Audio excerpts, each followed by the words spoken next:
Talk.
Hello, welcome back. We had a little bit of a PC issue, but now we are back. The PCs are fixed and the stream can running. resume. Yeah, so we are about to go into the Grand Canyon University versus Glendale Community College game. Here, it's going to be the losers final. Somebody's and this going game, home. yeah, somebody's going to be going home at the end of this match, and it's about to be, we're basically about to hop right into it, set to start here in a minute or two. And It's, yeah, I'm excited to see how these two teams match up. We already have the map picks as well. Yeah, this is definitely going to be an interesting game. Map 1 we're going to split, which is GCU's almost first pick at all times, but actually GCU, we did find out GCU did pick split. Yes. And then yeah. GCC ended up picking bind for Yeah. map 2, which is also really good for us. And then Sunset being our map 3 pick, which we didn't get to see, but I know that they're pretty good on Sunset as well. So GCU happy with this pick ban phase. Yeah, especially for the bans. GCU has been banning Lotus this entire tournament. Yep. And so this series, when you get to a team where your insta-ban is just their best map, that can be quite the difference maker in a series as we go into the matchup for Glendale Community College versus Grand Canyon University. We have Nader, Sype, Dino, Volt, Envies, the team that you know and love here on the GCU campus as well. For Glendale, you have Thigh Mason, Ty Lux, Nut and Stuff, Lost Umbrella, and Pi. that we have come to enjoy watching as the stream has been going. He's spinning, he's spinning. He's spinning. Lux gets it. One of the greatest. If you didn't see, a post went up covering day one, and and we saw an absolutely massive clip from GCC. And these are switched, but it's whatever. But yeah, as we get into game one, obviously GCU on the right side. They have their double duelist comp. You've seen it so often. The Raze, the Jet, and the Sky just being as aggressive as possible and just covering so much space in so little time on the split map. It'll be an absolute doozy to watch them try and contest this. Yeah, and for the side of Glendale, switching it up a little bit from the normal, having that Omen instead of the Astra. Well, those two are a little interchangeable, so it's not the craziest thing in the world. But then you have the Cypher instead of the Jet. Instead of maybe another initiator, a lot of these Sentinel picks do become a little niche as times go on, I feel. Obviously, the Cypher on Split can still be a super strong agent, but just in general, teams are starting to shy away from just playing, a single Cypher or single Killjoy, just kind of playing towards double duelist or double initiator as sometimes we have seen, maybe even double controller, but this time around it is going to be just the double controller and then one initiator, one duelist, one sentinel for Glendale. And I mean, and like you mentioned, the nicheness of controller is definitely on Split alone, because when you have double duelist, the attacks come through so fast that having that character on the flank basically becomes like unusable, because the hit comes out, you've got spike down, and then these players, they're just watching all angles of the entrances into the site, so that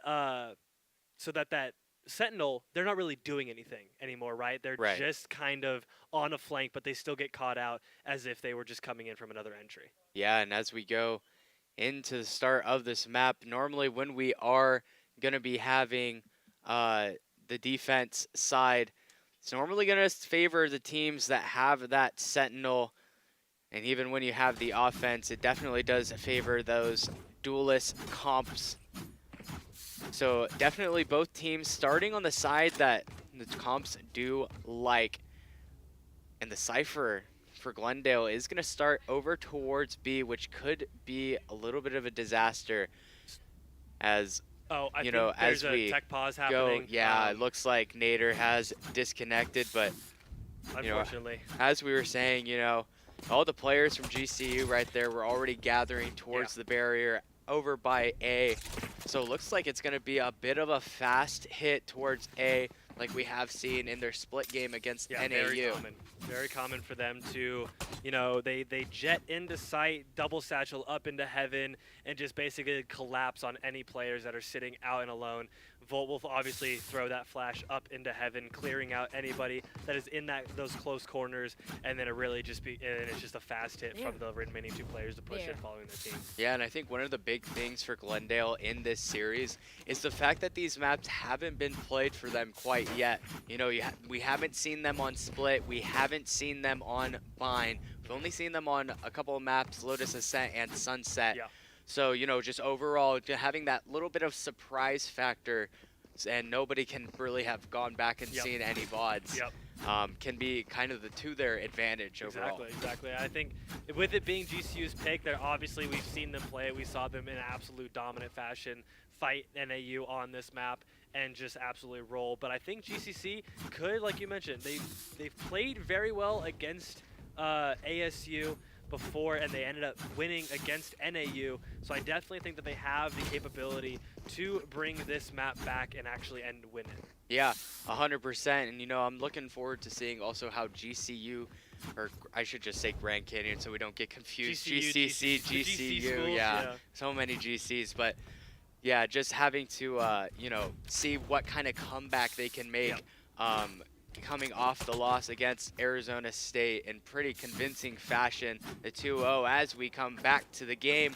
The barrier is getting ready to drop, and that timer finally hits to the 139 mark, and the fast hit starts up the ramp as Jet and Rays, Dino and Nader, that duo is going to start on the up and up to try and take that ramp space. As they do, miss the nade a little bit that they wanted to throw into vent. It will be the lone Omen on site and actually does get tagged. This double satchel could be huge, but no kill is found. The double TP out of sight. Glendale content to give up the site. We've seen them play the defense in this manner in a lot of other maps, especially on a map like Lotus, like we have seen before. Trying to play for more of a retake setup. Is now the 5v5 about to start up as the flashes come through and Envies might have a crazy timing. Nader gonna get one on the entry. Sipe and Envies also to get another one away from the team ace, but no, Dime Mason is gonna get a couple of kills here, but the bomb is planted for heaven. And he has so much work to do in this 1v2. The bomb ticking down, but the right click from Dino will be the pistol round concluded for Grand Canyon. Yeah, an amazing first hit from Grand Canyon. Obviously, we've seen Glendale like to play off of site. They usually play for a massive retake, and we saw them get a few kills there early on. GCU able to hit those trades, though, and eventually in a 1v2, Dino does, in fact, get those kills, especially on a player that is one hit. Yeah, and if that's the way that Glendale plans to play this defense, it might be a little dangerous for them to try and play it that way. You know, when you give up the site so easily and allow a team like GCU to have a lot of util for the retake and give up a really free site, it can be disastrous. And Grand Canyon, not the kind of team to give up an exploitable action such as that. They do have to be careful, though, as getting in sight that early kind of restricts the movement that they can take back away from sight. Obviously, Envies is pushing back into that cubby, but Pi is on the flank as Nader takes out Lux, and Envies does get the flank on Pi, finds Umbrella, and Dino is going to get the last on the nut and stuff. Yeah, and that's going to be another flawless round for Grand Canyon. I say another, but that's their first flawless round of the map. And it looks like not a lot of damage taken as well. Not going to have to rebuy those shields up either. Can definitely be quite the difference maker when looking at that economy. Getting both bombs down in the first 2 rounds. Not having to rebuy any Spectres, Bulldogs, Vandals, Rifles, Phantoms. Rifles are the same thing, whatever. Well, just having those really good guns going into this bonus round. Right. Makes all the difference, and now GCU will not let that aggression up. Glendale, though, making the adjustment, sending the Cypher over towards the A site as Dino gets really aggressive up into heaven, trying to see what kind of impact he can find, but no kills are found. It's GCU that smokes ball, but oh my goodness, Nader thought he might get another one there, but no, Envies to follow up, and Pi on the site hold will take another kill down as the dink comes in. Dime Mason and Pi make quick work of it. Now just Sipe alone in a 1v3. Can't find the first, and that will be Pi with 3 on the round and the bonus to go in favor of Glendale. And you know, it was kind of tough because while GCU did still have those 3 weapons, the 2 players that didn't obviously get put at a major disadvantage against Glendale Community College, and they are able to find that first round. And now Dino, still down a weapon, is not going to be able to buy up this round. We're going to have to go Bulldog rather than be able to buy up the Vandal with team. And even Glendale still having those better guns from that 3rd round. Yeah, definitely going to be a little bit of a more difficult round for Glendale to try and pull away, as the Rifles do get a little evened out, but the Cypher no longer playing towards A yet again, moved back towards the B site. The dog used early as well, a pretty key factor, pretty key piece of util to try and get a retake started, and GCU finds themselves with another free site, but the retake might come soon. But a couple flashes used a little bit early, and now that entry definitely looking to be a little bit more difficult, even more so as Nader finds the head of Lost Umbrella to start off the post plant. And now hailing bullets will come in a lot of trades as well. As a 3v2 now inbound. Both players from Glendale up in heaven have to make the leap out into hell. And one will be found too as the trade comes in from Nader. And Grand Canyon not here to mess around in this first map. And it really is just looking like they are going to have to sit Pi on this A site. GCU loves that attack so often that it is really just hard to not have your primary site denial sitting on their main attack point. And as you see, Pi is going to go towards this A side. And I think, really, I don't know if they just missed out on it. Dino was tagged going into heaven just 2 rounds ago on that first Cypher A side, and they just did not spread through that Viper wall. So I'm actually looking for them to get this tag.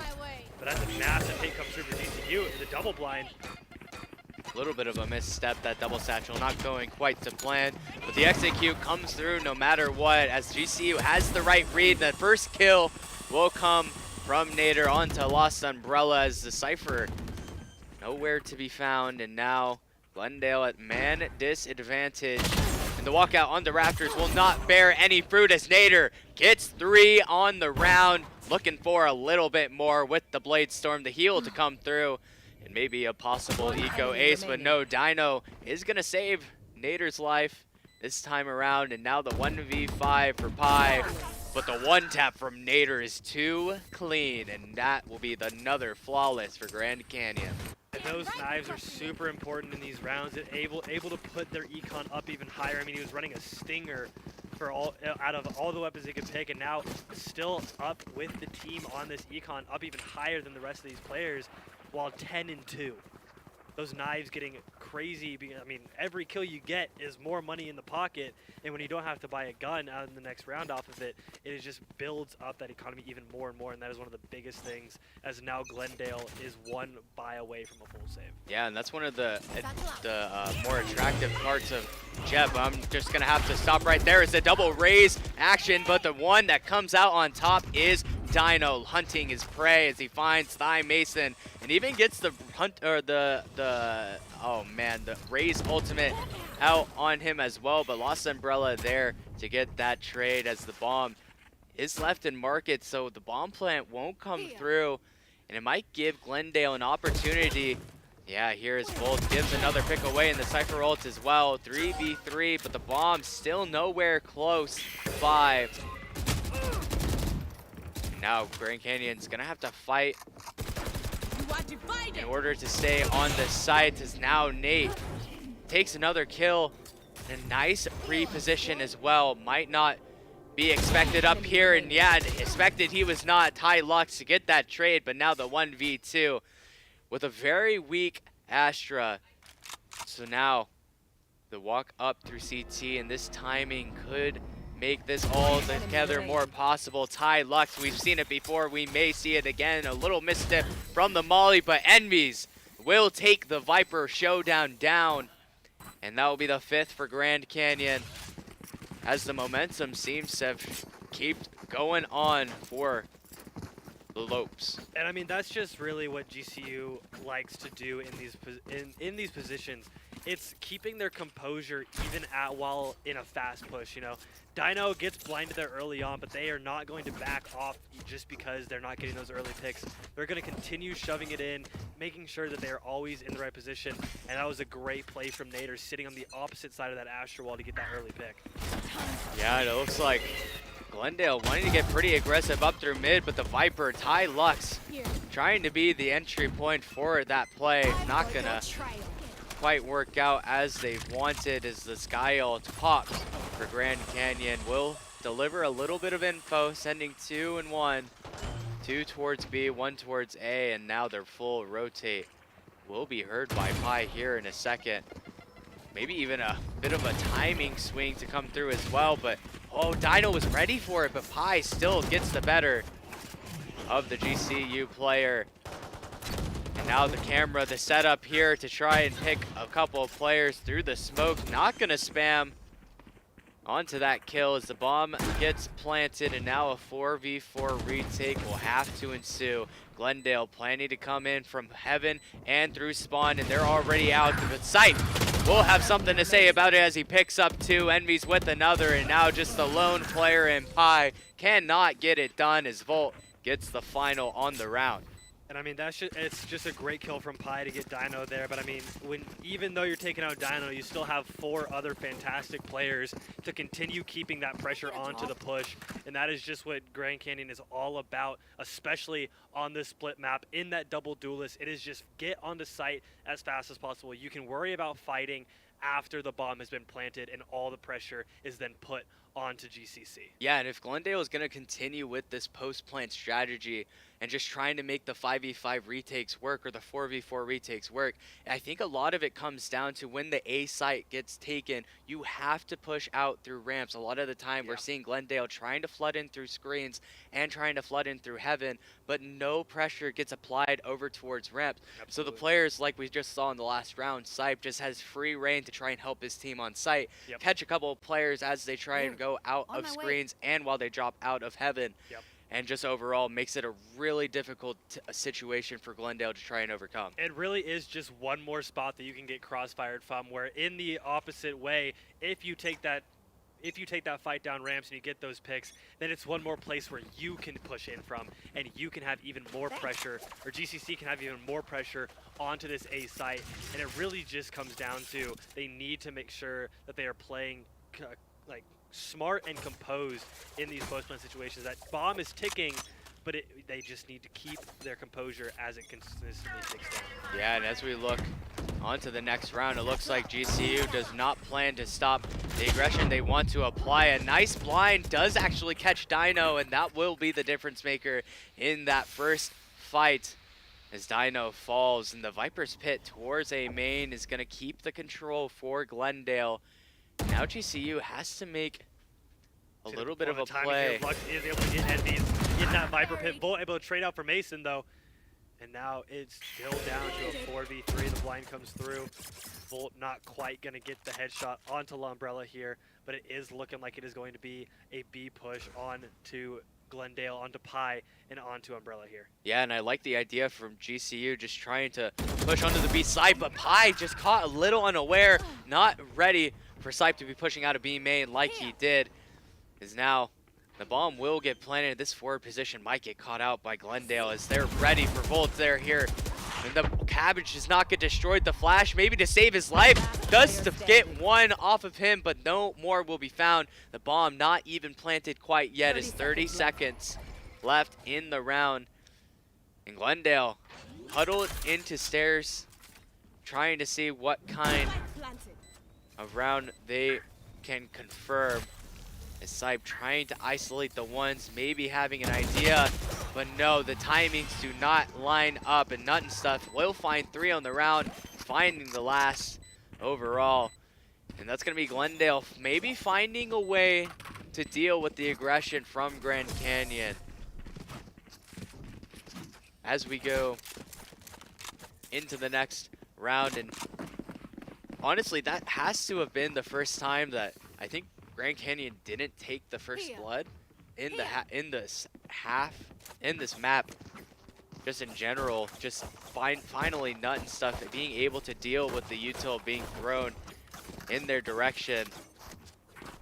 Yeah, I mean, that fast push, especially when you're by yourself in those scenarios, it's really easy to get caught up. And then obviously Nut and Stuff was able to catch Dino off guard with that flash. The spray almost comes through, but they're not able to find that kill. And now back to it again. GCU just going to go to A once again, back to where they know best. Yeah, and it looks like, again, but the timing for Dino, the cage, not quite popped too much, but Lux from heaven will find a couple of spam kills through the smoke, maybe from the tripwire, but I don't know if that actually had the time to get hit. As Glendale now yet again has this retake, and they don't quite have the space for ramp, and Envy's making his way, might catch quite the timing as the wall falls. And yes, the timing, he does find the first and the second with a little bit of help from Nader, but the retake comes out on the site onto Dino, maybe trying to find this second. as he just runs away. The running gun not going to confirm. Envy's with the spray, and he finds 3 on the round, making it a 7-2 map scoreline. And it's actually insane because, you know, GCU is up 7-2 right now, but it feels like every single one of these rounds has genuinely been able to go either way. I mean, GCC, they have the retakes down. They're just losing maybe one player too early to make that 5v4 retake or even that 4v4 retake pliable. Yeah, and as we look for the util to be used in essentially a more productive manner, I'd say. A little bit of inefficiency being shown for Glendale, and the nade actually gets bounced off, and Nader doesn't even find a kill there. Somehow, all the Glendale players living as it runs through. Nut stuff, and the running gun will come through as well for Dino. Volt with 2 on the site, and Dino wants some more ecos. Looking for a couple of them as he has to finally eventually run back. Maybe a little concerned that there could be more, and Pi will punish the aggression from Dino, and the Vandal recovered for Glendale as well. And a Viper's ult, Viper's pick used here just to try and confirm the round, as the double swing maybe would have come, but Pi takes the first, and now it's just all on Thigh Mason. Taking a bit of a timing, but Envy's is a little too aware, and he sniffs out Mason, making it 8-2. GCU running away with it just a little bit as we look at that Raising Cane's replay overall, and yeah, seeing the eco affairs for Glendale. Trying to make something happen. As the barrier gets ready to drop yet again. And Skyall looks like the aggression continued, as well as the raise ult. A little bit of a pop a little early, and that will be in favor of Glendale as Dino takes a bit of an aggressive move towards Heaven instead, ready to try and catch out Mason, but Mason will be the one sniffing out Dino this time around. As well as Nut and stuff finding Volt, so finding these first kills, the aggression over towards screens, and now the retake will come through as the drop out into Hell will come out, and now the raise ult also put the timing. Nobody clears the corner, and Lost Umbrella will find the flick around, and I thought Envy's might have had a chance there in that 1v3. That was fantastic trigger discipline, but I mean, when those players are moving, you have to kind of just have either a really good spray or the luck that those bullets will hit their head, and opting in to spray across rather than stop and flick. It could have really been the difference between getting that headshot and that bullet going just left. Yeah, absolutely, and looking for this last round of the half. The eco not necessarily looking too great on the side of Glendale. GCU's economy looking more than healthy as the full buy does come through, but a judge on the side of Glendale. Maybe for choice, but that dog will get the concuss, and even maybe a little bit more as Lost Umbrella does find the first blood, but the technical trade will come through, and Nut and stuff just running out onto the site gets rewarded for it. The TP away as well, as now Glendale has a couple of players low, and the 3v4 will be in favor of Glendale as this retake is going to have to come through Heaven and screens yet again. The smoke across through a main, the molly as well, trying to push these players away, but Sipe will be helping as the player in Hell. And Envy's and Sipe cleaning things up, being able to play quite a good cross onto that Heaven and screens position. And it kind of comes down yet again to the passivity for Glendale over towards ramps. Really, and I mean, it was very close for Lost Umbrella and Nut and stuff there. But I mean, I loved that idea to bait for Nut and Stuff there. Because, I mean, you take that fight, if Nut and Stuff is the first one to fall there, you're losing 2 really early. But Umbrella, being 1 HP, is the first one to peek, and Nut and Stuff is able to get that trade. I loved that idea from them. But then it just comes down to Grand Canyon having that space that we've been talking about this whole time. They've got somebody on ramps, they've got somebody on site, and they've got somebody in screens or watching heaven. And Glendale just cannot cover that much space with the minimal players that they have. Yeah, and it looks like as we get into this pistol round, a little preview of how the Cypher might want to play over towards A. A couple of cage lineups are going to make the lurk and the conditioning overall for the trajectory of this half a little more difficult for GCU to work around, but right now the plan for Glendale, take that mid space, smoke over towards Vent will help them accomplish that. GCU making the slow rotate over back towards B, but Glendale may be sniffing it out as actually maybe Glendale not even quite sure is where they want to go either. And the slow walk up for mid continues. A lot of time wasted there. Is now util used and the dog up through B heaven. It's going to be all on Envy's and Sipe for this B hold.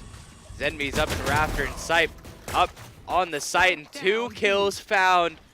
As a nice play on their part. The dog gonna get destroyed and possibly even a double swing. Dino with 2, and there we go. Pi, the last alive, and Sipe will confirm the kill.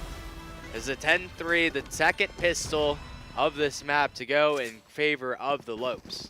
And I mean, that was a fantastic swing from Dino there on stairs. The dog gets shot, but these players are not, but it doesn't swing out immediately and allows the GCC players to then look towards sight, swinging out the moment that they look away, and is able to find 2 off of that. And that is absolutely fantastic game sense from Dino in that scenario. Yeah, it definitely is. Allowed him to pick up a couple of free kills, as now Glendale looking to maybe apply the same sort of pressure GCU applied to them. So walk up towards A in this Viper wall. Maybe getting a little scared of that spam. And Envy's in mid finds the Stinger kill. And the lone player lurking in this eco. So now Glendale having to make some sort of move onto this A site, but they're going to be running right straight into the Lion's Den as Nader sits waiting and ready with this Guardian. A 2-shot for the most part. Once this wall goes down, Dino actually finding 2 with nades and 1 with the Judge, trying to make some sort of statement, but Lost Umbrella sat behind that Viper wall and nobody realized that he was sitting there, but yeah, good old Judge to the feet is able to take him out, and that will be 2 rounds away for GCU. Yeah, as we look at this Canes replay yet again, and I mean the util absolutely great from Dino. It just not only helps his teammate on the site help to deal with the pressure being applied by Glendale, but also finding the kills overall and the damage. It's going to be what you want to see from your Raze player. That's for sure. I have to spike. What it looks like, actually, Glendale ready for this little mid play that GCU has cooked up. Showcased a little bit from the round before. And Thigh Mason, the timing is crazy. And their Sipe actually falls to Ty Lux, but Nader finding the trade, as well as Nut and Stuff finding 2. A bit of a whiff for Volt. Is now a 2v4 for Grand Canyon. Spike planted. And maybe has to be just a save as, but actually might not just be the save, as it is the bonus, looking for a couple of kills. And Volt knows all about Pi here, as he heard the Omen running through maybe not sewer, but yeah, not quite ready for him that close. And now just all on Envy's. 1v4 with the Singer. Looking for any sort of damage that he can get as he hears all these players running away. Maybe going to be able to, no, what I thought he may just try and run out through B main and see what kind of value he can get with the Stinger, but is just going to elect to die, not give up the ultimate orb towards Glendale. And it looks like a little bit of Glendale has been rejuvenated, but oh no, that could be kind of big. A one satchel. Yeah. Just a singular satchel lost in the wind. And they're what, 150? Something like that. So not able to buy 200. not able to buy the second one. Only had 100 credits left, and that just I mean that is a big detriment, especially in Raze's kit. Is that's their push, right? That's their only entry into this site. So hitting that satchel early just forces them into a slower push onto these sites, not able to clear that space just as quickly. And now, as Glendale does try and find maybe a few picks here, Sipe here to defend the C side. A couple of shots go out in mid, and Lux is over here in this corner. Gonna have to clear him. He's been here before on the defensive side, and he's gotten these kills. Definitely just looking for a B push here. Yeah, absolutely, and I believe Nate has the operator as well. I don't think we mentioned it, but looking for some sort of first blood, and he actually might have just cornered Ty Lux. Doesn't quite know about the operator yet, but will know about it soon as that kill does ring out, and the first blood sends Glendale into a bit of a frenzy. The bomb was already moving towards A, so now they have to decide, do we want to try and push into an operator that won't move, or attempt to take it back through mid? And take it back through mid they do, as now Envy's and Sipe here to be tested yet again as they jump up onto the box and find quite the off angle for Envy's. And Sipe, the timing swing. As no more players being made, it's going to be all on Sipe to see what kind of more... Oh, the gun. Oh, no. The barrel of the gun sticking out of that smoke, but as the last seconds come through, Mason actually is able to find second and third as Dino pushes onto site.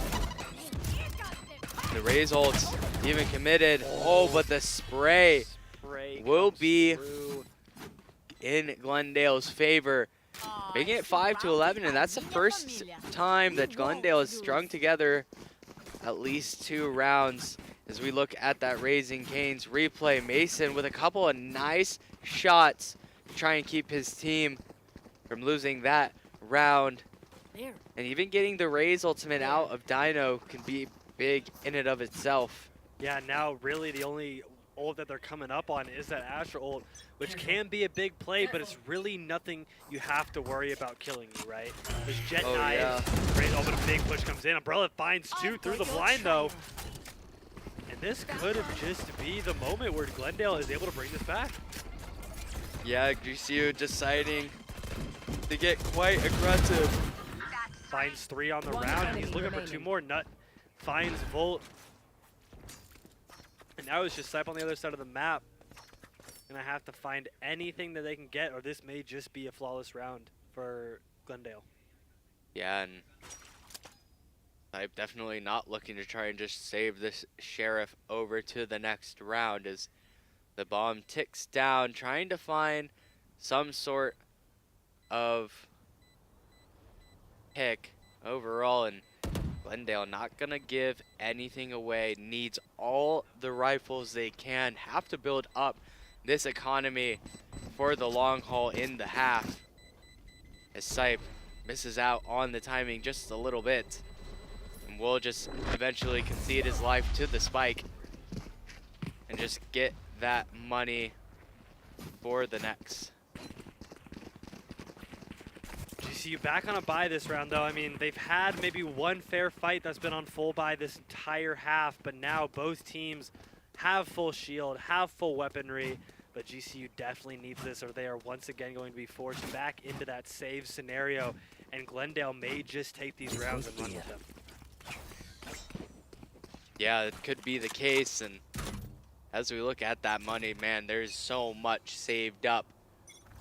They basically will be set for the rest of the game. So now it just falls on Grand Canyon. What kind of impact can they find? It's Cypher camera. Does get a bit of a tag onto Volt. Not going to mount to much, though, as it instantly gets pulled out. And this 2-1-2 is getting really slow for Glendale, just trying to find where GCU wants to aggress towards and what GCU is willing to give in terms of map control, and find out they have. As a lot of space has been taken, full B main control as well as A ramp. But on a map like Split, oh, and Envy's might have even been able to get a bit of a kill there, but the bullets do not connect. And it looks like Glendale is just going to rotate over to this A site. They've got a lot of space here. Lux is in heaven, but the contest will come through for Nader and for Volt as they try and clear back into screens. Take the space that they have to give it. The Razor comes through. Not going to find anybody on this site, but Nader needs to be careful. He may get caught out with this nade. And he is actually, after the dash comes through, going to get caught with that Razor.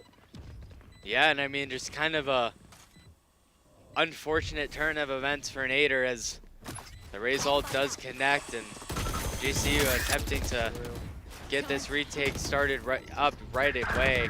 As Pi finds Envy's on an entry, but Dino there to trade him out, and now all the players from GCU have to flood out. Pi and Mason will have none of it, though, as they try and shut it down. Sype alone finds two, even has that Astral Wall to work with, and that is a fast use of util. First.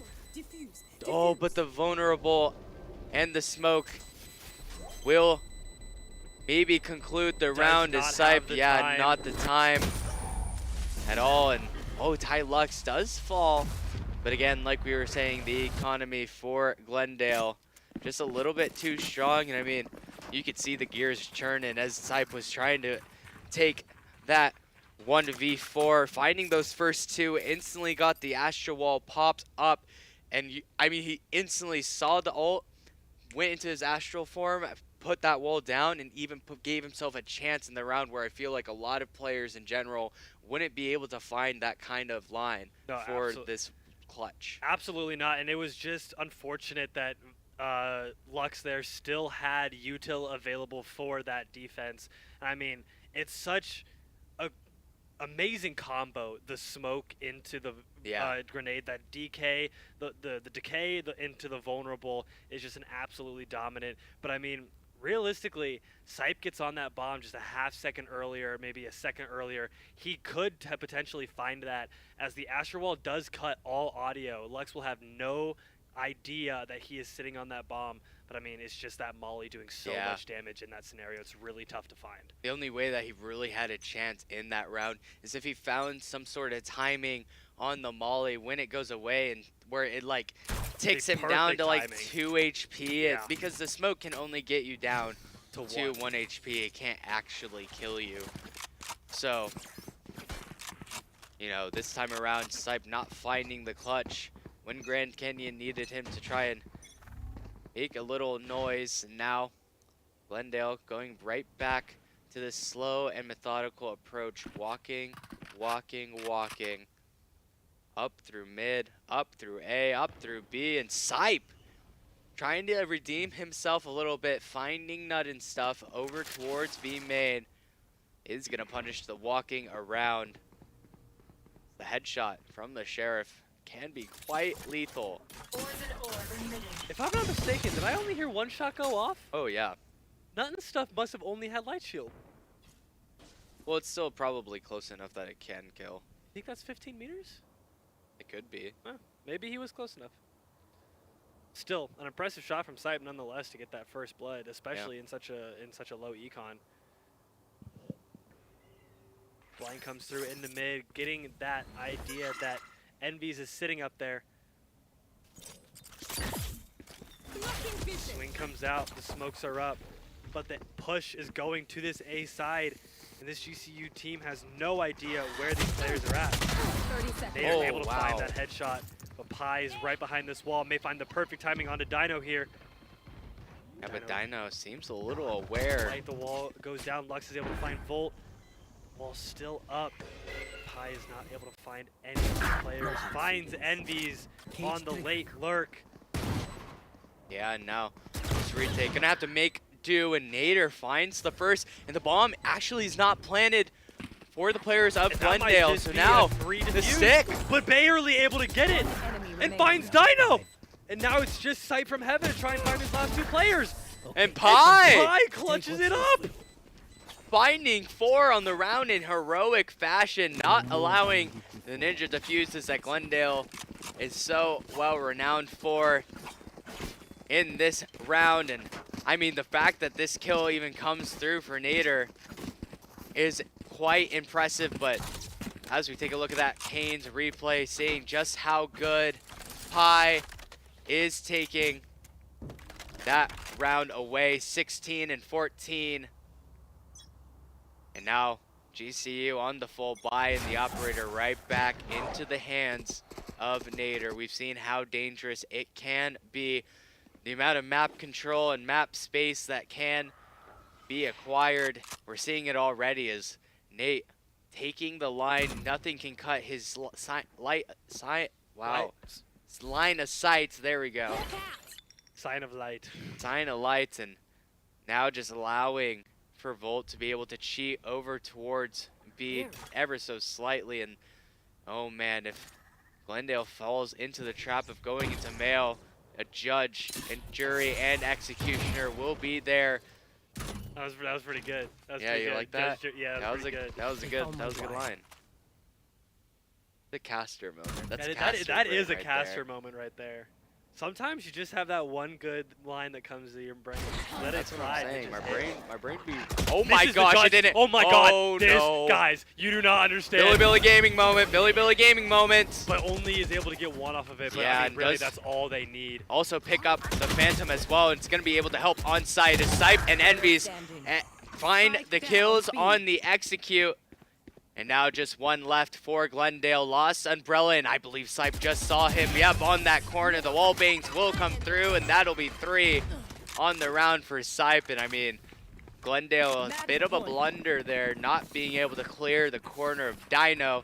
As we take a look again at that Kane's replay, finding a couple of those kills. And I gotta be honest, I'm surprised Glendale does not take a timeout here. Try and stop whatever momentum GCU just got from that, especially on match point. You need to confirm what you are doing in this play. But I mean, it may just be that GCU takes this map 1 and runs with it. Yeah, and it looks like, oh, I thought that might be the nail in the coffin, but this time around, Pi escaping death will be able to dodge that operator bullet. And now it seems like Glendale imagines they have the upper hand over towards A, slowly walking up, trying to take some spaces. Dino will not allow that to happen as And 3 finds found, and the 3. Raised ultimate will come through, finds the 4th in death. And with Pi last alive in sewers, the audio cues come through, and it may just be that final kill for GCU to put them up 1 map to bring themselves back to grand finals. Yeah, and that just showcases again how good of a team GCU can be on split. Absolutely. Using that aggression in the early half of the map, just being able to run up the score and just be able to go into that defensive half that duelist composition doesn't necessarily love, and just be able to, you know, irk out. You know, they win the pistol, they win the second round, and then irk out 2 or 3 on the rest of the half, and you know, just be able to run up the win from there. It really is. And now as we go on to Bind map 2, GCU is looking for a little bit of redemption here as they got a little lost on Bind in their last game against ASU, so they are definitely looking for a redemption game here as we set it up. And GCU, they know how to play Bind, right? Like we've mentioned it before. It's their second map pick if Split doesn't make it through, and obviously it was their first map pick against ASU. So they obviously know how to play this map. They obviously have their lineups. So what are they looking for to switch up? Anything that you think they did wrong against ASU that they need to fix going into this GCC game? You know, I don't necessarily think that it was what they did wrong going in the Bind game. I think they honestly played the map kind of decently. I think it was what ASU was doing against them that was working so well against Grand Canyon. Just being able to, you know, have these little plays with the harbor wall, with the sky util, with the gecko util, and being able to, you know, just in the post plant, be able to have a couple of util combos that GCU maybe wasn't ready for, or, you know, wasn't even thinking was a possibility in general, and just finding ways to have to deal with that. But I think as they go into bind, depending on the comp that we do see from Glendale, might be able to find some more comfort on this map number 2. But also on the side of Glendale, I'm looking forward to seeing how they might be able to bounce back, on this second map. Obviously haven't seen them play it, so we don't necessarily know how strong they are on bind. Yeah, but I mean, and like you said, it's almost, we're almost seeing the same thing, right? Like they put up a really good fight against ASU yesterday on their map pick. And this was GCU's map pick on split, so we haven't even seen what they can do on bind yet. And even with it being their map pick, I am definitely interested to see if they have that composure that they need on their own individual map picks to bring this game to a tie, right? And GCU needing this map to send it to grand finals to have their redemption games against ASU to then lead them to the CECC Nationals in May. Yeah, and as we go on thinking about the second map, I do want to take a quick moment to shout out our sponsors yet again. Thank you, a big thank you to the Army National Guard for making all of this a reality, providing the prize pool, providing a lot to be able to have this competition as a whole. The Western Cactus League probably wouldn't exist if not for the Army National Guard. So a big shout out to them, also to all of our other sponsors, Canes for one, and Rockstar as well, Esports U, and also RallyCry. So being able to, you know, shout them out and be, you know, grateful in general for just having them here with us today. I mean, we've actually have the production manager for Esports U with us today, helping us out on this stream right now. It was Kyler, who you guys saw just a little bit ago. I do believe he'll be back at some point, but you guys will get to hear from him again. If not in casting, we will definitely pull him in for an interview. But I am definitely super excited. I'm so grateful to all of these sponsors that they are here with us today. And I think that we are almost ready to get into the second map on bind. GCU, obviously, feeling comfortable with the Sky, the Viper, the Brim, the Rays, and the Yoru. And Eli's worst nightmare, a mirror comp on bind. This is so sad. But actually, it's a good comp, so like I don't really mind it. No, it's definitely a good comp. I mean, why else would GCU run it? It's always like different. Like when I complain about like Ascent, you know, it's literally because it's the same comp that's been played for like the last 3 years. Yeah. Exactly. But like this one, I mean, it's nice and fresh, and VCT just had, you know, a lot of the top tier teams starting to run the Yoru on the bind. So, you know, it just makes it fresh and fun, and it does. But still, I mean, mirror comp. So. Mirror comp nonetheless. So, but it really, I always I feel like I like them a lot more than you do, because I'm always interested to see how the mirror comp gets played, right? Because obviously these two teams may have completely different ideas on how they like to run their mirror comp. Maybe Lux likes to sit on B side more than GCU likes to sit on B side on the defensive side.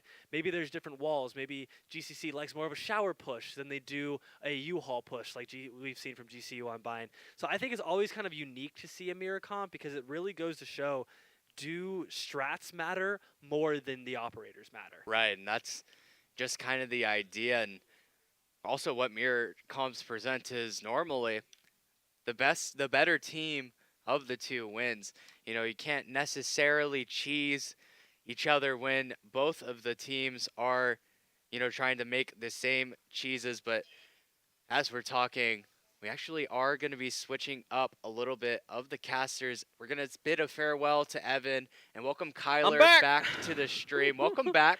Woo! Crisis averted. No, we're chilling. What crisis? Everything is fine. I have no idea what you guys are talking about. Exactly. We totally didn't make a big change on the thing mid show. But no, See, hey, no. here's the fun part, right? You guys now got to experience it and see it, right? These are live events, live broadcasts. These things happen, right? That's true. It happens. You just, so long as you know what you need to do to change it, fix it, blah, blah, blah, you get through and you are chilling. But all right, we'll talk about that more later. I think that'll be fun. We can have you could do a whole podcast on that. Yeah, eventually. it will be our our change of series podcast, probably. Just talking about all that good jazz. Is, we do go into the next map, Glendale and Grand Canyon, about to have the barriers drop, and there they go. The push over towards B Long will commence, and already Grand Canyon trying to get really aggressive like they did on Split. Yeah, let's see how this goes through. Sipe right through the door, but jumps right onto the box, and there you go. Headshot onto Ty, gets another one onto Pi. And all right, GCU up 2-0 on the sites, and there we go. Plant goes down. Numbers advantage retake scenario for the rest of Glendale, but looks like they are just going to back up. They know. GCU knows.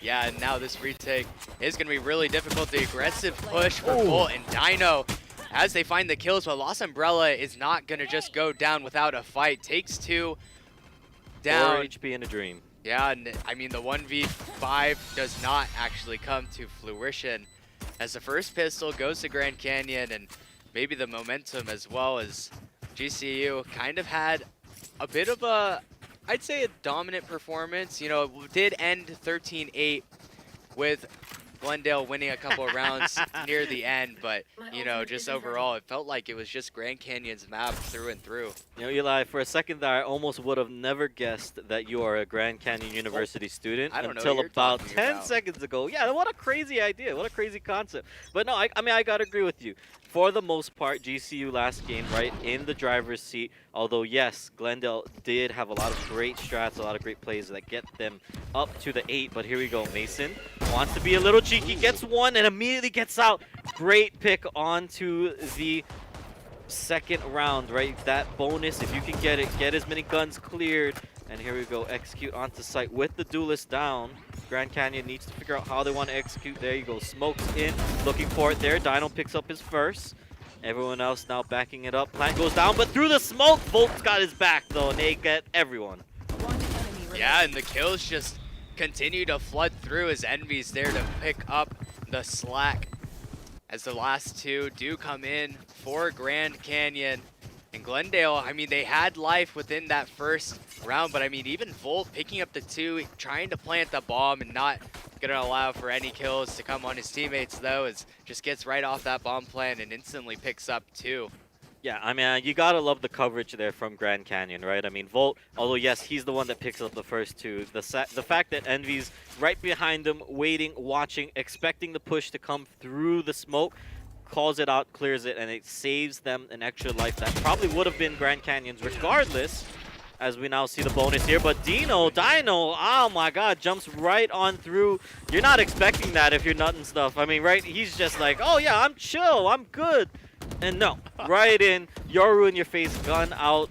Dino now just needs to clear sight, get the plant down, and all right, let's see. Do they push through again? No, instead GCU goes through. Dino gets that one, and all right, numbers advantage Grand Canyon. Yeah, and it looks like this post plan is going to be really difficult, but Lost Umbrella looking to make it a little more easy as the second player comes through and dies, but Volt brings that man advantage right back, and now Glendale at yet another pickle as they try and get this retake scenario to full effect. The fights do start, but Volt with a nice fast kill there onto Pi, and now the last player noted. GCU will definitely know that this save is going to come through as Lost Umbrella runs for the hills. GCU is going to actually find the kill, and that'll be the round. Yeah, clears them. They don't get the save out. They don't get the round. But critically, Grand Canyon takes it on the bonus, right? I mean, I think obviously, right, you're not expecting this play, but credit to Dino, right? Clears it out, opens up the site. Yes, Volt has a beautiful, clear of the backside at the end of it all. But if you're looking at that, that really was credit to the duelist there for opening up these sites, getting them where they need to go. And now, Glendale in a bit of a trouble here. They're going to have to equal this round. We're not expecting a whole lot, but enough where everybody's got their shares right in hand. Let's see what they can do. Any crazy picks here, but you got to love the execute from GCU already. Clearing their way, taking space. Glendale, where will you hold? That's the big question. Yeah, and it actually does come onto Sipe. He does find the first, even though the dog did not clear that corner. And maybe even to find another, but Volt is there with the help. No smokes yet on the site, do finally drop. And GCU is going to find the site after quite a big battle. Only 2 players they had to go through, but still, Sipe getting really aggressive. Play the Jaws music. Here we go. Oh, Here we go. Might Here it find goes. a couple of kills, and there are the 2 free kills. The flash a little too good. Is now the last player. Nut and Stuff finds the kill, but no more after that as Grand Canyon goes ahead and finds yet another round. Yeah, and credit to everybody on GCU. Great execute. But remember, that was an eco round, right? We don't expect a lot. This is where it's going to count, right? The economy for Glendale, you need this round. I mean, they need this as much as they need air, because otherwise you're looking at a 6-0 start to what is an elimination game here at the WCO qualifier. You don't want to be in that scenario. You don't want to be in that predicament. So looking at Lost Umbrella, right? He's been getting frags so far. We'll see how it goes. Ty Lux, right, also had a great performance on Split. Let's see if he can pick it back up on Viper here, as once again, 3-stack on to B. They're holding the site. They're holding close. But will GCU start to sniff this out, or are they going to over-rotate? Yeah, and it looks like GCU, they just do not want to stop any aggression at all. Essentially, this copy and paste strat from the last round, 4 players up towards B main. And this Yoruald, though, going to be the difference for this full gun round Dino. To be able to point out all the players on the site, the full blind, a little bit of a beef. But honestly, it's not going to matter as Volt comes through the smoke as well as Nader. They both find the 2 players on the site. But the Yoruald, actually, the flash does get a little bit of value now. Just Glendale, 2v2, still chaos on the site. Dino to find a kill with the shorty in CT, as now it just all comes down to Thigh Mason. Gonna be the one lone player for Glendale. See what kind of plays he can make. The fake TP, a little bit of a fake out, but Envy's on the coming up. Yeah, that flank. The timing just barely doesn't work out, and now I can hear it now. Envy's yelling, don't swing, I have a kill, and have a kill he does. As Grand Canyon continues their clean sweep throughout this map. Yeah, and credit to the execution there that did come out from Pi alongside the other duelist in the Yoru, right? They were able to kind of get themselves closer onto the grand scheme of things. And overall, that was almost the execution you wanted, right? I mean, you got the blind. They were able to kind of coordinate that push out of the smoke effectively. But ultimately, what ends up happening is that GCU has so many members on site, you just can't do it, right? I mean, what are you expected to do there? Right. It's what? Get a two-man spray and then immediately transition that into a 3-piece around the corner? Like, you just can't do it. Yeah, it's just not in the cards on that round for Glendale, and I think they're going to honestly have to try and find a way to deal with the aggression. It kind of points back to how the map of Split went. GCU just getting really aggressive, kind of just making sure they can take this site and have to play this post plant. And if Glendale wants a chance in this map, they have to find a way to try and counter that, or they just have to make sure that their retakes are just extra crisp and be able to find ways onto site with the util that they have. Yeah, absolutely. And if you are Glendale, right, if you are thinking about this in their scenario, the goal here really is to see how can you force Grand Canyon to change the strat up, right? So far this round, or this game, I should say, this map, we've seen a couple of very similar executes, right? Either it's an A push through showers, or it's a B push through long, right? So if you're Glendale and you're taking notes on that kind of thing, maybe you're looking for where is the strat coming.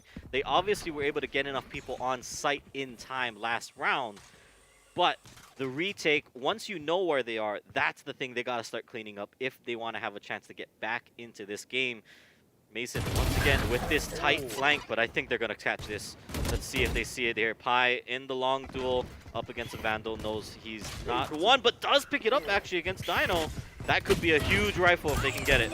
Yeah, and now the execute is going to have to come through that Raze ultimate as well. Even on the eco, it's going to be used, and Volt and Sipe both going to pick up a couple of kills, and now the map just flips all the way around as GCU takes full control of the site, and 2 players left on the flank. Tylux cannot find any value out of the backstab, but now Pi with the Vandal might try and see what they can come up with as the smoke does come through onto the bath position, and maybe Grand Canyon has an idea. I believe that teleporter was hit, so definitely know all about Pi. I mean, you got to see where can he get exits here, right? That's what you're looking for. You need to get value, some value out of this rifle at the end of the round here. I don't actually know if Grand Canyon should be expecting this, knowing that he got the kill from Showers, right? Long range there. Let's see if he calls it in the right time. Volt swings, Nader drops, but here we go. Volt cleans it up. No! Pi gets it. That will not affect Grand Canyon too heavily, but it's good that he's got it. Oh, can he get a third? Oh, I thought that actually might have been the way that he gets just more value out of that rifle, and I like how you were saying with just trying to get, honestly, any extra value out of it. When you get in these situations where it's kind of a boat race, you know, the 6-0 is not quite ideal for Glendale, but you know, when you can try and eke out a little bit of eco here and there, it kind of starts to chip away at the monster hedge fund that Grand Canyon has kind of built up. And if they can eventually crack it in a couple of rounds, then maybe they can find a way right back into this map. Yeah, I mean, that's not a play that affects this round, but that's a play that affects the next 3 rounds from now, right? Should Glendale find a way to take this rifle round, which is another thing they need desperately, but Grand Canyon knows this. They expect the full stack somewhere, so they're hitting for movement. There goes Lost Umbrella, does lose out in the duel against Envies after that one, so they do force him back. But do they over-rotate? Is there a rotate, or is Glendale still waiting for contact? And it looks like now that they hear the spike, everyone will get moving. Nice orbital strike, but no, yeah, they stopped the plant. It buys them the time. Yeah, and now all the players from Glendale already here. Now gonna have to just flood out onto the site, but GCU being pretty aggressive with the angles they are holding, but that does not stop anything. Sipe does find Thigh Mason, but a couple of trades are gonna come through. The man advantage no longer a factor as Tylux getting really quick with it, gonna dodge those flashes in an instant. As now the bomb plant gets tapped and Viper used to delay it, but I mean, it just comes down to these last couple of fights. Tylux maybe gets one, and now the 1v1 just envies. He has to do it all as the bomb ticking slowly and slowly gets tapped yet again. But the half will not come through. It actually does. Just needs to mess with Has to swing, Yep. and there it is, the kill to come in for Envies. Yet another clutch for him in this series. Yeah, and well done. And that's the type of play you're looking from Tylux. That's the one that, yes, that's the guy we were watching last game. They're starting to pick it back up, right? Starting to get that heat check back through. But yeah, unfortunately not able to close out, not able to finish it. I mean, what was a very close rifle, right? You're talking about a 4 for 5, right? At the end of the day, yes, Spike went down. They got their kills, they got their trades, but just not able to close out at the end. And I mean, just unfortunate, unlucky for the side of Glendale, as now they're forced into another half by hero rifle in hand. We'll have to see if the Rays can make do of it. Needs to find big picks, needs to find big plays. And if you didn't actually notice that, Yeah. you saw the fake Euro. Yeah. Dino being real cheeky. I just had to laugh at that one. Saw that. I know he's been cooking up that for a while, hoping that he can just get any value out of it. But as we say it, actually the fight back from Glendale is going to come through. The Rays ult popped quite early, but no value to be found. And now GCU is just going to flood right out onto the site into these lower weapons. The Sheriffs and the Guardians, but they do find the first blood, and the Viper's Pit activated here is the man advantage. I don't know. Oh, they're all grouped up in the smoke. This might be bad for GCU, actually. Yeah, it could be, but the kills, even as it could be a bad situation, still fall in favor of Grand Canyon. Glendale, again, gonna have to find quite a way to get away with this round. What an angle. No, wow, yeah, that angle from Dino, or from Sipe rather, definitely one That is very well played. And at the end of the day, Grand Canyon turns a bad situation into a good one as they find yet another round. I say it could have been good for Glendale there. It definitely only could have, because yeah. if they can all get into the pit together, Right. then it's anybody's game, right? Sight Yeah. lines are so reduced in there, you're not going to know what's going on, right? So that's where I give it to Glendale. Yes, they were given the opening, but Sight shuts it down, right? Yeah. Jumps right out the back, closes out on anybody getting past the door or getting into the smoke or getting into the pit with them. So, all right, Grand Canyon, a convincing 8-0, and I mean, not to be surprised, the team's got to be feeling like this is your guys' land. You Yeah. Grand Canyon put this on. You guys put this together, right? Credit to Jay and the rest of the team here. You guys have all done wonderful work this weekend. I can imagine the players got to feel like, no, this is our land. We got to win our event, right? I mean, I see it here. They're man. hot. They're on fire right now. They're looking for it. I mean, look at the confidence. Dino just running through Sight, not a care in the world. It's just an immediate clear of the back. Everyone is down, one man standing. I mean, what are you gonna do? Run, Ty, run. There's a blind, here's a bot, here's another blind, goodbye. Yeah, and I mean, the steamroll just continues for Grand Canyon. Just not really giving the respect to Glendale that Glendale would want. As now, I mean, it just keeps coming back, I think, to how Glendale is initially trying to play a lot of these post plants, or just in general trying to play the sites. You know, they do give up a lot of space, and we have seen it a couple of times, just giving up bathroom for free, just giving up A short for free, and it's kind of coming back to bite them a little bit. You know, it just gives GCU so much space to work with, and if you're going to give away so much space to an aggressive team, they're just going to keep taking more in very disadvantageous spots for you. Yeah, absolutely. I mean, think back a few rounds, right?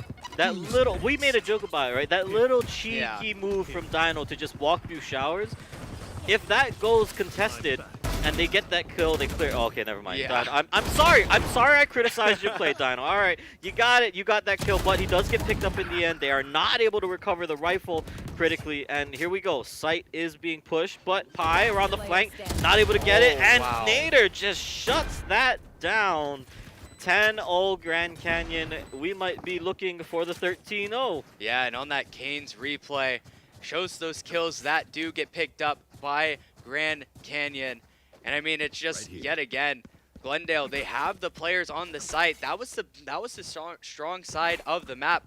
But honestly, it did not matter for Grand Canyon. They just ran in with the better guns overall, the Vandals, and just finding the heads instantly. Even the double flake that honestly Nader should never find two on, finds both kills. And that just kind of goes to show how this map is going for Glendale.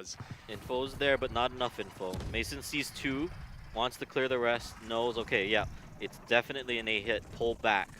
And it looks like, yeah, the rest of Glendale is there. They're ready. They've got a lot of the map cleared out, actually. If they want to contest these spaces, contest the reflank, right? That's where I like the positioning of where Ty is sitting. The rest of Glendale, though, needs to be able to hold strong. They need to hold their sight. They need to play closer. They need to find those very critical skill checks, but it looks like no. Immediately, back sight cleared. Can Mason find anything from the side? No, he's going to hop back around. They know that the Seeker finds one and it gets cleared, but where is the contest? Yeah, Envies will get that in the back, and that means now it's just the two members by Lamps. We'll see if they get anything. Mason finds a one with the Bucky. All right, here we go. He says, challenge me. Get over here. Let's go. Taking all newcomers. Taking all challengers. This my house. My domain. They'll try to smoke him out of it, but okay, we'll shut it down. And yeah, I mean, that round, Last round yet before again, the I mean, Glendale had basically the entire team there, just the one player, the Viper, for Glendale over towards B, but you know, still not quite enough. And I mean, if this doesn't say everything, I don't know what does. And Odin now picked up by Dino, ready to try and give this Bath push one more try. And it looks like Glendale, though, ready to try and take on the aggression, and even sending that Viper wall through the TP. The first time that has been used in this map, I believe. I haven't at least seen any contests soon, and he's doing it again. Yeah, does it again. He is doing it again, and just like that, actually no contest does come through, and the Bath pressure does get easily taken, and the ults for Grand Canyon yet again coming away, but 2 kills found on the side of Glendale. Also a TP He's play. concussed. A lot of util, but He Dino still gets it. finds the kill as the man advantage still in hand for Glendale as everything calms down on the site. Just everybody trying to see what kind of aggression can be found, but the TP backside play does not amount to a kill, but Nader finds one through short. Dino and now got past. Yeah, Dino might be able to find a kill, and he does. Nut and stuff, not ready for the aggression in the spam. Doesn't find anything. Mason finding 2, and now just one more player left. Volt in the 1v1, and the plan to go CT. Oh, tie.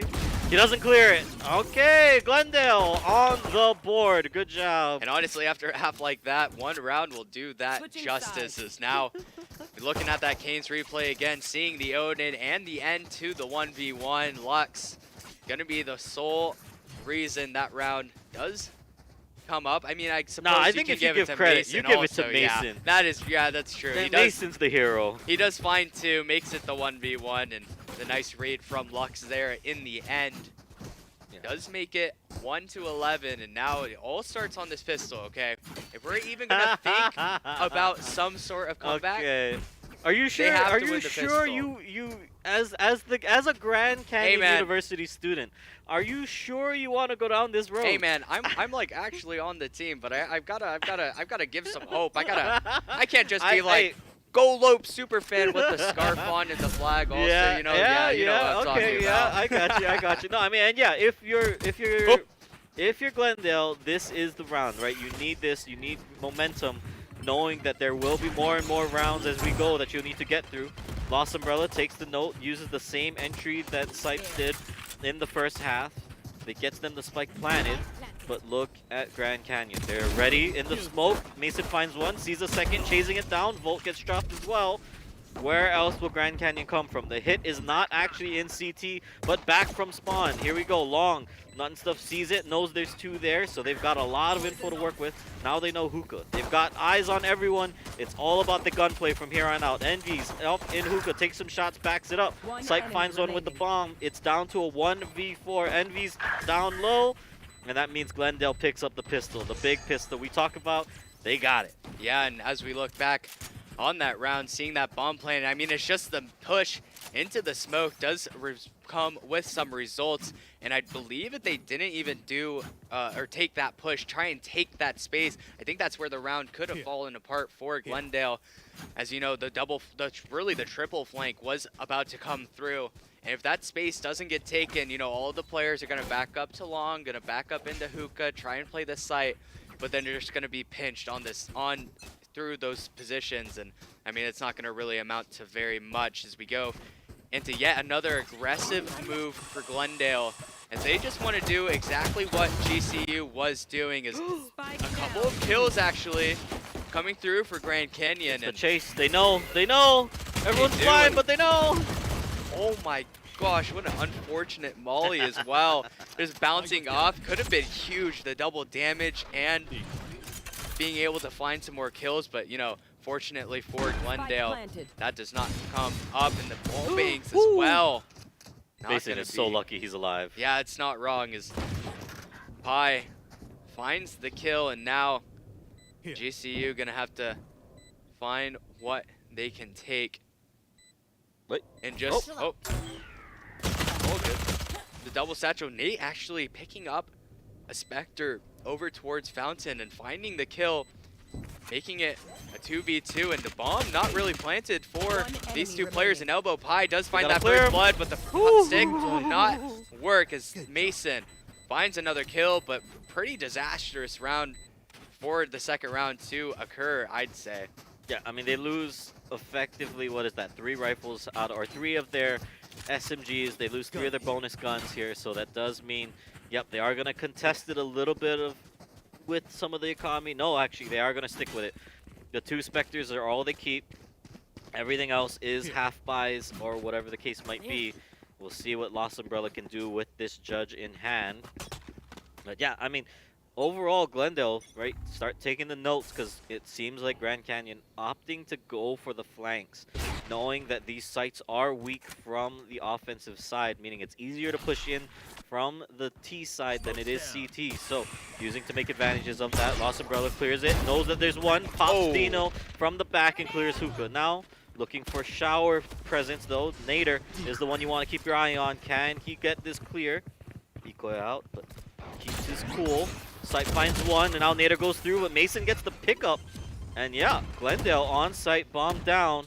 Even money, actually one-man advantage, and they get Mason out. Yeah, and now the retake does come in as Sipe tries to make that man advantage not mean a thing. It's now a 3v3, and the fight into Hookah, into U-Haul comes through, and now Grand Canyon finding their way back into this round. And yeah, that jump spot too good, and the double swing. Oh my goodness, nut and stuff.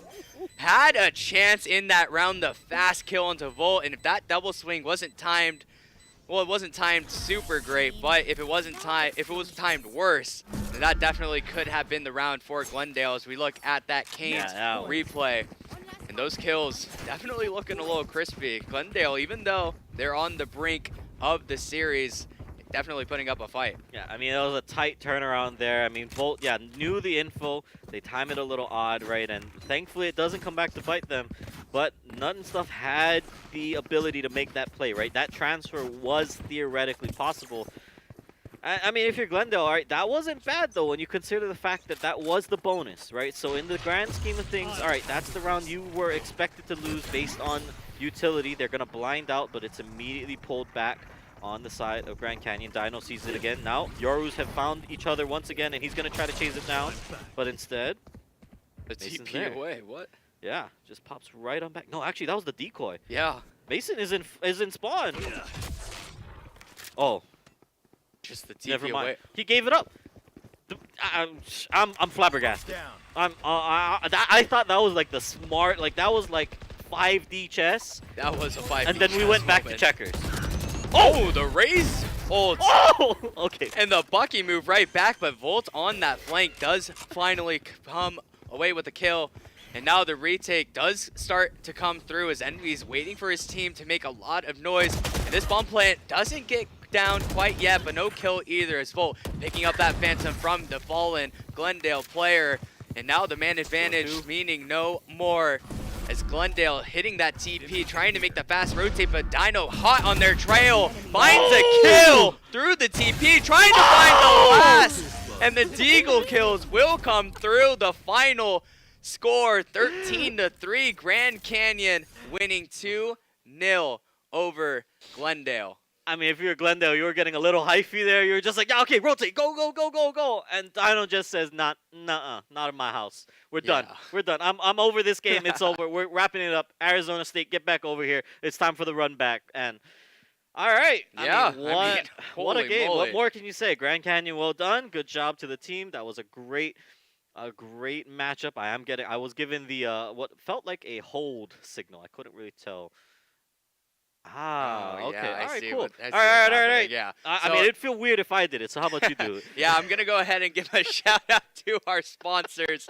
Yet again, going to give a big shout out to Army National Guard. Just a big thank you to them just in general for being able to help us put on this or have the prize pool and just overall be able to, have this event happen. The WCL probably wouldn't be able to happen without that, as well as our other sponsors here, Kane's, Rockstar, RallyCry, and Esports U. And now we are going to go into a post-game interview with none other than Volt as we go into it. Let's see it. Here in a second.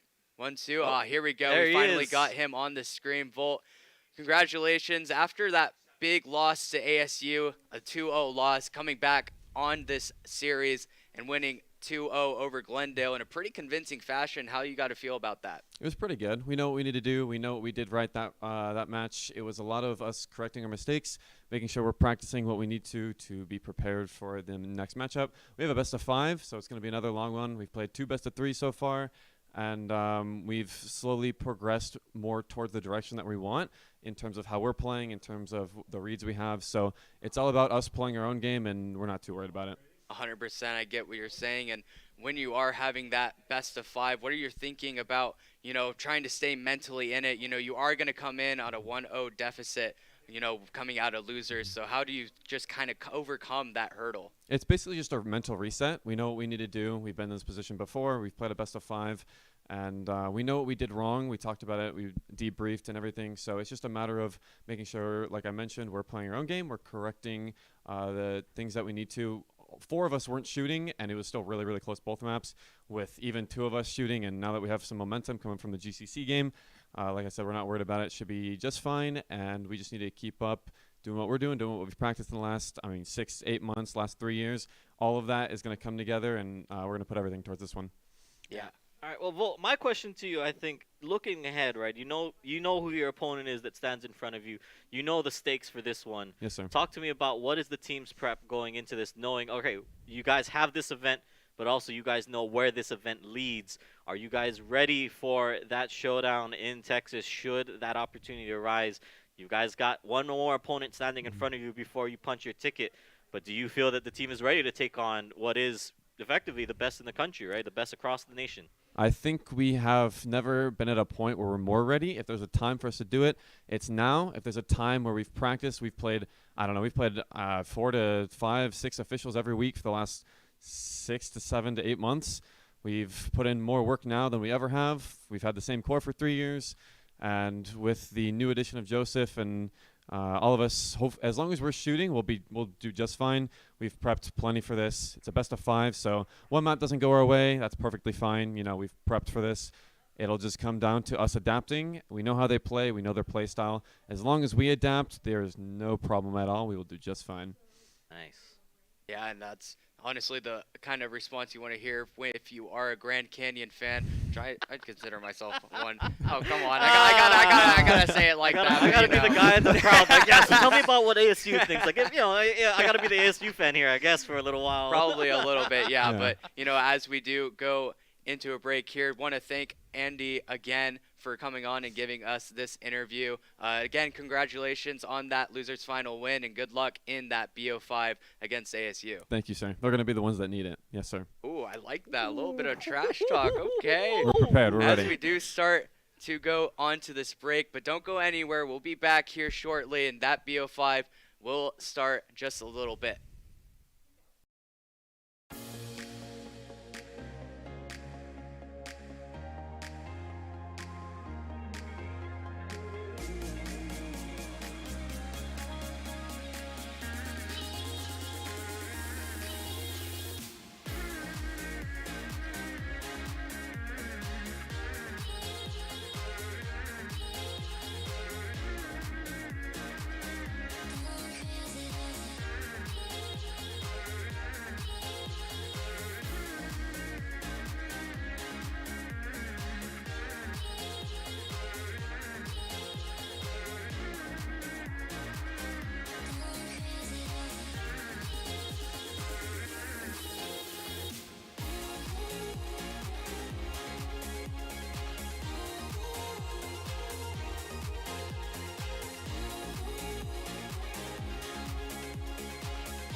Hi. Hello.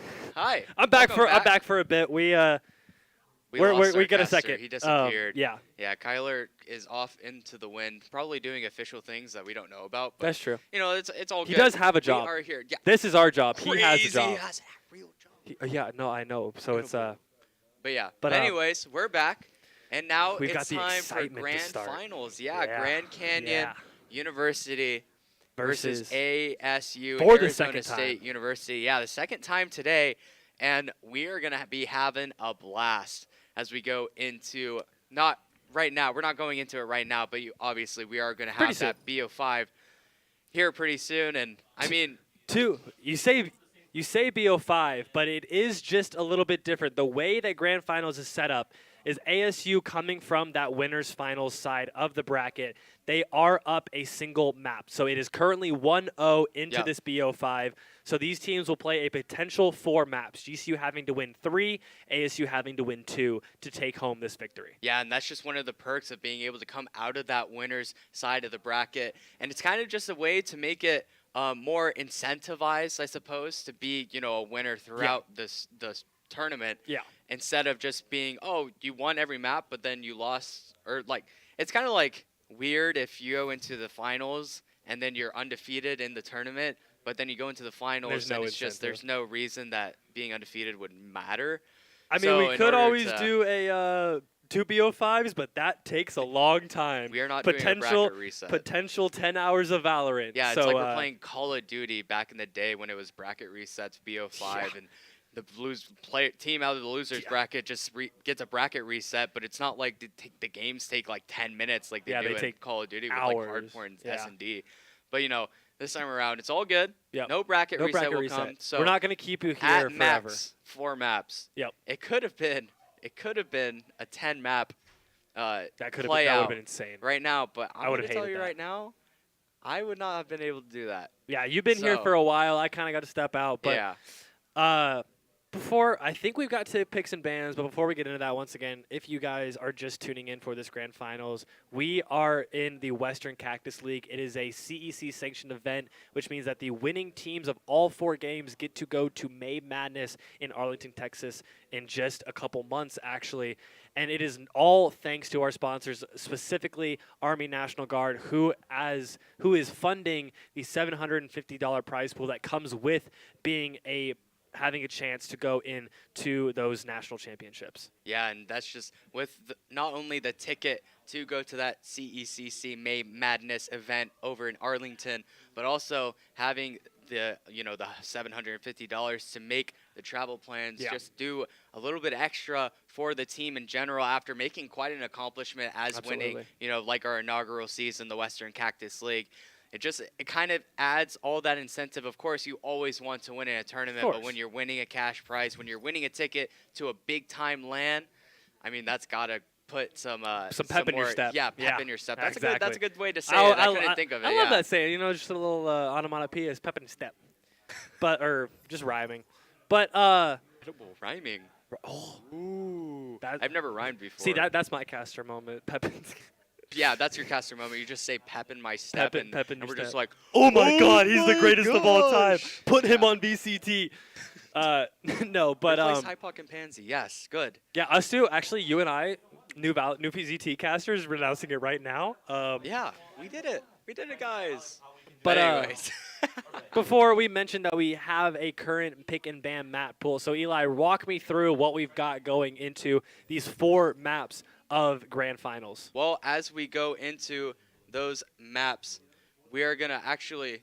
Do you want to do it after? Yeah, we're going to do it after, I think. We are actually going to go to a quick break here for a second, but we are going to have that action.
All right, welcome back. We just had to take a little bit of a break to try and, make sure some things were all set. And now those things are set. So here we are. And now we're going to go ahead and go into those map bans that we were going to go into before that break. And to start off, we've got Icebox, and then that second map will be Split, followed by Bind, and the final will be Sunset. Absolutely. And this is going to be an intense matchup. Icebox, we saw ASU taking a pretty dominant showing, but then Split obviously not getting through.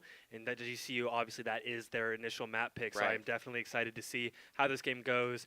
And those two maps will be the decision between whether or not ASU will take this home or GCU may have a chance to bring it back in the lower side of the bracket. Yeah, and with a BO5 like this, it kind of changes the dynamics of the bans altogether. A lot of these teams at these events and just teams in general, well, a lot of the times have that one map that they just ban and do not want to play. Yeah. And for both of these teams, I know for GCU, it's normally Lotus, and for the other team, for ASU, I believe it's Breeze. So that those two bans are what do come in. So all the other maps in the pool up for grabs. So now a lot of these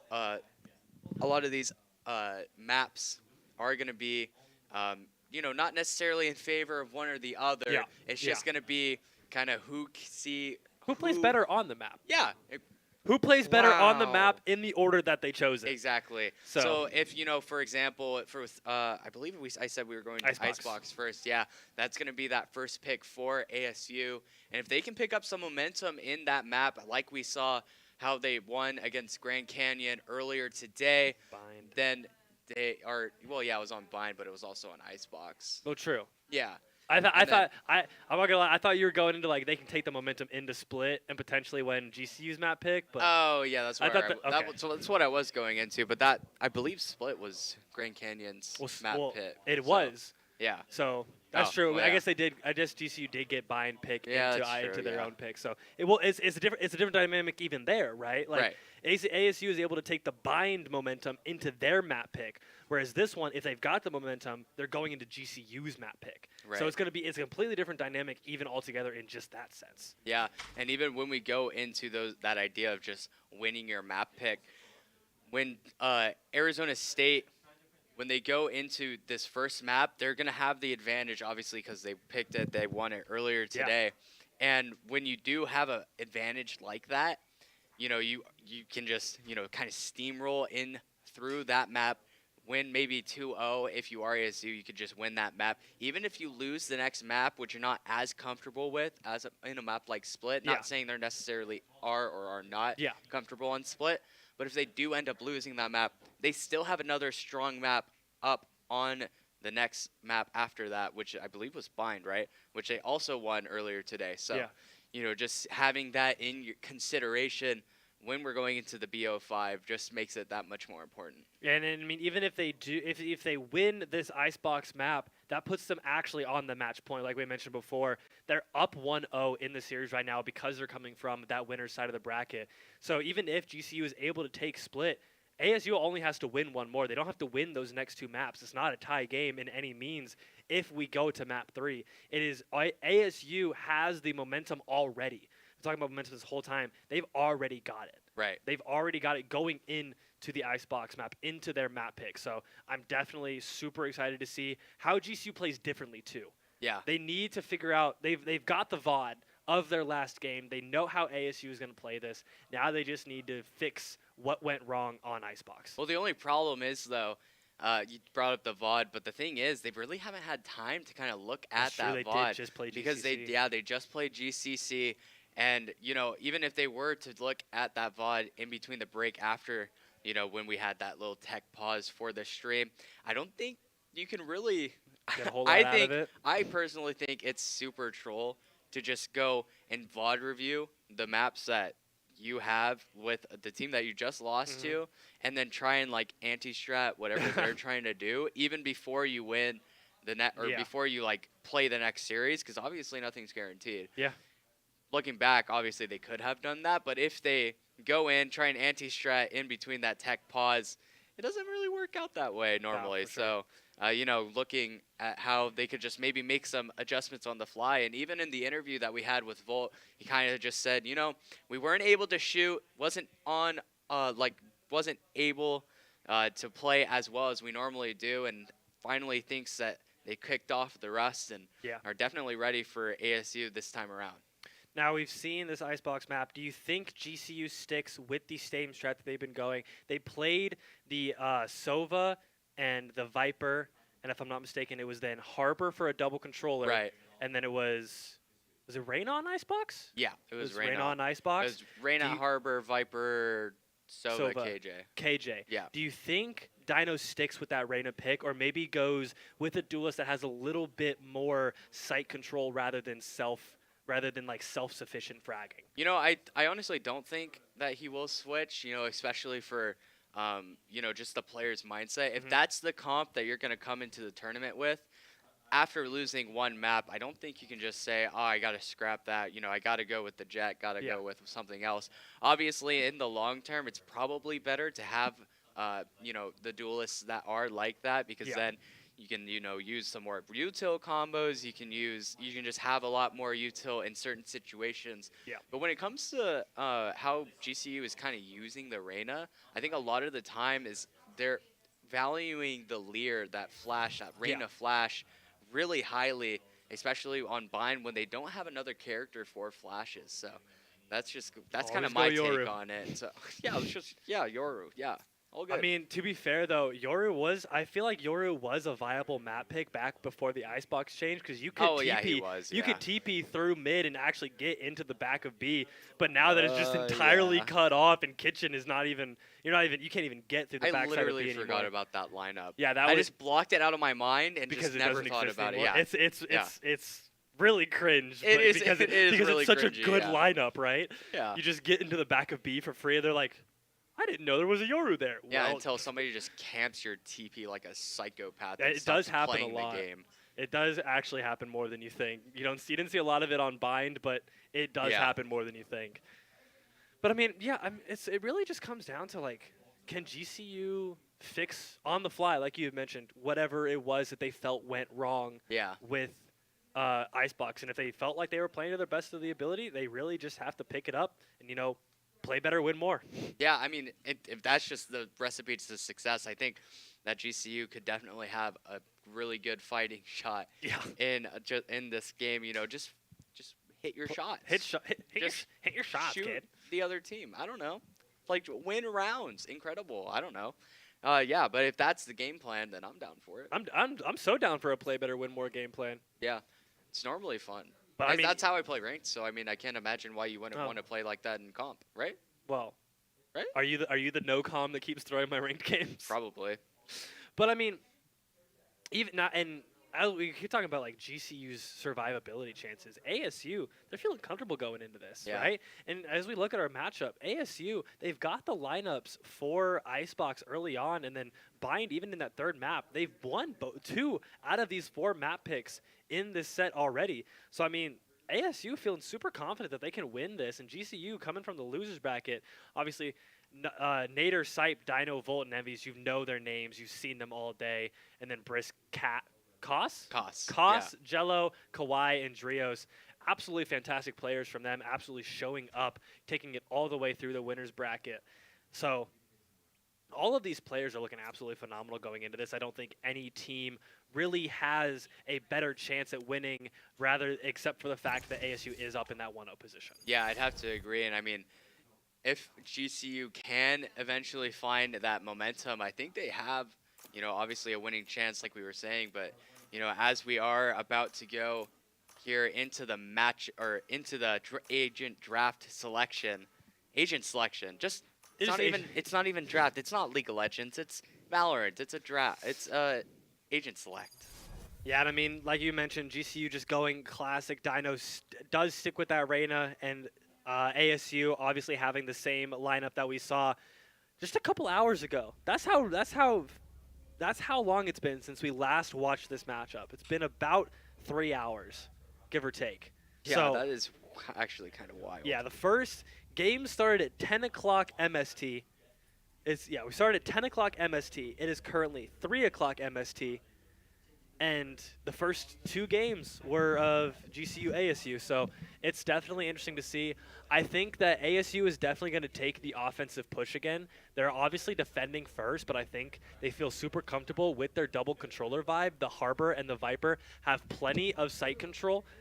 And we saw Harbor playing this absolutely phenomenally, using those, especially even the Cascades were being used to their fullest potential, blocking off as much of this map as they possibly can. Yeah, and I mean, that's just going to be something that you're going to be wanting with that Harbor, using the Cascades in a way that, you know, you can take the map control. I know we've seen ASU do it quite a bit with those Cascades over towards A. They'll block off that little cubby over towards A main, where the offense can just kind of slip in on the left in that A site, as well as just kind of throwing it over towards B long, and just using the Harbor util to the fullest. And I think that's one of the nicer things that I've seen since Icebox has kind of been reintroduced into the map pool, has been seeing that Viper Harbor combo just be used to pretty high degree, just over like throughout tier 1, just in general. It's a really nice comp. And GCU playing a little bit differently than we saw first, actually going to take the B aggression to start. And this is just going to be a fast dash. They find out the Viper, they know she's behind yellow, and it's just going to be a fast dash onto this B site. The wall is going up as the util gets dumped. GCU is taking this push on, trying to clear space before they get the bomb down. They don't want to get picked off early. Brisk does find the first kill onto Envies from that kitchen ramp. Yeah, and now the GCU finally getting this bomb down, in the flash through the wall is going to activate this fight. Dino and Volt hand in hand, going to find one for each of them. The bomb, though, not going to get planted quite yet. And Sype in quite a difficult spot as Jello and Brisk team up to get that kill together, as Grand Canyon not in a winnable situation as it seems, but Dino trying to find that kill, and now the health low for Volt.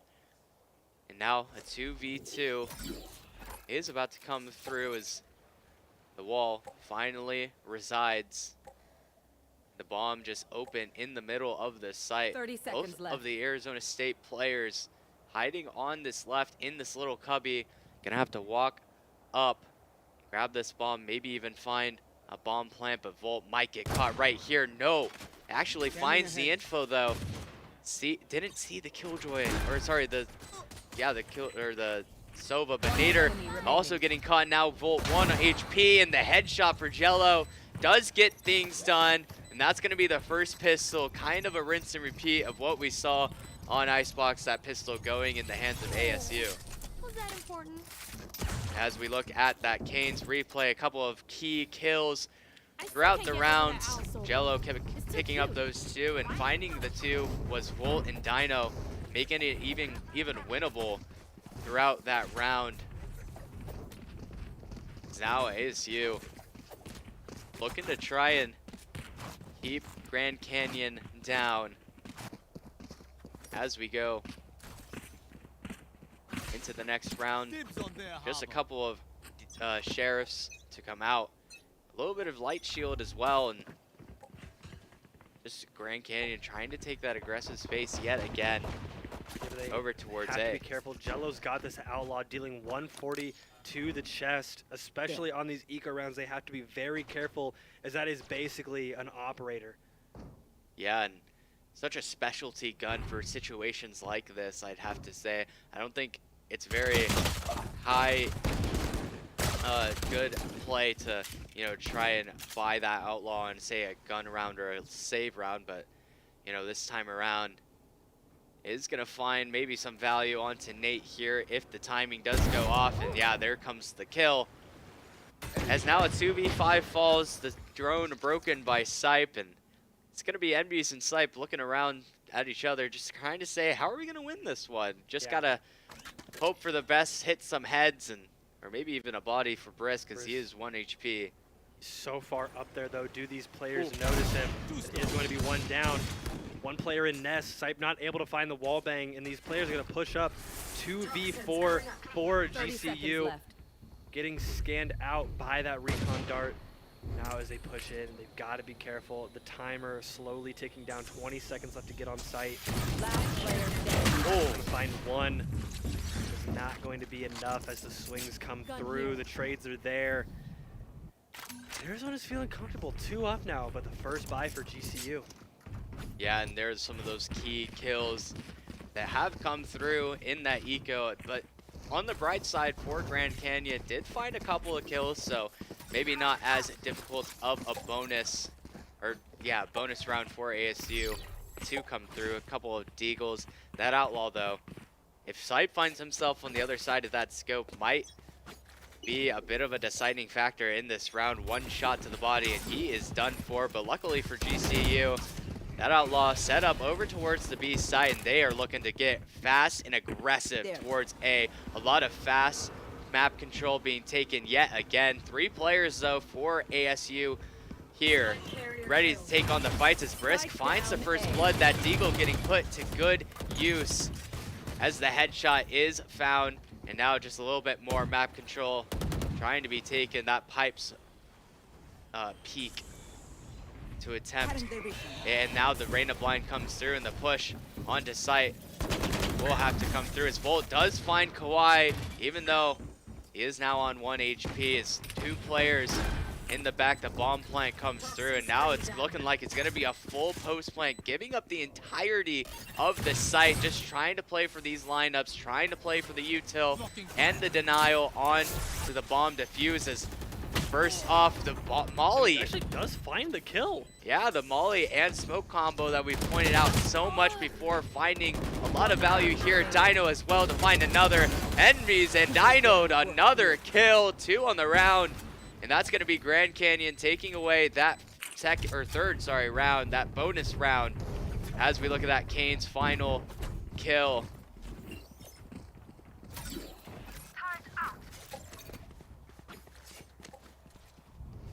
Taking a little bit back as that eco looking a little better for Grand Canyon, but now it comes down to ASU having Jello on that operator so early in the 4th round, no less.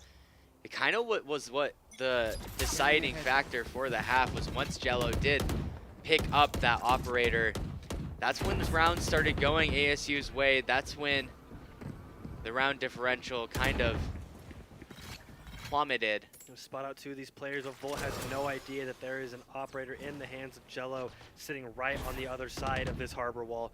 And they've got to play careful, because going down early, especially on the offensive side, can be an absolute detriment to your push. Yeah, and especially with this Sova. Oh, that nice Lear though. If they take goal, but the late shot does not find a kill, and Grand Canyon gets away scot-free as the bomb plant will go down without a sweat. And ASU now in the 2v5, only 1 player up above the operator in the hands of Dino, missing the shot, but not the second. And that's going to be a little bit of a kick in the shin.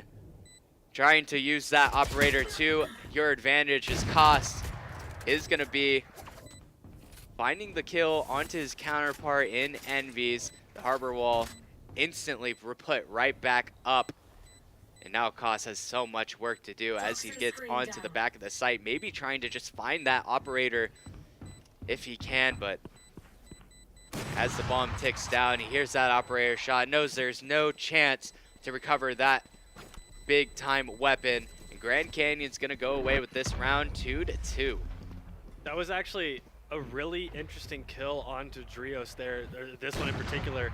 Dino only lives because of the cove that Sight put down for himself to plant. That util, that cove being really super important in these games today. You know, we saw earlier surviving the Brimstone ult and guaranteeing another defuse. So it's kind of interesting how that cove comes into play, taking damage rather than just being a smoke that you're able to shoot through. Yeah, and being able to look forward into the next round. A couple of sheriffs all around for ASU, and GCU looks like they just want to bull rush right onto the A side, not giving a regard to the 4 players that they haven't quite spotted out, but obviously for ASU, They know that there are 4, and Nader's gonna put that operator to good use, but the push through the wall, Dino will not get caught this time around. Jello to find another, and Koss finding a kill backside. Now Sipe picking up Brisk, finding a little bit of a harbor diff, is now Koss all alone, using that rifle that was saved over from the last round. Maybe having a chance this time as the bomb just now gets planted, and the time is not nearly as low. These 3 players from GCU still on the site, looking to take a fight, and Dino is going to take that first fight. Sipe there with the swing to help. And that's going to be yet another round for Grand Canyon. 3 in a row now, and here's a replay of how, honestly, how Dino should have just been dead in the water, getting double swing through that wall. I do not know how. We've seen these players hitting these shots all day, so Kawhi clearing that corner and not quite being able to take it is absolutely insane. But now, as we go in, GCU has the first lead of this match. They're up 3, but I mean, we've seen this before. They get the 3, and then they start kind of, and then ASU is able to make their return as they come into these full gun buys. So now it is definitely anybody's game as we go into round 6 right now. Yeah, and I'd have to say, though, for ASU, the only problem that could arise is the Eco not quite healthy enough to grab up that operator again. You know, honestly, this team kind of thrives when Jello is able to do as he pleases, use the guns that he wants, and try and take the map control that he can with really any gun. And, you know, being able to, just having a Vandal this time around, but obviously if you have that op, and it's going to be a little bit more difficult to try and push him out the way that Grand Canyon is right now, as the flash does come through. Koss is going to find that first blood onto the site, and nobody there to shoot the dart as Koss finds another kill. But now Dino trying to find anything into the site, but no, Kawhi is gonna be the one victorious in the end on that fight, finding no more afterwards. Now just a 2v5, and Nate has this operator, very high value weapon. Now just gonna drop it off, try and find a Vandal, 30 seconds left. and not allow for ASU to try and save that weapon into the net. Did he manage to get it off the map? Can you get it off the map right You there? can get it off the map, but he didn't throw it off the map. Koss picking up another, maybe even a second for Sipe.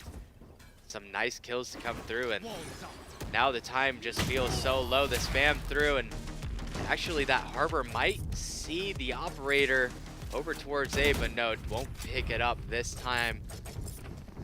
As the round goes to ASU, now tied 3-3, no operator in hand, and a little bit of a weaker buy is, actually I say weaker buy, but you know, that Jet ultimate ability, the Blade Storm, is gonna be used up for Jello here to buy. Best gun in the game. Yeah. Quote unquote gun, literally bringing knives to a gunfight. And winning. And winning. Incredible. So here we go into the next round, and a bit of a different look from Grand Canyon, sending a lurk over towards B, seeing what kind of space they can pick up. Now as the team makes a lot of noise towards A, now slowing down dramatically, giving a little bit more respect. Having that Viper Orb in that choke point makes it really difficult to try and do anything around it. You know, you can't really push out through it, because if it's just being held, you just get decayed and you kind of die for it. Yeah. Whereas if you go from above, you're gonna have to jump down. But that's the lurk kill that we've been looking for from Nader. As the hit actually does start to come in, and Koss finds Volt unattended, even finding Envies with the knives out. Sipe to find another kill, Dino to find 2, and all of a sudden, it's just Jello alone. And now it's just left up to the knife going into the gunfight. Not missing, 2 left, 1 to hit. Pulls out the Vandal. Dino is on site. Jello has no clue. Not quite gonna find that kill. Dino gonna swing. Molly comes in as well. And that is just going to be a cleanup on aisle 3. Yeah, and we look at that Kane's replay as Dino picking up yet another 2 kills, making use of that Reyna, 9 and 3. Having a lot of really high impact overall on this agent. A lot of nice blinds to be used, and even when they find the kills on the site, being able to have that full heal and just be right back at full HP, full shield, can be such high impact when you are going into those high intense clutch situations. Now Grand Canyon, yeah, on that B side hit this time. Putting it clear out. Arizona, Sipe gets the gong, knows that there's at least one player on B, but now not seeing those stun swirls, it's going to be a dash onto this B site. The plant goes down. Oh, and Rios tries to get through, but it's going to survive. As now Nader waiting for the mid lurk in CT spawn, could potentially push up into this A and clear space if the team wants to rotate. Yeah, and it looks like Nader has been holding this flank the entire time, just making sure that no players from ASU are able to get into the back and try and spoil this round for them. Is finally joining back up with his teammate, but this noise cut definitely could have instilled some doubt into the minds of ASU, but as I say that, the wall comes up and the hit does start to come out. The Sova ultimate used by Volt, trying to find some sort of entry onto the site, and a lot of spam damage made, and Envy's finally finding a kill, and even the Sova ult committed. Sipe to find yet another cost in the back lines to find one, and Kawhi with a nice shot with the deagle. Maybe here to find a couple more, but looks not quite how it feels. It's being held now, not even. Site could be huge, and there it is. And that was, I mean, that was a beautiful take there from GCU, but I mean, all of those ASU players were low. You mean, you see Jello on 1 HP, Kaz on 1 HP, and then Kawhi also about half HP. It is just a simple take from GCU as they put themselves up 2 rounds, a big lead from them, especially on ASU from what we've seen today. Yeah, and I mean, when we are looking at how Icebox normally was played the last time around, Grand Canyon took that huge lead in the beginning and kind of all fell apart when Strios had a couple of those insane clutch rounds. But this time around, GCU playing a lot tighter, not trying to give that kind of opportunity around to ASU this time, and just finding the kills in the post plant and being able to, you know, just find the kills overall, even when it's not the post plant. And that's really what it's looking like. The post plant is completely different than what we saw in game 1. I mean, it's so much cleaner. We saw even in like round 3, they got the bomb down and it just immediately backed up. I mean, they're not even trying to contest when they know that they have the util and the player advantage to just sit back and let ASU try and come into them rather than trying to force themselves onto the ASU players. Right. As we go right back into the game after that called timeout, trying to stop a little bit of the momentum that Grand Canyon has bought right back from Arizona State. As now a little bit of a mid play. I believe we'd seen this before for ASU, not quite 4 players, but this time around 2. As the flank will eventually come through, as maybe not come through, but that Killjoy He's like, this is good enough. Yeah. Not quite getting up onto pipes there, but it's a really big area that they can't walk into. It'll work. Exactly, yeah. No matter where you put it, it'll work. Yeah, just giving that advantage now, though, to Grand Canyon as the bomb does go down. This Reina Empress does get activated, but Jello does not care. Finds 2 on the fast take. Sipe to finally shut down Jello, as now he gets spammed through that wall, and that's going to be such a clean retake for Arizona State as they came through. Just the fast util dump and the dash up. Got to find all the kills and the defuse for ASU. That timeout definitely speaking wonders into existence. I mean, that's just a fantastic retake from ASU. I mean, there's not much you can say about that, right? Walking through the util and just winning their 1s. And I mean, Jello actually winning their 2s. 1v2 and just is able to get that collateral headshot. I mean, it's just, there's really not much you can say about that. GCU, you know, you mentioned they're playing tighter, maybe not playing that tight, sitting on top of each other, But there's just going to be another fast A push. Kawhi finding Nader early though in that mid spot. Now, Yeah, and we go right into this A take, but that Killjoy ult is going to force so much time off the clock for Grand Canyon. All the space they thought they had worked to get, now just in the blink of an eye means nothing as 2 players detained for Grand Canyon, and it's going to be on their teammates to try and help them survive, but you know, no advances on ASU's part to try and take those players out, as it feels kind of contained for Grand Canyon, not really having too much freedom as to where they want to go, and a little bit of noise made by Sipe onto this pipe position, and all the ASU players are just starting to come through as Drios yet again saying his name, finding some more value here as kill comes through in the back of the side. Jello and Drios and Brisk, all 3 of the A players finding one for their troubles, bringing the scoreline right back to 5-5. and I mean, this is still looking very similar to the initial Icebox game. Rounds are going back and forth. GCU finds 3, Arizona finds 1 here, 2, and it's just going back and forth as both of these teams are equally contesting this Icebox map. And it really just looks like GCU is not able to find a way past these harbor walls, past this Viper util. And I mean, Jello just absolutely locking down these sites.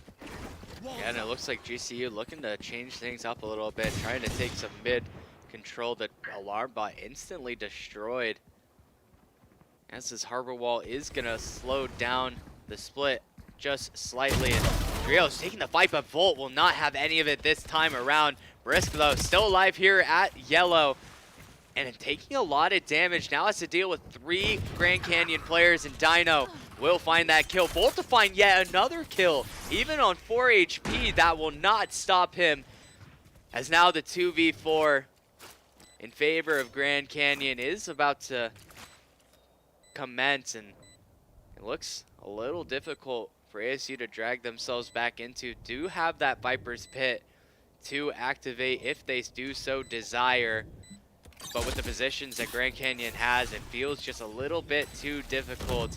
The Molly, the retake scenario is going to start coming through. Volt to fall, and Dino to find his 3rd on the round, finding the Thrifty, not necessarily saying the Thrifty, but I mean, that's a light buy, and that's a round win, as that Kane's replay shows that kill that Volt got in the first blood. And I mean, oh my goodness, what a fast kill that was. It's so curious watching these competitors play, because I mean, we've seen Drios get a 4K with all headshots before, but then he can't find that one initial kill onto the lighter weapon.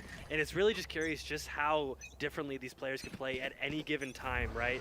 Drios being absolutely fantastic, and now sitting on the bottom of the leaderboard for ASU. Yeah, and as we go right back into it, a couple of players for Grand Canyon already towards B, trying to just take this fast B pressure, and the Harbor All will not tag a single player. So much space to be had as the operator for Jello rings out, finds nothing for its trouble, and this Cove actually a fast push in to Snowman, and Brisk will be able to look right over that harbor wall, pick up Volt, and Envies will not let that go away. Brisk to find a second, and now the man advantage back towards ASU, and this Sova ult across the map does come through. Dino dying desperately to find any kill, and kill he does find onto Cass. The dismiss to give him a little bit of rope, but Brisk actually just spotted him, just trying to find any kills, live as long as possible. Finding even another one. The heal through. Does not make a difference though. Kawhi is going to find 2. The Molly from Nate finds a kill, and no time. Nader with the clutch. 5-7, a nice headshot to end it out. And that's going to be a 5-7 half. ASU not quite up, as Grand Canyon takes that round right from under their noses. Yeah, I mean, it was actually kind of interesting that Sipe, I don't know if he just thought that Brisk walked back into kitchen, or it just kind of forgot that there was somebody up there. But I mean, the initial fight was between Sipe and Brisk, and Sipe just not looking back up there as he walks back to bridge. Especially with Dino being on that other side of bridge, is kind of curious why Sipe chose to miss that there. But I mean, in the end, Dino able to find 2, and then Nader just able to clear it up as the timer ticks down on that bomb. Yeah. GCU was back on a nice spot, 7-5 half. Yeah, and it looks like GCU just trying to get that A orb yet again. The Cascade gonna help with that effort. And ASU this time around, a slow pistol we saw the first time they played on Icebox. This time around, it's gonna be fast. Volt to pick up that first blood. Brisk though will not let that go to waste. Dino and Sipe fighting for their lives on this site.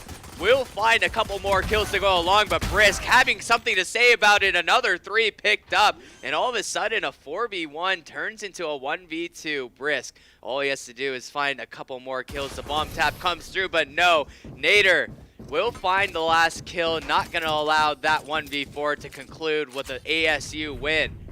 Definitely a dangerous swing there from Brisk going into both. Obviously, Brisk having no idea that there are 2 players ready to swing him, but I mean, Nader, it was almost close, because if he gets that kill, you know, Envy still has to swing, and with plenty of bullets left in that Ghost Mag, definitely we saw it just happen a few seconds ago, able to swing and get that second kill. So definitely a precarious spot for GCU to be in, but able to come out alive and give themselves their first pistol round of the series. ASU after that round loss says, well, it didn't work on A, let's just try it on B. 4 players over towards B long, trying to take a little bit of extra space.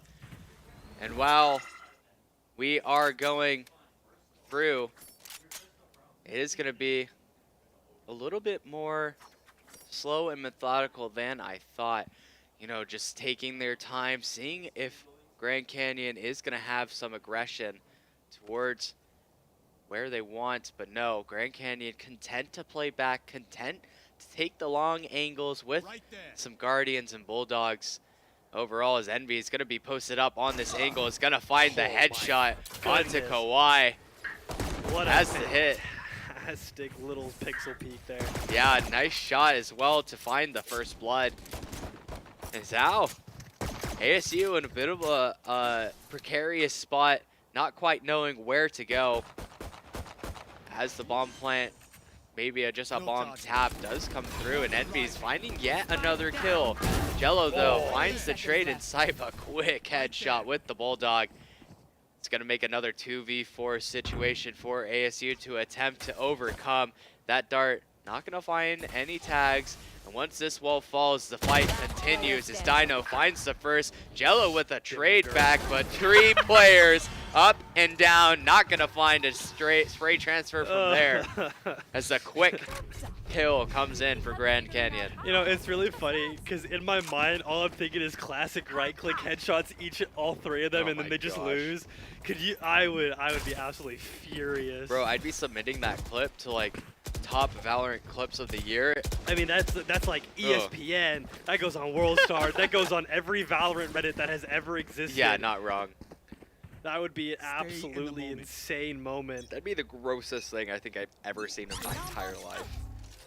Like the amount of RNG that it would take for those bullets to just reach that way, it would be crazy. And Grand Canyon has tried this before in the past Icebox map that we've seen, and I think Jello might have an idea. That crosshair right over the head of Envy's, but that wall is now going to go down. The kill does come through, and Sipe is going to be all alone towards B. Dino to try and help and support, but now kind of comes down to what this Bulldog can get going. The dash up, and maybe even Jello not really realizing that because there could be another player, but it does not matter. Brisk is going to find the kill, and now a 5v3. The molly to delay the plant just a tad bit, but you know, just finding another safe spot to plant is just going to point. Dino finds a long kill with the Sheriff onto Yellow. Yeah, and this shock dart could actually find a kill onto Drios if it does get unlucky hit, but no lucky hit is found. So now the slow retake does start, and a little bit of sight for Dino. A nice shot. Dino. 1 bullet in the chamber, not going to do any more for him as Cass from B long, does find the kill, and yeah, that's just the read from ASU. Kind of reading into how GCU has played Icebox in the past, a couple of the plays that they made. Now I mean, just it's really taking like full if you're advantage. throwing Harbor Wall down that area, Right, are you yeah. really not going to send anybody to follow up on it? It's really just kind of like noticing the strats and being able to play off of them. And Arizona ASU, they obviously have like a minute 30 to get this bomb down. They don't have to worry too much about that early aggression from GCU and just kind of wait it out. Yeah, as now we go right back into it. ASU thinking that B might just be the play for Nader the finds half, and Cass. Nader, yeah, Cass, sorry. finding a pretty aggressive peek over towards mid, and the punish of the Viper.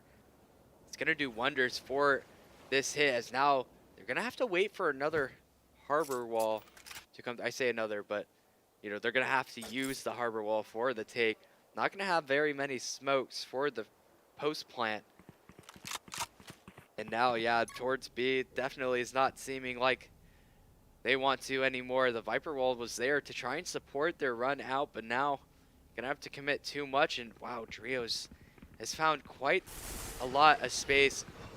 Granted, this is how exactly how GCU wanted to play this round out, as the Cove does go down to try to give the plant in a low Brisk, very low HP Brisk is gonna run away as Jello finds the even out, and the 4v4 retake does come through. Jello to find not one but two on the round, and now the Harbor ult as well is gonna try and make things a little bit more difficult for this team to hold, as Drios finds the kill onto enemies, but a lot of damage found for GCU, and that Empress will be reigning as 1-2, finding the win for the round, maybe, as one more bullet will be the end of Drios. That halfway hold, and the spray through, showing the supremacy of that Reyna ultimate.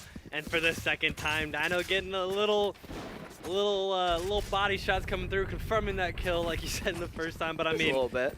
when you're getting a 3K in that fashion, I mean, you're feeling it. You're pumped up. You're finally putting up numbers on ASU on their map pick, and you are getting excited. 22, 10, and 10 on this map, and that is exactly what we've been waiting to see from GCU all day. Yeah, and now it just goes right back to ASU. We've seen them come back from a couple of these Get out of my way. far down rounds, and now just trying to keep the aggression up and give it up. They will not. Jello finding yet another first blood right out onto Nate, as now things slow down yet again up through mid. That gun is recoverable, and Brisk does find the pickup, as now a couple of fights here about to ensue. Only 2 knives left for Jello on this Blade Storm. And that Cove might, Sipe maybe getting a little testy. Might see, as now maybe even a pinch is gonna come through, but Kawhi with quite the snap. Gonna find Sipe. Cass over towards B, finds the kill onto enemies, and just like that, ASU has cracked this site wide open. The bomb plant goes down in Grand Canyon. Now a 2v5, and what looks like not even an attempt to come through is not very close to the B site whatsoever. Yeah, now it is really just looking like GCU is going to play this save. I mean, Dino's still on the other side of the map. They're down weapons. They have to play very carefully here. Volt playing not quite as Drios' alarm bot detects, but he is right there to play with it. And now Dino last alive is going to find Drios, and Jello is chasing, not wanting him to save his gun. An interesting decision. Yeah, you Has know, the Vandal in hand. sometimes you feel it. You know? I mean, 23 and 11, sure, I guess you're feeling it, trying to see what kind of damage you can do to the eco, because at the I say that, but I actually never looked Yeah, at the economy. They did are, not exactly have the weaponry to. let's just go say and get we to the are next in round. need. GCU is in need. He was putting himself on the same eco. That's what he was doing. He was making sure all of GCU has the same eco. Of Duh, course, right? no, that's such a selfless play Yeah, to do. I mean, Dino, 10 assists, such a team player. Of course, of course. Ugh. Now Yeah. going to, A little bit of a split here. yeah, a little bit, but looks like they're not trying to, oh, the timing almost find worked it. out, but Jello will put a stop to it. The drone had seen what was happening, and Nate not going to Oh, find the a kill. headshot. Koss, wow, nice spray through the wall. That cascade, and now 7 to 10 looking to change into 8 to 10 is 2v5 yet again in favor of ASU. The attempt, maybe not even, well, it probably will be taken, you know, they are in the eco, but just so far away, it seems next near impossible to try and irk out the win. It's now just Dino actually just running around. I'm not quite sure. This time, Where- you do not save. You do not save One the enemy Sheriff. remaining. That would be true. Envy's gonna fall basically instantly. Going to pick up the Marshall. That's what it was.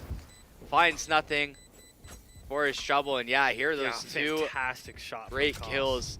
That Kane's replay showing just how good of a player Koss is going to be for ASU, trying to bring themselves back up out of this deficit. I mean, now it's 8 to 10. When is it time to worry when you are Grand Canyon? I think it's right now, and I think that is exactly what these players are doing, and I think it's an absolutely fantastic decision from these players to call a timeout right then and there. You know, you just lost 2 rounds. ASU is looking to make a comeback and bring 2 more to tie this game up, and I think GCU is looking to maybe solidify their lead. They got to play a little bit more defensively, maybe try and clearing out a little bit more util, maybe letting a little bit more sight be taken and playing the retake. I definitely think that their retakes have been going very well in this game. So they just need to play a little bit slower. They're kind of playing into ASU's game, trying to get the early picks.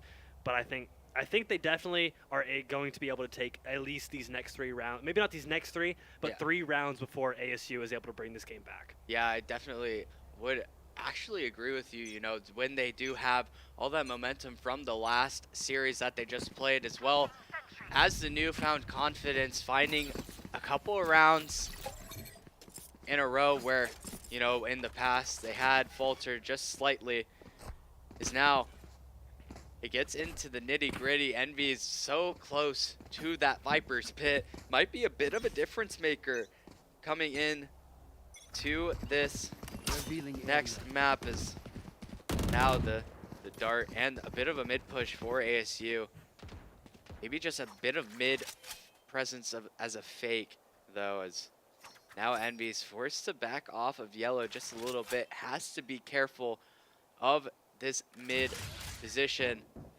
That might just be what ASU was hoping for, trying to get the yellow player to move right back towards the site and have what seems to be a free B long take, as now the cascade and the drone working in harmony, trying to find any dangers that might pose a threat for this take, and none to be found, but still a lot of caution being brought. Yeah, ASU still, 45 seconds left. They've got to make a decision here soon. The 20-second mark is really where you got to make a push onto one of these 2 sites, or else you don't have time to take the site and get the bomb down. I think Volt might be able, not quite able to avoid it, and he is going to die to that nano swarm. Not a great look from him. But now it is going to be a B push. The molly goes down. Brisk vulnerable, but is able to get out. But Jello falls on yellow from Nader, who's sitting in nest. Yeah, and this retake might also be a little bit difficult for Grand Canyon, finding that man advantage or man disadvantage, taking it back, but this harbor ult is going to bring all sorts of trouble while they try and push out onto the site. Not going to be able to find the fights that they want, but even so, reload. Dino to find another kill, and And Sype Sype. crazy one-tap Dino also to find another kill, and just like that, the Cove open to try and help this defuse go But he's- through, and the he's stick, sticking it. the stick comes through. The kill after the stick, and Grand Canyon finding a way, even though I was literally doubting them just being able to have such a clean retake. And I mean, overall, finding the kills in such a tough spot, that's basically a 2v4 as well. So now that timeout is going to come up for ASU, and the time could not be better for them to call that No, after definitely. a retake Definitely. fiasco like that. And yeah. I mean, even getting the Sova ult out of play very early on and still managing to lose that retake or that post plant. But I mean, it really comes down to Brisk not being able to get that pick onto Sipe there, having to reload, and Sipe has the knowledge of where they are now, able to swing and able to get that pick, which puts that into a 2v1, and then really it's just cleanup crew, right? Yeah, and I mean when we talk about that kill that Sipe got onto Brisk, I believe it was Brisk. I mean, you couldn't even see him on the screen. He just so fast, just jiggle one tap, goes right back behind the yellow crate. Yeah. Even if there was another player with Brisk over towards yellow, I don't think Realistically, there'd they're not ever getting that be. kill. Yeah, there's no chance at a trade. He's just too quick with it, finding the kills. I guess that's why he's just 16 and 13 going in to this round number 20. And Dino on the way to a 30 bomb for sure in this game. And I mean, realistically, GCU gets these next 2 rounds and maybe he doesn't hit that 30 bomb. But I mean, he's definitely looking fantastic on the Reyna. A lot better than we were seeing in that first Icebox match against ASU just a few hours ago. But ASU, I mean, they're losing these. They've gone back and forth on these B rounds, but now the KJ comes down, and this may be where Arizona seals their B-side push play. Yeah, and it's definitely looking like that will be the case, but a couple of ults of their own on Grand Canyon side to try and find the round win. Oh, even this Viper ult, though, I don't think it gets quite It does not. what they were hoping for. It doesn't get to the site at all, and not going to be able to plant in the Viper's ult as all as that Sova ult. Voice line reigns over everything, and now everything kind of dies down just a little bit. Actually does get the bomb plant into the ult, but I mean, it's on the edge. And GCU might be able to maybe get a bit of a stick onto it from the outside, as GCU was actually battled back and force a lot of They sight. find Koss in the Viper ult. And don't. Oh my gosh, a quick spray from Kawhi. I mean, if there was ever a chance, that seemed to be it. The fast 2 kills came in, but no more after that. And I mean, such a huge win for Grand Canyon, as you heard the ring out as well. ASU Hunter's using Fury. the Hunter's Fury, yeah, not getting any value out of it, as Kawhi has to be so Holy aware. Spray. And Holy yeah. spray transfer. Jeez. But now Grand Canyon, they've got Viper Ultimate ready to go. They got Viper Pit and they have Empress up and running. I'm definitely looking for Dino. He has the Phantom in hand. Arguably the better weapon to have in the case of having Empress. You know, you get that increased fire rate. That Phantom can hit like a truck. Yeah, and it definitely can. ASU wants to try and take some of this fast A space, using that Cascade, using the Recon Dart as well. Going to be making their way. I was about to say making their way downtown, but stopped myself. I had to. I don't know if I can. Making my way downtown, walking fast, faces passing, I'm homebound. I've already made too many. There we go. I thought you were actually gonna leave me My hanging bad. there. I can't do Oh, that. and Koss finds a great kill onto Nader early. Envies is ready to take out their counterpart. Oh, Gotta and he play might- cautious, but he's got the read. And Oh, actually the Phantom 145. moment. I mean, that was like right on the Actually, edge. it's 140 on the Phantom. Is it 140? It's 145 Oh, it was on the 145 on the Sheriff. Sheriff. Oh, get out of here, you nerd. And it looks like Drio's actually found. Oh, I say found the timing, but all the util for Nate does get. Finds the timing on site, Yeah. though. He definitely does. And Envy's, yeah. Oh, and Envies finds the kill. timing onto Drios. And this could be a round just for Envy's to try and shine, as he is 1 HP, the lone player now, though Volt is there to help, and ASU is going to get this bomb plant, even going to stick it Oh, through he's the. not! Oh my He doesn't gosh! get it down! The bomb plant not going to get planted at all. The Molly as well, finding a little bit more damage. finds Finding one! the fourth, maybe even a And he fifth. finds the Then fifth! finds the eighth. The ace to win game 1. We are, and Oh now my gosh! GCU has tied this match up. Both teams now have to win 2 maps to send this game home. And I mean, I just need to point out really quick a shout out to Enemies for an insane clip. All that on 10 HP, by the way. Yeah. Not a single kill found without being basically at death's doors. Yeah. And I mean, that's the 13-8 win. And I mean, oh my gosh, GCU ready to rectify the loss that was the 2-0 sweep earlier in the day. Yeah, and that was that was absolutely fantastic. Brisk, but arguably throwing that round, I mean, not knowing, I mean, it's tough, right? Because that Viper Molly doing just enough damage to get that kill just milliseconds before that bomb goes down. Yeah, I and mean, that it's really just, secures the round there. It's just kind of unlucky, you know, they're spraying at the cove, and I think the last bullet hit him while he is in that double damage, obviously. When it is that double damage, it's going to be 80 to the body, so not really going to be able to do too much there, but, you know, overall, a nicely played map by GCU, but ASU definitely not showing that they're going to be pushed around. A lot of those rounds came down to the wire. A lot of 2v2s, a lot of 3v3s just in general, but this time around it felt like Grand Canyon was the one coming across as the winner in it. Absolutely. Instead of like it was earlier today when ASU was the one finding those wins. No, but now we go to GCU's map pick, a map that we have seen them play hundreds of times, Split.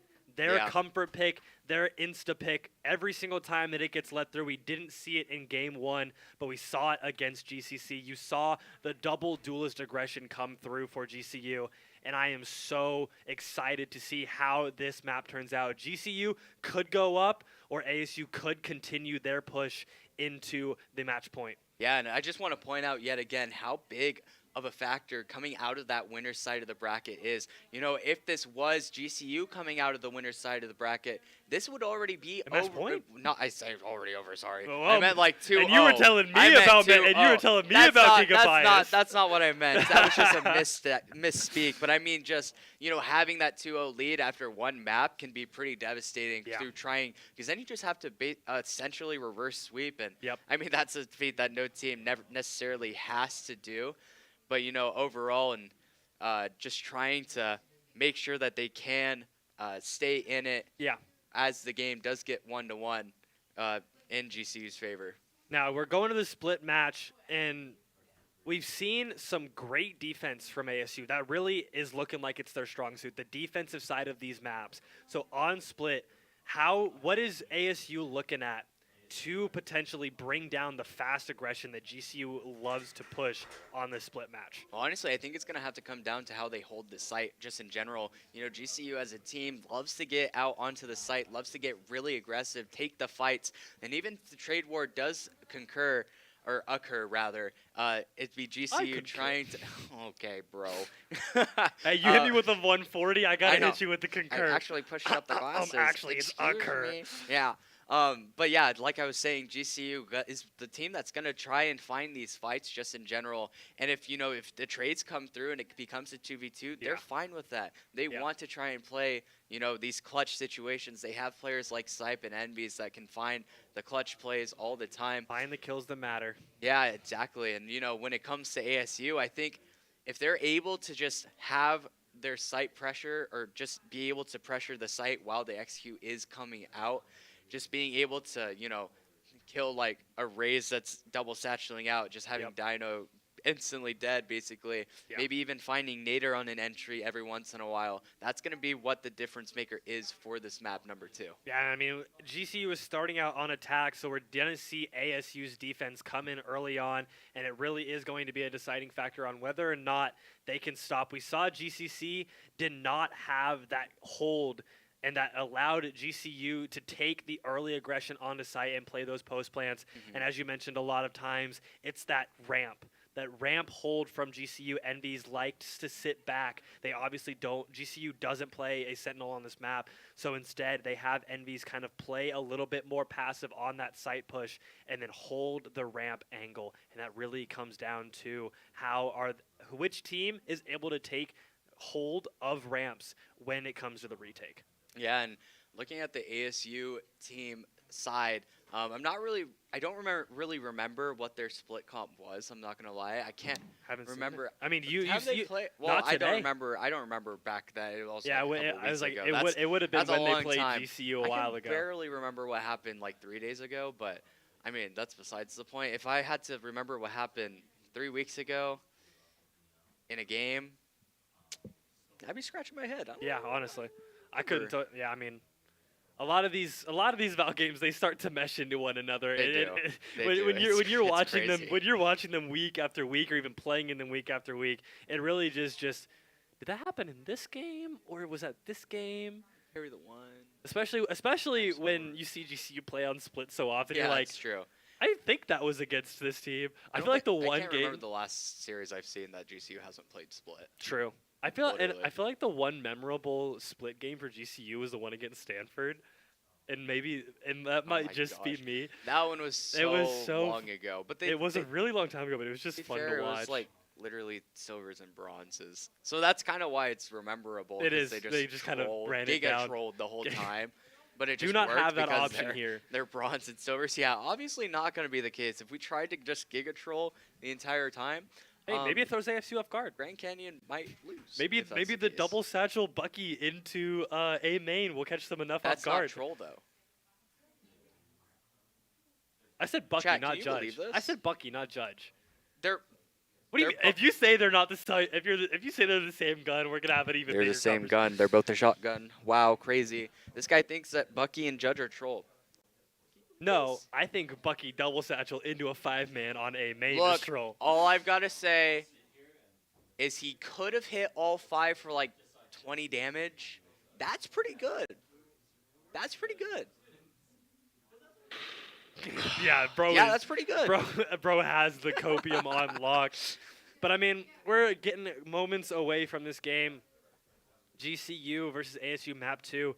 And like I said earlier, now it's a BO3. Yeah, They're really just back into a it BO3. basically is, yeah. And now the momentum that ASU had from having the one map advantage, GCU now has because they just won the last match. Right. So now it really just is a race against the clock. See which team can crumble first. Yeah. GCU's got the hammer and chisel. They're slowly knocking down ASU, and now it is just going to be whether or not they can withstand long enough to bring these last 2 maps back, or will GCU just take this momentum and run with it? Yeah, and as we take a break, or not take a break like for the broadcast, I just want to take a quick moment to yet again thank our sponsors.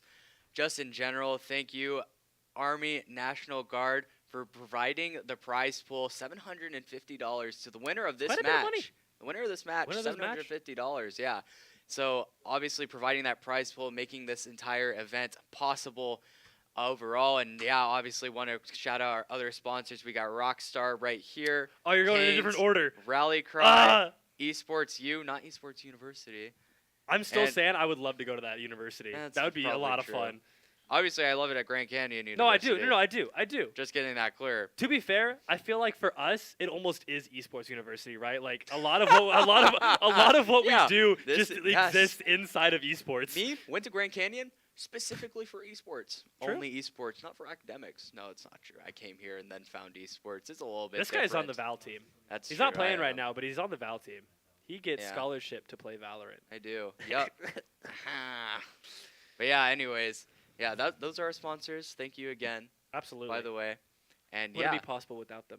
Like would not. actually would not be possible. not at all. not It's in the it's one of those slightest. things where it's like, oh, well, they're just saying that because it's like it wouldn't be possible. They have to think, no, this No, it's like literally this like, genuinely would not be possible. Oh, what the heck? wait, are we getting fired? Yo, Did- they're I think- did literally we just putting get- an Whoa, advertisement whoa, for my job, whoa, right? whoa, up here. guys, No, but guys. real life, I real swear, life. I swear, This I is- swear. we are looking for some casters overall. In the coming years. Obviously, I've said it Are before on you- this do you broadcast. graduate? This is my last year. Yeah, This this is is your my last last year? semester. I've still got a little So, ways to go. Yeah, and we are always in need of some casters. Just in general, love to teach, or I say love to teach. I'd love to, have some more faces here on the stream. Absolutely. We have a couple of consistent people that do come on, but just overall having,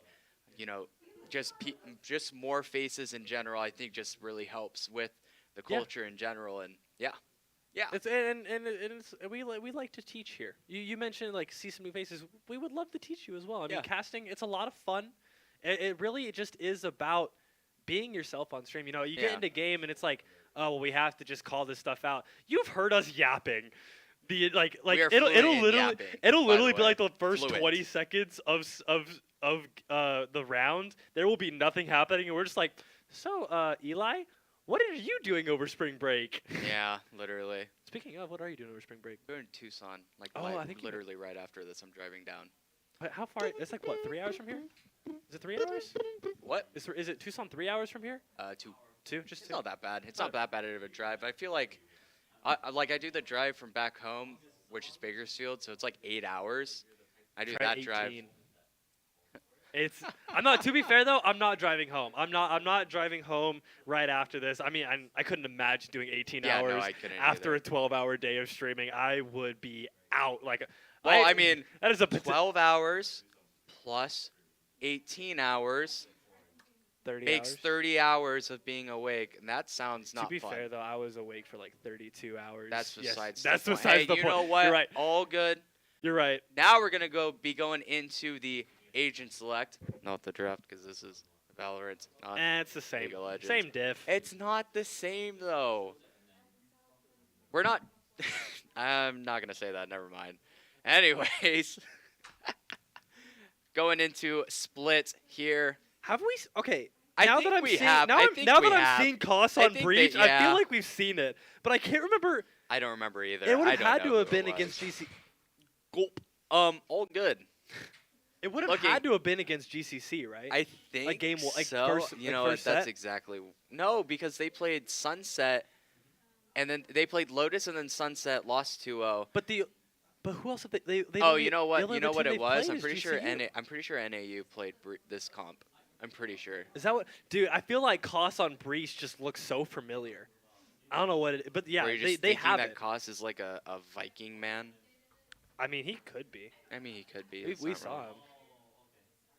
You Yeah, don't remember what they look like. No, to be I fair, remember. I don't. I You do? remember Koss. Well, because I apologized to him because I was saying his name wrong. I was True. like, "Hey, yo, my bad." I think we've still said it wrong a couple of times, but I have not said it no, wrong a you couple have. of times. You have. Uh-uh. I heard you say This Cass guy's a one time. filthy liar. That's I am not. crazy. Chat, tell me if I'm wrong. That's he has it. said Chat. Cass. Go through the VOD. I want Clip you. where I was wrong. I want you to don't think I was. rewatch GCU winning on Icebox and tell me that this man said Koss. Wow, we just got trolled. What? That we were there for like a half second.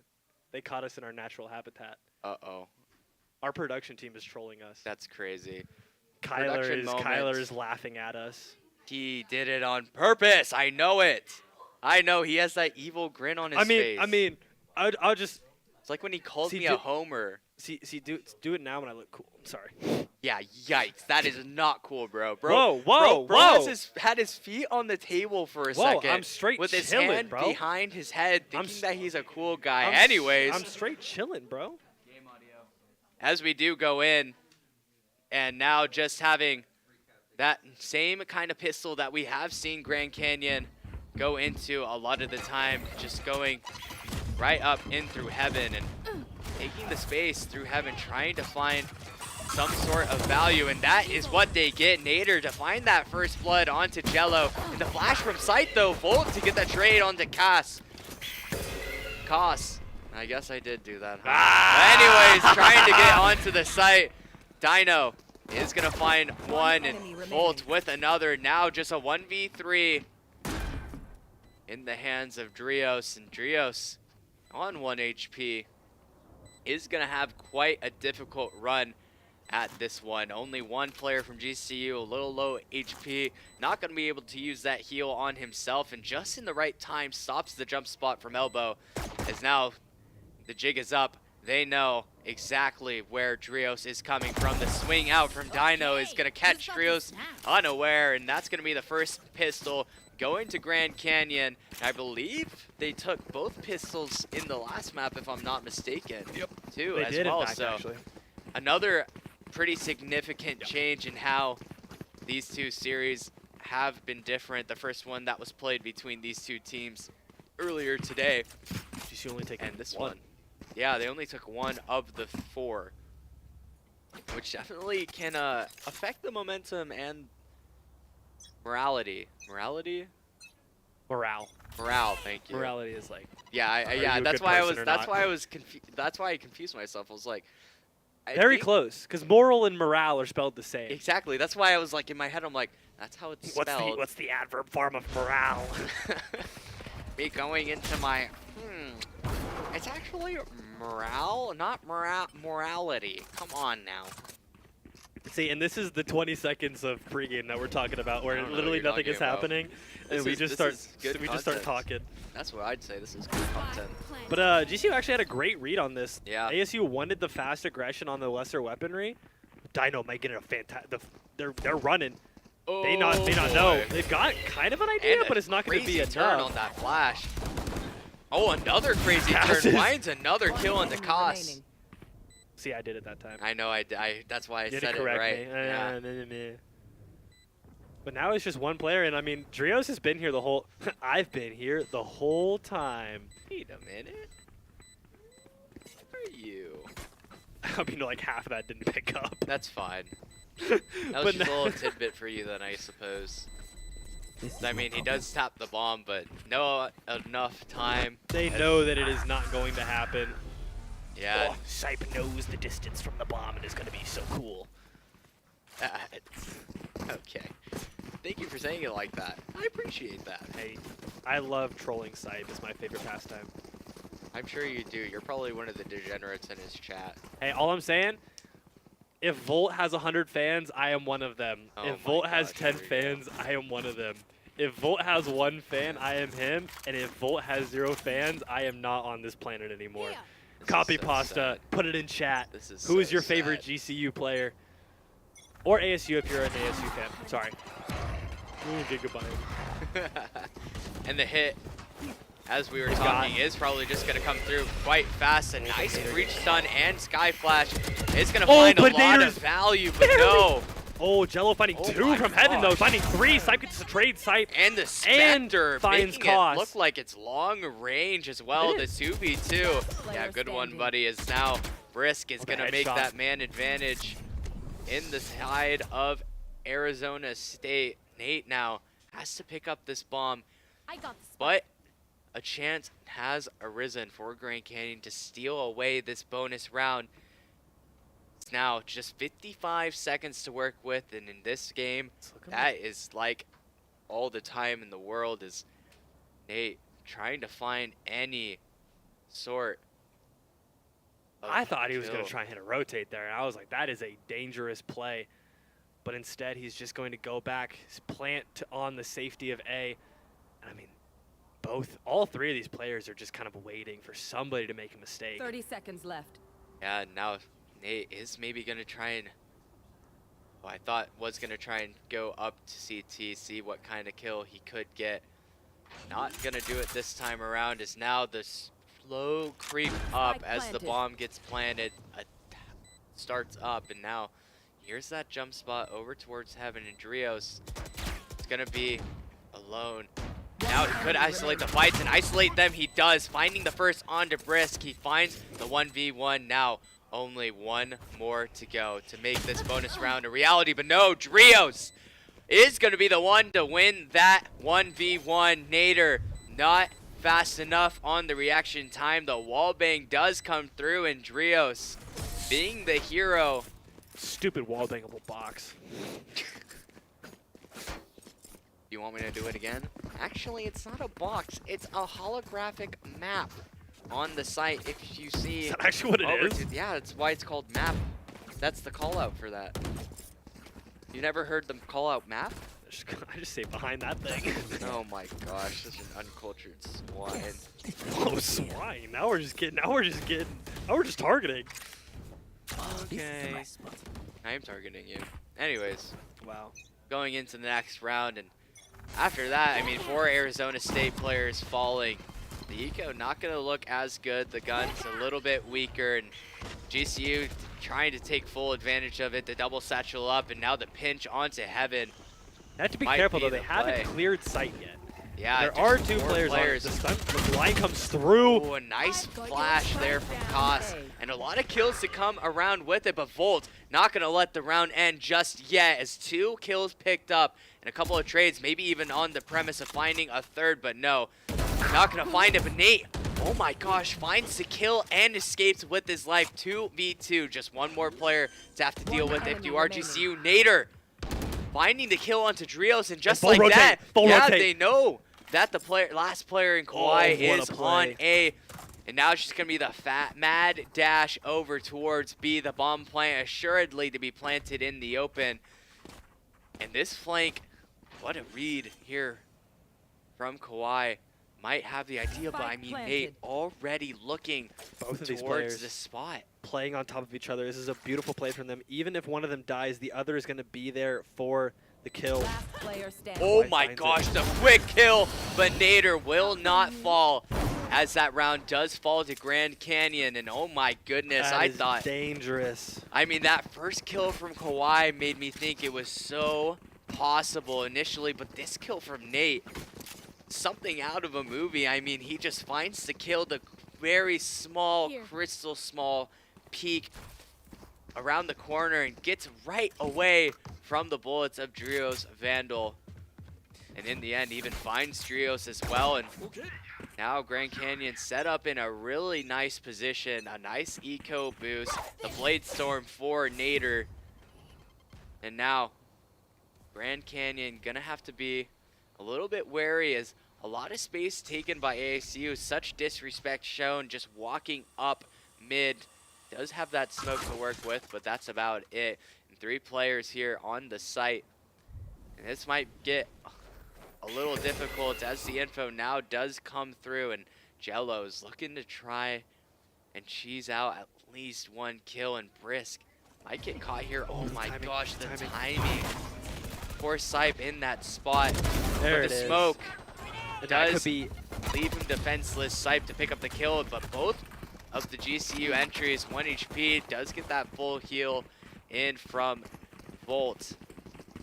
And the full rotate to come through as so much presence has been shown from ASU over towards A. Seems that the next best thing is just to go over towards B, even though that Cypher tripwire and the Cypher camera might make things a little bit undesirable this time around. Even gonna hear some taken out. util 30 seconds left. and the camera destroyed.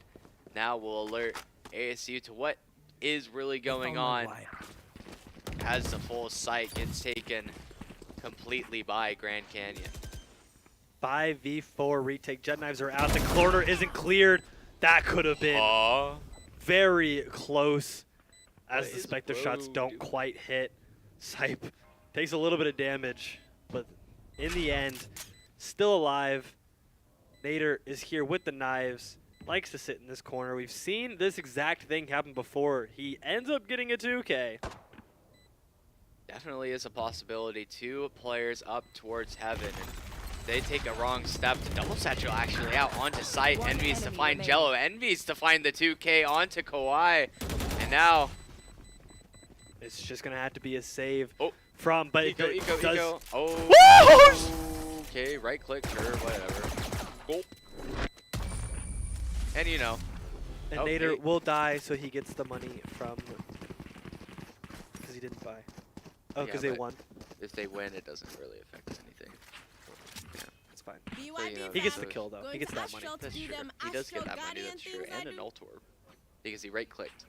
He actually did that on purpose. Oh, yeah, no. That's why he whiffed he his right didn't. click. No, he didn't whiff. Oh, no, that's was- why. That's what I mean. He whiffed it on purpose. No, that's what. But I'm saying he didn't whiff. He purposely Oh, aimed right. at the wall. Of course. Because then you get another ult orb. Oh my gosh, it's so smart. ASU looking to try and take that fast A space. A lot of util committed towards it. The Sky Flash as well as this Breach Concuss, and GCU taking that as the go sign to try and start this hit onto B site. Have to be wary of where this Cypher is, though. Drio's still on site. The camp destroyed. Brisk finds one on the Volt, and as the breach hole comes through, Oh, just jumps over the tripwire. A couple. Nobody actually getting hit on that tripwire. And Sipe in such an awkward spot. There comes the spam. Down, B. Arizona State is trying to claw their way right back into this map, starting with round number 6. It's now a 4v2, attempting to finish things out. But this breach stun is going to just stop any advancement over through B main. Once contact is made, that stun will reign supreme and the swings will come through. As this, yeah, there's the contact. The stun comes through, but Nader to find a kill, but that does not matter. The 2 swings from the last 2 players do make an appearance, and both of them get a kill for their troubles. I was just waiting for Envies to get those to get that kill, and it just didn't come through. Need a drop. Very doable if they clear Drios out of there. I feel like, you know, you're Yeah, if one the less. spam connects. If the spam Yeah. connects, it's one less player you have to worry about. The stun is still there, but I mean, you kind of are just able to play each other's lives as soon as This is one gonna player be- avoids it. But I mean, it doesn't come through, obviously. But 2 ults for GCU, and especially on that Astral ult, it can be huge to take this B site. Yeah, and it looks like Grand Canyon is You trying want to to take find it. And that's exactly what that they're going fast to do. speed space, yeah. Even the ultimate gonna be committed, and that's gonna be a lot of And Ben avoids damage. death as well. Yeah, and that's just gonna be Dino picking up the value out of that ultimate. Having used 3 of them, it would be a tragedy if Grand Canyon does find a way to actually lose this round, but you know, as things stand, the man advantage is gonna be open towards GCU, but Cas might have something to say about it, but no, the Sky ult is well used. GCU wants to make sure they win Kills this just come round, but through. Nader also gonna find 2 Oh my Jello. Sorry. Whoa. I thought he was I thought he was about to hit that flick. Bro, a little girl just got on the cast. What the heck? All right, Baldy. All right, Sorry. tall guy. Sorry, was that a Bro, little aggressive? Do you see this peach fuzz, bro? Was that a little It's not aggressive? even peach fuzz, it's just my hair growing Was that a back. little aggressive? I'm sorry. It was a little aggressive. I apologize. I would like it. Oh. I didn't expect you to just apologize just like that. But anyways, yeah, ASU taking that round, or not taking Not that taking that round. round. Yeah, Grand Canyon taking that I'm round taking a quite couple. aggressively, honestly. I mean, Here. it was the Astra ult to get out to sight, as Yep. well as that Raze ult. And even for good measure, Volt, once he gets that kill onto Cas, is going to find those Seekers and use them instantly just to try and secure that round. And Nate, obviously, getting 2 kills on the entry for that retake just does not help ASU's case there. No, it does not. And it's that I'm a little surprised by Drios' decision to Here. walk back into alley there just to get taken out by the Raze ult. But I mean, if he gets the kill there, it could be What the heck? Dude, Eli's getting trolled. See, I don't even have to do it anymore. Production is doing it for us. Strays. But we are going right back into This guy is crazy. dude. And you Look, hey, I don't care. I love being bald, but still, I think it's so funny. I think it's so funny. Bald Boss is kind of psychotic. You know That what's- is. You know what's? Oh, well, I was gonna say something, but I mean, it's just gonna be a straight up brawl towards A. I thought. Well, maybe I will say it. I actually have a head lotion that is literally called Bald Boss. I'm not kidding you. That's the brand name, and I love it. And You it's so should not funny. have. You should not have told chat that. If you Why are not, not? if you are not currently trolling him, please do it more. It is really funny. That's And fine. Bald. Yes. I have to be wary of these 2 players in heaven because they haven't cleared it yet. And now, Yeah, that's I'm- true, and yeah, that's Nobody Haas. watching as the ult orb gets tried. Yeah, and this stun could be huge as well. The swing out from Nader instantly, but Cost, oh my gosh, finds a quick kill with the Spectre, making it look like it is a long-range gun.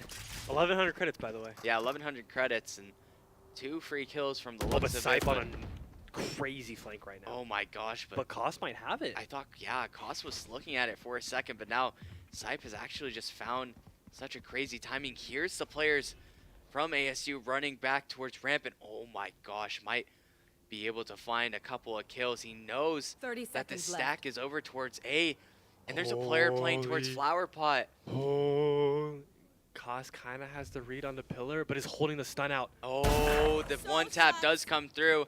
And just like that, the site might get Oh, opened up but and the no stinger. cost. 3 on the Oh, the round, another stingers. stinger kill in for ASU, but Bolt whipping around, Better. finds another kill, and the bomb plant 1v1 now. Drios planted. versus Volt, 1 HP. These two players. Stinger. Stinger! Oh, No! and the stinger finds another kill on the round. Oh my gosh, ASU making that gun look like it's the best in the game from those quick kills. And there comes 1100 the credits. Thrifty. Cage triggered. I'm actually surprised that GCU was so willing. And I mean, this one right here, like, especially, actually, it wasn't that one. The kill onto, was it Sipe that was trying to grab ult to him? It was Sipe, and then it was on to Nate as soon as he swung out from the concuss. I mean, Koss is just backing up and finds the quick spray onto his head. Yeah, I mean, it's really tough that they allowed that to happen. This goes here.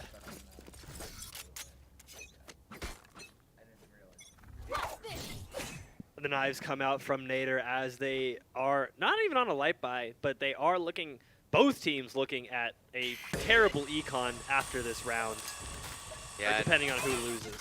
that's true. Wow, Dino making a lot of noise towards mid, trying to make some of the eyes from ASU look over his direction.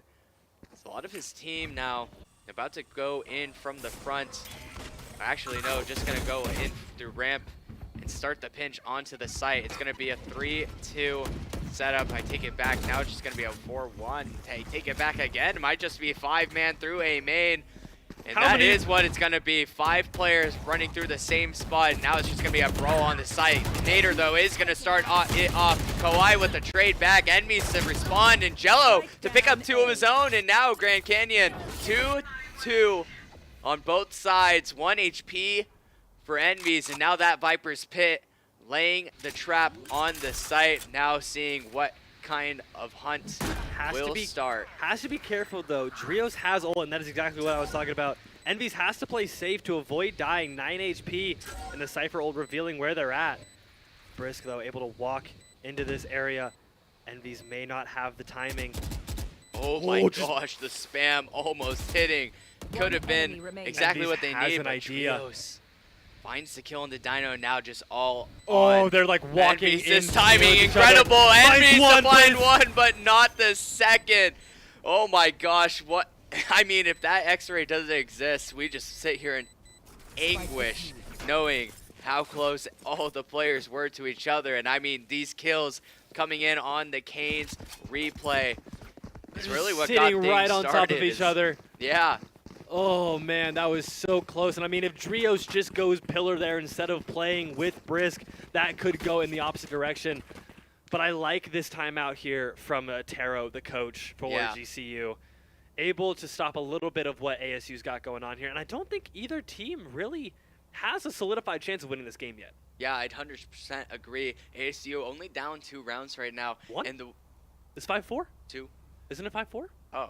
I'm pretty sure it's 5-4. It might have been Am I wrong? 5-4. I don't know. It's 5-4, yeah. The reason why I thought it was 3-4 was because at the end, Even if it was 3-4, that's still one round. No, 3-5. Here. 3-5.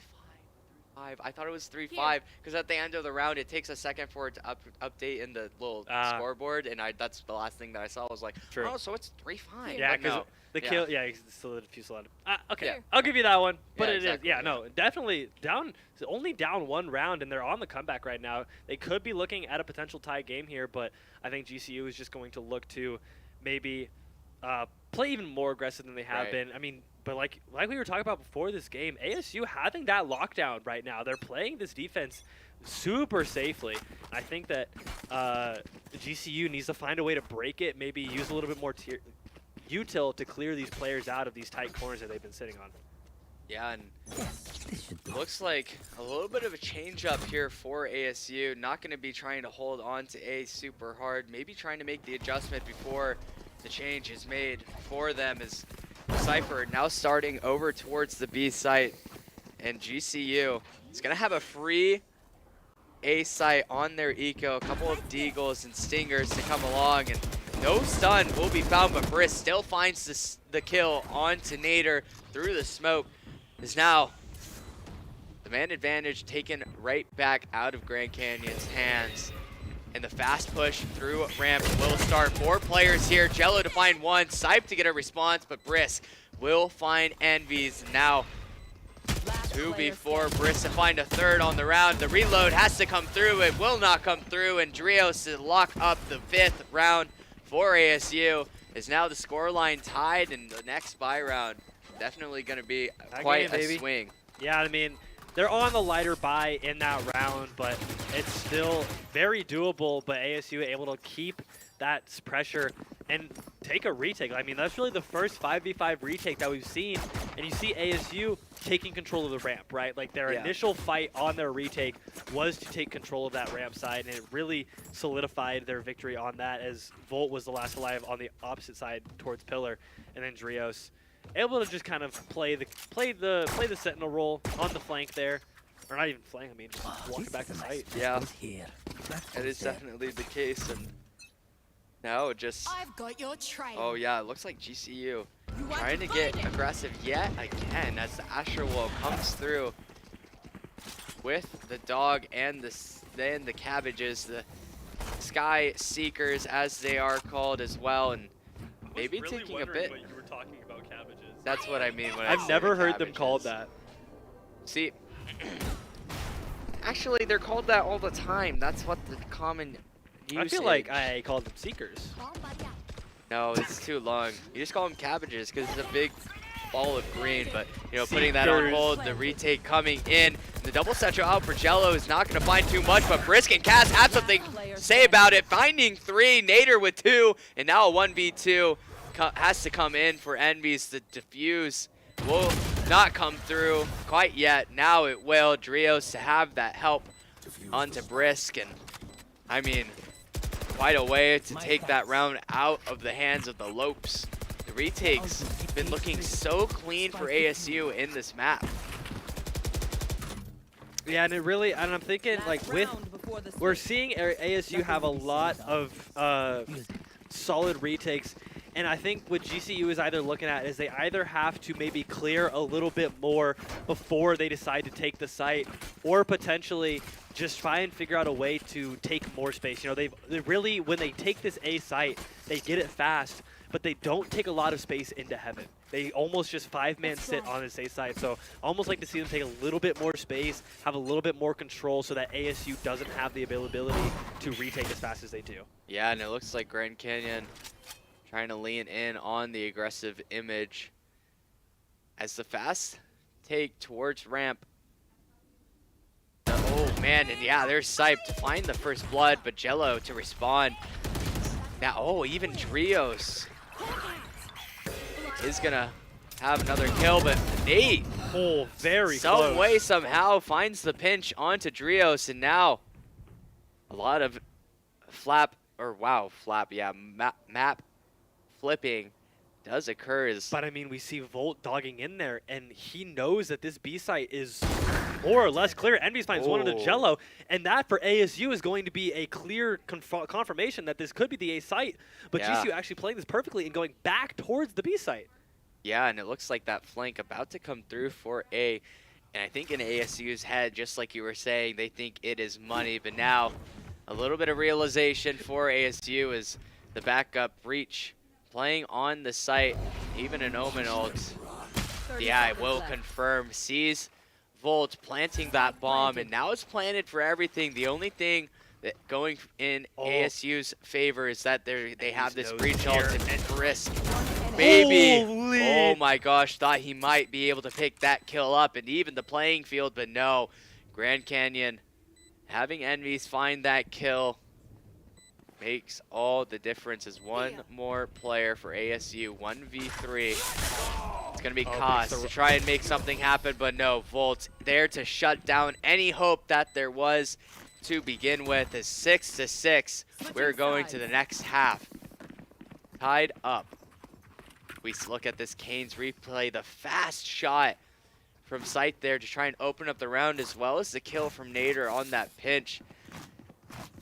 And yeah, when it came down to that final kill coming in from Envy's, thought for a second, oh my gosh, this might be the end of the man advantage. It might have been a 2v2 at that point, but does come away with the kill. And overall, a nice half played by both teams, making a 6-6 run for both. Even ASU in the last 5 rounds, picking up 4 in a row, is going to be what brings us to a 6-6 half. And now, a little bit of fast map control taken by ASU. Jello on the up and up into Mail, and it's going to make Envy's a little worried about that position. And now also having Dino there to support him. Oh, wait. And as we go to very, very quiet round. A little bit of shots now exchanged over towards being made. Even the paranoia used, and now the split will come through the nade to try and delay. And a 1v1 isolated. Will GCU be able to capitalize on it? No. The smoke comes in a little too fast. Oh, but Envy's on the right click, and the stun comes through, and maybe Envy's even the second. Sipe with the help. Sipe with 2. Makes it possible for GCU to try and run away with this round. But Drios not going to be out of it quite yet. Finds that first kill, but now the difficult task trying to find the spike while it's being triple held from these GCU players. As soon as I say that, though, running away, being able to maybe even get the bomb pick up. Adrios' location now confirmed in B Heaven. It's Grand Canyon picking up a couple of orbs, using that time as ult economy, and Sipe using that ult economy as well, finding 3s. 3 orbs on the round, 3 kills overall, finding the help on his team. And I mean, it comes down to Envy's making this insane play over towards Hell, just being able to pick up some kills. I think Skydog got concussed by the... I think the Skydog concussed his own teammate. I didn't know if that's actually possible. I've never actually had it happen to me like in game. I think it's possible, I think it has to concuss an enemy player. Okay, yeah, that makes sense. So, but I think it's just like an AoE thing. Yeah. Oh, kind of gets eyes on Volt. Actually, I don't think sees Volt there because of the blind.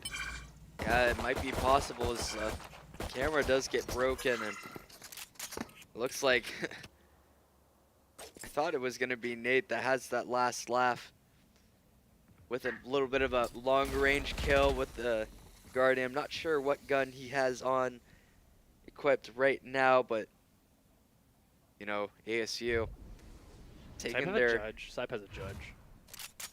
Is that a judge? I'm pretty sure. I mean, it looks like it's like that. I think it's that player model. Dino definitely has a judge. Gulp. I said it before and I'll say it again. The judge, jury, and executioner yet again through mail, delivering a verdict again in the second kind of round, funny. or I suppose 14th round. The judge finding 3 is now the jump spots, maybe even going to take the long range, trying to get that barrel to point out just a little bit.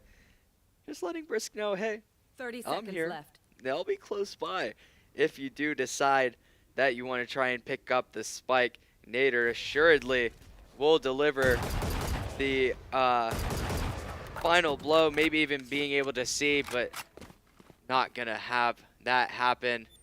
As Brisk, the reload heard by Nate, maybe the last kill, but no, it's going to be Sipe. And that's going to be the round for ASU. Just to point out, reloads aren't audible.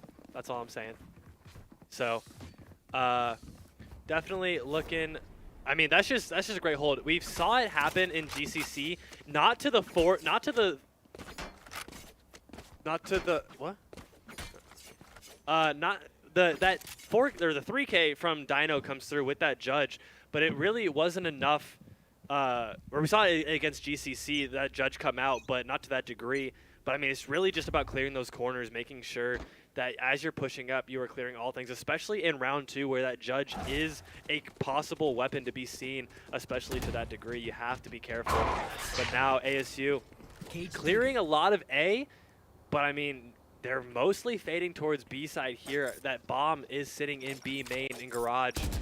2 player, and as the push comes out, the double satchel up towards Heaven side. Side managing to get out just barely. It's barely escaping with his life as that aftershock comes through. The plane gonna go down. Actually, not gonna go down. Gonna avoid the concuss, and now Brisk now gonna get the bomb down. Spike is finally planted as Grand Canyon now all collapses. 3 through alley, 2 through heaven, but Drios gets a collapse. I'm not actually quite sure how he escaped through there. And it's just gonna be a flawless round. Just kind of like escaped the eyes of God there. Just Yeah. not being cleared at all. And I was just talking about clearing corners, and we're not doing corner clearing, so that's cool. Oh no, actually, I'm taking a little cheat, and he actually just had that flank up through mid. That's what that makes a lot more what sense. It was. Yeah, I was yeah. like, there's no way they just. I mean, it's like in your field of vision. You would have to be full Exactly. clearing towards alley to Yeah. not see that. Yeah, we're just not gonna clear heaven while we enter heaven. That makes sense. As Nate gonna have the op, but this time around, Brisk is gonna shut him down, and that's the kind of momentum that ASU has been looking for. Oh, Brisk wants Instantly it. Yummy, yummy. showing the operator, but a first kill Oh and a my second kill from goodness! Envies. The disrespect to the map control Dino and sees the Dino. gun. Yeah, I even saw this gun. He Jello loves this corner. gonna have to be a little bit careful here, but now gets away for, not for free, but essentially for free. Is now Grand Canyon, thanks to the play from Envies, having that man advantage, 3v4. I know exactly. And the Cypher All is going to pop, and I believe ASU will be wanting to take this advantage. As 2 players on this site, Drios to find Dino, and Envies is in a tough spot, but a 3rd found on the round. Volt And the to stun find comes another through. 1 HP, and Kawhi will not live to see the end of the round. Envies to pick up 4 big kills in pretty heroic fashion. Here's that Kane's replay here of that insane couple of kills. Yeah, finding the headshots, having just absolutely no fear at all. Did they grab the operator? Yeah, they Okay, they did. grabbed I it, was yeah. I didn't notice any. I didn't see anybody grab it because of our glorious Kane's Don't replay. worry, I already know Nate's screaming, guys, my operator. Operator. Grab it, come on. We are going into a tech pause. It looks like for the first time somebody is having a few issues mid-game, unfortunately. But I mean, GCU looking super comfortable. They've gotten the last few rounds. I mean, they're up 2 now? I think they are up 2. Is it Yeah, I 9-7? believe it'd be 2, yeah. Now it's 2. Yeah, going into, you know, the rest of this half is I just tried to make it really, really not obvious that I had a water bottle in my hand, but that's besides the point. That's all good. Hey, you know, it's all good. Tech pauses. Hey, stay happens. hydrated, guys. Stay If you haven't, go take a sip of water. Stay epic. Drink water. Stay epic, drink water. Yeah. That should be the new Aquafina logo. Stay epic, drink water. Yeah, Might and then be it. Sipe could sue them. 100%. Yeah, if you didn't know, Sight backwards is epic. What? Actually, I Oh my gosh! it was really funny. I had to have a conversation. I was having a conversation with him one time, and I was like, okay, Nader is Nate. Volt is just like a cool name. Yeah. What does Sight mean? And he goes, oh, it's just epic backwards. And I'm like, wow, I thought there was going to be a lot more story behind that. Yeah, but no. it's really just that simple. Mr. Sight, Mr. Epic. Yeah, And he is. that's really you know, all it is, yeah. He's I a mean, fantastic. He's a little bit epic. Just a little bit? Yeah, just a little bit. I don't know. I mean, yeah, just... I don't know. Dino's looking pretty epic today, and that was one thing I always asked. But and then I had the conversation when in that mid. I was like, "Why'd you switch? Why'd you switch from Watanabe to Dino?" And he goes, "I don't know. Dinosaurs are cool." And I was like, Yeah, you are." I was like, "You are absolutely right. Dinosaurs are cool." I mean, he's not wrong. He's not wrong. Like, that's just how it is. Yeah. I do like me some dinosaurs, do too. like me a dinosaur And you every know now what? and then. Caster brain goes like, oh, dinosaur puns? Sheesh! Go crazy. You got a dinosaur pun in mind? Because I got. Not right now, but I have used them Yeah. in the past, so I probably will. I do come up with a lot of our stream titles, and I did say one of our stream titles, if you go back, is GCU Valorant is Dynamite. That one, okay, that one hurts me. I mean, it's that one hurts it's good me. though. Like, it It's has good, to though. hurt me, I feel It like. does, That's but I just mean, a it's dad just- joke, bro. Whoa, is there anything wrong with dad jokes? I didn't say that. Look, there's You nothing kind of wrong we're with kind of dad cringing jokes. at dad jokes. Yeah, but because they're made to be cringed at. Okay, true. Like, hi, Hi. I'm tired. I'm dad. Like that's like, how are you not gonna cringe at a joke like that? I mean, don't when get you it. have to dress up. Actually, I shouldn't say that. I don't want to. I was gonna say when you have to dress up as Santa Claus, but Santa is real, kids. If you're watching. Well, yeah. I mean, why wouldn't he be? Ho ho ho! It's actually me. I don't I'm even actually know. Santa. Well, I can't see that. sorry. I moonlight as GCU Esports caster. I in my- moonlight one From- day out of the year as Santa Claus. Yeah, from That's me. from actually no, it's the opposite. So from December 26th to December 23rd, I am a GCU Esports caster. But then like my primary job is Oh. Santa Claus. Oh, that makes so much sense. Yeah. Hey, thank you for your work. Thank you. Yeah, Appreciate you. I'm really happy to take presents to all you guys, and present GCU with the win. Actually, sorry, that's. Bias. I'm sorry. Evil It's on my bias chest. I caster. have to. I don't know what you're talking about. There's nothing on our chests. Ignore the fact that I'm in a full purple hood. I was gonna say hoodie. I mean, Yeah, this looks like a hoodie. It's right here, and I don't see it. I mean, to be fair, we had the ASU colors, just not their logo. I mean, We're is representing. it real? Dude. This isn't even dark maroon.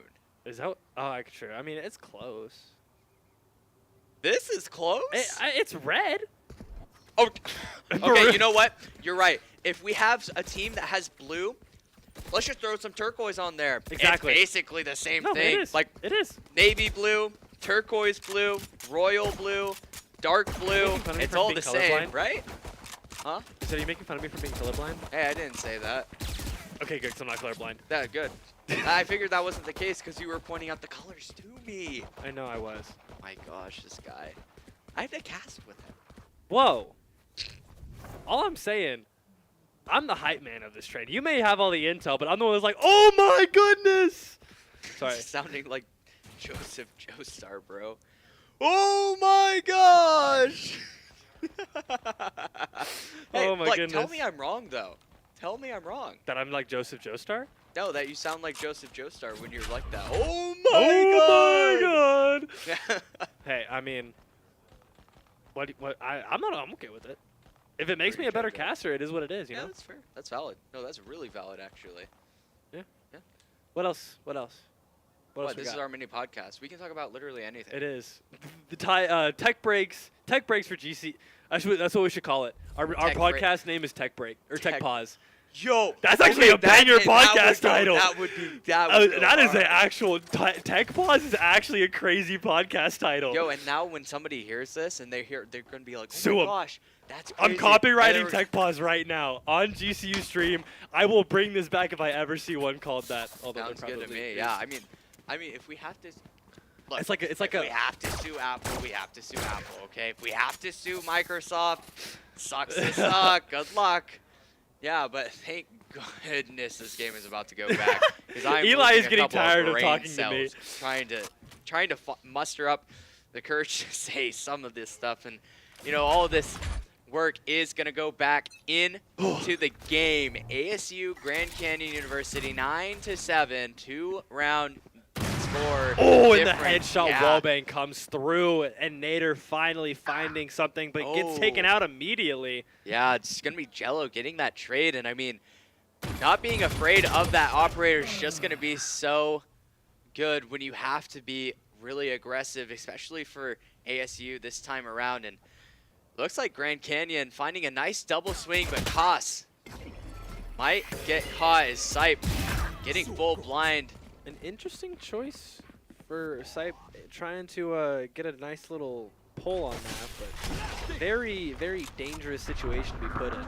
Definitely is a little dangerous, but you know, sometimes you just have to go for it. And now, speaking of going for it, it's going to be Volt. He has to find maybe a little something. Might even run out of the smoke, but his gun barrel, I thought, was poking out just a little bit. The early dog, as well as the nade, trying to get something to happen. And now the flash just about to be shot out, but now everything falls silent.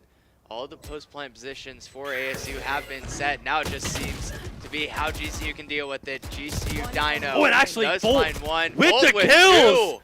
Oh, Volt with 3. great kills and great playing together from Volt and Dino there. I mean, really, that's how you have to play that, right? If you're not playing together, it gives ASU the opportunity to take 1v1s and potentially have a better opportunity. But right now, GCU is doing this, and as a timeout comes in, Eli Snap is into position. Oh my gosh. at ease. Oh, okay. And All I good. mean, now back to tech pause, back to the being the No, we greatest. have a round to talk about, bro. Oh, okay, go crazy. I don't know. They won. GCU won the round. It was kind of nice that ASU was trying to get that lurk off, but Yeah, it didn't. definitely. Well, now like all my momentum is taken. Like you're like, We lost the all right, oper- tech pause time. We lost the Like, we lost the operator though. I mean, they get You're the like a- kill, but you- it really Oh, it's tough sorry, to yeah. only find one kill with it, right? You know, you always want to keep that operator going in the next round. 4,700 credits is a lot to lose. That's true. I just had to say one thing. When you were like, oh, it's tech pause time, you literally reminded me of a little iPad baby that's like, it's time for my iPad. And you look at your iPad and you're like finally in trance. Hey, There. I do You in iPad fact. baby? Well, I'm not an iPad baby, but There. I don't know. I like like iPad baby brain. I like watching You know what I shows mean? while I'm eating. Does that count? 'Cause No, I feel- because then I'm well. 'cause No. I'm not It doesn't I'm count. not an iPod kid. See, I'm not no, like but, like, constantly if you don't online watch, whenever if I'm you don't watch something while you're eating, like low key. Well, unless you're like talking to people, but that's besides the point. Like that's obvious. Don't. Yeah, like at a restaurant, if you're just food, you're just like, sorry guys, I gotta watch my show. Yeah, that is crazy. But yeah, the Viper's Pit deployed for Grand Canyon over towards A main, but it's just in the wrong spot altogether. ASU's target is going to be towards the B site, and as the target hits onto Nader, that ult finds I'm the not first blood, and the judge will be holding the entrance.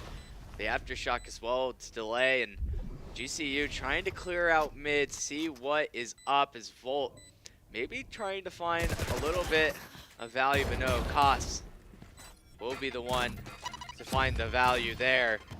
Jello's Now- fighting ghosts right now. Yeah, I mean, just trying to see if any GCU player is there. Cost to get his second on the round, and Dino. And now Envy's trying to see what can be done, but just a judge in hand. Long range will not be favorable here, as the save has to come through. A Phantom for Sipe and a judge for Envy's, as well as ASU saving every single gun going into the next next round. Jello actually swapping for the Phantom as well. Did not want the judge going into the next round. Yeah, I can see why that'd be the case. No, what are you talking about? Judge best gun. I was actually surprised that that didn't do more damage. I felt like point blank. Did they decrease the damage that raised rocket does to self? I feel like I've seen that happen a lot. I don't less think recently. so. I think it's always been kind of low though. I feel like you can kill yourself with I a mean, raised you rocket can though, right? can die with your own raised rocket, but I mean, you're not gonna be at full health and just full die to it. I felt like there used to be a time where that would happen. Am I tripping? No, Okay. I don't play a lot of raised, so. it's like a third of the damage I think that you would take normally, but Okay. because you get like 50 health if you That shoot seems at your reasonable. feet. No reason I just know that, by the way, of course. Oh I- my gosh, Nate, Did Bull just like it's kind of baited.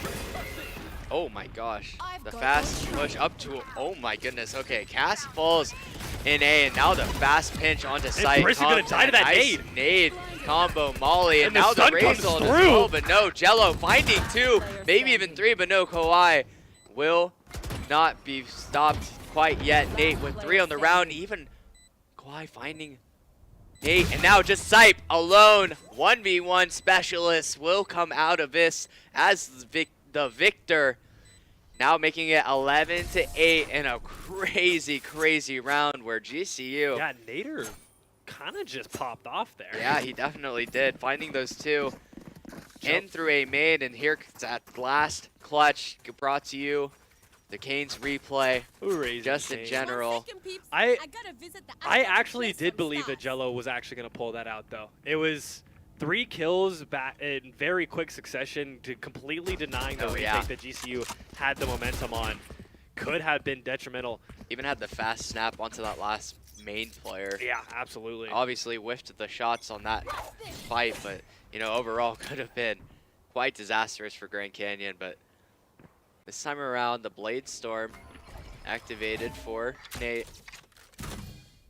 Has a bit of a deagle as well, and GCU electing to just play fully off the B site, especially for this reason. I think definitely playing a little bit of an anti-strat there, recognizing how strong that ultimate can be.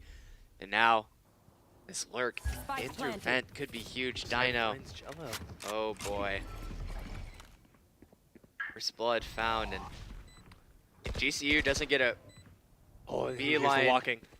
Oh yeah, Nate's gonna find this Yeah. kill as well, and now the Yeah. hit's definitely gonna come through, but the flank from Drios has to be on its way, or there will be no the value gun found. barrel. Volt to find Cass. Volt to get another trade onto Brisk, and now just found himself in a 1v4. Envy's not. Oh, that's so weird. What? I don't know how that timing worked out, but I mean, in the end, Envy's is gonna be. I think he might have been. Oh, he was in the smoke. He was in the smoke and he was looking towards stairs, and Yeah, like, yeah. just 2 ships passing in the night. Literally 2 ships passing. Or I guess I can't say literally because they're not ships. They're people. And Just 2 ships passing in the it's night. not the night. It's obviously the day. Like, see, there's the sun. It's bright outside. Okay. For those that don't see me right now, I'm pointing at the screen that is currently daytime. Not outside right now, because it's like afternoon. It's not really the daytime. It's like the afternoon time. I think Eli's ready to get out of here, What are guys. you talking about, bro? I'm here for the long haul. I'm here to watch some Valorant. And watch some Valorant I do as ASU taking a pretty aggressive line towards A, but Nate does find the first blood onto Drios. The flank open up slightly. Not going to be taken a line by GCU at all, but even the Astra ults to try and get out onto site will work out. Nader with his second on the round. We'll even get a bomb tap here, and Envy's as well as the Stinger trying to make some work. Nate with the third, and Kawhi finding so much, wow, wriggle room around the Astra ult. Finally, Sype takes down the kill, but oh my goodness, Kawhi not ever gonna go down without a fight. And that's gonna be the map that's the game. for I forgot Grand that they were at Canyon. 12. Yeah, I mean, it didn't even feel like it was Yeah, the I was gonna last say. I round, mean, that's and for that was sure. like 21 rounds of Valorant, and it just felt like it would. It was like didn't over in the go blink anywhere. of an eye. Yeah. And now GCU looking completely different than they did in their first bout against ASU. Yeah, and honestly, I think that has to do with that second series that they played against Glendale Community College, obviously putting up quite some good numbers throughout Split and Bind on those 2 maps that they did 2-0 clean sweep in losers finals. And you know, this time around, just trying to show that they are not the team that lost earlier today against ASU. They're much better than that. They're not going to just sit down and take another loss. And now, sitting pretty with a 2-1 lead. And speaking of Bind, That's where we're going. Speaking of Speaking that's of Bind, we're true. going to Bind on map 3 for the rematch for the from the first for a match. potential final rematch. What do we? I mean, we've watched this. What are we thinking? I mean, looking back on how GCU kind of played this map overall in the first series, I think they can find a lot of adjustments. Obviously, haven't had time, like we mentioned, to go back through that VOD review through the VOD at all on how that match was played out. But, you know, I think they have enough intel in themselves to know, you know, we weren't really shooting back. We really weren't playing the game like we normally do. You're telling me shooting back wins? Oh You're telling me gosh. not just sitting there and letting them take site for free You know, is a way to win the game? Despite popular opinion, to play a game, you have to get 13 or to play a game and win a game, you have to get 13 rounds to win a round. Not only do you have to have your bomb get blown up, but you also have to find kills in the round. That's true. You're not wrong. Okay. Well, And yeah, and going off of that, because that just sounds delightful, we are going to take a little bit of a break we're here. gonna give Eli a chance Right to before, recollect his thoughts. yeah, my thoughts. There's no more thoughts in my head at this point. But He yeah, is blank. we are going to go to that 5-minute break. When we do come back, Bind is on the docket, so don't go anywhere.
Oh. All right, we are back from that short intermission here.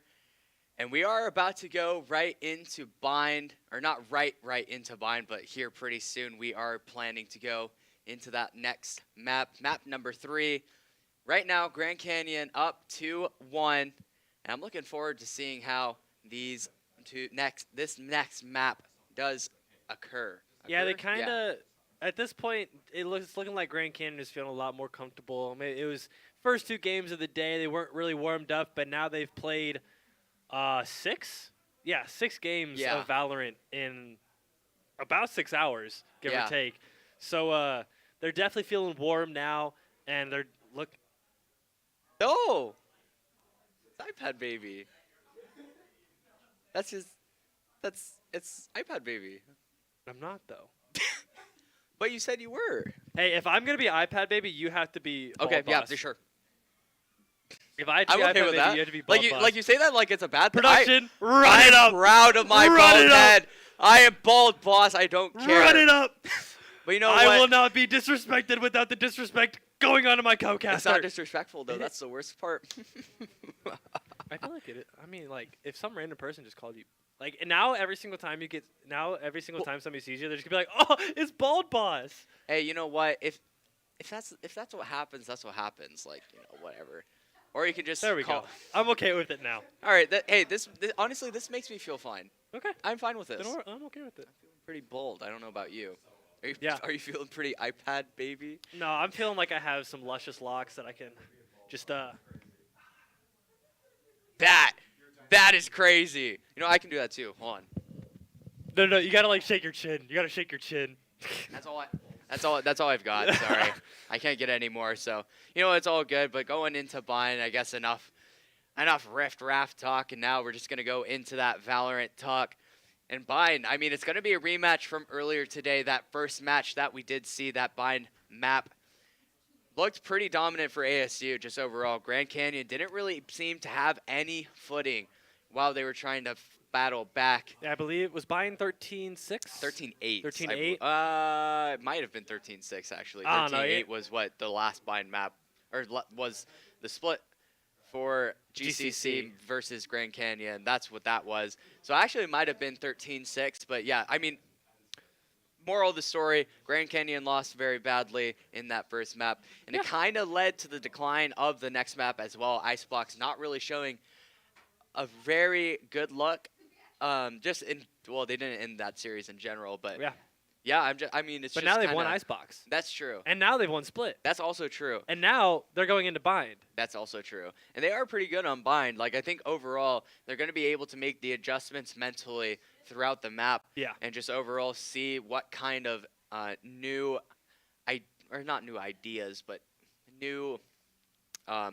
not throwing ways. I feel like that's a new suppose. idea for them. That's crazy. That is crazy, actually. But I mean, hey, whatever floats your boat, all good. Like in the middle of the night, passing another boat. Two boats passing in the middle of the night.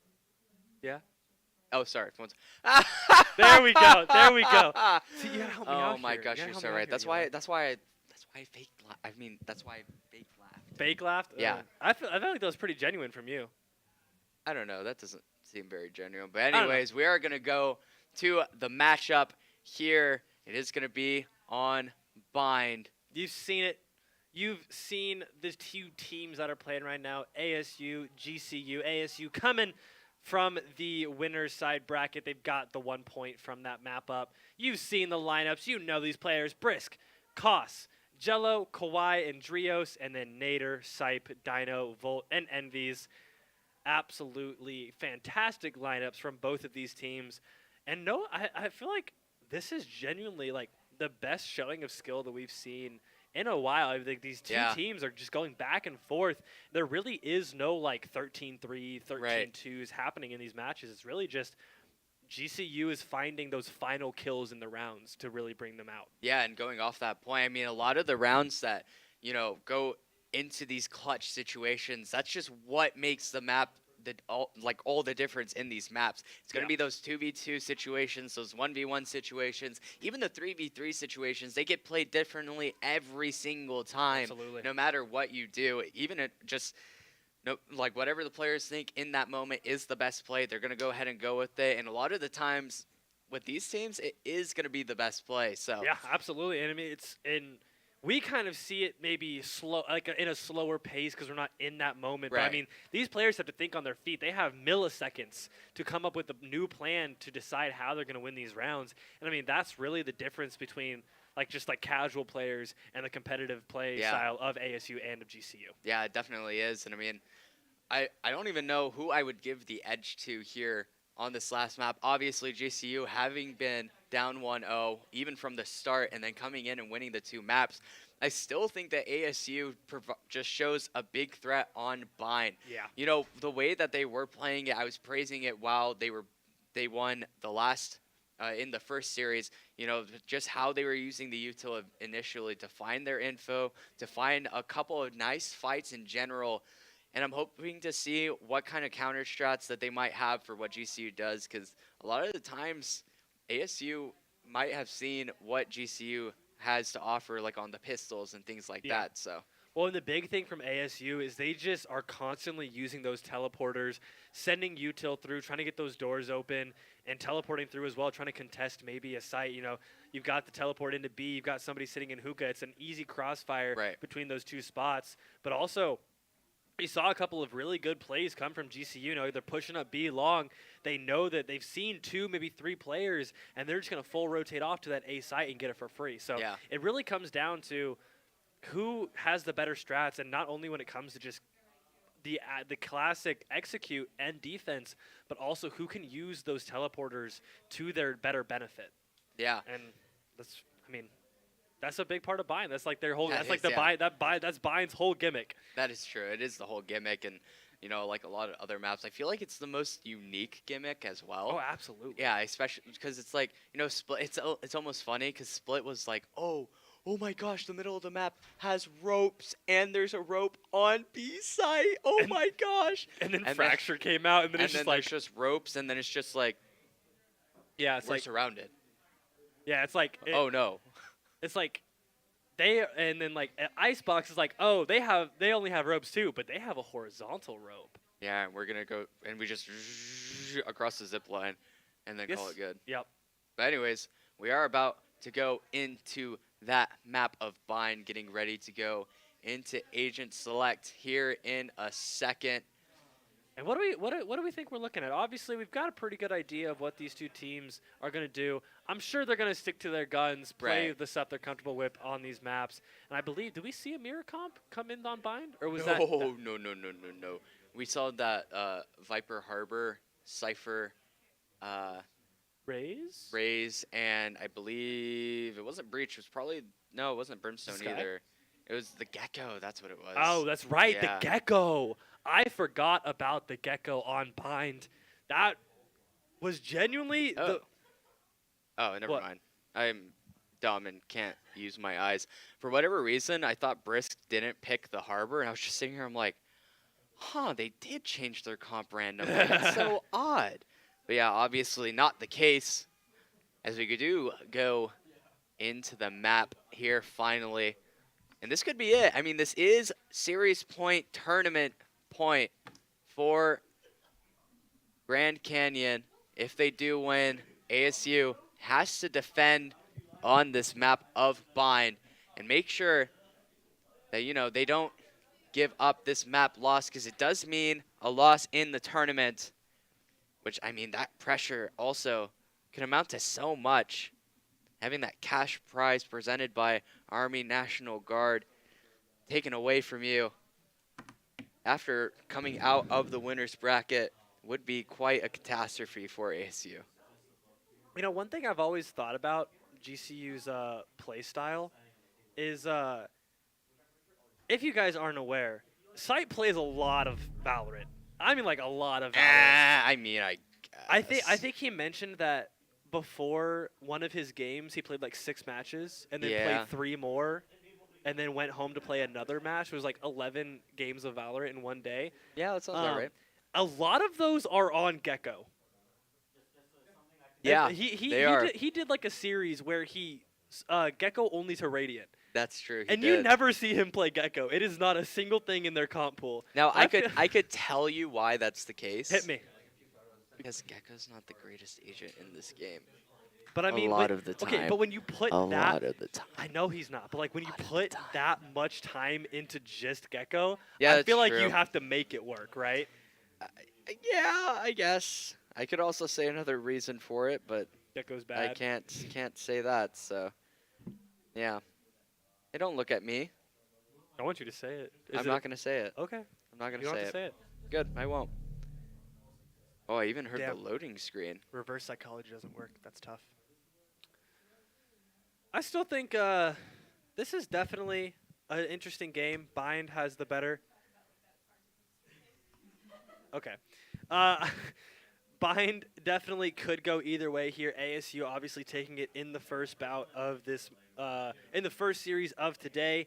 But GCU has so much momentum coming off of a 2-game win, the first 2 maps, and now up into match point on Bind.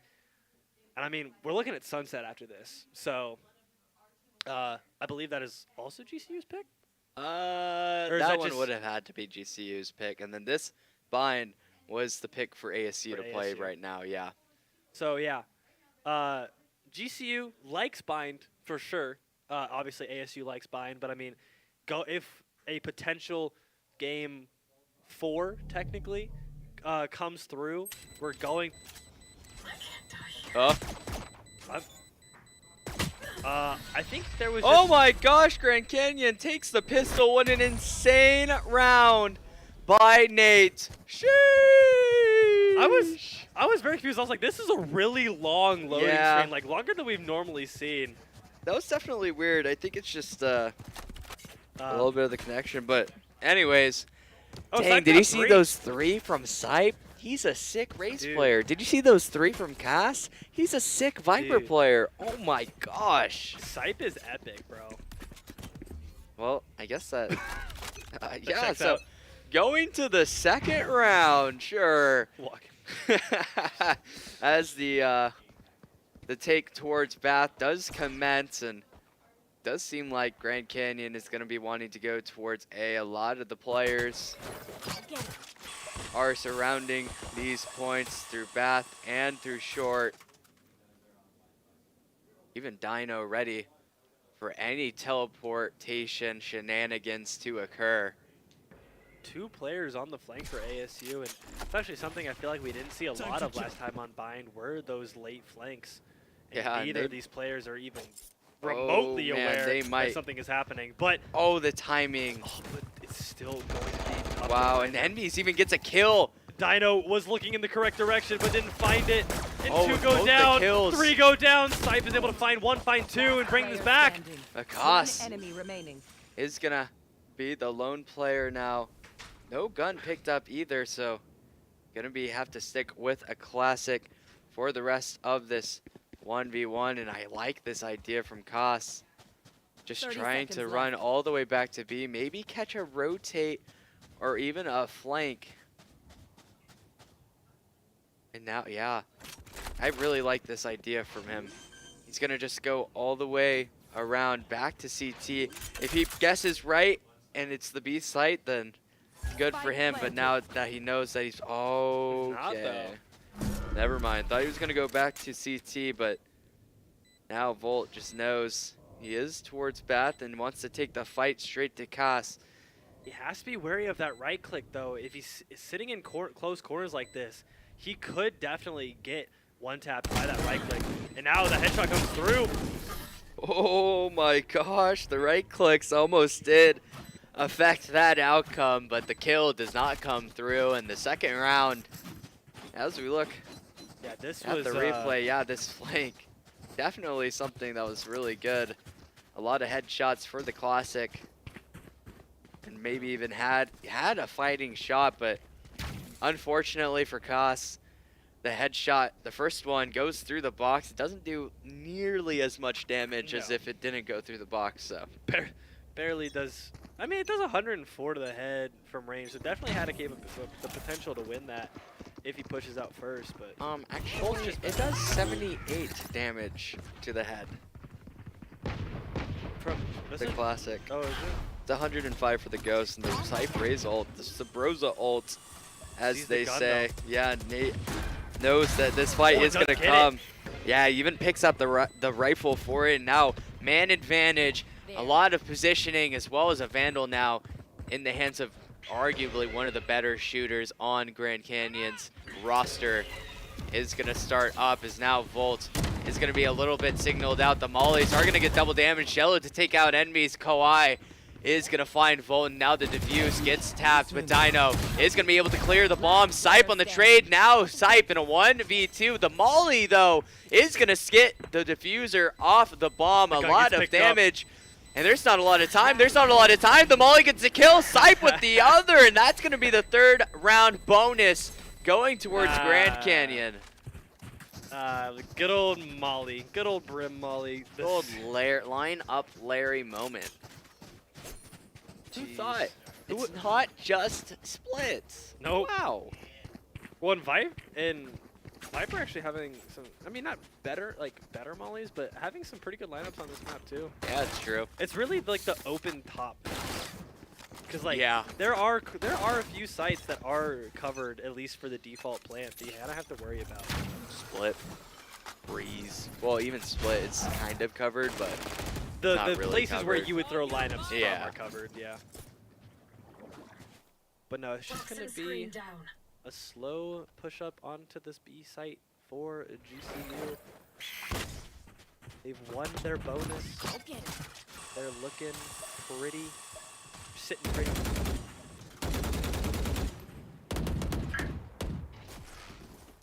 Yeah, and this definitely looks like GCU just wants to full commit towards the B side. A lot of flashes, a lot of grenades being thrown. Dino to take so much good space, and Envies will get traded out, but a kill does come from a result of the late move towards Hookah. Is now a 3-1 pinch about to ensue for ASU on this retake. The wall to go up, the flash kind of gonna help, but not too much as Cass finds the kill. Sype though, Nader gonna combo draw that to a conclusion as the 4th round goes to Grand Canyon. The Canes replay showing how that retake does go back. And seeing those 2 kills, yeah. I'm actually surprised that Koss sees Nader in that corner. I feel like it was barely out of vision, but just saw the slightest outline of Nate in that corner and is able to grab that kill. Yeah. It might have also been like an instinctual thing. That's you true. know, when you're jumping out, like the only place that could possibly be dangerous Yeah. would be your direct right. So maybe having an inkling of that, possibly just that structured in the hits as the Viper's pick comes in onto Bath, and this TP for Dino is just gonna be completely uncontested as nobody can try and destroy it. Volt to find the first blood, but one more player over towards Bath, and I don't know if GCU even knows that the Viper's pit is here. Has a detain, yeah, it does come through onto Volt. Even the cabbages, even a grenade, as I mean, Volt cannot do anything. 3v3 now. Has a couple of lineups to come through. Jello is gonna find the first, as it looks like Dino gonna be able to find maybe someone to get off of, but a nice nade from Jello, yeah, will force Grand Canyon off of the defuse. Or sorry, force ASU off the.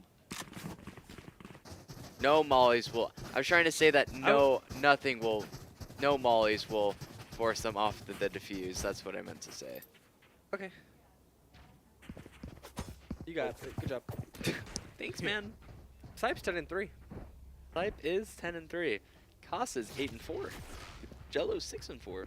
No, 8-4 is not as good as 10-3 though. I mean, That's you're how not numbers wrong. work. What? Yeah, That's crazy. 10 is higher than 8. Huh? That can't be right. This guy. But anyways, fast B hit for Grand Canyon. The Yoru ult is going to be used quite effectively, and maybe even Dino to try and get a full blind onto himself. Oh, he's in TP. I was really lost in where he ended up at. Yeah, and also Envy's finding two on this site. Execute this blind might prove useful, but not quite in the slightest. Volt not going to allow his counterpart to find any value from the full blind. Eventually, not letting the site fall. And it looks like Grand Canyon just going to go on the hunt, on the prowl, and it looks like Dino is the one to go on the hunt, but the hunted becomes the hunted. I don't know why I said Nader. Hunted becomes the hunter. Yeah, I don't know either. You're like, Nader. No, I think that's definitely Hunter becomes the hunted. Because Nader's on the lurk, right? Yeah, the hunted become the hunter. Oh my god, a great shot from Volt. The one tap, quick with it, definitely locked in for all of these grand final maps. That's for sure. A lot of these fast kills to come in, and now Volt might even have an inkling as to where Koss is, and he does. Finds the last kill. And now Arizona State on a full save. Like us, but Timeout. different. Right. That's what that says. That's true. That's really good, Evan. Now it's active. My gosh, this guy is literally losing I'm the brain cells craziest next to me. No, I'm the craziest caster there is. GCU's looking very dominant right now, though. Nothing like we saw in their first game against ASU on Bind. That's true. I mean, yeah, that's true. Did you lose all? You No, lost everything? no. I was trying to replicate brain damage, and in turn was not paying attention to what you said, so I couldn't like comment on what you GCU said. doing better than first Bind game on against ASU. Okay, well, yeah, I could have told you that. Yeah, that's true. They are doing a lot better. That is very accurate, and I mean, overall, being able to shoot back this time around is gonna help They did you figure in out how to the do that. long run. They did, in fact, figure out how to shoot back and shoot better. And I mean, I think Nader's playing a lot more lineups. Yeah, he definitely is. Yeah. Than he normally does, just in general. You know, he's normally on that duelist or that sentinel Killjoy, role yeah, where you sentinel. kind of just set up your mollies early, rather than having to play lineups. Yeah, and I think that's one of the big things that Grand Canyon kind of lacked in the first encounter on this map. Weren't really able to use their molly lineups at all. Kind of just showing how Arizona State might have a little bit of difficulty as lead beginning to increase just a little bit every here and there. Even Dino, we said it in the last series, and here he is again trying out that fake setup. It's now that TP away just in case he needs to get out quite soon, and bit of a fight starting up. But I mean, that just sets up Dino so well. The flank actually from Jello, and oh, I don't even know who that is. It's their Sky, and Dino, yeah, finds the lurk, and that's what I was trying to say. Seeing the Viper. It's gonna be big from sight. Oh, Does find one. Doesn't know there's a oh, second, and jumps they're out. making the rotate as well. So now, oh, but they might not expect this last player. Pretty sure, Somebody yeah, was guarded. Dorios gonna be alone. Oh my gosh! Off, jumps off the bomb and just Inhuman pop, pop, pop. reactions. Sipe even getting a couple of taps through the wall onto the headshot is gonna finally find the kill. This is just a completely different team It is, than honestly. we saw the first time they played ASU. This is the team who has beaten ASU twice in 2 BO1s. Yeah, that's it. Yeah, that's true. Eli, you didn't see it. Eli was dancing a little bit after the 6th round win, because of the 6th round win. No, I was dancing with my friend that was walking across. I was trying to my. not say, because okay. I was dancing. He was Deal with dancing. it. But yeah, this default wall from Harbor is going to be cutting up a little bit of the Uka and Beast's hold. Kaz does a great job getting away from that dog concuss. It's now Dino being the sole info gatherer towards bathroom. Maybe even about to find a fight up towards heaven. Oh, and that could have been dangerous. The TP away right before the dog. You just see his X-ray disappear as the dog jumps. Just absolutely deteriorate. It's now just going right back to the same position he was. Grand Canyon, yeah, being nice and slow. Now finally exploding onto the sides. This raise ult might find a little bit of value, but actually not. So it actually does from the grave yet again. Sipe finds the kill with the Raze ultimate. No Rosa ult to be had here. As this Viper's Pit is going to make it all the more dangerous for ASU to try and make this retake 4v4, but it feels like a 4.5v4. Not going to get the kill though. That is yeah, Andrios and Jello finding a couple kills. Volt to trade those back. Volt to find 3, and now just a 1v1. But the wraparound won't be stopped as the one tap does come through, taking his sweet time. You can see Volt in the background like, Nate, what are you doing? Just kill him. Yeah, he's got to put on a show for the stream, I suppose. As now GCU fully set in the driver's seat for this map, fully established on the eco. Not going to have any problems in that department for the rest of the half from what it feels like. And I mean, if you're ASU, you got to be wondering, what are we doing wrong? I mean, they're playing GCU. They were destined to lose from the get-go. That's crazy. I mean, sorry, Caster's script. That is Caster's curse. That's crazy. Grand Canyon losing their first 2 players out on the site, trying to go a little bit too fast from what it seems. Jello to find Sipe, and now a 2v5 destined to lose for Grand Canyon because of my Caster brethren. And now the scoreline 2-7. You look like you've seen some things. Boom. I think I'm seeing that same ghost that Jello was seeing while he was using the judge earlier. Yeah, I know what you're talking about. Just shooting into the air. But no, it was fine. This is fine. We're still fine. Everything on fire around you. This is fine. This is fine. Nah, it was a good push from, or it was a good hold from ASU. Sorry, did not push. Yeah, DCU kind of playing a little more aggressive than they maybe had to, trying to take a lot of space without getting the bomb down first. Yeah, that it normally doesn't work out all that well, but now going into this round, Grand Canyon taking their sweet, sweet time, just trying to clear out a couple of these positions, and now the teleporter even from Dino is going to go right towards B long, and Here. he does make some contact. That TP will go all the way over. Gotta be careful though. Koss is right now. The timing, once again. Oh, and they baited the Harbor ult out as well. So now that full rotate, that was the play, and now Grand Canyon just gonna try and break their way out. Dino is gonna find a bit of a trade onto the site, but Brisk in response. 3 kills for ASU. Trying to for when Grand Canyon trying to get out onto the site. Will not be had. The heal to come up for Brisk as well as now. Might find a bit of a molly, a couple of molly kills. A nice, wow, a nice cove to try and get out, but that will not do the trick.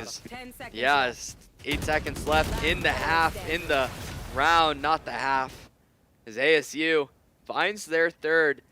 And yeah, I mean, that was a really nice idea there. The double molly, nowhere to run. Even with the cove, nowhere to run, but just make your own passable wall, I suppose. A nice timeout from Taro TFT here, making sure that ASU doesn't get any momentum off of these last 2 rounds, and GCU, you know, they had that economy, but now they're looking like it's a little bit of a slim pickings. They've got one more before it potentially becomes a half buy or even a full save. Yeah, and that could be disastrous for this comeback that ASU is trying to muster up. Yeah, and I mean, it's right now it's 3-7. 3-7, yeah. Two Okay, rounds see, I'm left not a before- crazy person. Thank Nope. goodness. It's 3-7. And that, honestly, that scoreline right there could be what potentially saved GCU, right? That's Only true. 2 rounds left before the half ends. If they can just keep their econ up for these last 2 rounds, then that is really all they need to send it into the second half on an 8-4, maybe 9-3 half. Yeah, even if they do end up losing this round, I do believe that they'd have enough money to get a full buy up right away. Maybe even if it isn't a full buy up, definitely something close to reminisce the full buy. Yeah, and I mean, even looking at their econ, if we can get their econ pulled up, it's fine. They've got the money. They ain't broke. That's probably true, and the Yoru ult is going to be used this round, trying to find a little bit of info. And info they do find, see all 3 players on the site. Grios to be alone, trying to just make everyone stare at the sun. As Cas is going to find the first nader, though, in response to find 2 of his own, as well as picking up that Brimstone ultimate. Sipe up above on the pipe. Finds yet another. That's 3 down for ASU, 1 down for Grand Canyon. But Briss trying to even things out, getting that spam kill. Now making it just a 2v3, but a Brimstone ult and some Viper mollies, Viper smokes is going to make this retake oh so difficult. A couple of smokes to use of their own accord as well, though, as ASU finds yet another, and now this starts to get a little difficult here. The jump to try and block the molly lineup and the bomb ticking oh so slow. But the lineup, Kawhi finds one, isn't ready for nader, already in long. A nicely played clutch for the 2 controllers. Expecting the Brimble rather than the gunfights come through, and yeah, nader now has Brimble saved up for this last round of the half. And that, I like it, what you mentioned too. It's all comes down to the conditioning that Grand Canyon has kind of put on ASU. Even going back to the first map, a lot of the time Nate and Envies, they just play, they back up all the way. They just play their lineups, Right here. not try and take the gunfights. But you know, the one time that they actually do take the gunfight is when you least expect it. Exactly. And now, like we had just mentioned, GCU still having just enough economy to finalize this half before they run out. I believe it was Envy's, it might have been Sipe, was on Light Shield. So, especially against Guardians, that can be super detrimental. 125 health, but the Guardian doing 130 in 2 shots could be a little bit of health that changes this fight. Yeah, and that orb pickup for Sipe might get him that much closer to his ultimate ability. The last round and a half for it to have any impact. So he's gonna have to find a kill, gonna have to find a bomb plant. Find a bomb plant. He does not. Is Spike planted. Nobody is watching this hookah window. Scout destroyed. Oh yeah, Grios even has that Gecko open. GCU Open Nate heavily not aware. Oh was my able to gosh! turn! And that is the stinger moment we have been looking for. That gun has been too powerful in this match so far. Yeah, and now the Raze ult as well is gonna just backstab this elbow player. Not gonna find the kill. Envies falls to Jello as well. The Guardian, and now just all alone is Nate. Not gonna be able to defuse anything. A crazy fast kill. A headshot at that. And gonna kill the diffuser as well. And there's no more time. That's gonna be the round. 3-9. Nate knows what's up. Nodding his head. As Grand Canyon leading the half 9-3, going into the next map. Definitely a lot different than what we had seen previously. Yeah, that is really the kill that nader needed to finish that round off, as 4 HP in a dream, literally just able to lock that post plant down and send Grand Canyon into what could be the final 4 rounds. yeah, and this pistol round becomes oh so much more important for ASU. I believe they've only won one pistol here in the grand finals. Yeah. So now trying to make that number 2 on the pistol win list. If they don't do that, might start to spell the end for Arizona State as 4 players over towards A. Grand Canyon looking to maybe take a little bit of space towards that A bathroom position. Even a little bit of info here and there. A lot of noise though made. The dog about to get broken by Envies, but it does clear Dino, so this position made note of. Now it just comes down. He does not have TP up. I was checking. Yeah, the TP had to have disappeared by now. The time limit probably ended, and Grand Canyon retaking a lot of the space that they had left, and I like this move by Dino. Might not get clear. Drios, yeah, oh, actually does go for the clear, but the kill even comes through. The flash gets the full blind, but Kawhi is still going to find the kill. And on the other side of the map, though, Nate finds Koss. 3v3 now for Arizona State and Grand Canyon. The TP to come through as well. Enemies to find nothing. Jello is going to take him down as Nate maybe even up on the docket, but no, Brisk. It's just a little bit too clean as now a 1v3 will have to come through on this pistol. And it gets so quiet. Sipe gonna be able to break the crossfire. No. Finds the first, but not the second. A valiant attempt on his part as a couple of these key factor kills come through on that Kane's replay. I'm not gonna lie, I thought you were making a pun there because Jello was using Valiant Ghost. I really thought you were trying to make a pun there. He was using Called the Valiant Ghost. bundle? The Wukong bundle? Isn't it called Valiant? Don't let me That's the down end now, kill yeah? animation. Oh, okay. sound. I was really trying to figure out what you were doing there. See, I don't just make noises for no reason. I Come think on. that's questionable, chat. Reese, don't look at me that way. I mean, you do a lot of random stuff that I don't. And now, they're just gonna. Oh, wow, just And flying. now it's just a 5-man collapse on the Koss. Yeah. They're gonna let him go though, as now the ASU hit comes through on B. They know that Koss could still be in this little corner. On the timing. Oh boy, the reflanking. The flank of the flank, ever so dangerous.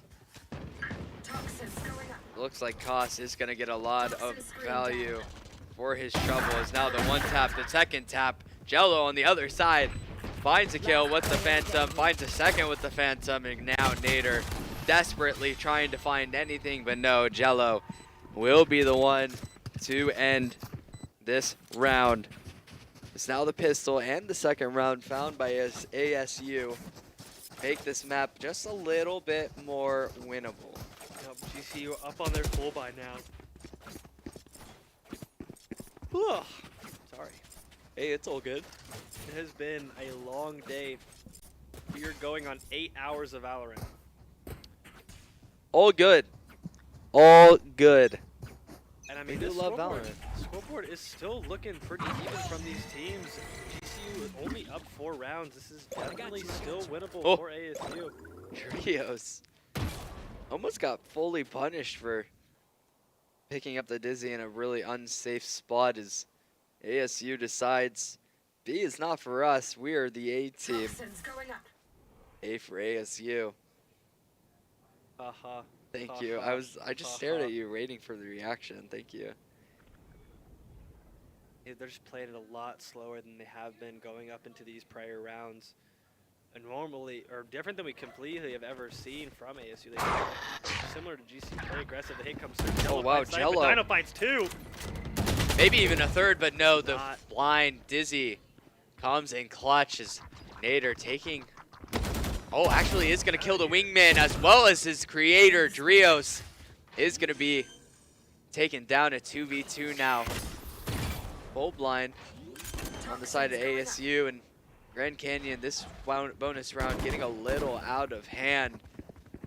As now the safe plan does come through for Cass. And the spam as well Guardian actually finds it. picks up a kill because of it. Phantom acquired through short. What Is a now- play from Volt. Yeah, 2v1 now. Envy's finally here to help. And the problem here for Kawhi makes it so much more difficult to try and show that you're not in bathroom, but there's not really any spot else that he can be. Volt to find the last round of that half, of that round rather, is now 10-5. Grand Canyon picking up their first round of the defensive half. Yeah, now GCU may just be able to take this round. Sipe not quite able to buy. And is going to just save here for a minute, but ASU on a poor econ. Actually, I think he got a buy from Time to jump. Envies, it looks like? Yeah, might have been. Or no, he bought Guardian. I wasn't paying it. I was looking at Nader. I don't know why. This double blind? Double blind comes through, but Fire in the hole! not a soul to be seen. Yeah, and it looks like a fast, aggressive round for ASU. Over towards A, Goss, sorry. I did it again. I'm telling you, you did it in that first game. Spike planted. I still think you're a liar, but that's besides the point. The flank not gonna find very much, but I stand corrected. Envy's to get his trade, Volt's trade. But the walk up for Sipe will bear no fruits. Envy's picking up a second, and now just all on Dino. Trying to see what kind of effects he can have. One more to be found, but no more after that. It's now 6-10 ASU, showing that Kane's replay of a couple of these nice kills for ASU, finding the lurks, finding the site kills as well. As it all comes down to the next round is the Nico for Grand Canyon, a couple of sheriffs, a frenzy even in the hands of Nate. It Frenzy is. Brim is really funny. I don't know why, I just think that's funny. Rib is funny? No, specifically the Frenzy on a Brimstone player. Oh, I see. Oh Oh my- my gosh. Looking at in dog view, the dog just witnessed a murder Yeah. and did nothing to stop it. I would like to report a crime. And here comes the police officer, Gecko, gonna be here to try and detain, but a nice TP away is gonna evade the law. As the hit does come in and the spike will maybe get planted as the wingman does get the plant. Drios take out a couple more robbers. As now it just comes down to Nate all alone. A frenzy in hand. Oh, not quite gonna find the kill. But I mean, it's an eco round, right? You get 2. You're hoping for 4 or 5, you know. And Yeah, and I mean, instead- you're not wrong. Oh, you're always hoping to win the round, right? But That is true. GCU now up on their full buy, up 4 rounds, 3 rounds now. 3 rounds, 3 rounds 10-7. It's 10-7. Still looking like a doable game for ASU here. They've got the momentum. GCU obviously trying to stop it with a timeout, but it could just be that GCU, after this timeout, ends up taking it all the way and going 13 rounds into a win. Yeah, it definitely is looking like that is where the momentum is shifting. But even though that is what we're saying, ASU does not does refuse to give up as they keep on acquiring a couple of rounds here and there. Even when Grand Canyon takes a round, they decide they need to take 1 as well, maybe even 2 some of the times, which is how they're going to have to make their comeback. It has to be 1 round at a time. Absolutely. And if they can string together just a couple more of those wins, it definitely is going to make for potential map 5. Yeah, they're going to have to find a couple of those 2 rounds as if they just continuously go back and forth. GCU obviously going to find it first, but ASU definitely looking comfortable on their map pick. If we can go back to the game, as I hear a lot of gunshots happening. There we go. Bang, bang. Bang, bang. Shorty, We were shorty, still shorty, in buy shorty. phase, luckily. Celebrated by what? Bang, bang into. Oh, I was thinking. Bang, bang, bang, here we go. Oh, AJ, also a good song. Yeah, a couple of bangers. Well, anyways, the hit is going to come through. ASU not wanting to give a chance for GCU to stay on the up and up. And a couple of fast kills. The Sky Flash also going to go Spike planted. through the elbow push, and the Viper's pit in through CT will split up a lot of this team. And Bolt, full blind, not able to do too much. Oh, and for Snipe his actually team. does Yeah, find the kill he on a finds con. the Viper. And even gets a commitment of that Harbor ult. Now as Grand Canyon does have to make quite a difficult charge out the decoy. Gonna take the brunt of the attack. Kawhi though to find 2. Nate also to find 2. As the bomb ticking so slow. Jump out, even finding a kill for his troubles, but not halved at all. As Drio swings out of the smoke, finds the kill. And what could have been such an amazing clutch if that halfway defuse comes through. Now GCU once again on an econ. This could be a 9th round for ASU and a potential comeback. I don't know. From what we've seen from the Stingers today, they're the best gun in the game, so. Yeah, I mean, you're not wrong. ASU making it look like a sniper rifle some of the time with some of the kills that they were acquiring, but going into the next one, Cascade gonna attempt to show a little bit of pressure towards B-Long. As a slow, methodical take of Bath does begin. ASU gonna be the ones having that control now. Little do they know this is the weak side of the map for Grand Canyon's defense. The Seekers to be committed on this round. And now 5 ults here for Grand Canyon. Might be able to make something happen if they do deem this round winnable. As the bomb gets planted, the wingman goes away. It is going to be a 5v5 retake. Enemies, though, to make that retake even easier. The ults now are going to start coming through. Kawhi out in the open, full blind, not knowing what is going on. The man advantage taken back by ASU. Is now 3 players fall for Grand Canyon. A tap onto the spike is going to force a check here as Enemies finds even a third, maybe going to be able to cover his teammate as the bomb gets defused. The molly up through Bath, but Drios with 2 nasty of a spray transfer is going to win ASU that last round. But I mean, that's really all you can hope for in an econ just like that. You've got 3. You've ruined ASU's econ just a little bit. Kawhi on 900, Koss on 1100, and Brisk on 25 or 250. But as the buys come through, these players are going to get put back up.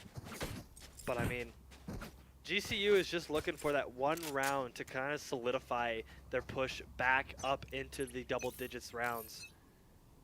Yeah, and slowly it may come, but this Sykes fight, yeah, over Great towards kill in showers off the double satchel. yeah, and Grand Canyon not gonna let ASU just take the map control they want for free. You're gonna have to give up a little bit more util in order to have a chance in that fight. And Sype just disrespectful, sprinting right out into the open, finding Jello, and that's gonna be the entry man here for ASU as well. Gonna make things a little more difficult. Especially on a map like Bind where entry is genuinely one of the most important factors. And when you're playing double controller, it's a little bit harder to block off more of the map. But ASU still has the opportunity to walk into U-Haul and potentially get the back of A site, even with 3 GCU players holding it. Yeah, and now slowly creeping up with that Viper wall. It is, though, going to be GCU that's ready for this hit. The Ural even going to confirm the info that Grand Canyon has. And this Raze ult also able to find it. wow, 30 seconds. a nice combo. Follows through, but done. One enemy remaining. And Nate also finding a kill. And wow, Drios finally finds yet another wingman. Gonna get that bomb plant, but now a lot more work to be done as Drios completely alone. Wingman gone. Does have his Dizzy and Mosh Pit here though, as he looks for a little bit of room. Maybe the first, but no, Envy's shutting him down immediately. And I mean, the combo from Grand Canyon there with the ultimate usage, you know, using that Euro to just ping out the players while Sipe is behind the wall, being able to just shoot exactly on the pings and find the kill. I'm not entirely sure if Koss was trying to follow Nader through or just got blinded and walked into it on accident, because it just seemed like such an interesting play. I liked the idea. If it was the right idea, I did like the follow through, because I mean Nader was a little bit caught off guard by the TP from Koss, but yeah, in the end he just comes out with it and it's over. Yeah, I mean Dino finding that kill through that TP just randomly could have meant the start of a rotate for ASU. Yeah, and honestly could have been the change of pace that ASU needed in that round. Absolutely. Overall.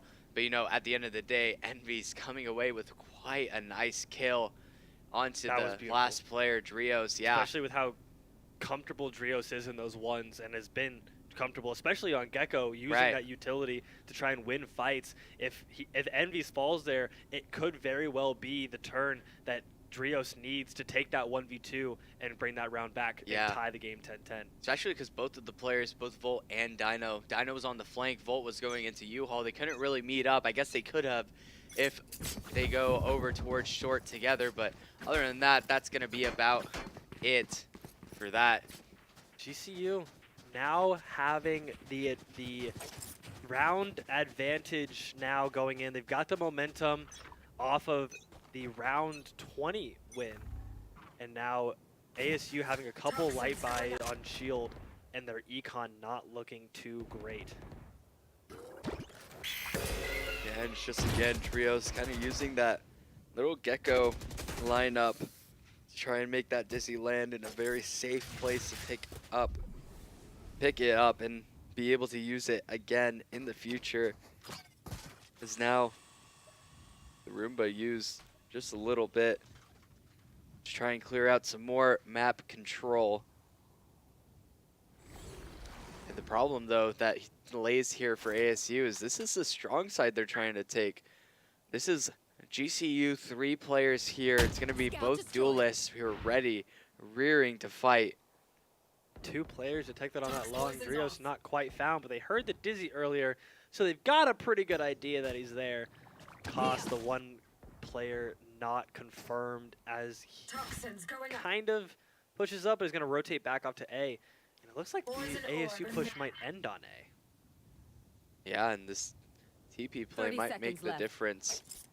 The only problem, though, that lays for them if they do make this rotate is the mollies that Envy's is going to have, but actually no, at rotate will occur as the Raze ultimate pops and the execute to come through. The wingman getting that plant down, but Nate is going to find one, but wow, a bit of a whiff there from Volt. As now Grand Canyon has to battle back 3v4, 1 HP onto Dino. And ASU has so much space, so much control overall.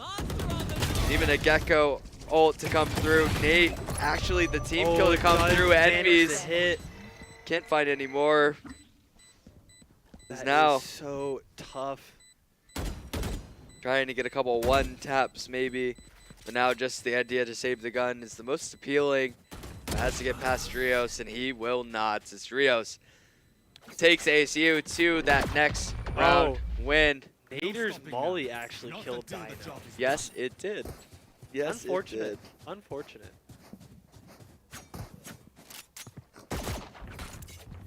Now GCU back on a save, and I mean ASU's not looking too healthy if GCU is able to take this round, but I mean it's a lot to ask for on such an open map like Bind to win Sheriffs against Vandals.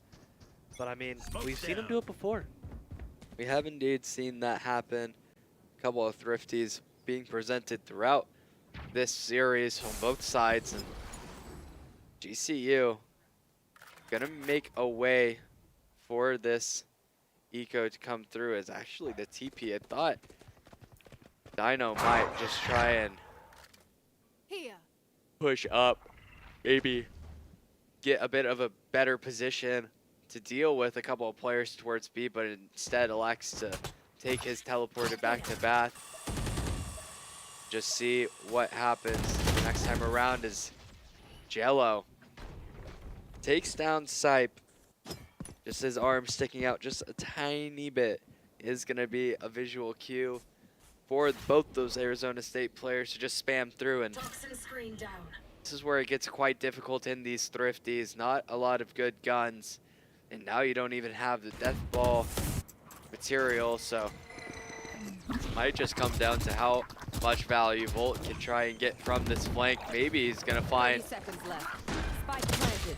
Oh, nothing actually. I thought it was gonna be Brisk that falls, but no. Dino on the other hand, finding the kill, finding a second kill, finding a third kill. and Nader has a Vandal now. Yeah, making this fight all the more winnable, but the concuss from Brisk does find not a lot of... Oh. Last shot. And Arizona State has brought this back to a tight game. 11-11. And I mean, you know GCU is definitely beating themselves up over this scoreline at the moment. Had that 9-3 lead going into the half. 6 rounds up. And now, ASU on the brink of forcing a map point.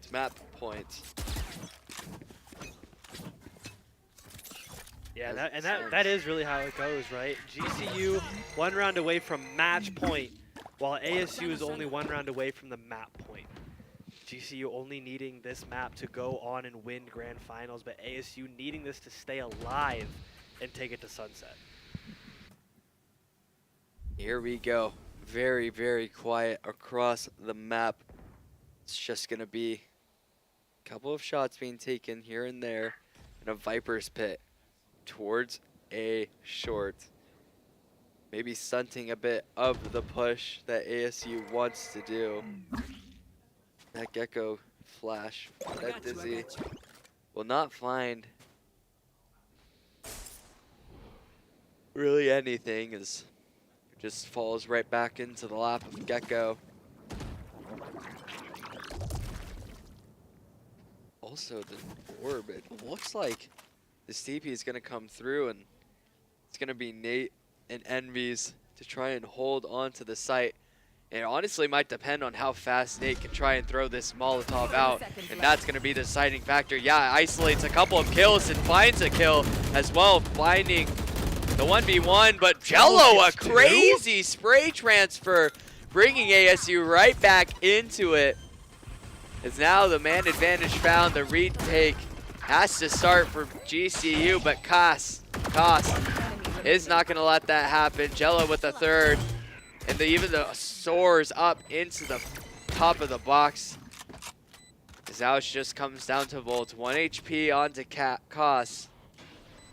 With 3 players still left alive, this is going to be a tough find for Volt here, as Arizona State could potentially seal this victory.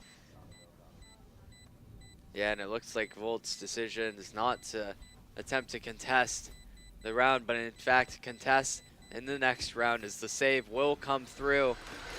And Phantom will be in the hands of Volt, but that just worries me a little bit for Grand Canyon, is if he has to save in this type of situation and not try and go for that 3v1. It means that the econ is in fact not there. Yeah. But I mean, once again, I feel like I mentioned this a lot. The Bulldog is not a gun to like just denounce, right? Like, right. It 115 to the head, a body and a headshot doing 150. It is absolutely a dominant gun, especially in these save rounds where all it takes is just a couple shots to put a player down.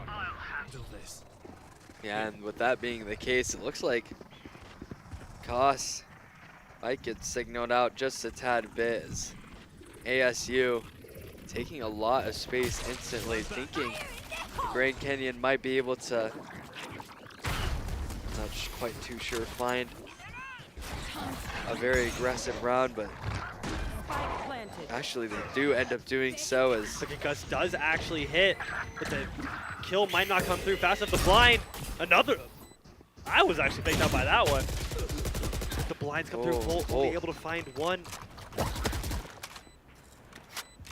it's now just 2 players left for Grand Canyon. Gonna have to make some sort of miraculous play occur, but Brisk will not have any of it. Sipe, not quite out of the running though, as he finds the second kill, and Brisk even finds quite an interesting angle to defuse from, but no, Brisk will find the kill, and that's gonna be the map for ASU.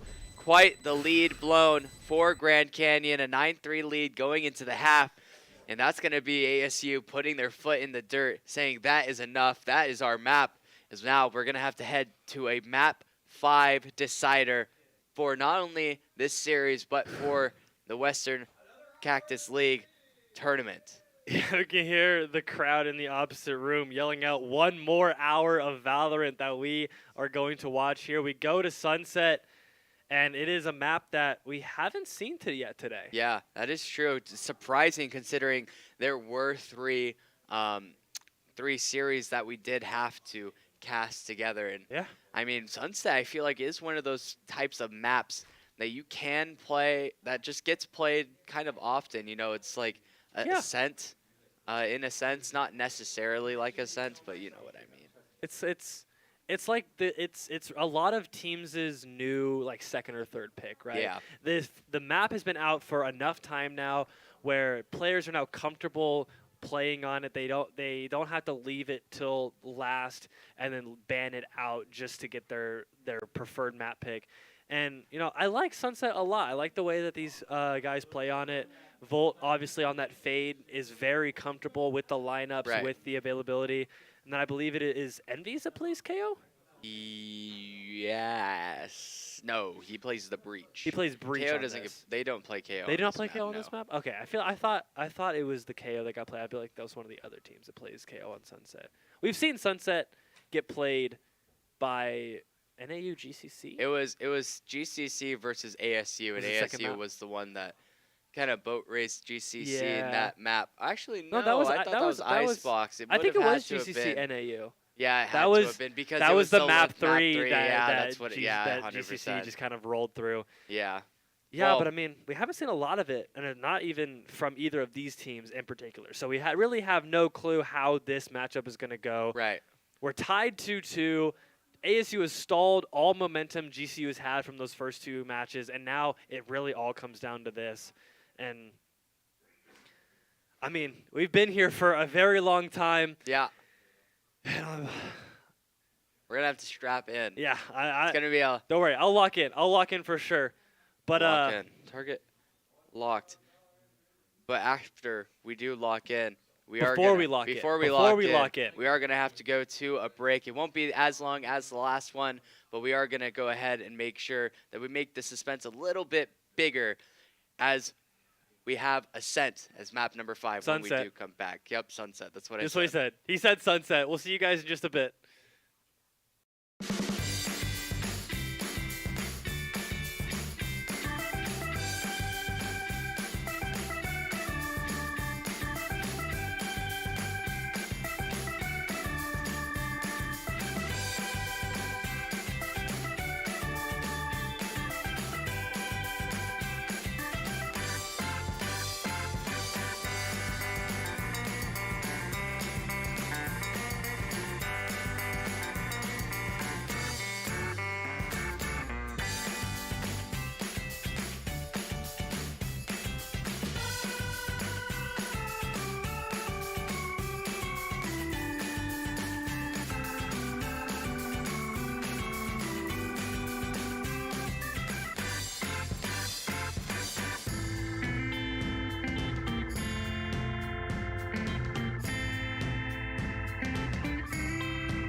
All right.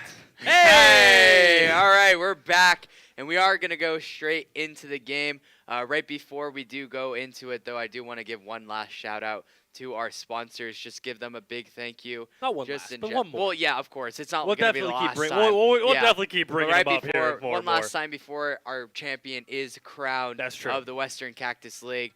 Going to go ahead and give a big shout-out to the Army National Guard, presenting that $750 prize pool, Absolutely.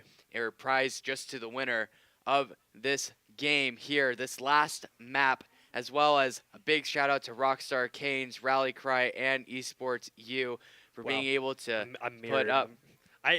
My brain cannot comprehend me being mirrored. It's so weird. It's true. It's just like that. It's kind of easy. I don't know.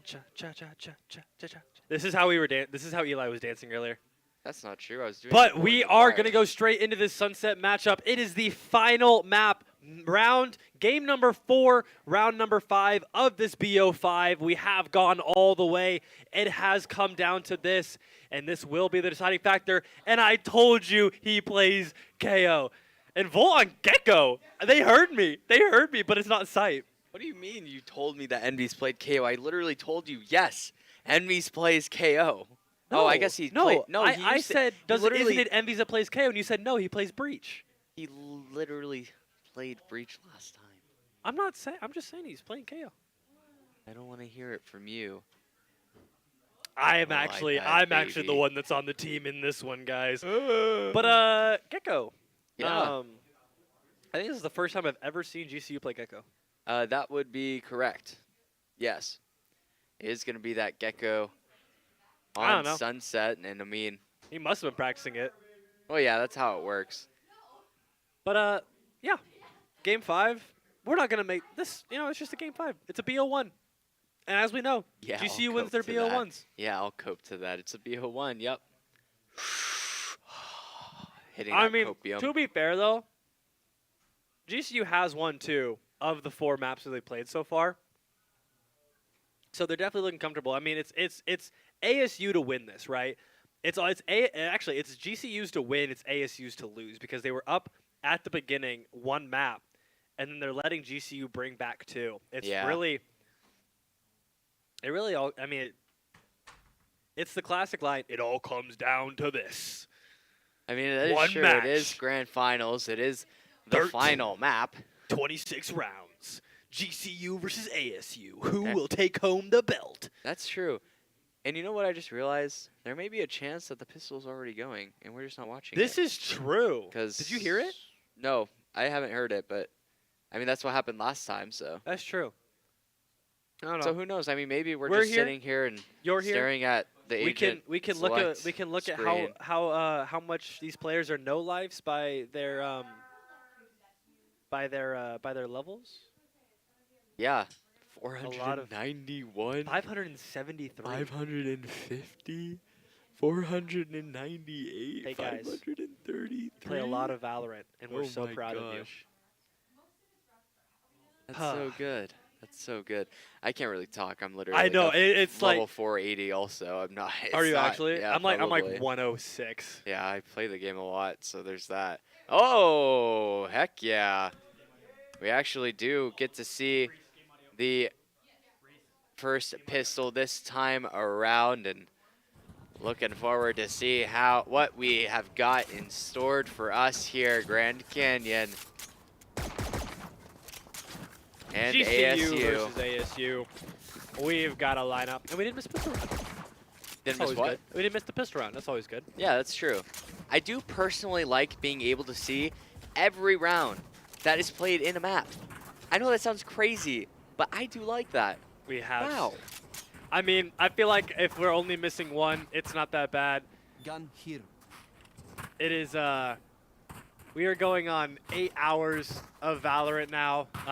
It has been a long day. If you've been with us the whole time, I'm impressed with your guys' endurance to go through this with us, because I'll admit, I am definitely at my limit. But, you know, I got to lock in. We're locked in for the final match. We have got a potential 26-plus rounds of Valorant here. Both of these teams have the capability Gun of here. taking this match all the way to its end. That is true, and you know, as I thought we were going to get into this match, the tech pause Oh, I didn't even realize. does come through. Yeah, I was I was wondering just what was trying to- happening. Yeah, I was trying to just sit there and, you know, just be like, oh, we're throwing pistols into the thing. Okay, sure. And then all of a sudden it's just like, I gotta be honest. and, I've never yeah. actually looked at like the backside of CT spawn on Sunset. Yeah, I haven't either. I So, literally looked at that. I thought the same thing. I'm like, I was like, that's Oh, kind of. that's like I was like, that's Fracture. kind of cool.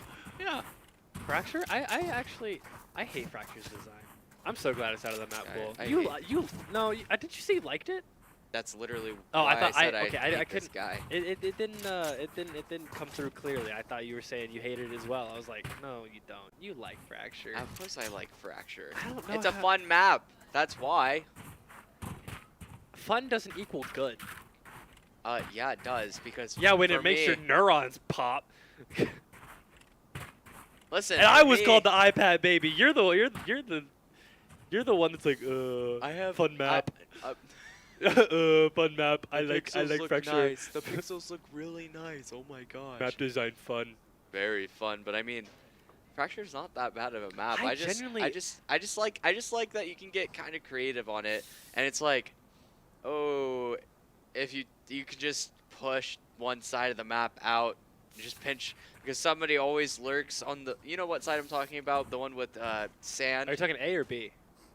I'm just talking about there's the main side where the attackers spawn, and then there's the other side of spawn that they don't spawn on. Yeah. And it's that you Oh, you just mean it's pinch just a that split side push? of the Yeah, map. that's why I hate it.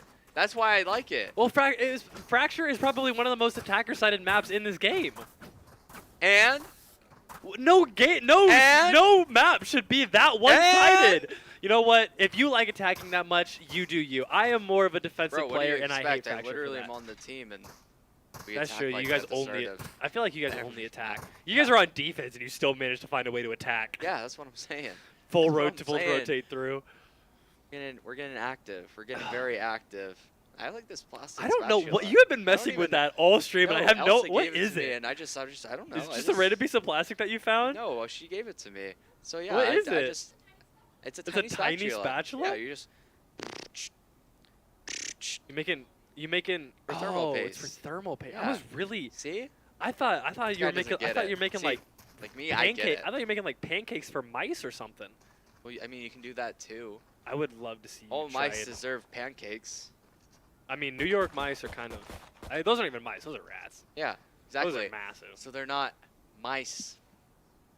To be fair, I grew up on a farm. Field mice are kind of Really? cute. Yeah, I I grew up would on a have farm. never got. I would have never. That's guessed what a lot of that. people say, because I mean, like, so I grew up on a farm, but I went to school in the city. So I kind of just like when I'm in like school mode, I just kind of like exist Exist? as if I was a city Yeah. kid.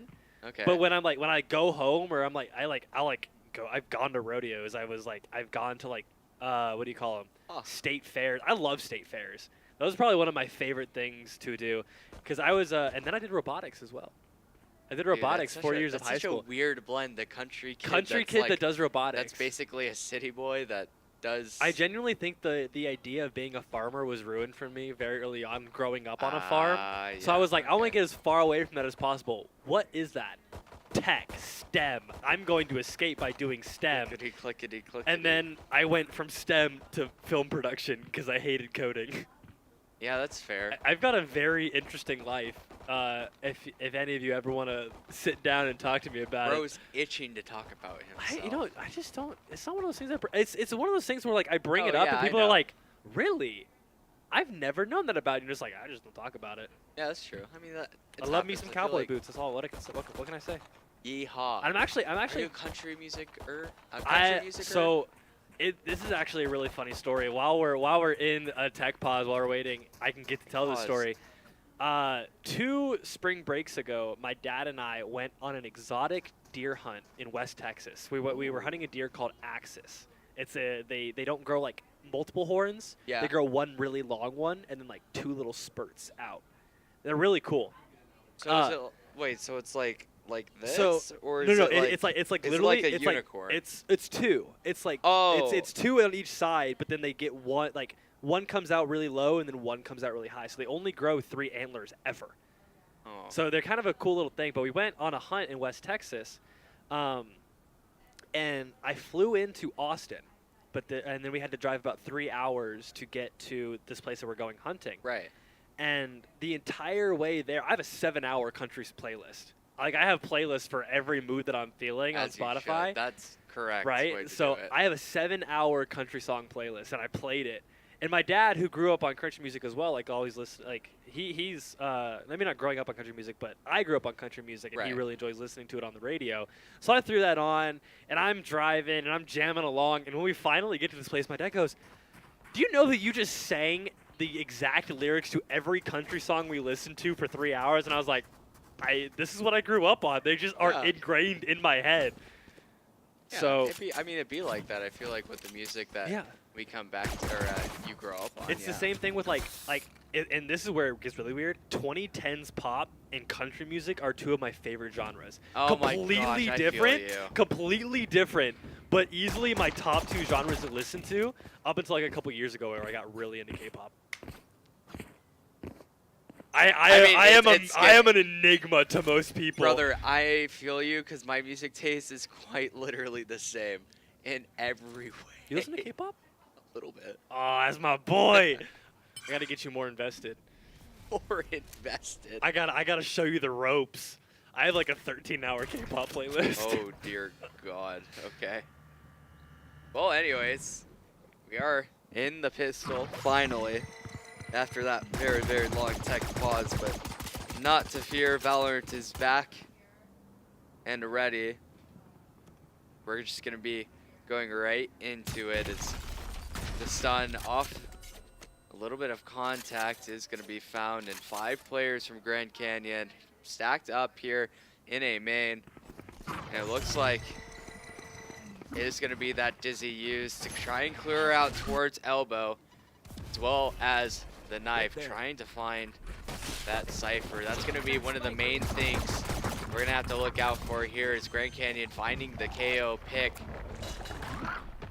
Trying to make it so they don't quite have to. 30 seconds Aftershock left. used to kill the wingman there? I think so, yeah. Oh, wow, and then Deagle not going to find too much value as Volt gets the trade. Brisk, though, to take away Envy's. And, oh, my gosh, Nader going to be left alone, but Drios gets the diff, and that's going to be a very quick retake for ASU, finding all the kills. That's going to be their 3rd pistol round? I believe so, yeah. Because it was their 2nd last bind pistol, and And then +1 is 3. yeah. We can do math. We're not too tired for that. I can do math at all times, actually. No need to brag, but I can use basic addition at any needed time. Yeah, I know. I know. We were just asked, what's 51 plus 34? 85. There we go. See? Way to go, Eli. Way to prove that you can do kindergarten level math. To be fair, I didn't hear that the first or the second number very good. I heard the 51, but not the or No, you're right. oh, 51, but not the You 35. do have the memory of a goldfish, though. Sometimes it depends on what I'm talking about, because sometimes I can like perfectly recall the things that don't matter, but everything that does matter, I just can't recall it. The fact that you think a question about basic math is important surprises me. Of course it is. What if you have 51 apples And you and need you need to 34 know more and you need to know apples. how many more will get you to 85? Wait. And you have 34 oranges. That's subtraction. Crap. What the? It's literally the saying apples and oranges. But GCU is gonna do a take onto this. Uh-oh. Bulldog gonna grab 2 on Detonator and Dino. Volt tries to find a couple. Not gonna find one, gonna find 2. But the flank comes through and Brisk is able to find the kill. And that will be a bonus, or not a bonus, a buyout from Arizona State. A buyout. Buy up. That makes What? more sense. Is I that thought I like a heard technical buyout. term for second round? Anti-eco Anti-eco? or an eco or second round eco. If you're on the second round eco, it's called the second round eco. If you're against the second round eco, it's called the anti-eco. I've just always called it like either a force up or a buy up. I mean, kind of, but So, you like, can't not to really the same- call it. yeah, Yeah, not you like can't really forcing, call it you a just- force up because it's like if you're not buying weapons after you win pistol, you're just trolling. Yeah. Unless it's like comp and you have like one player with a ghost, then it's fine. Maybe two. Just depends how much trust you have in your team. But now that third round bonus is gonna have to be attempted. And this is that same trap play that gets used a lot here on Sunset, and it is gonna find Nader out. As now just a little bit, oh my goodness, almost getting hit by the aftershock, and Drios Last player finds standing. some sort of timing on the players in mid. Just take basically the round to make it a lot more difficult, and now I'm it's out. all on Volt. He does have the Thrasher, but other than that, not really gonna know what he can use to try and win this round. Gonna have to 30 eventually seconds left. find a kill or two. And he only has 25 seconds left to do so and get the bomb down as he just lurks around market, and that will be the first blood, but fast as he falls. Jello there to get the trade. That's gonna be the third round. There's that Kane's replay of a couple of those kills that we had just seen. Now it comes down to the next round. It is going to be a little bit more of an eco for GCU yet again. As Volt does have that Thrasher ultimate that he could use. I think it might be the time to try and use it here. Oh yeah, no, definitely on this push. You know, you've got a few players on this B side. It is, with B being such a angle-heavy site, you definitely have to clear out as much as possible. And it is going to be a clear into market, but not really getting a whole lot of sight, just clearing out enough to where Wingman can get in and plant. Yeah, and Brisk is able to Brisk. find one from height. Now ASU finding that man advantage, going to be able to take this retake over by Oh, but Volt force doesn't as see it. Volt. That timing not quite working. Dino with 2 with the Deagle, and just like that, Nader also with 2, and the round becomes oh so more winnable. Is now Nate having to dance around the pillar just a little bit. The tripwire destroyed, and now Nate takes that as a nice timing and might even find a kill, as well as Brisk falls. Grand Canyon taking the more unlikely of the 2 rounds between the bonus and the 4th round eco. Yeah, right there. I mean, that round turns the tides when Dino is able to find 2, and then Nader gets the headshot, but then Full Blind finds another. And I mean, Yeah. that just, I don't know if it was game sense or if it's just Nader is better, but I mean, Full Blind's stinger To kill. be fair, he turned the blind. I mean, but he's like still a little blind. I mean, a little bit, but he You just, see he goes, you know, Okay, so it's just Nader is better. Got it. yeah. I mean, yeah. Nader's just 10. And Envy Envy's is even really finding the good. first blood, and that might just end up opening up the A site as a whole. The breach for ASU, that is Kawaii. Gonna have to, oh my gosh, finds the 1 tap, a gross 1 tap at that. I It's know now exactly Grand Canyon trying to hold this site as ASU attempting to make a mockery of this post-plant setup. And the wingman not gonna find anybody to clap back at. And As- ASU, not a whole lot of util to bring this site back when the stun goes out.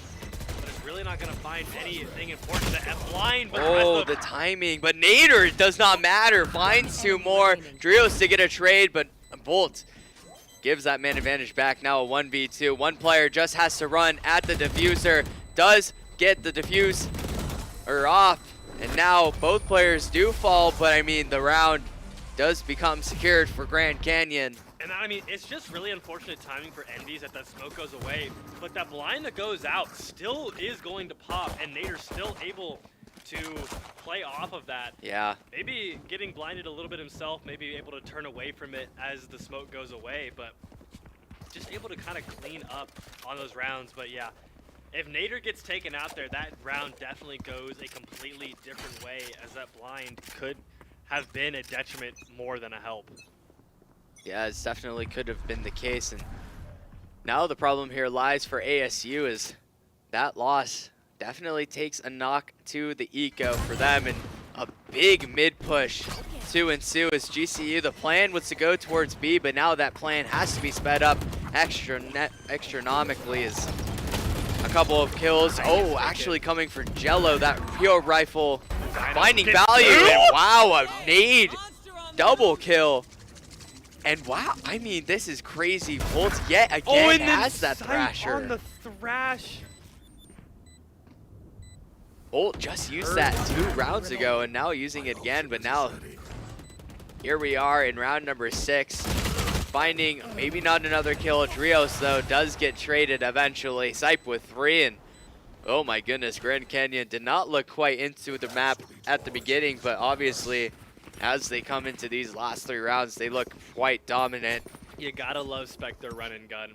As we go into a timeout here, take a quick look at that, and Dino getting 2 with that nade is absolutely fantastic. Obviously, Jello dying to the initial burst, being 1 HP from from Envy's, I believe, not quite able to find that first pick, but and GC's back in it now, right? They lose the first 3, then they are able to find their econ back into the 4th round, and are able to carry that into the 5th and 6th.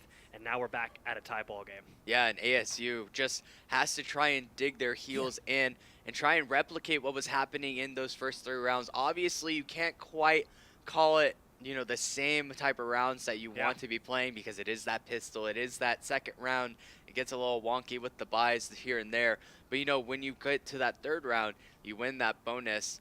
It kind of makes you think, oh, okay, how can we replicate wins like that? Yeah. Because you're going to have the better weaponry. You're going to be better equipped with the utility to make those plays. So now it just is a question of how do we implement those ideas? And that's going to be what that timeout is definitely all about. ASU trying to rack their brains, see what they can come up with. Is now it's going to be tick, tick, tick, the barrier to drop. Sova Dart trying to find a little bit of info. It does by getting destroyed, but no tags to come through, so not an indication as to how many GCU players there are in B main.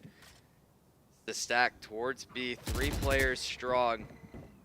And even Cass gonna have to back up. I think they just want to play this site for retake. It's such an interesting tactic to me that Drios isn't choosing to use that really simple Cypher lineup on B main. And as the hit comes through, Dino able to find one onto Brisk, and that is absolutely that is a perfect kill as you lose your smoke players on the retake. That could be what solidifies GCU's post plant hold here. Yeah, and it looks like they're just leaving the one lone player in Dino out on the site in this very late lurk here from Nader. Might catch a little bit of value, but no, Jello is going to be the victor of that fight. This flash might be quite good. I actually just saw a flash like this for the last Sentinels on game. The flank finds Drios. Kawhi is able to find Dino on from Market. Oh, and Kawhi finds a second. Oh, and the lineup maybe for Volt, but no Envies to find the last 2. Picking up the KO ult in that spray down, as well as the Canes replay. I definitely thought Volt was going to find that second kill there, but Envy's swinging off of the blind. Volt actually getting blinded too, and from Envy's, but I mean, it really doesn't matter, because as long as those kills are being had, does it really matter who it goes to? That's what I'm saying. And honestly, preferably it goes to Envy's in that scenario, because those 2 kills get him his ult. Yeah. And now it looks like they are going to play off of it as a fast dash onto this A site. Yeah, the only problem though, ASU reading a bit into it. 4 players already stacked here. And obviously with that KO ult, ASU knows it's just going to be a fast rush, but Envy still finds a player out in the middle, just taking out the dart out in the middle of sight. Gonna get a trade onto that slant player. Volt with another 2. The reload, though, will come through as the plant for Wingman. Yeah, and that round lasted a whole, like, 15 4 seconds? seconds. From what I counted. Definitely more like 3, I'd say. The hit comes out at about 1:30. The first kill gets had, and then literally 7 seconds later, the round is over. Yeah, I know. It's so crazy, right? Yes, this should do. Whoa, whoa, whoa. Hey, I didn't mean it like that. Okay, that's fine. We're just going to get cords tangled up. It's not going to end well as the mid push comes through. It doesn't work out well for Grand Canyon either. And now the fast push is going to be forced onto A. And it's going to be on this Cypher if he can find a kill or 2. And Drios does find a kill or 2. Finding the second, but not anymore. Volt to get that trade there finally for Grand Canyon is now the big retake is going to have to come in for ASU. But oh my god! Maybe 5, but no! Finding 4, putting a 1v1 on the board. Brisk versus Sype, and now a little bit of deception played. Both players teaming, but they both saw each other. Sype finding the kill, and I mean incredible plays from Volt. I love that play from him, but I did not think that he was going to be able to find 3 there. The spray transfer and the spray on the, oh my goodness, and Sype just outsmarting a little bit, both of them seeing each other, but Sype being full HP and getting that initial shot off is able to finalize it. And honestly, if I'm ASU right there, I am beat. 4v2, you lose 3 just like that, and all it comes down to a 1v1. Volt is 14-5 right now.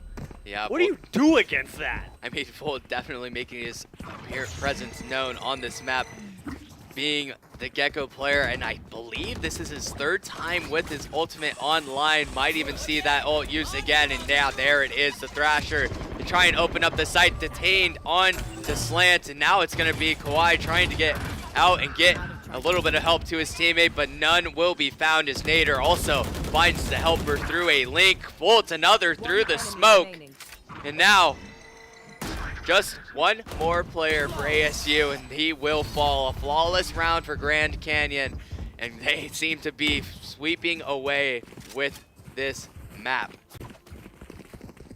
I don't know if you all noticed, but I think Nate's trip was either a little too high or a little too low, because Brisk was able to walk right by it. This goes here. But Nate, still watching that lurk, was able to find the kill. And it guaranteed GCU the econ of a lifetime. These players are up and at it. Well, there is that added factor that, you know, Omen can teleport.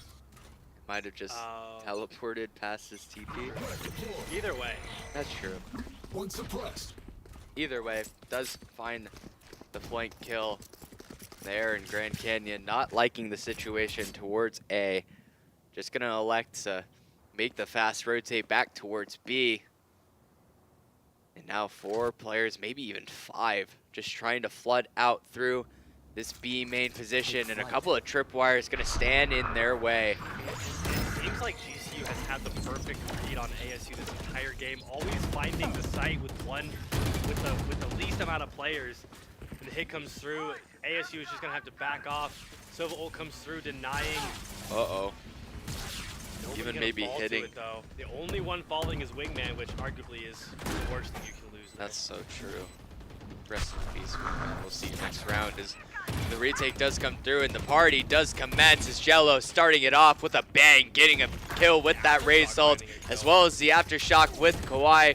And Sype, though, is going to find a couple with his gun, but no more than one as Brisk has to go big. Finds another, now just Nader finds one, but no more to be found. As ASU finding their 4th in the half, 4th in the map. And I'll be honest, I would be surprised if GCU doesn't call a timeout after that initial hit. They tend to time out after a momentum switch. Last round before the switch. And on last round as well, I feel like you want to take this last round. You want as big of a lead as possible. going onto the offensive, it gives you a chance to solidify when all you need to do is win just a couple more to be able to win this grand finals of the first WCL Valorant tournament. Yeah, and as we look for this bye, it doesn't look like there's going to be any weak links. The weakest I can see is going to be Brisk, just on the light shield, and for that reason alone, it's going to be a little more difficult for him to have a little more value, but GCU does not really care about any of that. They just want to get out onto the site, and a double satchel out is going to find Dino with the death, but is going to allow for Volt to come away with a kill. The tripwire does not quite get destroyed, and that's even another tripwire on the back of the site holding. It's going to give the go-ahead for ASU to just blow out onto the site, and this breach is going to be huge. It's going to be massive. It's going to be 3 players and a kill with the util for a lot of these players. Sipe to catch one, and a nice TP for a reposition. Is now Jello finds the kill, and no more. Is now just Nate. Has to make things work. The defuse getting stuck. The defuse getting stuck. Kawhi is going to be able to defuse it just like that. The spray transfer comes through. The nade kill as well. None left standing as ASU gets that defuse onto the bomb, making it a 5-7 half as we go into the next pistol here. And I mean, that's just the second time that we've seen GCU kind of forgetting the fact that corners exist and that bombs can be defused around them. And even with it being stuck, Nader swings. Nader has the swing to kill the diffuser if that's in the open, but without that capability as it's around the corner, he can't do anything about it, and it ends up just going to ASU. Yeah, an unfortunate turn of events for Grand Canyon, but for ASU, a lucky strike of lightning, as now just only 2 rounds behind and basically a full reset to everything, switching the half around. You're gonna only start with 800 credits on the half, and you're gonna have to build up from there. As the knife there to clear everything in mid. Joseph Envies is gonna use that knife for a little bit of info, and now that info will now go to good use as ASU starting to make their approach back towards the middle of the map, making sure they can take this space very well. Even a Gecko flash used towards A, trying to ascertain as to where ASU wants to end this hit. And it looks like with 54 seconds left, the migration occurs towards the B site. Finally, the spot comes out from Nader. The cam goes down, but the hit edge is just going to come out. Sipe full clearing mid, and now as all 5 players rush onto this site, oh, Jello barely going to find that Cypher trip. And able to find that first kill. Towards CT is going to be second. huge. 30 seconds left. Jello does find Dino 2, but finds Dino Last player standing. well is full. Now a 3v1 for Sight, as he now picks up the Ghost, making each player a little bit more one-shottable. Not going to be the case with the Classic most of the time at long range. And that smoke is going to allow for a tap onto the bomb. This full stun and the full run through the smoke is going to occur. Kawhi is going to find the final kill onto Sipe, and that's yet another pistol for ASU on this map. Yeah, I mean, it's looking like ASU is wanting to take this half in stride. Obviously, Volt and Nader being the most prominent figures on the side of GCU. And though both of them splitting these sites evenly, one trying to hold B and one trying to hold A, it is very difficult for them to individually take on a 1v5, and ASU is taking full advantage of that. And I'll be honest, we haven't seen a whole lot of that basic trip, and the util is still being used on it though, still being tested as if it's still there, so maybe we'll see a couple of those come out. That's stoppage, but ASU is going to have a full free A site as GCU tries to hit a massive 4-man push into mid.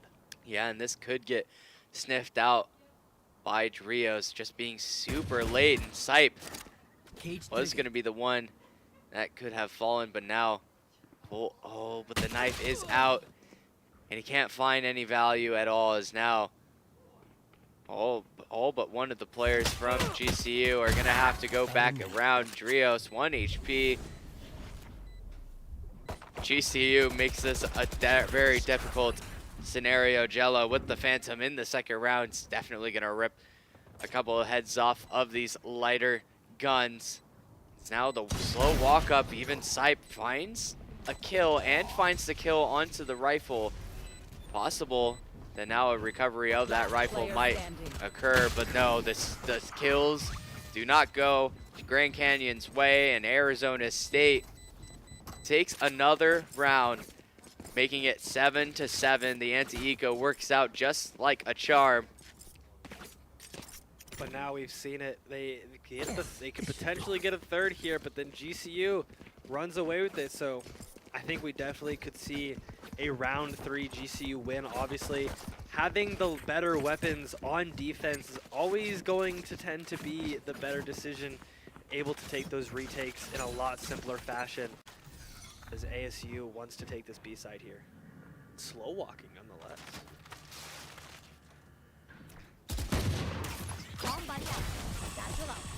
Yeah, making their decision that it is B they want to go towards, and Grand Canyon more than willing to allow for a push into, maybe even into spawn, as that aftershock and the grenades are going to be able to find a little bit, but the tripwire, a nice idea from Nate, trying to find a free cheeky kill, but nothing will be found. A nice blind, and Nate will find the first blood. Cast though to trade it out. Sipe as well to get another trade, and the info found though. Brisk finding 2, Dino with another 2, and now all alone, Drios, alone with a dream.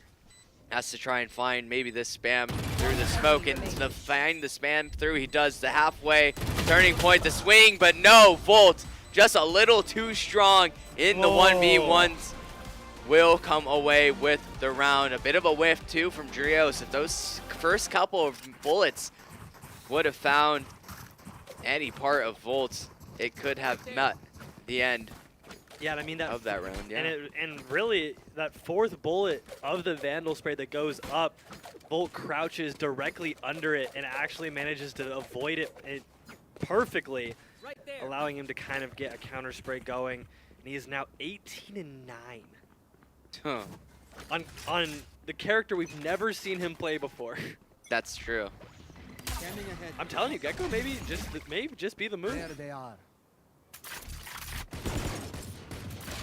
Oh, the headshot from the Ghost Cage triggered. puts Drios on 1 HP.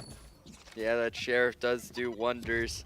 And I believe GCU has an understanding that a lot of damage was done to him, trying to single him out of the crowd. But as that push comes through, Jello on the other side of the map is going to find the first blood. And now ASU just deciding that it's enough. It's been time. We need to go towards the A side, and it will be Volt alone. Finds one, maybe even could have found his second. But a lot of damage is made. And ASU, Jello, and Drios down to essentially 1 HP to a lot of the weapons that are in play.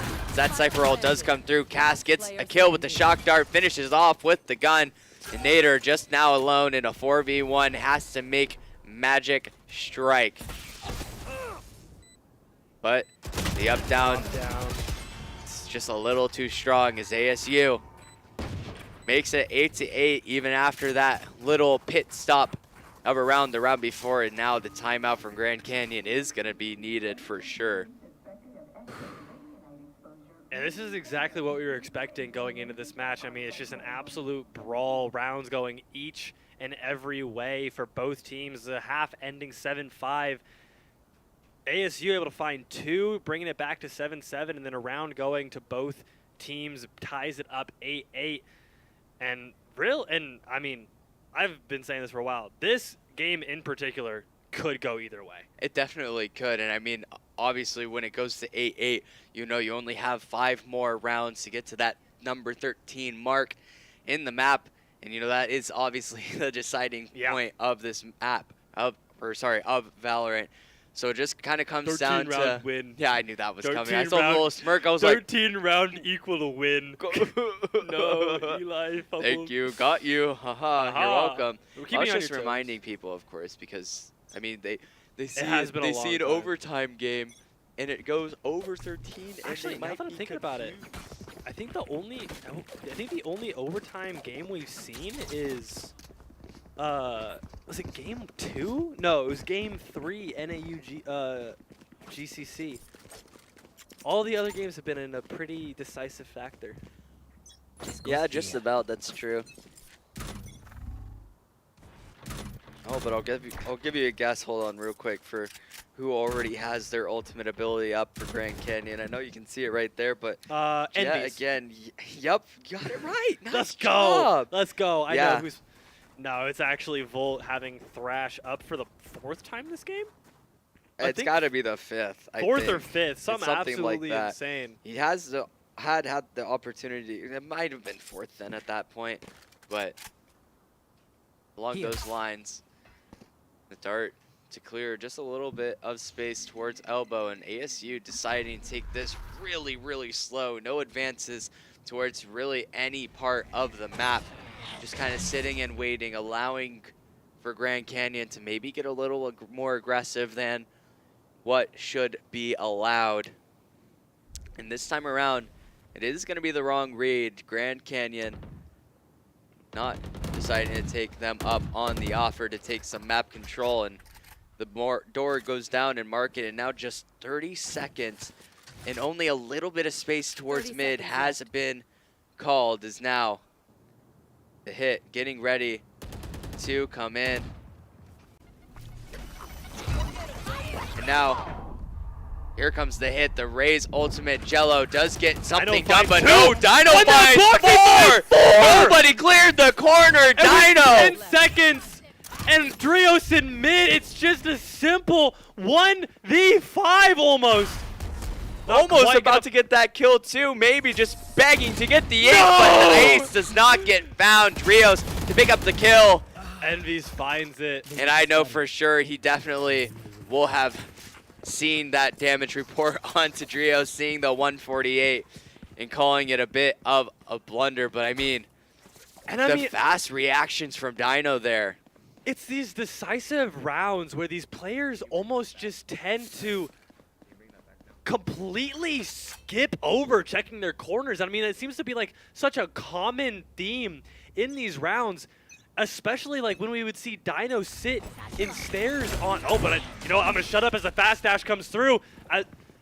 They are going to fast dash on. Oh, but it's slowing down just a little bit, taking that space early into elbow, but just kind of chilling as they get there. 2 GCU players on this A site.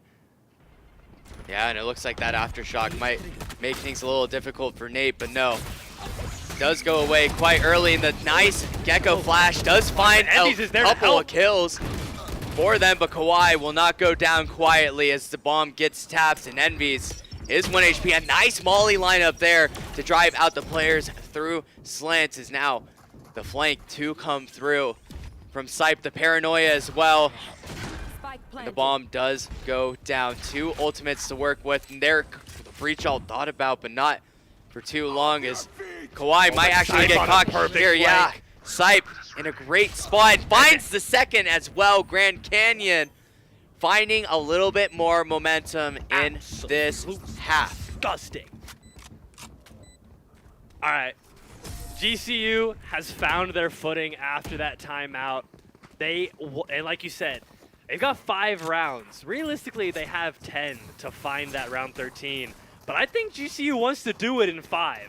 I think they're looking for these last few rounds. ASU now put on an econ. We've seen them do absolutely phenomenal with the Spectres. GCU still has to play safe. You know, in these types of rounds, in these half buys, Arizona is looking for GCU to make a mistake. They're looking for that one person that pushes out into a bad spot, and that is a free gun to them. Yeah, absolutely. And It's actually going to be GCU to find. Okay, they're going to close the door and they're going to back up. I like that decision a lot. I thought they were going to start pushing mid. Oh, Envies the gets deep. headshot to 145. yeah, and ASU might sense a little bit I was gonna say a little bit of weakness, but Nate does not seem weak in the slightest. Finds the kill even through the concuss. As now that Cypher ultimate will be used. And the positioning noted for all the players of ASU. So rotate now to A. A nice decision on their part, siding as time. We've made enough presence mid. We've made enough presence towards B, but now it is well known that ASU is going to be going towards that A site. A little bit of utility has to be used here. Not necessarily going to be known, but the fast retake is going to be used here. This Thrasher is going to get the detain onto Cass. They've got to be They careful. just run out. No help on the site whatsoever, and maybe even a stick from Nader. And Nader's just, he's just on it. Brisk finds one, finds none more. And Dino, the halfway defuse will come through. Sipe to find the last kill in the round. And Drios not going to be able to be the savior for ASU this time around. It Grand almost Canyon. seems like Drios is just a couple seconds too late to the party, trying to find those late flanks, and it really is showing that that might be the decision between GCU making a fantastic retake versus ASU being able to hold that site post-plan. Yeah, and I mean, when you do have the even man advantage, it kind of gets a little weird when you have that player trying to make that big flank attempt, because if all the players from GCU, just like we saw, are going to make that fast retake as soon as the bomb gets tapped, then it kind of puts your teammates at a place where, okay, we're going to just get hung to dry. Yeah. We're going to have to try and survive as long as we can, and if we do, then honestly, the round could be over, because Drios finds the lurk, finds the flank, finds another kill, and then is able to just overall make a difference in that round. But that time around that we saw, GCU just takes the site way too darn fast and is not able to find any value on that lurk. And I mean, the big thing there is you're on a half buy. You really have to play with your teams on those half buys. And when you're lurking in those late rounds, it's kind of difficult to be able to find the kills needed to succeed that aggressively, especially with just the Sheriff. Even if he does find that diffuser, he's going to end up dying anyways, and it really just is not what this Arizona ASU team needs to be looking for in these few rounds. Yeah, and it looks like Grand Canyon wants to be a little aggressive towards A. That satchel is going to get Dino out of danger for free this time around, and the knife as well is going to delay for so long. So many players detained there. As now it finally wears off and smokes can be activated, but the lurk from Drios over towards B main might be what Arizona State is hoping to gain out of all of this. The door in mid closed, now broken, and it looks like a pretty fast attempt is going to come through. Jello with a nice first blood on the site. That's what ASU's been looking for. That's what they need in this moment. Is now the aftershock comes through as well. Brisk to pick up a second as well, and even a second for Jello. As now Dino finds a kill onto Kawhi. Through the window, that's kind of disgusting. Yeah, and now it just comes down to GCU 2v4 turned into a 2v3 in a blink of an eye. But like we were saying, that very, very big flank from Drios is going to just make this essentially a 2v2. And that, the Sova ult is going to go ahead and get the diffuser off. Dino finds the kill into Drios, and all of a sudden, it becomes even more winnable. And now the diffuse comes through. The kill's not so much, but still Grand Canyon takes 12 on the map. You know, as much as kills matter in this game, not after the defuse has already come through. And with that, I mean, GCU still has a bye. Yeah, and I mean, now it's going to just be map point, series point, tournament point for Grand Canyon for the rest of this ride. The pressure fully on ASU as we go ahead and have these barriers drop here right now. The round just essentially getting underway, and GCU wants to be a bit of a gambler. 3 men towards A now, or sorry, 4 were towards A. Now only going to be 3. Maybe expecting a bit of a fast hit out of ASU, but this time not going to be correct. Though, in the sense that they want to stack towards A, they definitely were right. ASU now slowly creeping up. And it is going to be maybe the Dizzy. Oh, it actually doesn't give any info as to ASU's whereabouts through this A main position. The Aftershock is going to force Volt to try and make a play through the site, and nothing will be found. Jello with a second. And just Somebody like that, check that man. I mean, yeah. I know we're on land, but do it anyways. the spray through just gets the insta headshot. Now Envies has to run for his life as he gets marked up. 3v5 for Grand Canyon. We've seen them pull things like this off before, but ASU determined to not let it happen again. Cass with the first, with the second, and now 1v5 for Sype is gonna pick up nothing more. Jello to pick up his 3rd on the round, and that'll be 9-12. Somehow Sype avoids that stun? I don't think it was queued up enough. Like he just kind of tapped his arm for the stun instead of like I feel like charging it a little bit. I just don't think it got all the way. That's like fortunate. I mean, it's obviously still a really tough position to be in, but I mean that ended like right in front of it. I thought that for sure was gonna hit. But yeah, now GCU Nader on a half by and Volt with the Spectre. They've got to find something here before Arizona comes back and finds a 10th round in this game 3. Yeah, and it looks like ASU is just determined to stay together for the rest of this game, like we saw in the last round. Just gonna try these 5-man hits and see what happens. Jello with that ultimate yet again is gonna go for some value and find some value. He does. Sype falls to the rocket, and that'll be a man advantage in the favor of ASU. The spam will not find anything but a nice molly from Enemies, and the flash onto Jello will give a little bit of life to this GCU retake as Cass finds 2 more. The KO ult will fall. Dino though will have finds one more, maybe on the last one, but no. Cass will be the one to win that 1v1. As now ASU becomes 10-12. Grand Canyon trying desperately to try and end it here, but now, it becomes all the more difficult. A couple of sheriffs, a stinger, not even the hero rifle, well maybe possibly the hero rifle too come through, as it does. That trusty rifle towards Dino. This is a nice spot. As the barriers finally drop for round number 23. Sype making quite an aggressive push up through mid. Smoke here. It's gonna only cover his position for a short little while, and also Volt with the stinger is gonna make the push, and he finds the first blood.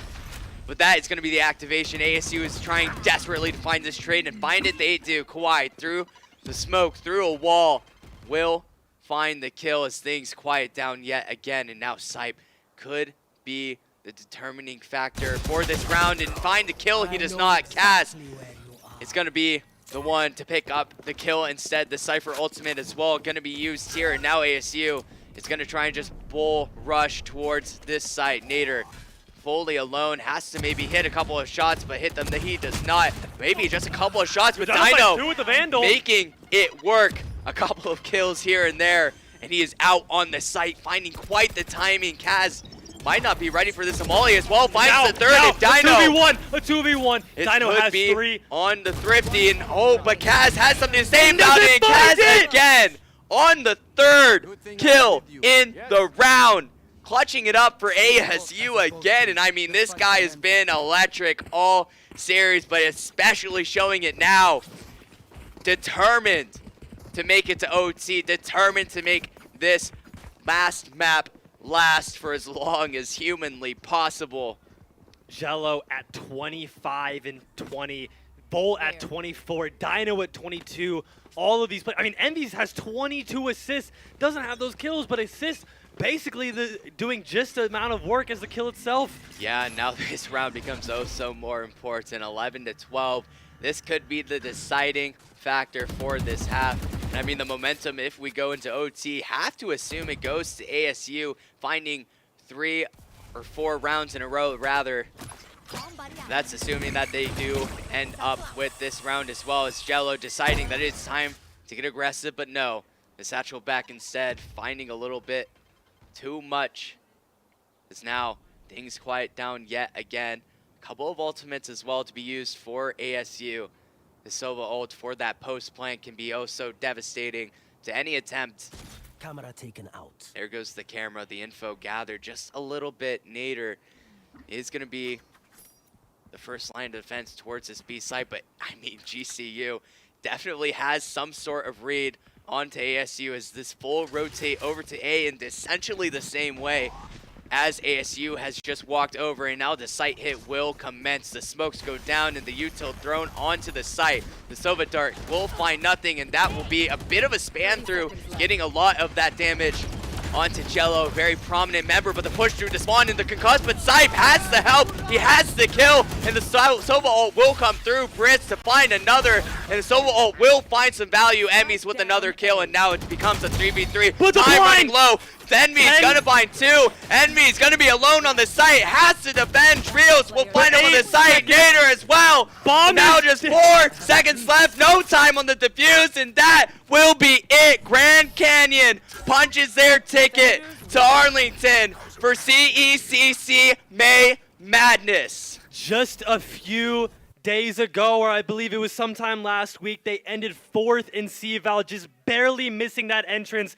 And as you see them celebrating right now, they are going to Arlington, Texas for May Madness, the CECC Championships. Congratulations to our boys in purple that they are able to bring that back after a very close 4-game match. Yeah, and I mean the mental fortitude to have to not only come into this series after playing basically all day, they had to play 2, getting absolutely steamrolled in the first, coming into the second, steamrolling Glendale, and then coming in down 1-0 because Arizona State comes in through the winner's bracket, just finding the 2 victories in the beginning, and then obviously for that last moment there, finding the final map point in that final sunset map. These are 2 different...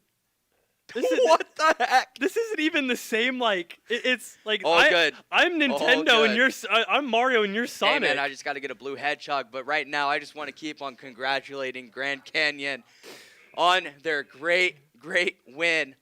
Oh my goodness. Props to GCU for making it this far in the tournament, making it all the way through the winner's bracket, and we have got the man himself coming in for a quick interview. JCU's very own Andrew Volt is here with us today, the initiator of the day, finding the Gecko game, the first ever time on GCU stream. I can confirm that we have ever seen him play Gecko.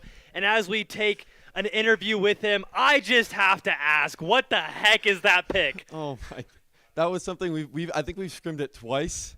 I'm not gonna lie, I would not have been possible without our Gecko player, Mr. Stipe.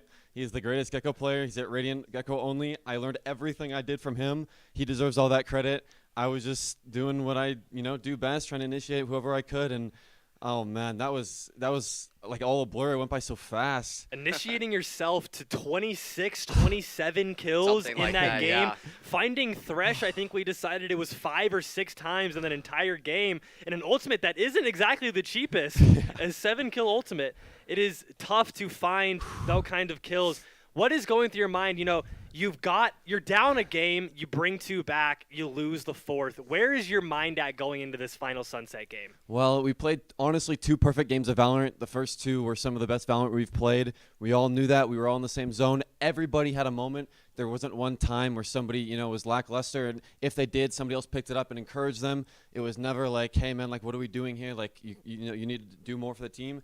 Everybody was always trying to help out as much as they can, and that's the only reason we won. This would not have been possible without everyone else, and being down a map, we treated it exactly like we would have any other map. I mean, we're really good at best of ones against them. We're 2-0 against them at best of ones, and so that last map we just treated it like a best of one, and it ended up paying off.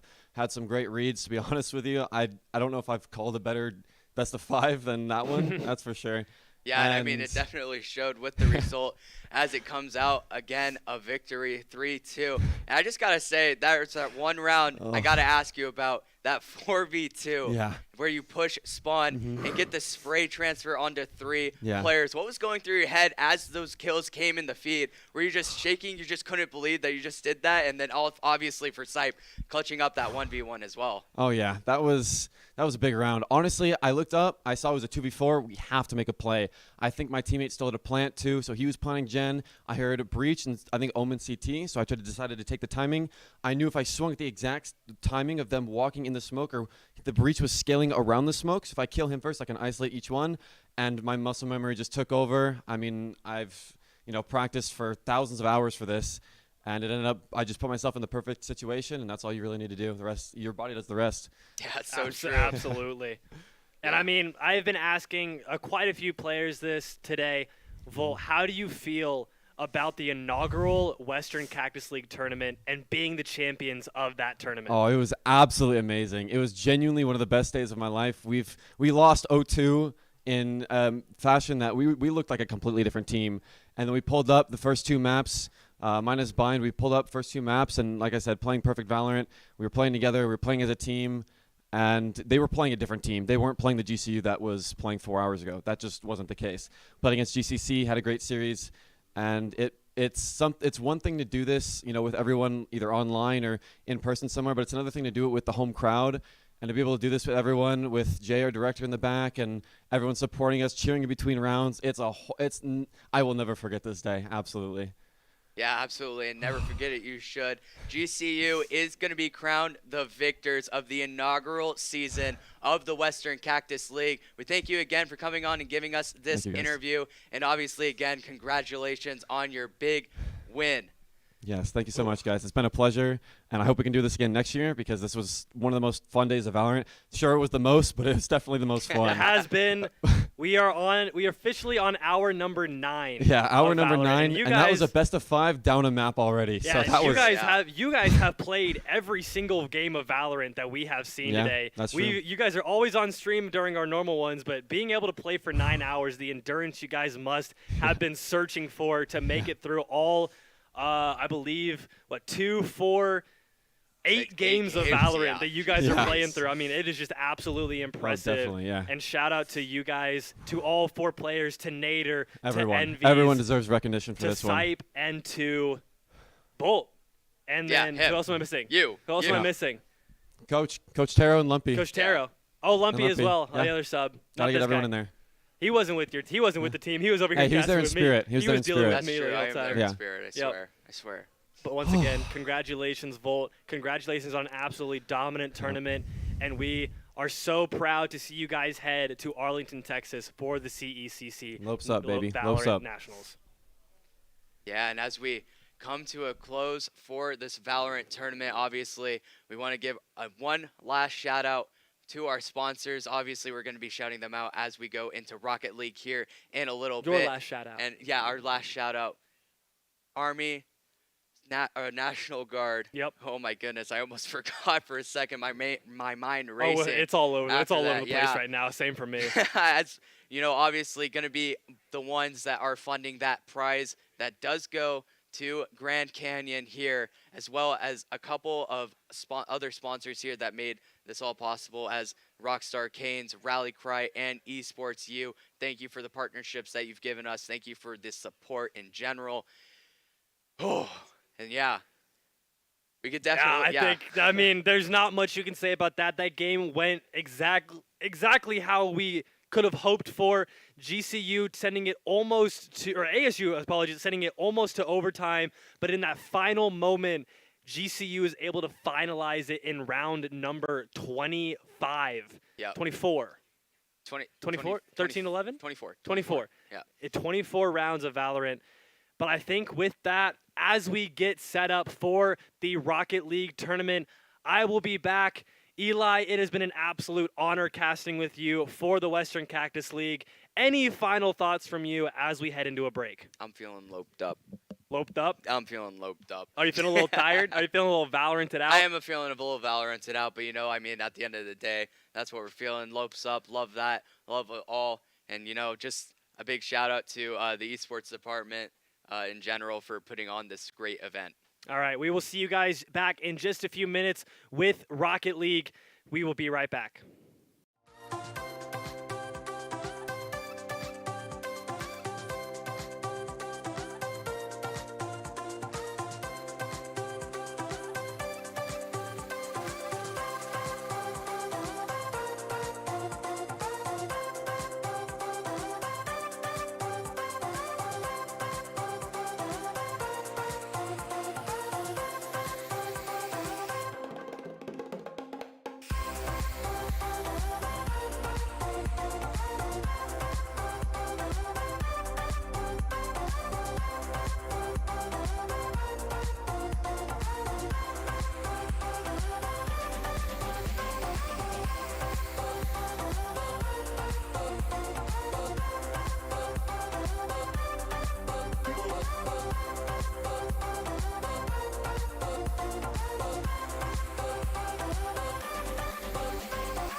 Hey everyone, welcome back to day number 2 of the Western Cactus League. This is the second half of day 2, and we will be playing Rocket League. I'm Corbin Pelchat, alongside my new caster that you haven't seen before. My name is Jordan Larson, and I'm super excited for Rocket League. It's been a long day, and I thank you guys so much for hanging with us. But yeah, we're about to hop into Rocket League. So Appreciate everyone supporting us along the way. I know it's been a long day with Valorant, but we're moving on to this Rocket League portion of the day, and it should be good. We have similar matchups in our bracket here. We got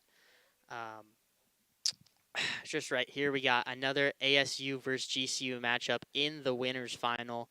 It should be a great match. It will be a best of 5, and the loser of that will fall down to U of A. You want to touch on that? yeah, so going into the winner finals right now, the loser of the winners finals will go play U of A in the lower bracket, and whoever wins that will come back and play in the grand finals. And that's going to be best of 7, and I believe the lower or the upper bracket team gets 1 game. Yep. Right. So yeah. the team that wins the uppers winner final, they will gain a 1-game advantage above the team that advances from losers. Because most of the time in Rocket League, people do a bracket reset, but we are not doing that today. We are just giving them that 1-game advantage and playing basically a best of 7. So, yes. But our matchup first on the day is GCU versus Arizona State University. Some teams we know well, some local teams as always, and some great players here. We got some players starting with ASU's matchup. We got Arya, Miko, and Ebski alongside their coach, Wind Waker.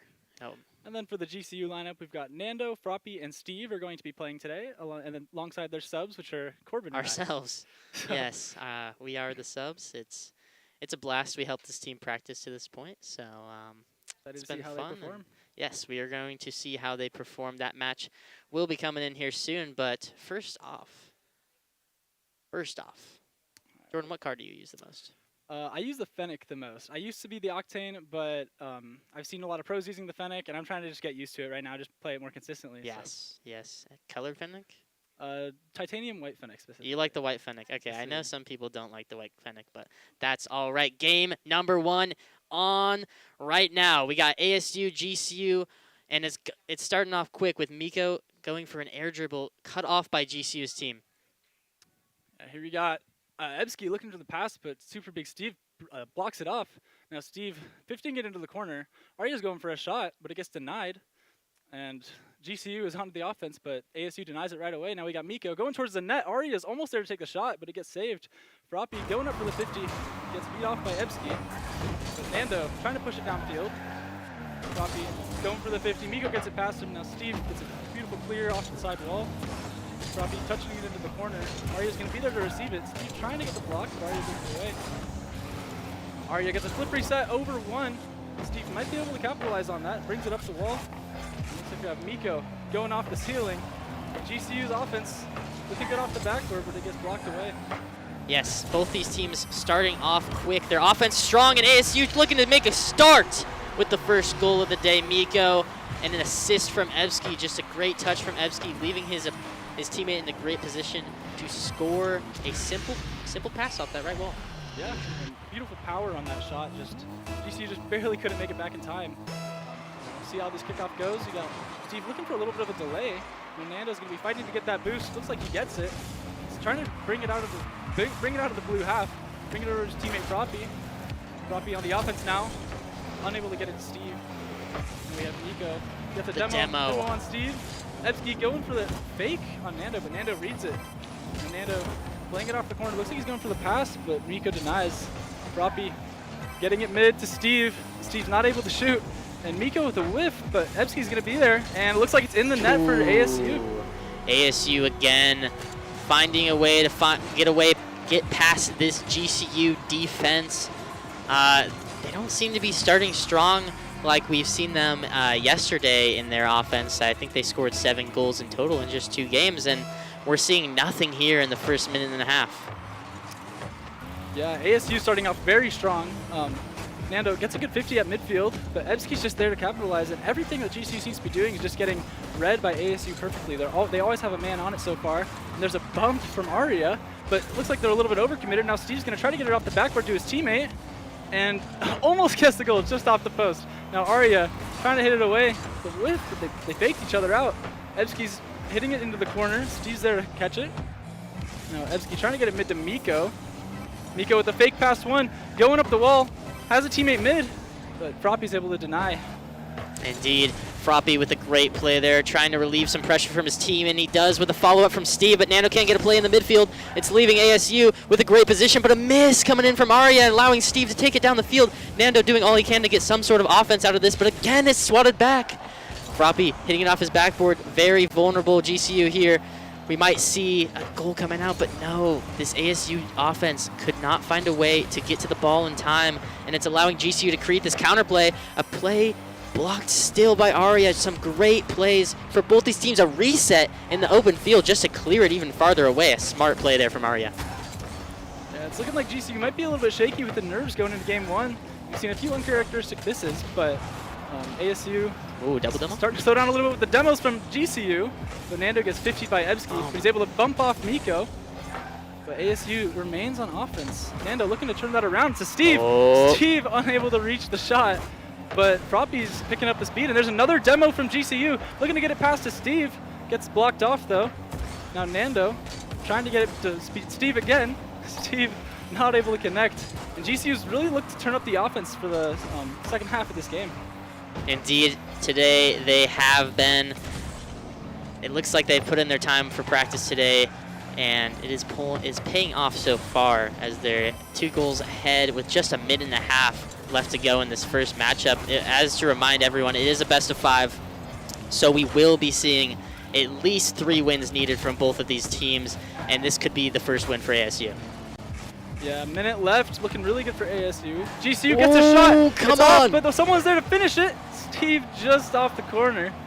But Nando's going to try to keep it in, keep his team on offense. Pinches out a little bit weird. Now Ebski misses the shot. Steve looking to capitalize on that whiff. Miko's going to be there to catch it, but low boost. Robbie might have a shot, but it gets blocked. What a save by Miko, but there's a goal! Goal! Steve, great capitalization, and amazing play from GCU there. Yes, a simple mistake there from ASU. Miko forcing the ball just too much. It leaves it right in the open field, and Steve knew exactly what to do with that one. Put it right in that top left corner. Yeah, and oftentimes you don't want to be cutting off your teammates in 3v3s in Rocket League, but Steve knew just when to do it right there. Able to turn in front, but now we have Miko with no boost, but he's looking to get the shot just off backboard. Nando's able to get it past one. There's only one back for ASU. ASU's scrambling to get back, get some boost, but Miko does a good job controlling it back into GCU's half. But now Froppy getting a pass off to Steve. Steve with one pop up. Arya's there to catch it.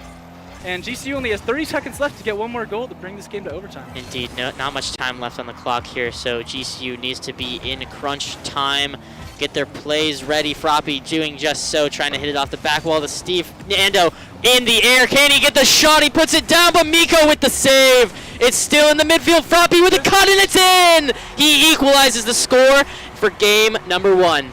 Now, if this is what we're going to be seeing all day, it's going to be very fun matches to watch. Very intense gameplay, as we've seen.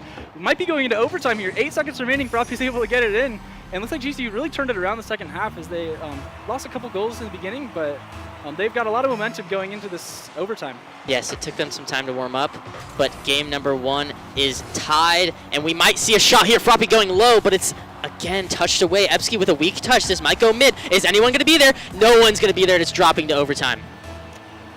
Kickoff in overtime, always something you want to try to watch for. These kickoffs can be very dangerous, but there we go. Miko looking to capitalize. Froppy's going to get a touch over him, and it's in! Nobody's back for ASU. Froppy just gets it over Miko, and that's going to be game 1. Game 1 in the books, and one that looked all of ASU's way, but unfortunately, they could not hold on long enough. That last minute and a half is where GCU totally scored all their goals, put themselves on top, and put themselves in a great position for this best of 5 matchup.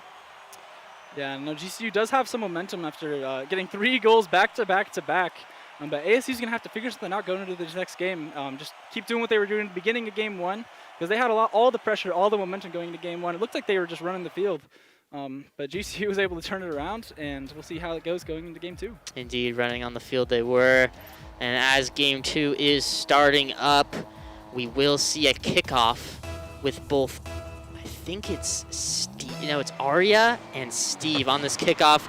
A back right loss. Nando with the control. He gets over one. It's on the backboard. Froppy can't get the cut, and it's over to this left wall for Miko. Miko doing all he can, but not enough boosts to maintain possession of that ball. Froppy banging that ball back down to the ASU side and out of sight of GCU. So far, game 2, ball seems to be ping-ponging back and forth across the field. Only 30 seconds in, though. Now Steve trying to get one mid. Not able to, but Nando's there. Froppy is waiting middle for the pass. Nando gets 50'd off, and now Arya gets a really good clear downfield to Ebsky. Ebsky gets it mid, and Miko's not able to go. 2 defenders in net. It's a little bit dangerous, but there's a shot. Nando with an amazing save out of the corner. Arya looked to go for the corner read there, and Ebsky keeping it into the corner, but man, it's just very stalemate. Yeah, stalemate. Lots so far. of stalemate here. Yes, and another stalemate there, just 50 after 50 for both of these teams. It's leaving no kind of offense, but I say that Nando with a double top low, and he almost puts it under Miko. Great save for Miko to clear it out for his team, and now they are on the attack. Froppy gets a save, a second shot coming in from Arya, tying away, but it's saved again by Nando, and we're in the corner of GCU. Another touch for Miko. He's getting great offensive positioning, but they can't seem to find the net. It's saved again by Nando, and now it's time for GCU to hopefully get some possession. They get one touch down to this ASU half, but the demos are coming in, and now they're going to get pushed back to their own back post. Yeah, ASU's really turned up the offense in this last minute. GCU's been scrambling on defense, low boost, but looks like they're finally able to get a clear here. Ebsky's going to try to keep it on the blue half, but GCU looking with a little bit of pressure. Nando gets 50, but it pinches back to his own half. Now Miko looks to be going for a double tap. Nando's on the backboard, able to carry it away. He has Steve in front of him. Steve gets a pop around Arya. But Arya has 40 boost, trying to get it mid.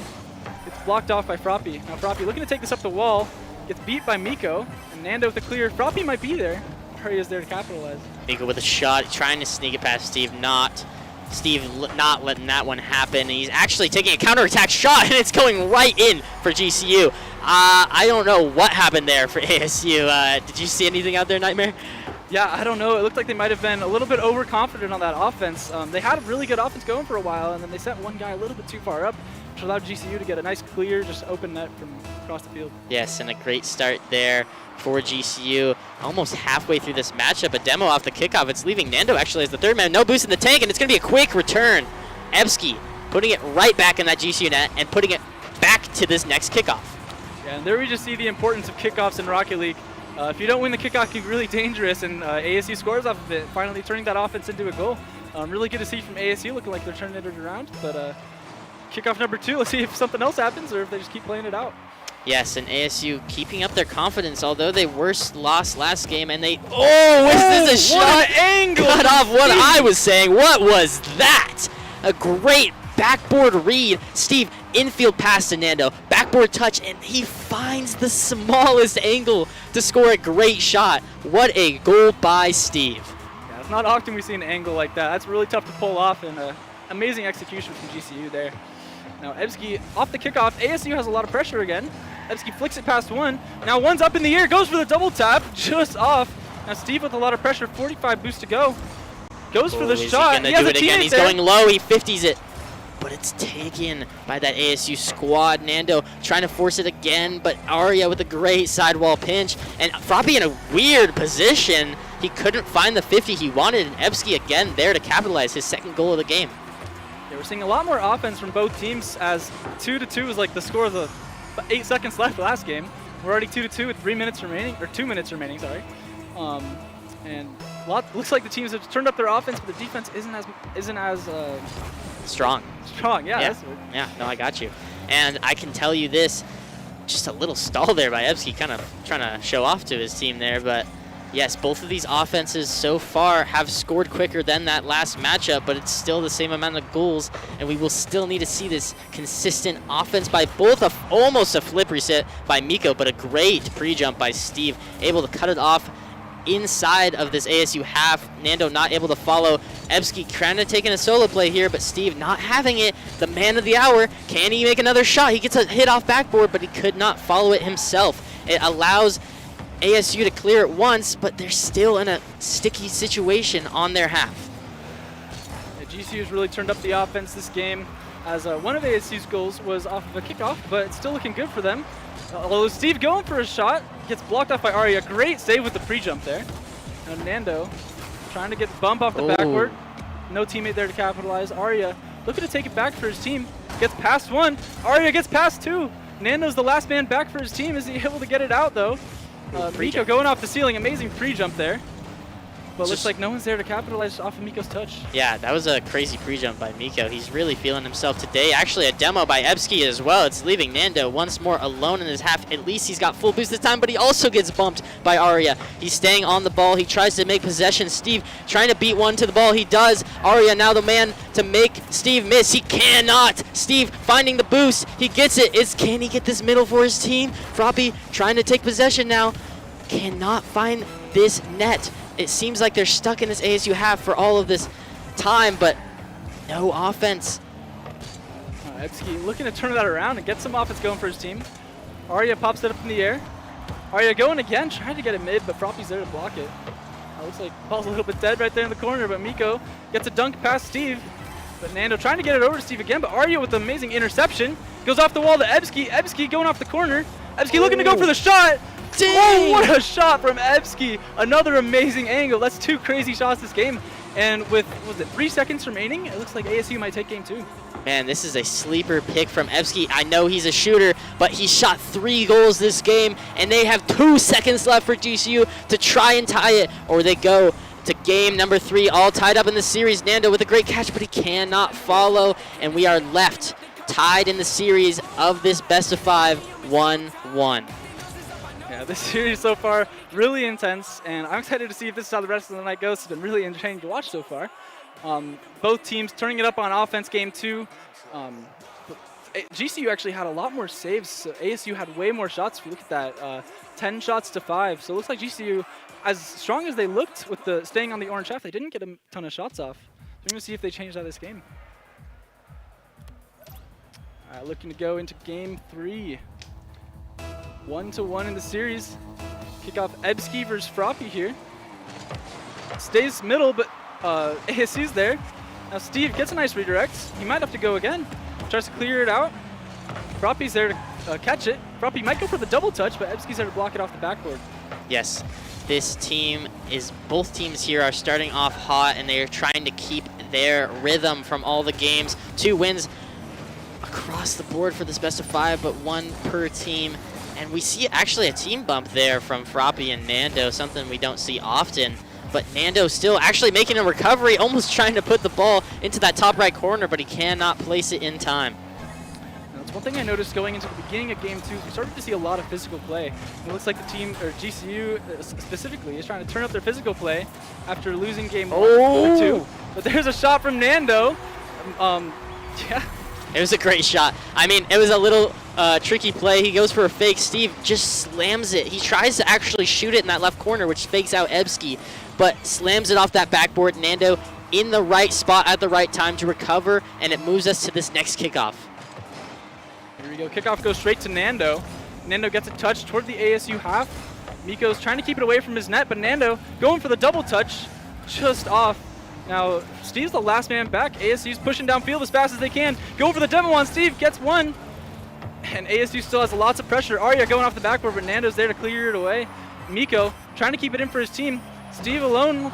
Awkward touch from Steve, leaving his team on defense. And Arya with the shot, top right corner.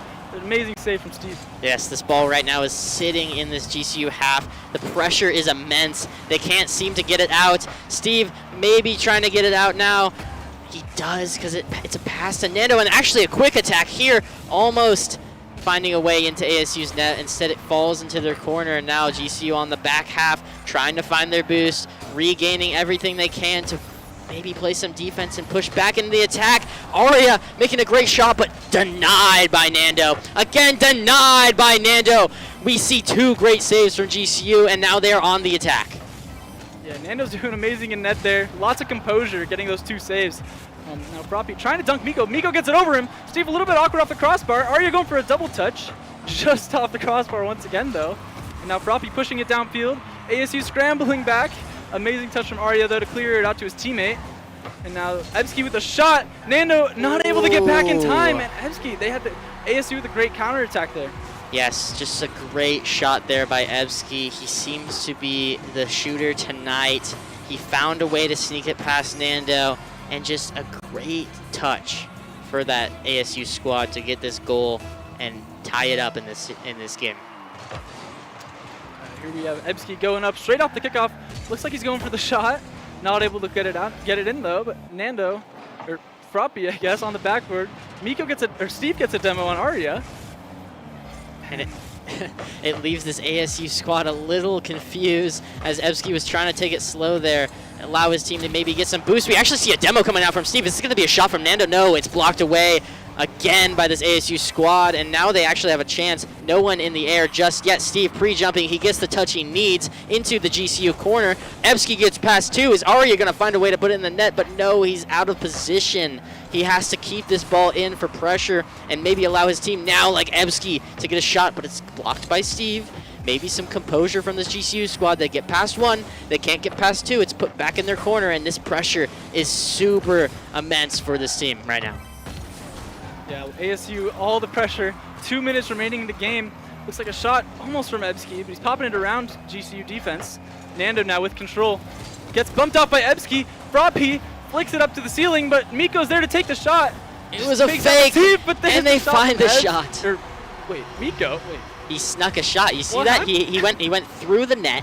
He did a little squishy save, and he got a crazy touch on this ball. Oh, wow, I didn't even notice that. What a great touch from Miko there. I think it was going in anyways, but Miko gets the shot, and there's goal number 2 for ASU, putting them in the lead for game 3. Yes, lots of pressure on GCU now, not just in their defense, but in their offense. They need to get this ball in that ASU half and inside that ASU net if they want to take this game into overtime at least. Yes, it's looking pretty familiar going into the last minute. Just like game 1, we had GCU scoring last second to make it 2-2 going into overtime. Now Nando trying to get it to Steve with the pre-jump, but now GCU's a little bit low boost on defense. Miko going off the ceiling, gets almost past 1, but Froppy with the read.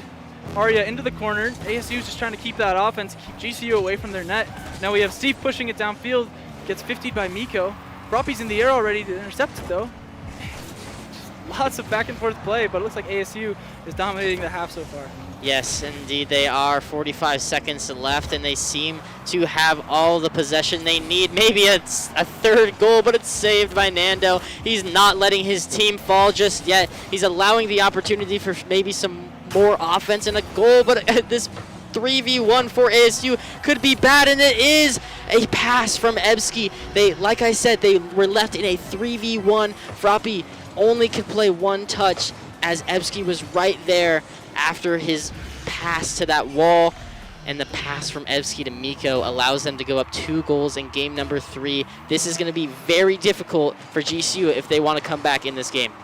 We might get it off the kickoff, but Ebski's there to save it. It's really difficult position for GCU because they need to get a lot of offense, but they got to make sure they at least have some defense, and they might have overcommitted a little bit on that last goal. But here we have Steve going for the shot, and Arya with the save off to the corner. Now Steve trying to get it mid to his teammate. Nando's there, not off, just barely off the post. Now Arya able to get the shot, and that looks like it's going to be the end of game 3. Yeah, a little bit of land jitters there from Nando. He can't seem to find that open net, and it left a counterattack for Arya to put this game away in game number 3. As we've seen last game and this game, ASU just had all the pressure, all the shots, all the offense. And GCU is really going to have to figure out what they're doing wrong on the offense part to try to secure game number 4, as this puts ASU on match point. Yes, I think what I'm seeing so far for this GCU squad is they seem to be just a little over ambitious, as some of the plays they are trying to make allow one of their players to overcommit, and it leaves a tough position to play on defense. Players just keeping the ball up on 0 seconds. Looks like GCU is going to take one for the road, try to maybe get some momentum going into game 4. maybe some momentum they need indeed, but a goal for the road nonetheless. Steve putting that one away and putting game number 3 away as well. ASU on match point for the winter finals. Winning one more game will put them in the grand finals, sending GCU to lowers. But GCU still has a chance. It's 1-2 in the series. GCU's going to have to figure out how to turn it around. Looks like we had more shots from GCU this time, but ASU also had more shots. 16-10 this round. Lots of saves, and GCU seems to be doing all right on their defense, but looks like they're going to have to get some more offense going into this game if they want to keep themselves in the series. They seem to make great saves, but again, some of that overcommitting allows their players to be out of position, and that's when their net is wide open, so they need to cover up on that. Maybe play a little lighter on offense if they can. Maybe find some infield passes, and overall find a way to get the ball in the net. Maybe just now, but Arya popping it over to his teammate, allowing Miko to take the ball down the half. Froppy getting one touch over to Nando in the blue corner. He goes up in the air. He passes to himself. He passes off that backboard. It's down. It could be an open net. No one left to be in sight, but Steve with maybe a double tap. No, saved away by Miko, and Nando keeping it back in, back off that backboard. He gets the demo onto Arya. This net is almost wide open, but Ebski, a great save. Miko with a strong cut. Arya putting it back in this GCU half, and honestly, clearing out this pressure like it was no problem at all. Yeah, GCU seems to have turned up the physical play a little bit, as we saw in Game 2. And if they keep that up, they're going to have some strong offense going into this game, which is a good sign for GCU. Now, Froppy pinching it up to the backboard. Ebski's there to clear, or Miko's there to clear it away. Steve with a little bit of a miss, but it leaves Nando with a shot. Steve gets the bump, but just barely not in time. Froppy going up to the wall, but gets beat off by Ebski. Now Ebski trying to get it mid to his teammate, goes for the demo. Steve takes control of the ball, trying to get it out of his half. He's going to leave it, go for the bump. Froppy gets it past one. Miko's going to control it. Now Nando trying to hit it off to the corner to Froppy. And just, again, lots of very back and forth play. No team really dominant in the Game 4. We're going to have to see who scores first if we get that momentum. Indeed, and something I'm seeing here from this ASU squad is they are very strong at taking multiple touches. This means either 2 touches at a time, and a shot there from Evsky as I'm talking about it. What is that? Look at this air dribble from Miko. He gets multiple touches and a great read from Evsky. This offense seems to be doing everything they need it to be doing for ASU right now. Yeah, ASU currently looking like a very strong team on offense and defense as well, as they've kept GCU on 2 goals with, I think it was 11 shots last game. So ASU just looking very strong overall. Arya looking to control it, but no one's really back for ASU. Whoa. Almost gets the shot. Steve just off the crossbar, gets blocked out by Miko. Now, GCU's got to turn up the offense a little bit going into the rest of this game if they want to stay in the finals. Yes, and something we haven't talked about much this whole series is this ASU defense. They seem to be making strong saves. I say that. Caster, curse and a half. Froppy with a goal, and a great pass from Stevie. Got over one, passes it to that backboard, went for a bump on a Miko, but Miko just didn't have the touch he wanted, and Froppy finding a way to put it in that net to equalize this game once more. Froppy and Ebski on the kickoff, looks to go straight to Steve. Steve alone in his half, gonna have to take control of this. Still has the flip, gets it past one. Looking to get that offense going, goes for the bump. Miko jumps over, and now Ebski looking to push it out.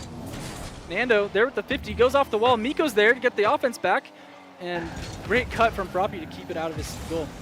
Indeed, just some great plays here from both teams, and maybe an offensive play here from GCU themselves. They got a little pass there. They're in the midfield. Froppy now taking it into his own hands, but it's blocked away by Arya. Again, though, open space for GCU. Steve going for a double tap off that sidewall. It can't get it, and it leaves Nando now making the chance. They seem to be rotating really well. No one on this ASU half is making a strong enough touch to clear it so far. Maybe a shot from Froppy off the ceiling. That would have been crazy. But again, this pressure now from this GCU squad, something we haven't seen much yet of this series.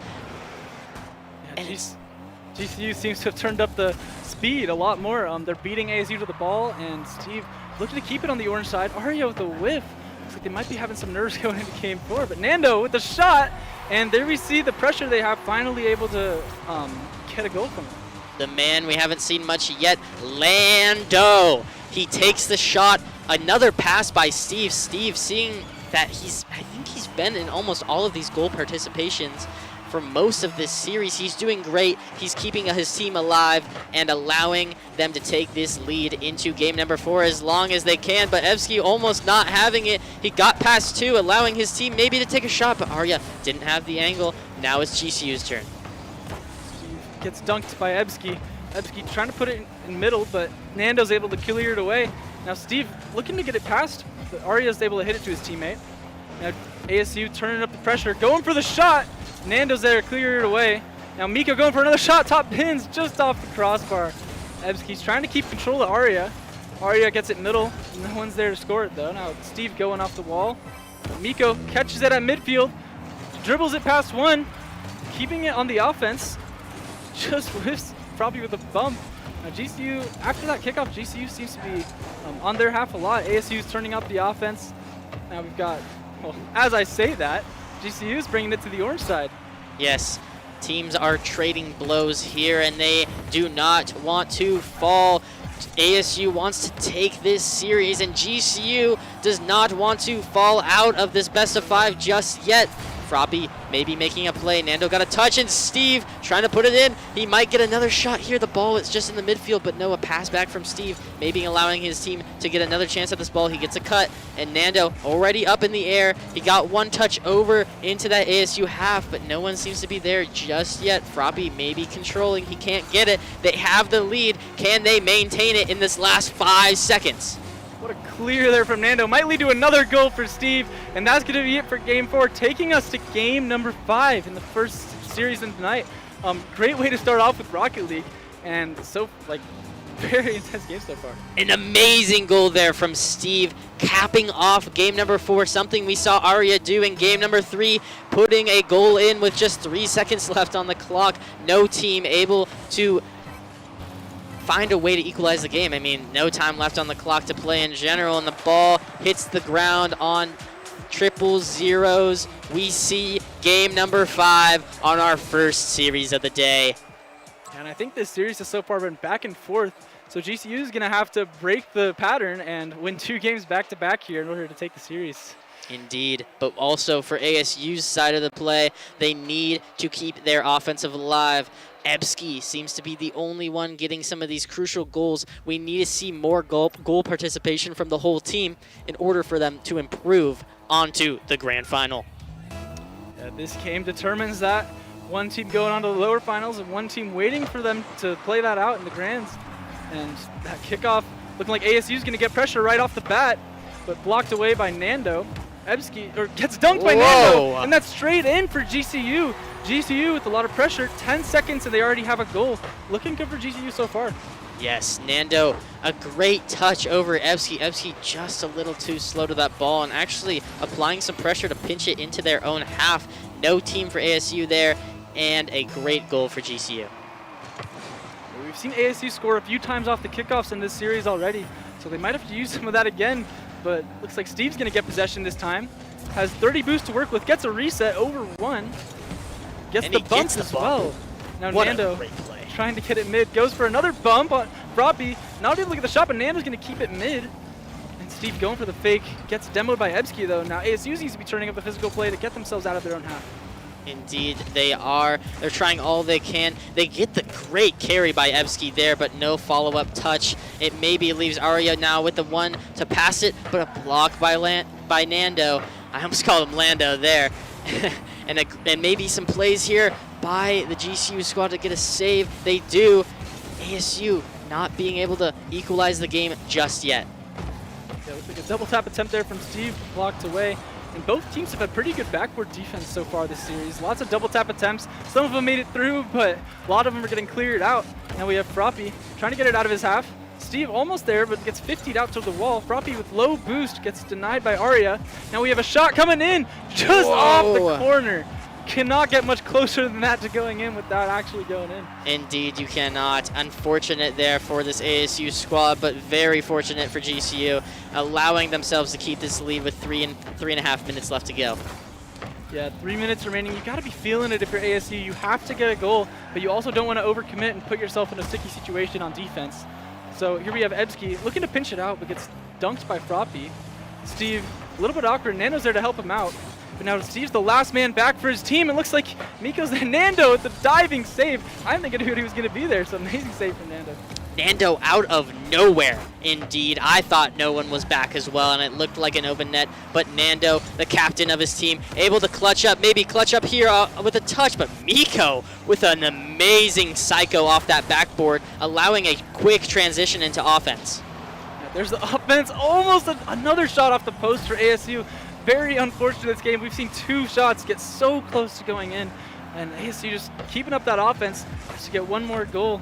But Steve looking to clear it out, but looks like Ebski's going to be there. Gets a team bump, though, from Miko, leaving GCU on the offense. And looks like Froppy's going to be going up for the shot, blocked away by Arya, though. Arya looking to get the 50. Nando past 1. Ebski keeping it out of his goal. Indeed, this ASU squad, like I mentioned, they seem to be getting consistent, at least multiple touches on the ball. And it worked in the first few games, but now we need to see stronger touches indeed. Yeah, 2 minutes remaining. ASU's going to have to turn up the offense even more, but looks like Steve's going to drop it off to Arya. But he's going to get a nice touch to the backboard. Can he clear it away? This could be the play ASU wants indeed, but low boost in the tank for this GCU squad, and ASU not being able to find a way to get it mid. Steve taking control. He gets bumped off the ball. He can't find a way back on. Nando getting the save he needs. It's over into the left blue corner. And ASU again, not quick enough to respond, but Ebski taking his pace and slowing it down, trying to find the goal. Miko getting a save off of the quick attack from GCU. Another bang to the backboard. Froppy is not there, and Ebski just shooting it right back to the GCU half. Looks like a shot coming in. Steve's there to block it. Now Froppy gets a demo, putting his team in a good position to bring the ball downfield, but Froppy's last back. But now Froppy pushing it downfield, gets it past 1. Nico's there to clear it away. Arya trying to pop it over. Has a little bit of a whiff though, but his teammate's gonna hit it to the backboard. Nando looking a little bit shaky on the defense there, clearing it to Arya. Arya going off the backboard, almost gets the double tap. Almost the double tap indeed. That would have been amazing for this ASU squad to put the equalizer in, but it seems like the goalpost is their worst enemy this game, not just GCU, and it seems like we are going into this last 40 seconds with low pressure from ASU, but a save by Nando. Now he gets it back, a counterattack. Can Nando find the boost to get this ball mid for his team? Yeah, ASU 30 seconds remaining. Looks like they're having an attack right now though. Ebski with a shot, but Nando's just been there all series with the saves. Another shot coming in. Robbie clearing that one out. Ebski going for the double, but doesn't have enough boost to get the double tap. No one's there to shoot it.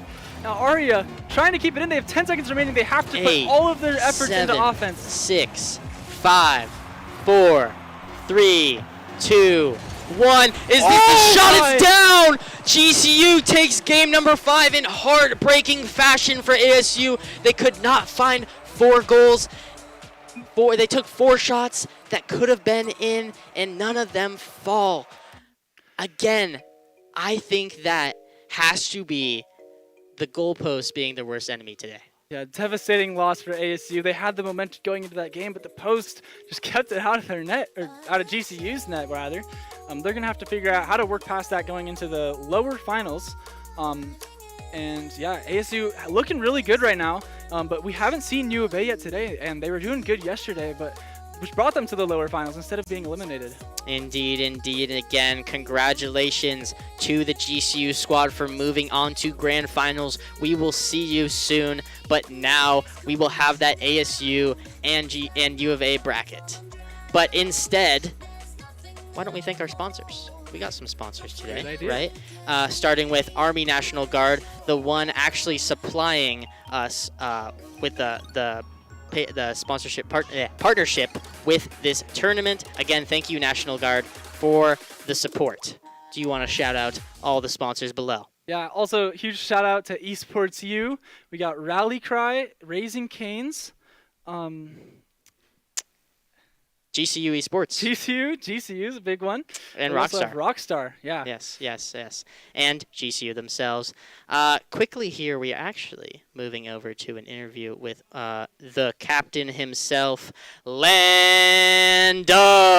Hello, Lando. How are you doing today? How was that matchup, and what was going through your mind in game number 5? I know it was pretty tough. You know, it was a pretty fun game. We were down the first game. We were just nervous, so we were like, we just bring it back, and we ended up winning in the end. You have any questions for this man? Not at the moment. All right. How about, I saw a lot of defense coming out from you there. Lots of saves coming through your mind. There was actually a misplay from Steve at one point in that last game. He misflipped, and you seemed to catch the ball just in time. It looked like no one was back.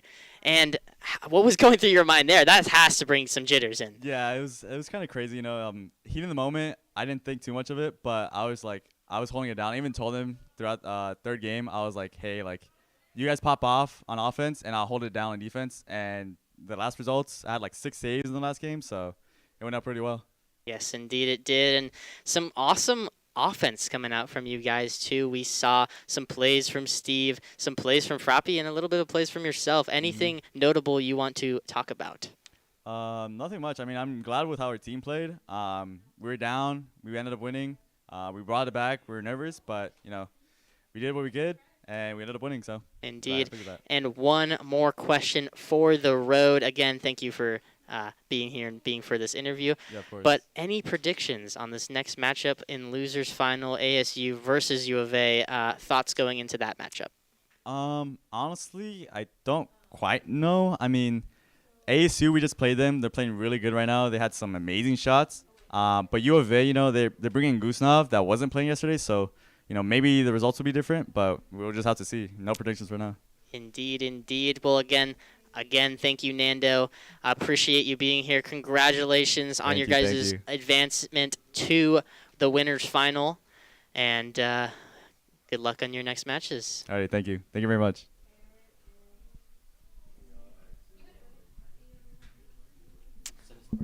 All right. Thank you, everyone, for watching that first matchup of the winners final. Man, it was a great match. I mean, I loved all the offense. ASU, GCU, Game 5. Yeah. I mean, that is storybook. I think Ebsky was a man to look at there. Although they did not pull away, he had some amazing shots. There was a wall read in the corner, and he barely clipped it into that top left corner of the net. I think he's the man to shout out. Any notable people you would like to shout out for that matchup? Also going to shout out Steve, is he had that really crazy angle off the backboard. That's a shot you don't see very often, and he was looking very good on the offense for his team, involved in almost every play, I'm pretty sure. So he's looking good going into the grand finals. But ASU is going to go play U of A. Both teams are going to be warmed up going into the grand finals, depending on who wins. And so GCU is going to have to figure out how to stay warm to stay playing well in the grand finals. Indeed. So again, thank you everyone for being here. We will have our next matchup just soon, but we are going to take a small break, and the next matchup will be that ASU versus U of A. Thank you.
Hello, everyone. Welcome back. Myself, Corbin Pelchat, alongside Jordan Larson, will be guiding you through another match of ASU versus U of A best-of-5 match. It should be fun. It should be great. We talked a little about it before the break, but I am expecting a lot of offense from both of these teams.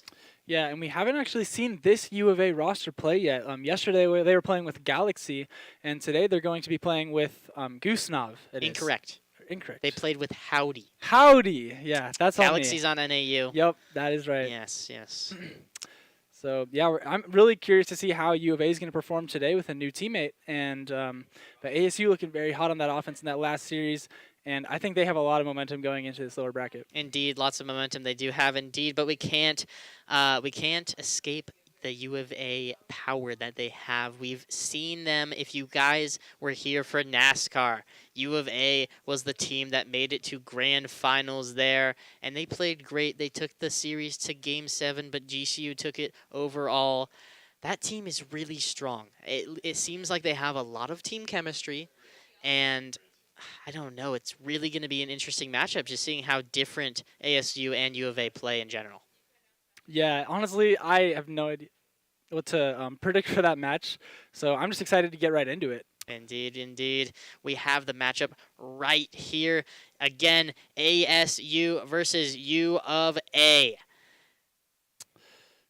The team rosters are going to look like similar what we saw last series with that GCU squad. Arya, Miko, and Ebski, the team that just lost, but they have lots of momentum right now, and a team that hasn't played yet.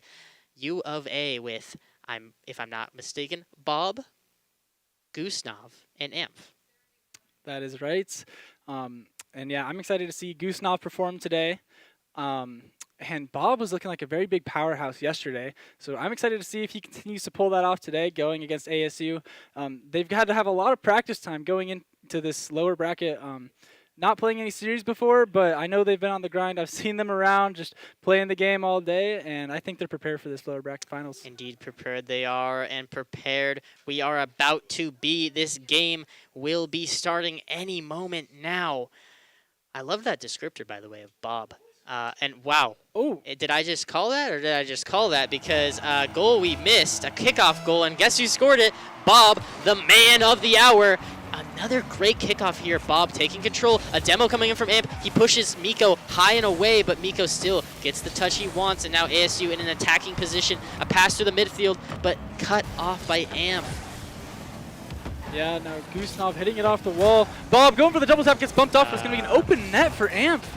Man, it looked like an amazing start for U of A so far. They've got lots of momentum going into this. Lots of confidence, it seems, as Bob just beats both defenders.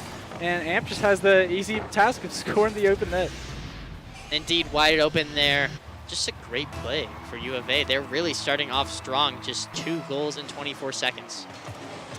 Yeah, and here we see off the kickoff, U of A gets the pressure again, but Ebski's going to take it up into the air. Bob with the pre-jump right away. But Miko trying to get it off the backboard. Gets denied by Bob. I don't even know how he's there. He just 50'd in the middle of the air. But now we have Goosenov pushing it toward the ASU half. Gets right over Miko. Amp pinches it with Ebski. Looks like a redirect coming out. And Amp's going to take it away. Indeed, Amp trying to create some more offense for this U of A squad. They do not want to stop scoring just yet. I mean, 4 minutes left. All the time in the world to keep putting stats on the scoreboard. But now they're the ones on defense. This ASU squad trying to get the ball mid, but Bob, the powerhouse himself, can't seem to get past. Yeah, no. ASU can't seem to get past Bob. That's what I'm going for. Wait looks a like minute. A pinch, and they get it right past him. As you say that, caster curse once again. Apologies, everyone. Pinching it off of Amp straight into his net. Yeah, I don't know if that was mostly... I don't know the idea for Amp. I mean, he was trying to force a 50 there, but it was not the 50 he wanted. Just a great play by ASU, recognizing Amp was not in a great position. But the kickoff again? Is this going to be another kickoff goal? Goose almost sliding it into that left side of the net of ASU and still trying to recover ASU here, Arya getting a flip reset, but the ball still in his half. Bob going for the double tap of a lifetime. He hits the bar down, but it's saved by Evsky. Oh my gosh, just 2 great plays back to back there. That would have been a goal for Bob. A bump here in the midfield. Miko, the one to catch the ball, take time, and hopefully get this ball out of net. But Evsky actually cutting his own teammate off, maybe trying to get the ball upfield, and instead it actually ruins their whole formation. And luckily, they actually just got out of it. Yeah, U of A seems to be having a lot of the pressure, keeping it on the orange half of the field for the majority of this game. It's like going for a bump, just gets past him though. Bob pops it up middle, no one's there, but U of A keeps control of the ball. Arya with an amazing save. Now we've got Ebke pushing the ball back toward the blue half, but Amp's just there to capitalize off of it. Gets a flip reset, but Arya reads it perfectly. Now we got Goose going up in the air. Bob's just waiting right there to catch the clear that Miko went for. Ebke trying to get it to his teammate, but Amp's there instead.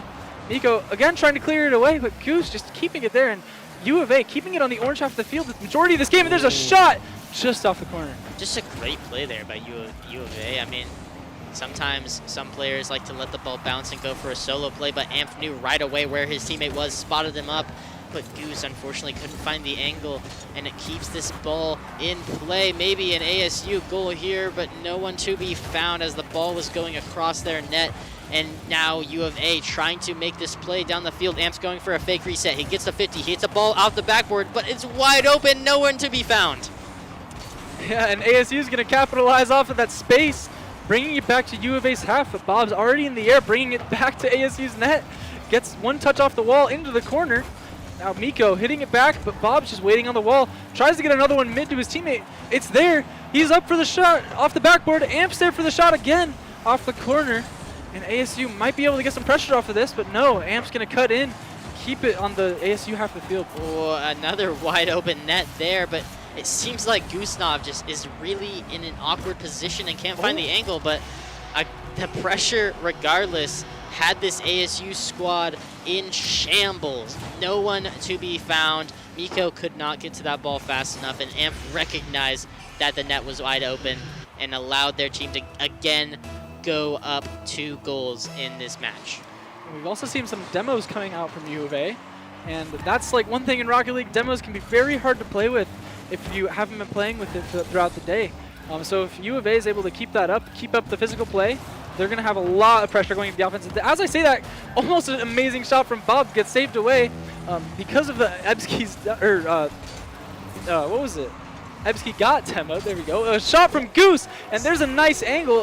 ASU leaving the net wide open once again.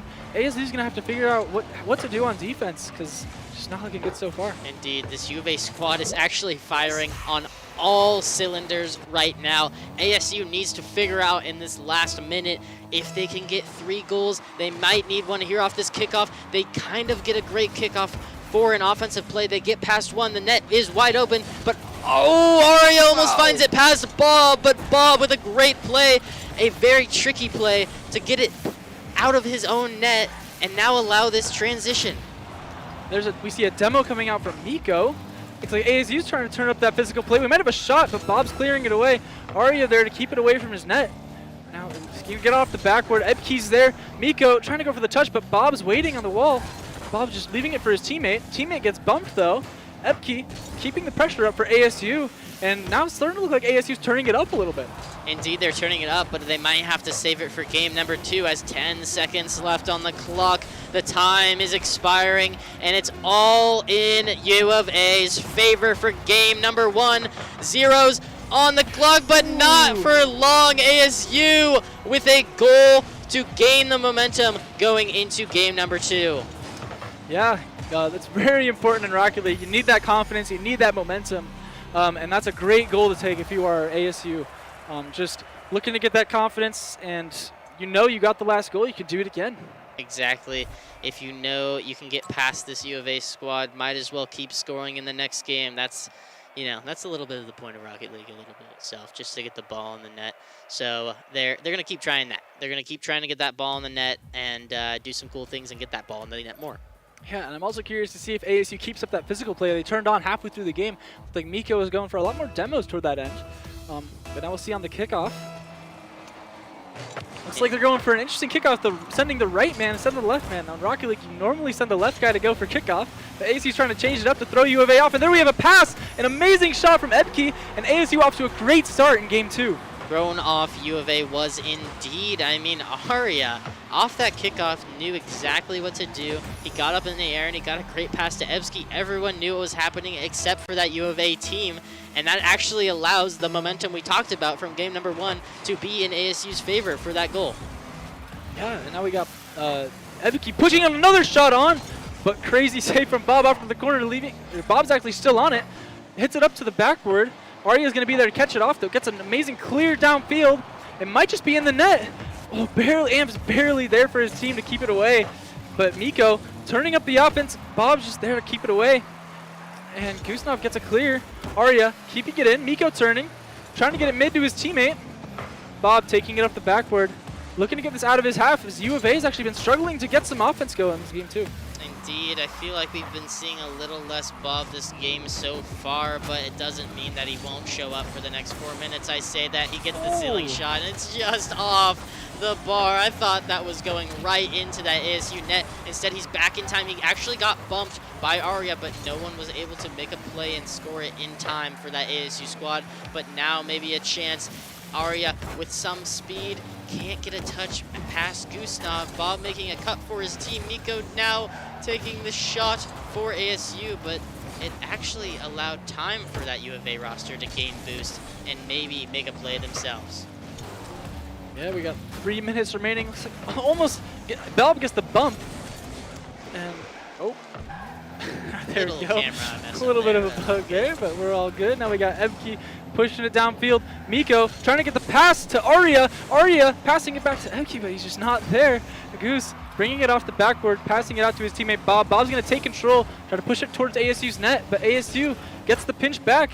And Ebke's going to clear it away. It might just be in the net of U of A, and ASU with the counterattack. Looks like U of A might have pushed up a little bit too far, trying to get themselves into the offense. Indeed, they caught themselves slipping. They realized that 2 U of A members were just up the field too far, and they might as well just throw it in that bottom left corner. All right, once again, kickoff going in favor of ASU. Now Bob's gonna have to clear this off of his backboard. Great touch though, keeping it away from the net. Now Miko pops it up, but Bob's there with the read, and U of A is going to have to turn up the pressure for the second half of the game. Miko with a little bit of a whiff, and it leaves Amp with the shot, but great save from Ebke. Goose keeping that pressure up, going for the air dribble to the backboard, tries to pass it down to his teammate, but Arya's there out of nowhere to clear it out. Indeed, a great touch from Arya, knowing to hit it off his own backboard to pinch it away from his net, allowing U of A to not even have a chance at scoring the ball there. But Amp, now the one on offense, trying to make a play if he can, allowing his team to stay up in this ASU half. Bob making the bump, Gusnov getting the pass middle, and Amp already in the air, but it doesn't seem like he has the angle. He's just trying to make that touch to keep the ball alive. Yeah, and that's what we saw U of A doing when they were overcommitted. So U of A's got to make sure that even though they're trying to stay on offense, they got to watch that defense too. But they're looking really good so far. Amp hitting it off the wall, not able to get it. Now Goose struggling to get back, but he's going to be able to grab the boost and the ball, takes it up the wall. Arya's off the ceiling, gets it middle. Bob taking control. Ebke with the 50, but Goose is going to be there. And man, U of A, 1 minute 40 seconds remaining, scored 2 goals. Indeed, we haven't seen U of A here yet, but the chance of one ASU member back, a great, smart cut for Miko there, knowing that he would have been in a horrible position if he did not push that ball. But it doesn't matter. U of A actually trying to still make a chance out of something.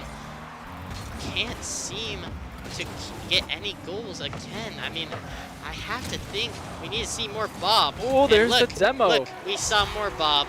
And I think, if I'm not mistaken, Arya saw Bob go right through his car.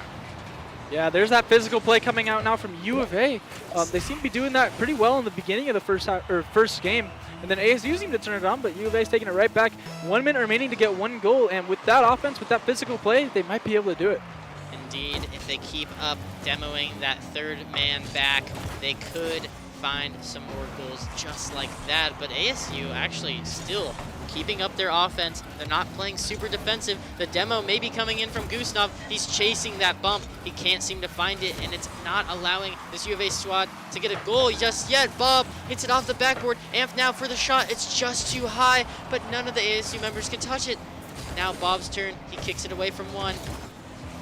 Look And at actually control keeps for that his ball team. in the half.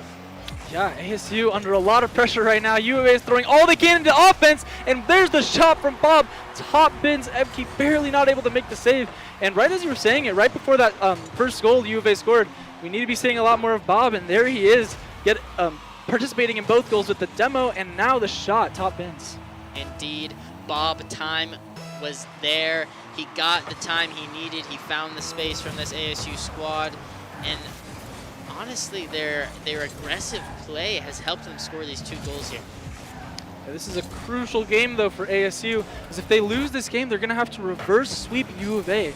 And that's like not only difficult in the game, but it's also difficult mentally to wrap yourself around that. So ASU really wants to win this game here. Might go into overtime, but ASU, lots of offense with 10 seconds remaining. Looks like another pinch out mid, gets the pass. Miko going for the shot, gets denied by Bob. Now Bob's gonna look to take control, try to end it before overtime, but Ari's gonna leave it to hit the ground. Indeed, he tried to put a daunting shot on net just so ASU could drop it after they were in a sticky situation, a very hard way to play that defense. And actually, what a shot from Gustav. He actually caught that ball, took it up the board, and snuck it into that top right corner. I think he might have used Miko a little bit to pinch it into that net, but they took that game very quick in overtime. Yeah, U of A, again, looking very strong on that offense. They figured out how to come back. They got that physical play going once again, and they're looking very strong going into this game 3. Series score 2-0 now in the favor of U of A. ASU's going to have to figure it out. They got to win 3 games back to back to back in order to keep their tournament lives and stay going into the grand finals. Indeed, a daunting task for sure. 3 wins in a row is needed for this ASU squad to continue their push to grand finals. Will we see that today? U of A knows they just need to win this game. They're going to be putting their all into this to make it to the grand finals against GCU. Now we got Arya looking to stay on the offense. ASU getting the first demo of the game. Arya trying to get it mid. Miko's there, but Bob's going to clear it out to Amp. Ebke cuts it off. Now Ebke trying to pinch it mid to his teammate. Amp there to save it away, but lots of pressure from ASU so far. Indeed, lots of pressure, and it's still staying in this U of A half. Maybe a shot coming in from Miko, but a 50 to this U of A backboard. The pressure is tight, but it slips past Miko. He gets a incorrect 50, and Gustav found a way to get it just under him and pinched it right into that ASU net to lead game number 3. Now, one thing I want to point out about U of A is even when they're not on the offense, not on the pressure, they still seem very composed on defense, not panicking at all, always sending one man to the ball, and it's allowed them for some great counterattacks, as we see just there, looking super composed going into this game 3. Indeed, the composure is much needed for any kind of play like this, and all of this offense we saw last game, the shot ratio for ASU was a lot higher. Ebsky actually getting a very good counterattack himself. He slips past one and has a wide open net. Was there a bump there? I couldn't really see what happened on the side of U of A. I don't know. I do not know what happened to those 2 players. He had a lot of time to score that one on his own. And 1-1, ASU needing to turn up that offense. He just more than 1 goal to be comfortable. But here we got Bob challenging, trying to get it mid. But Miko's going to be able to take it up into the air. Goose meeting him in the air, going for the double off the wall, pinches it out. Now Goose keeping it there off the backboard to his teammate. Looks like a shot coming, but amazing save from Miko diving across the net. Now U of A backpedaling, but a Bob again, the man to watch. He made a great cut for his team to allow this pressure, but Ebsky as well. He seems to be the guy for his team, the scorer for his team, and he tried to put it in that U of A net, but it was again blocked away. The stalemate, it could be looking like a stalemate sooner than later for this group right now. I say that again, Caster, curse. Ebsky with the goal, a perfect shot to that top right corner. Yeah, I was just about to say that. Perfect placement and execution from Ebski. The only spot that Amp couldn't reach in that blue net. Amazing placement there from him. And ASU taking the lead, which if they win this game, that is huge momentum going into the rest of this series, which they really need to get that going. Indeed. They are the team that consistently will put up the shots, but they need to continue to find these goals. And almost one there for the ASU squad. Actually, Gusnov in this ASU corner making a strong cut maybe for his team. Bob winning the boost at midfield. But U of A has the ball in their half, and they do not want the ball here right now. Bob says, give me that. He's going over one. He can't go over two. And it's still a chance for ASU, but no, U of A, they seem to be making strong cuts. A little double commit there, but something nonetheless that allows them to have time to get back on defense. And there's Bob again, bringing his team back onto the offensive half. Now Amp going up, but gets blocked off by Ebke.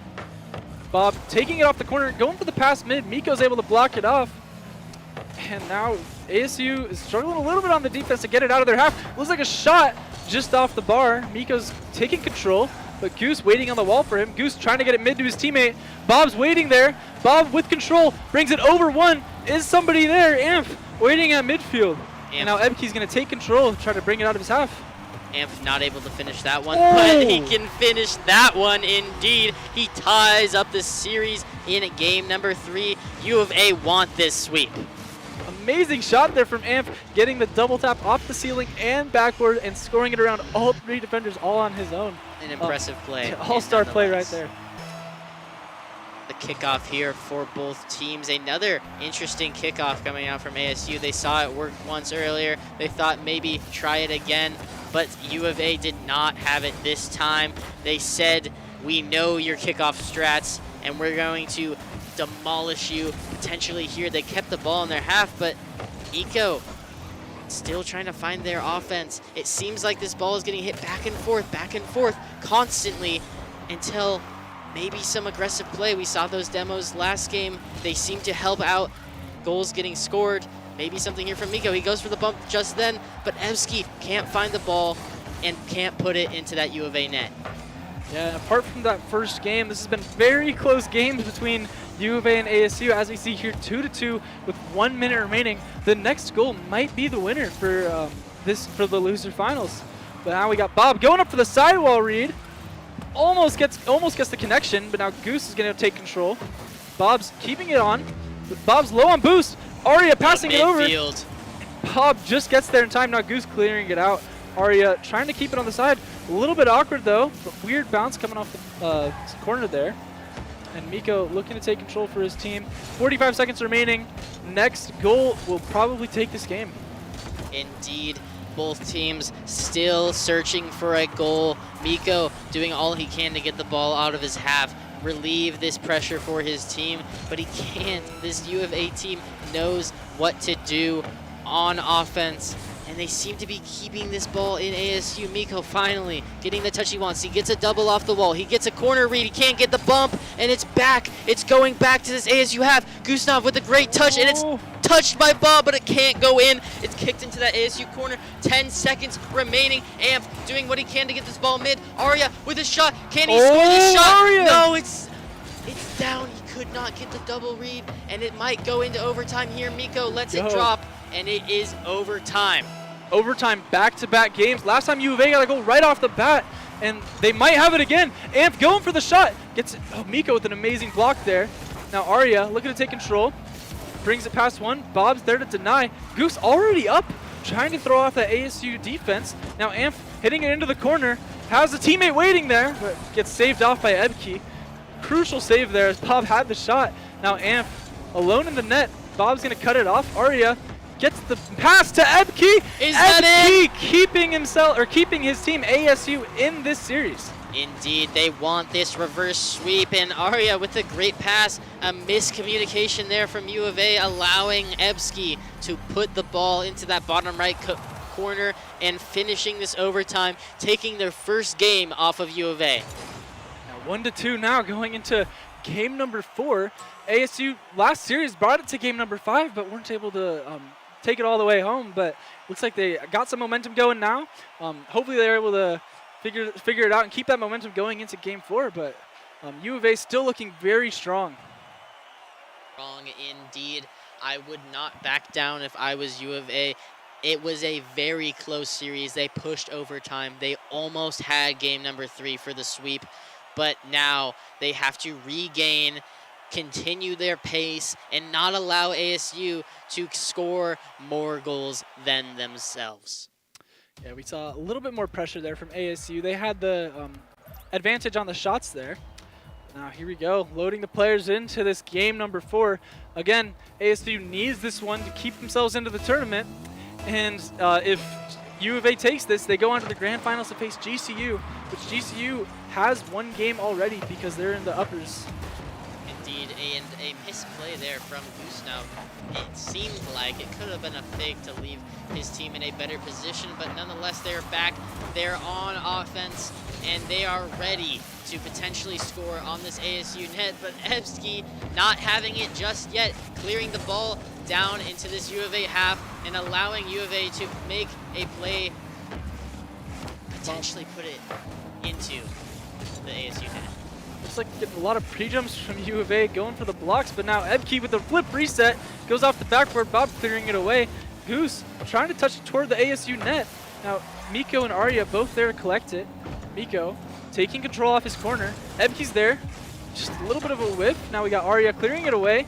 Goose hitting it off the wall to Bob, but looks like Arya's gonna take it instead. Bob with the save, and Miko's gonna be there to pass it mid. Indeed he is, and Arya's turn now to get the pass. Ebsky already in the air. He has the speed, he has the touch, and a great play by ASU to force a shot, and then make U of A have an awkward save, allowing Miko to put a beautiful shot into U of A's net. And if you're ASU, you gotta be loving that first goal. 1 minute into the game, you need that to keep the momentum going, to keep that confidence up, and to keep yourselves in this tournament. But here we got Bob going for the air dribble. Looks a little bit awkward for ASU, but they get the save. Now Amp is gonna be struggling to get back here as ASU's pushing toward his net. Arya looking to get the pass, but gets bumped away. Now Amp has control, got the boost off the ceiling, goes for the double tap off the ground, but Miko's gonna clear it away. Indeed, a good touch by Miko. He does not want the U of A team to score just yet. They're doing a great job at maintaining the U of A offense. They actually had some bumps there coming in, but they couldn't find a way to capitalize on that offensive positioning. Ebsky getting forced into a bump, and now awkward this ASU team is. They get demoed, but Arya, the man, trying to save it alive and keep this team alive. Miko almost getting the shot he wants. He gets a great pass out to Ebsky, but Goose with a great read, a great save, and some miscoms in the midfield just now. Yeah, both teams looking a little shaky there. They had two people in the same spot, but now we have a pass. Bob's there to intercept, and Ebke trying to get it out, but Goose is just waiting, or Amp is waiting there. Now Bob taking control up to the corner. Miko's on backboard. Bob gets it around him, but Arya's going to be able to clear it away. Goose waiting on the wall, and Miko trying to bring this out of his half, but Amp being super aggressive on those walls. Amp and Goose just seem to always be there when ASU's trying to clear it out. Indeed, they are strong role players. They seem to know how to make touches on most of these balls and allow their team to transition into offense from a defensive position very well, but Arya actually trying to get past that position, and Bob actually also had an open net. Three guys were on that U of A half, and Bob could not find a way to score that open net. That could be a crucial mistake for this U of A squad if they do end up losing this match. Yeah, Amp hitting it off the backboard. Miko taking it away. Now we have Goose trying to keep it in, but Arya's being very patient and letting him just hit it right to him. But Bob, not the touch he wanted there. Looks like he wanted to go a little bit higher than that, but so Miko's gonna take it, has the open net. Arya got the demo on Goose, and Ebke's gonna finish it off to guarantee he gets that goal. And here we see the physical play coming out from ASU once again. Indeed, a physical play that ended up in a goal. Amp himself trying to demo Miko, but just out of reach, allowed him to pass to Ebsky and now move up 2-0 in game number 4. It's almost looking like ASU wants this reverse sweep. Oh, of course they want this reverse sweep. They want to stay in this tournament and go on to the grand finals And now here we have Ebke looking to get another shot, passes it off to Miko, trying to keep the pressure going. But Arya is playing it safe, just going back, not letting the little bit of overcommit. But Ebke trying to get that corner read. Once again, we saw him do that against the GCU. So Arya's going up for the shot. Now Amp gonna try to take control here. Low boost. ASU is doing a very good job of boost starving U of A. We've seen them take both the corners. Indeed, they're really good with their boost management, and they're doing all they can to stay alive in this match. They do not want to falter just yet. Bob himself taking it through one of the ASU members, but no teammate there to follow, and it doesn't result in a goal just yet. Two U of A members overcommitting on this ASU half. Are we going to see another goal from ASU? But Amp, strong composure. He took control of the ball and allowed his team to get back into a safer position. And with 30 seconds remaining, this game is in favor of ASU. 2 goals up, 20 seconds.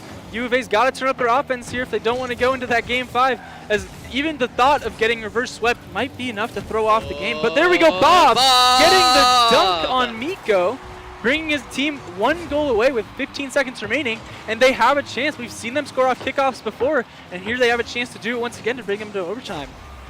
Indeed, Bob, the man, we talked about him earlier. We need to see him a lot for this team. He is the key for this team. He helps them succeed with his goals. I think he scored a majority of his goals for U of A. Again, we just need to see his team play for their offense to stay alive in this matchup. But 0 seconds on the clock. Bob keeping it alive. He passes his center. No teammate there. And a great touchdown for Arya. We're moving to game number 5. Game number 5, once again, ASU also brought GCU to game number 5. All of these teams very close in skill, very entertaining to watch, and good matchups overall. But ASU is going to be hoping to take this one, game 5, as they weren't able to clutch it up last time. But they've got some momentum with the win going off of game 4. Indeed, ASU now the team with all the momentum. They want this reverse sweep, and I think they truly believe they can do it, because their play right now is beating this U of A squad. Unlike those first 2 games, they couldn't figure themselves out just yet. This physical play has been immense, and it seems like if they keep that up, they are going to win this series. Yeah, ASU looking very strong. Here we got the kickoff. See who gets possession first. And Bob's looking to take it. Now ASU on defense right off the bat, but Arya's going to clear it out. Arya gets a flip reset pass. Goose gets it, another one, and Ebke with the demo on Bob. Amazing play there from ASU. Great way to start game 5, and you love to see that if you're ASU, getting that early momentum.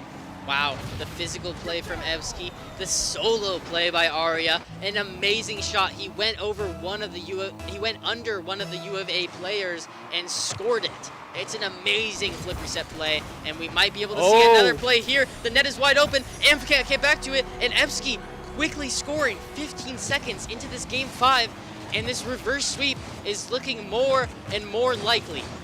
Yes, indeed, and although we have seen U of A come back, even when they're down, they're able to keep themselves composed and keep that offensive pressure up. And it's amazing to see what they're able to do when they're under. But ASU seems to have so much pressure. But here we go. Bob with the shot. Gets blocked off by Arya. Arya looking to go for the shot right off the bat, going for the counterattack. Now Amp's going to be there to clear it out. But Bob gets the demo on Miko this time. Looks like Bob's trying to turn up that physical play. He knows it works against him, so why not try it out himself? Looks like a pinch coming out from ASU. ASU not able to connect towards the net, though. But Arya keeping it in for his team. A little bit of a misplay off the ceiling, but Ebske's there to keep it alive. Indeed, and something to think about here, too. This U of A squad has gone the full length in all of their matches. And I don't know if I could see them pulling this one out just yet. I mean, it's going to be tough. We're going to have to see more from Bob himself. He gets the goal, and there's 4 minutes remaining. We're going to have to see another goal sooner or later so they can at least tie it up and move to overtime. Yeah, ASU looking a little bit shaky on the defense there. They're going to have to figure that out. 4 minutes remaining still for U of A to score another goal. 2 goals in Rocket League, usually a pretty comfortable lead, but once you've got that 1 goal away, you start to think to yourself, are they going to get another one? And here we got Bob clearing it out. trying to get that early offensive pressure. Gets the bump on Ebke. Oh, Ebke looking to get it off the backboard. Another bump coming out from U of A, but it actually helps Ebke get that clear. And now Miko's there to capitalize off the backboard. Bob has to get this read. He does. Looks like it might have been a goal if he hadn't gotten that great play from Bob. Yeah, great touch there. That's actually a really tricky touch for anyone at this level. And Bob, the last man, made a solid touch. And now they are the ones on offense. He goes for a reset. His team gets the bump and a shot from Amp. A crazy team play there. A bump by Goose. It leaves Miko in an awkward position and a bar down shot from Amp to equalize this game in game number 5. They are not going away just yet. U of A looking super confident. That was like a perfectly executed play from them. But ASU gets the pressure right off the bat. Ebke going for the shot. Goose is there to save it. Now Bob's waiting on the wall. They're already pushed upfield. They got that confidence in their offense. Goose gets a demo on Arya. Bob's going to block it out. Now Goose taking that possession. And man, U of A have really turned up their offensive pressure with the demos. They've gotten so many demos this game, and they keep leading to goals. And here we got Bob going up in the air once again. Every time he goes up in the air, it seems to be a big threat for ASU. Indeed, Bob has turned it up a notch. He seems to be firing all cylinders on all cylinders like that ASU squad was in their last 2 games. He seems to be not wanting to go home just yet. They want this game number 5, and they're going to keep fighting for this game to move on to grand finals. Bob looking to get the shot. Ebke with the amazing catch, just keeping himself composed, but Goose is there right away. Miko bringing it over Amp. Bob's there though, and now we got Arya trying to take the shot. Miko is just in the way, and the U of A defense isn't able to make it. Looks like Arya was trying to get that demo, or Miko was trying to get that demo on Amp, kept him just far enough away. Yeah, it's just a sneaky play by Arya, realizing Amp is turning away from that net and just sliding into that far left corner. Amp had no chance at saving out.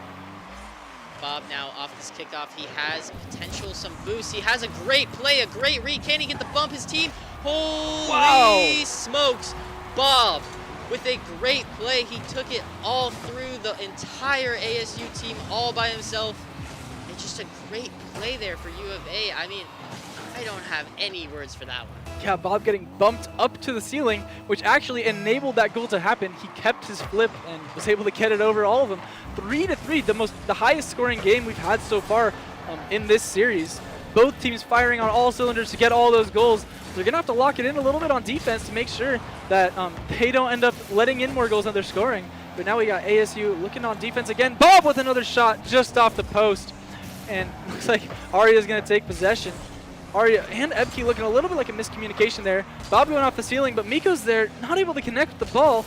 Arya gets past 1, looks to get past 2, gets the flip reset, but Amp going to be there for the save. Yes, Arya not able to utilize that play to its full capabilities, and it's U of A's turn. Bob forcing a 50. Bob maybe getting a bump onto Evsky and allowing his teammate to score.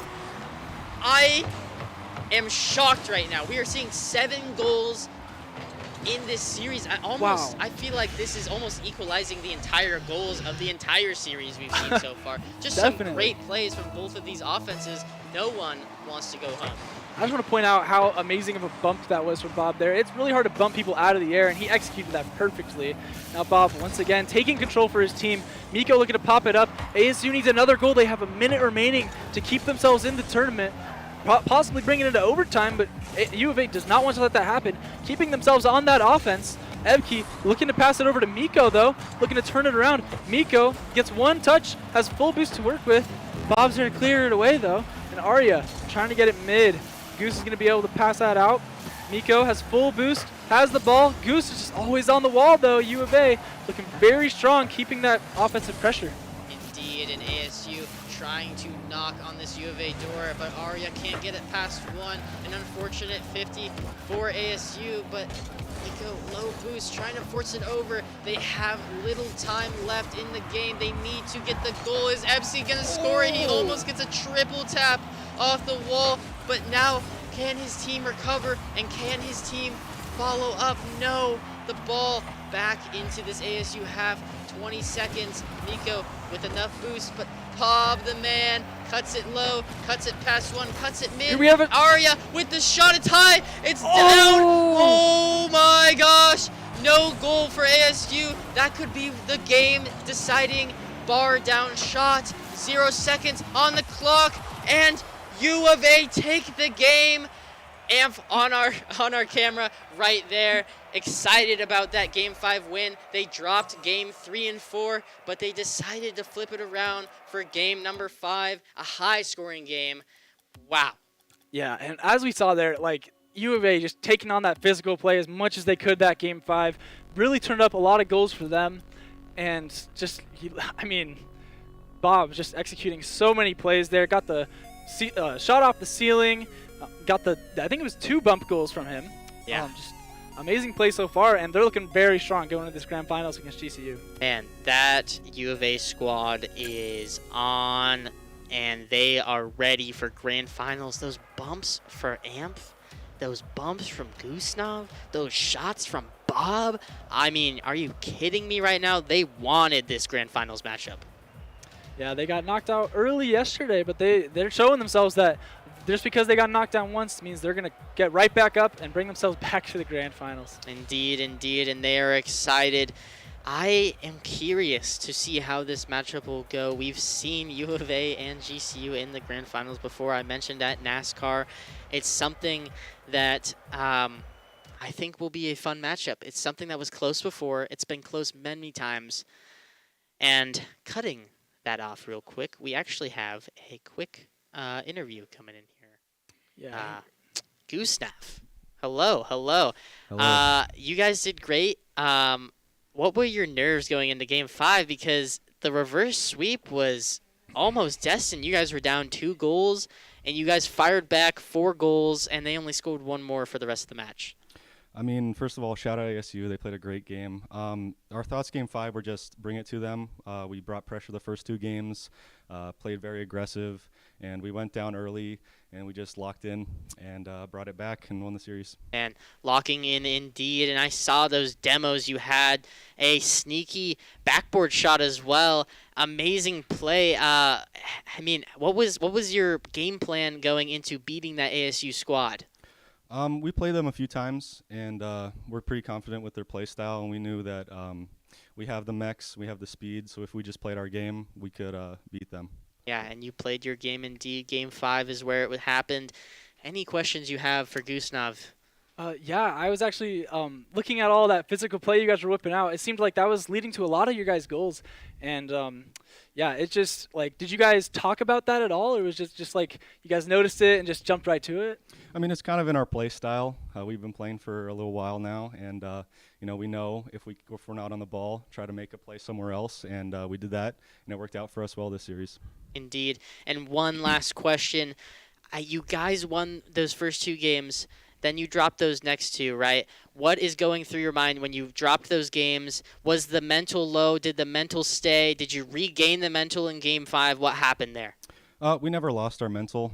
We play well when our backs are against the wall, and, deciding match in the lower bracket, we just decided to, focus up. We let it loose a little bit, and we won the game. So, yeah. Again, congratulations, Gustav. Congratulations, Bob and Amp. You guys are moving on to the grand finals to face GCU, a team you guys are familiar with. Yep. But something I will say, a different player than any team you guys have played before. I mean, you've played with Latimus before, and now you're going to be playing with Steve. So maybe a different matchup there, but we will see coming into this next matchup. Thank you, Gustav, for being here. And that was a fun interview nonetheless. I'm glad we get to talk with some of these players after the matches to think about their thoughts. It's awesome. Anything you have to note about that match? Anything that stood out to you? Yeah, one thing I noticed is U of A seems to be doing very good when they are under that pressure and are down even 2 goals. And so I think they have a lot of momentum. Even though GCU is going to be up 1 game, that doesn't matter to U of A. They look very strong, and I don't think they're even going to be thinking about that at all. They're just going to be thinking all they need is 4 wins, and that's going to be in their mind the whole time. Indeed, 4 wins they need. And again, they had their backs against the wall yesterday too. I mean, they do handle themselves under pressure very, very well. Indeed, indeed. For now, though, we must thank our sponsors again. Thank you, Army National Guard, for providing the cash prize for this tournament, for the winners of every game being played. Again, thank you for being our primary sponsor. Yeah, and huge shout out to Esports U, RallyCry, Canes, Rockstar, and GCU Esports for hosting this tournament. Yes, sir, and GCU, the college themselves. It is awesome to be here, awesome to be playing, awesome to see all these teams playing. It's a fun day, and although it has been long, I've had a great time so far. Indeed. Indeed, indeed. Well, are you excited for this Grand Finals matchup? I'm very excited for this Grand Finals matchup. The match we've all been anticipating. Grand Finals is always amazing fun to watch. The most intense, lots of pressure, and I'm excited to see how these teams perform. Indeed. Well, we will see this right after break. Thank you for everyone. We will be back in a couple of minutes.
Hey everyone, welcome back. The grand finals have arrived. It felt like it's been a long time. We've been here for 2 days, right? Yep. And we've seen 4 teams, 2 teams get eliminated, but 4 teams play. And the winner of this grand finals matchup goes to May Madness in Texas, a bigger tournament to help hopefully maybe the team that wins hopefully can prove themselves on a bigger stage during May Madness, which would be awesome.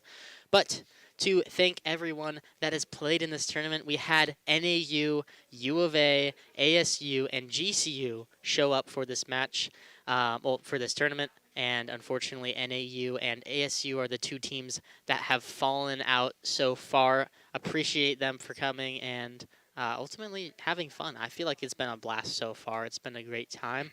But now it comes down to a best of 7 grand finals. What are your thoughts on this matchup for GCU versus U of A? I'm very excited to see this matchup. We saw a very similar matchup just a couple months ago over at NASCAR.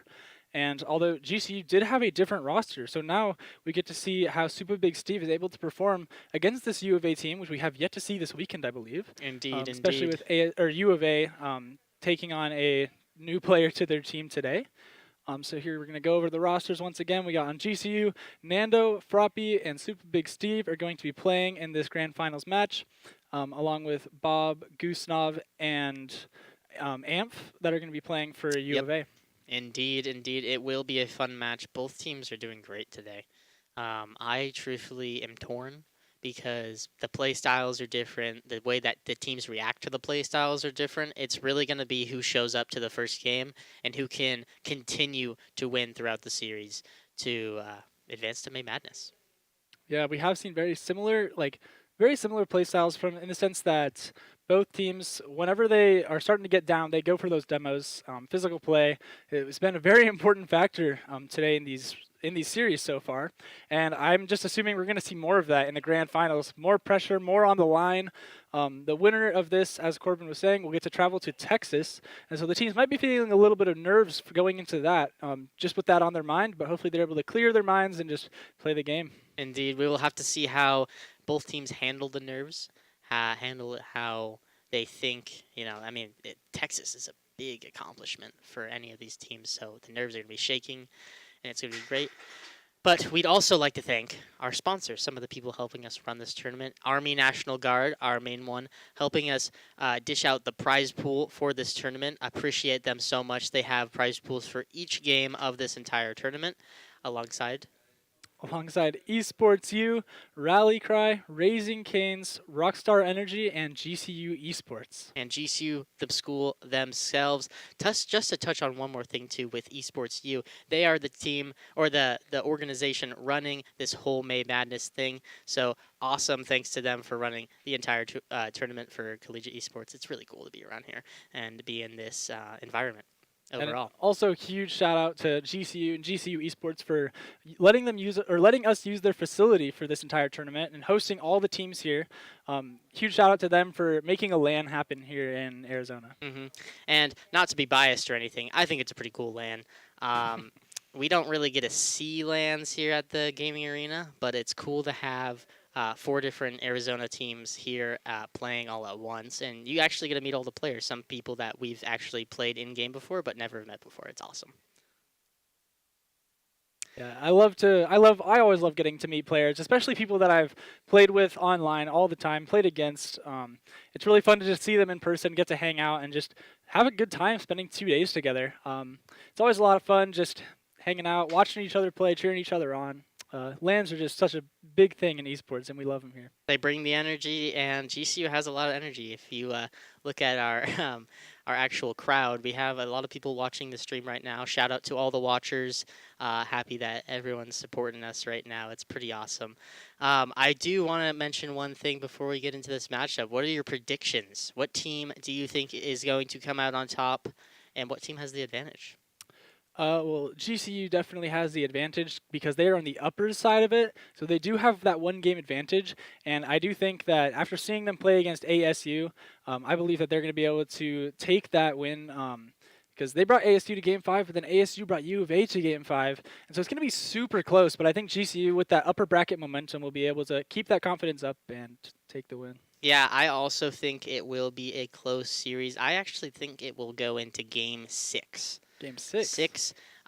Technically Game 5 because the way we're GCU's ahead of series.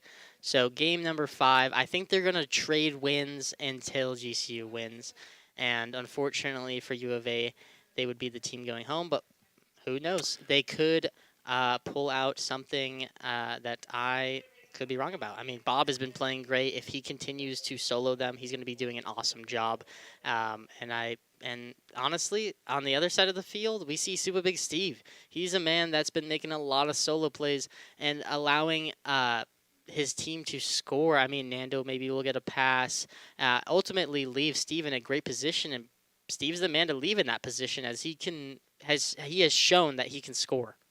Yeah, and one thing you touched on earlier was that you think it's going to be back and forth play and GCU is going to take it, but so far we've seen 2 best-of-5s, and both times the team that won Game 4 also won Game 5. And so I am just curious to see if that pattern is going to keep going or if they're going to break it and GCU is going to be able to take that back. Well, I think U of A didn't win Game 4. Actually. Oh, they didn't. They because of the reverse sweep. But I Oh, like where wait, you're. I like that's where you're. true. I like where you're going. I like where you're Yeah, going. yeah, You know. yeah. Yeah. It's all about the guessing. So we have seen both. All We right. Well, have then it's seen just a both. gamble to go into the It's grand interesting. finals. I will say, I think ASU outshot both GCU and U of A and still lost. So it's not always going to be about the shots. As we've seen, the quality is what we need. And what has been shown by both of these teams, the quality and a little bit of the quantity as they've put up a good bit of goals. I mean, U of A had 2 games where they scored 4, which is pretty impressive. And I can't really remember the scoreline of the GCU games, but there was a few games where they were a couple goals ahead, if I am not mistaken. Yeah, and one thing to remember is Nando he talked about it in the interview, he was just playing as strong a defense as he could, and that's going to be crucial going into this game against U of A, as Bob has been showing tons of offense. So having Nando as that third man playing that strong defense is going to be really important for GCU, and they're going to need to make sure that they're able to keep that defense going. Indeed, indeed. And man, it's hard for me to pick between the powerhouse of Bob and Lando himself, because what we are going to see is Lando with the saves and Bob with the shots. It's really going to come down to who can get it past one another more.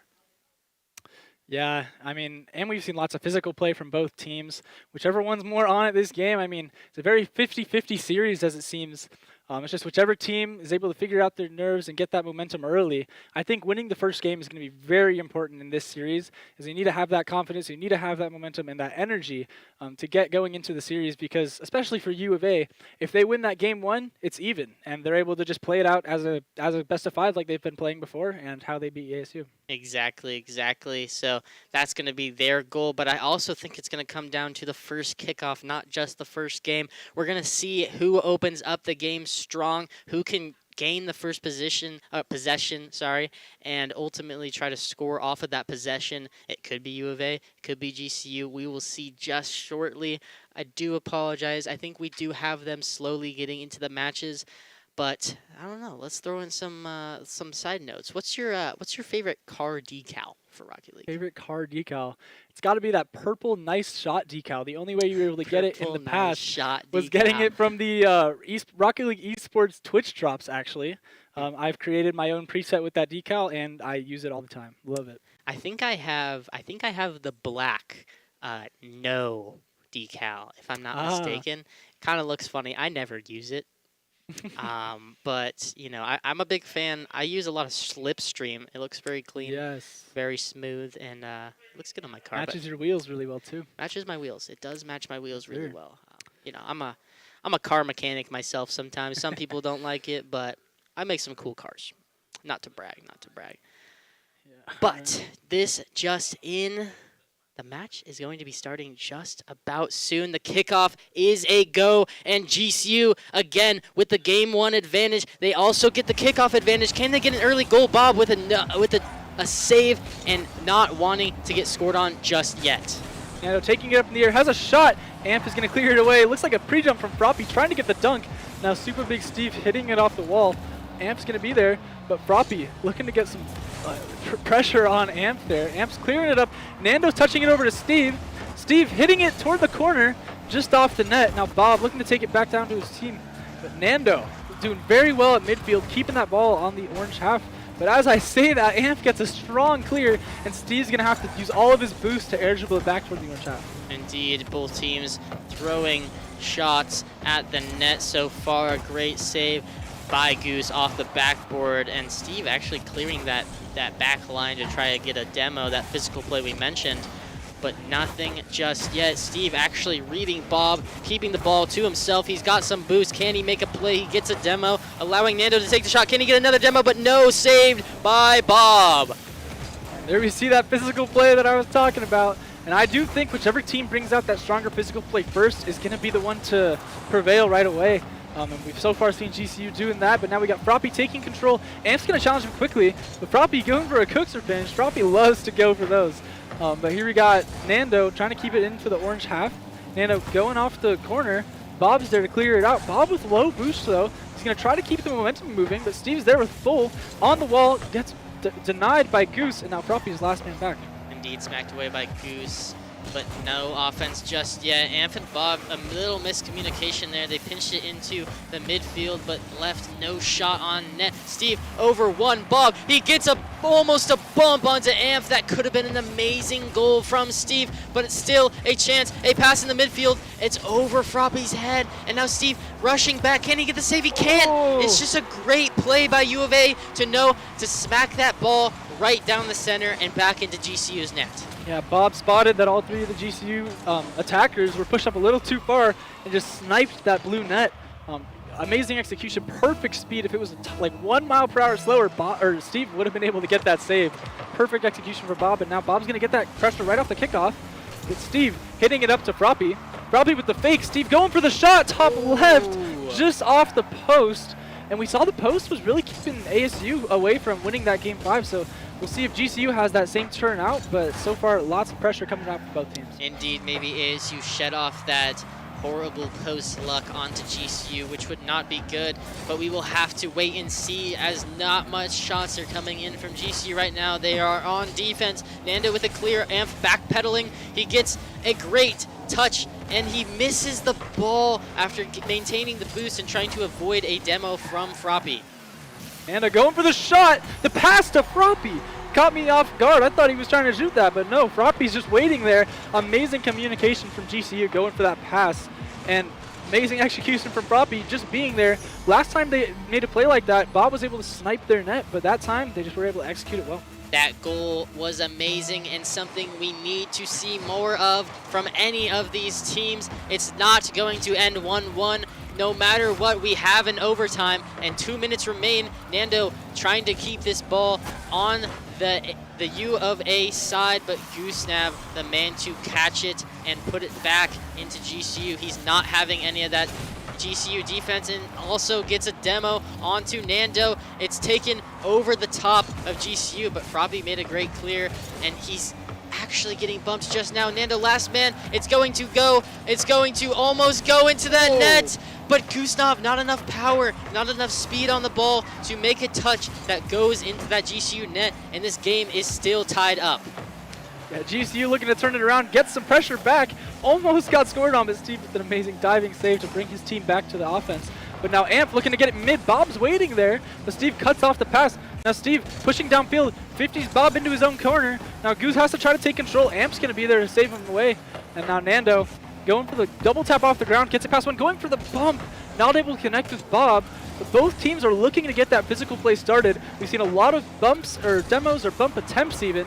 And once they start connecting, I think we're going to be seeing a lot more goals. Little misplay there by Nando, but super big Steve able to clear it out for his team. Froppy the man to lead his team down this pitch, but no offense was created. U of A able to kick it out. 45 seconds remain. The shot over the net. Is Amp going to get it? No, he can't read the double tap. Actually, all U of A members overcommitted. This could be an easy shot for Steve, and it is! It's in! Goal number 2 for GCU in game number 1.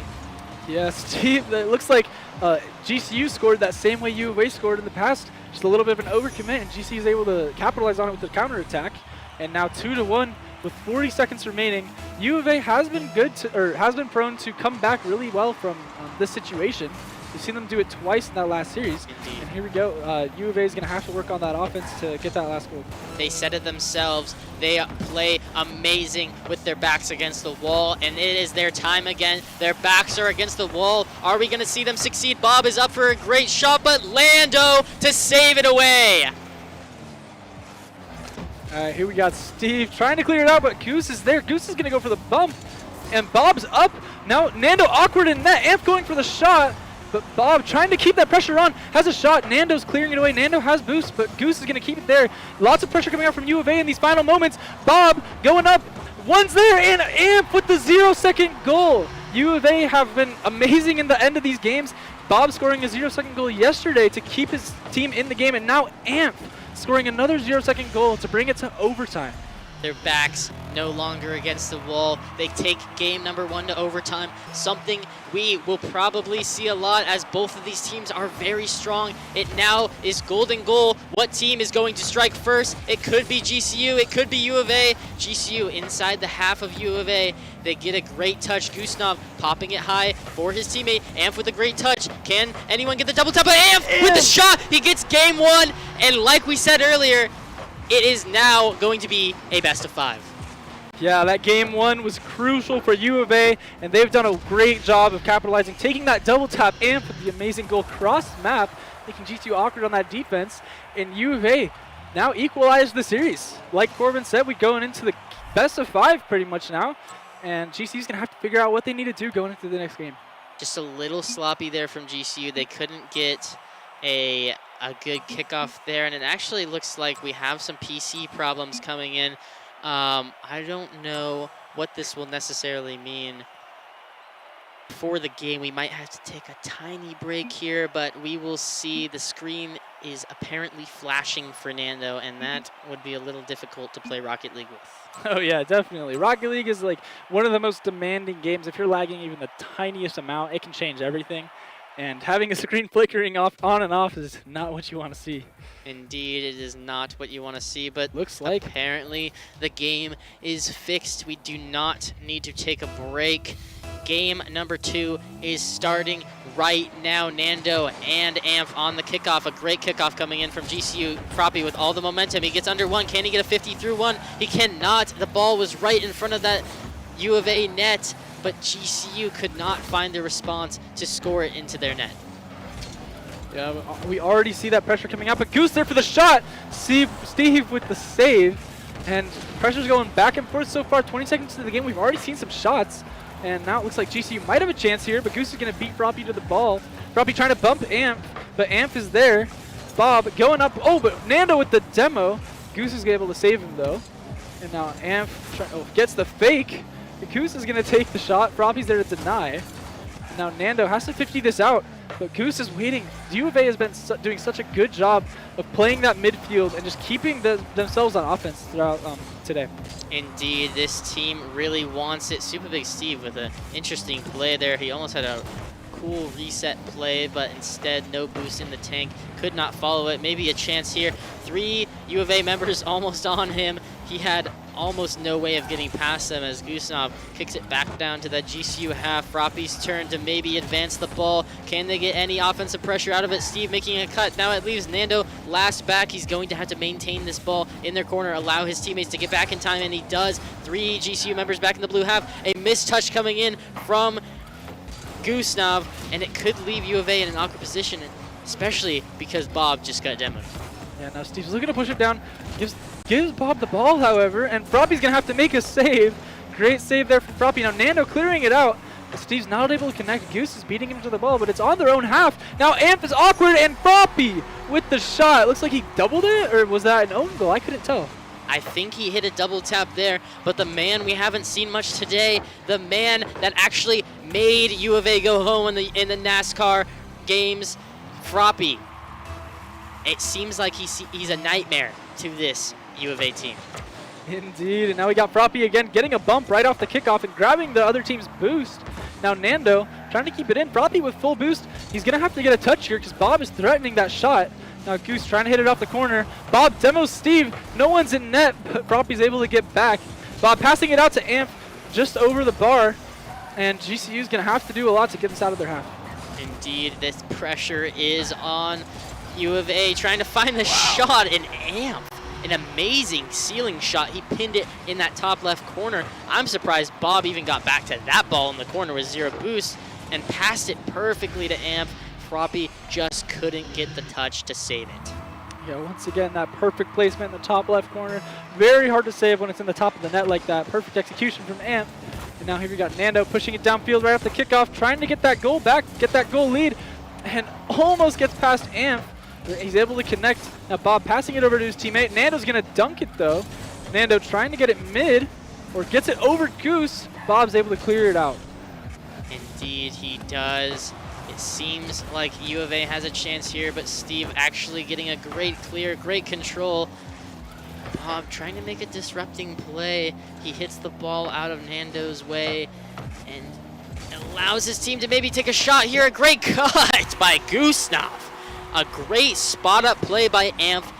I feel like Amp is the man of the series. He's taking the shots, he's taking the passes, and allowing his team to execute perfectly against this GCU squad so far. That's an incredible shot there from Goose. Just seeing the pass and turning on it right away. Just perfect execution. They seem to get these team plays down so far. Now Steve trying to get that pressure back, but Amp is going to be there on the backboard. Goes for the air dribble, but gets bumped off by Froppy. Now Bob taking it downfield, trying to be a threat toward the GCU net, but Nando's going to clear it out.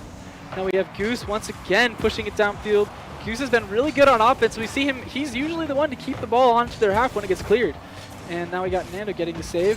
Froppy with a little bit of time here, getting it over Goose. It might be a goal for GCU, and there we go, GCU with the equalizer to bring it 2-2, minute 45. Indeed, U of A caught lacking. I think Froppy just threw it in a perfect spot where Gustav, low on boost, could not get under that ball to pop it out of his net, allowing GCU to tie up this game and move into this 5th kickoff. Froppy getting a 50 down in the mid. It leaves Nando in a 1v1 against Bob. He goes low. He tries to shoot it under Bob, but Bob had him red all the way. Yeah, lots of pressure coming out from GCU off that kickoff, and now we got Bob looking to turn that around. Bob getting it mid to Goose. Nando's going to take the 50, and Froppy's there for it.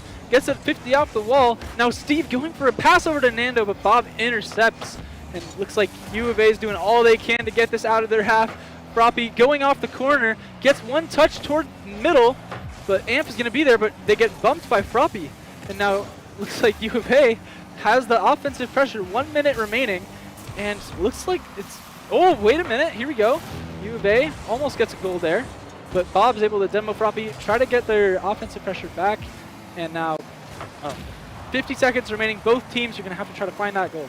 Indeed, they do. The ball sitting in this GCU half. The pressure is on. U of A strong at creating pressure. They seem to know how to put the ball in the right place at the right time, especially with Amp and Bob this game.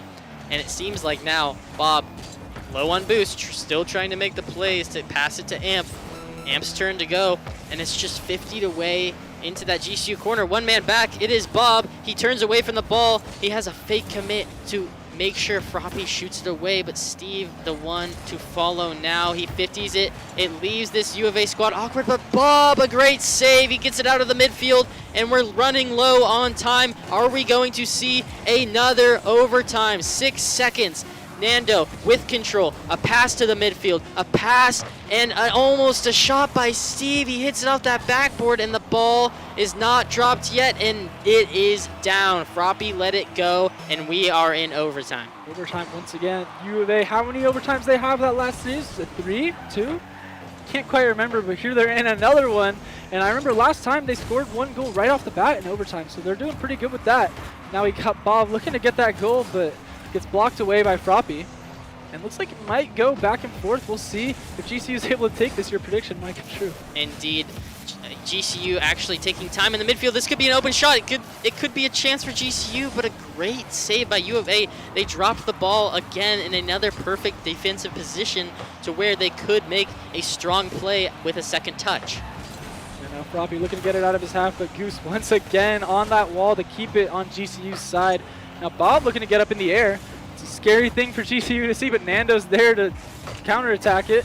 And now we got Froppy, or Goosenov actually. Froppy had to back off that ball. Oh, U of A, Nando's up. I thought that might have been a shot from U of A coming in, but Nando's there to clear. Now Froppy gets it into the corner, and Amp is going to look to clear that away, but we got Nando trying to get a shot. Bob's there, and Bob looking to turn it around. Indeed, Nando trying to get a bump there on Bobby. Actually couldn't get the demo. Froppy cleaning up that demo for Nando, and now GCU maybe the team with all the boosts. Bob here to follow. It could be an open net. One man back, it's open, and a GCU goal happens. This is game number 2 going to GCU. Let me, game number 3 actually, because GCU started with 1. So now the series score will be 2-1, GCU. Wow. Amazing. So back and forth play so far. Your prediction was that it would go back and forth, and because GCU had that game already, that they would end up taking it. And so far, that seems to be playing out. We'll see what happens in the next match, but I'm really excited for the series. Very close 2 games that we just had there, and it's honestly impossible to guess who's going to be able to take the next game. The pressure is on for both of these teams.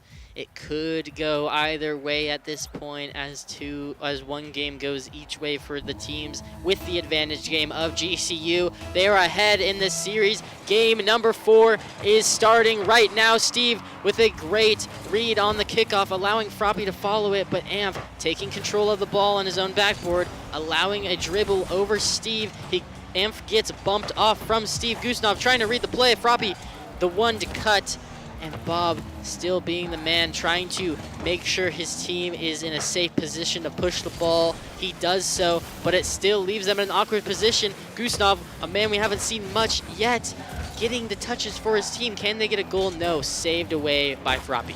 And now we got Bob trying to take possession at midfield. Nando's going to get demoed by Bob, actually. And now Amp going for another bump. Bob still going for that bump, but nobody from U of A is going for the ball. So Froppy's able to take it with the boost, gets a flip reset, gets denied by Amp. Now Super Big Steve going off the ceiling, it looks like, trying to pass it down mid. Nando just not able to get the shot. Now Amp's going to have to do a lot to clear this away. Froppy's waiting for it, but Bob up right away. Looks like a little bit of a dead ball in the middle there, but Goose is going to take advantage of that right away. But Nando with the 50, gets it past one, takes control. Bob cutting from behind, going again. Bob just super ambitious on his zero boost plays. He's always able to get that 50. He is a strong first man indeed. He seems to get a lot of touches that he wants. Amp's trying to force a 50 onto Nando, but Nando able to clear it away. But the shot still coming in from Bob. The ball floating just in the midfield. Bob found a way to squeak it right past this GCU defense. Yeah, both defenders from GCU looking a little bit out of rotation there. No one was in the net really, so wide open for U of A to take that shot. 3 minutes, 30 seconds remaining for GCU to turn it around. But here we got Nando gets pumped off the kickoff, and it's going to leave an open net for Bob, but Bobby's going to make the diving save on his way back. Goose now there trying to shoot it. Looking very awkward for GCU at the moment. Another shot coming in. Goose almost redirects it again, but gets blocked off with Bob. Threatening attack in the air, flip reset. Now Goose hitting it off the corner. Froppy's going to be there though. And now Froppy trying to get that momentum going for his team. Steve off the corner, has the flip reset, gets it mid. Almost an amazing shot from him, but just off the backboard. Imagine if Steve could have put that one in. The team would have been ecstatic. An amazing wall read, but not enough to go into the net. And it leaves GCU in a position where they were on defense, but they transition quickly to this U of A side. But Amp, again, not having it. It seems like we're going back and forth right now, and no one is able to find a way to get shots just yet. Yeah, now we got GCU pushing downfield with 2. Looks like one of them's going up for the shot. Froppy with the shot, top left corner. And there we have it again. These players seem to be amazing at positioning their shots. Every time, not every time pretty much into that top left corner, top right corner, slotting it, making sure they don't get saved. That's the thing at this level of play. Everyone knows where to place that ball, and Froppy knew that is a very hard shot to save if he puts it in that top left corner, and like he did, Bob had no chance. Yeah, now we got Bob passing it out to Goose. Goose with the shot. Steve's in an awkward position, but makes the save anyways. Now Froppy getting bumped out of the corner. Steve gets a 50. Now Froppy's going to follow it up. But GCU needs to send another player to keep that momentum going. Now we have Steve over to Froppy. Froppy off the crossbar. Nando going for the shot. Saved by Amph. Amazing read by Amph there to clear that away. An amazing defensive play there. That looks like it was going in, but Amph knows exactly where that ball was going. We may see a counterattack shot here from Nando again. Amph with the save. He seems to be doing it all, and Froppy can't get the shot. A great pass from Steve, but a misplay by Froppy, and it leaves this game at stalemate with the ball inside of U of A's half. Yeah, now Goose going for another shot, but Froppy's going to be there to clear it out. Froppy trying to get it past Bob, 50s it.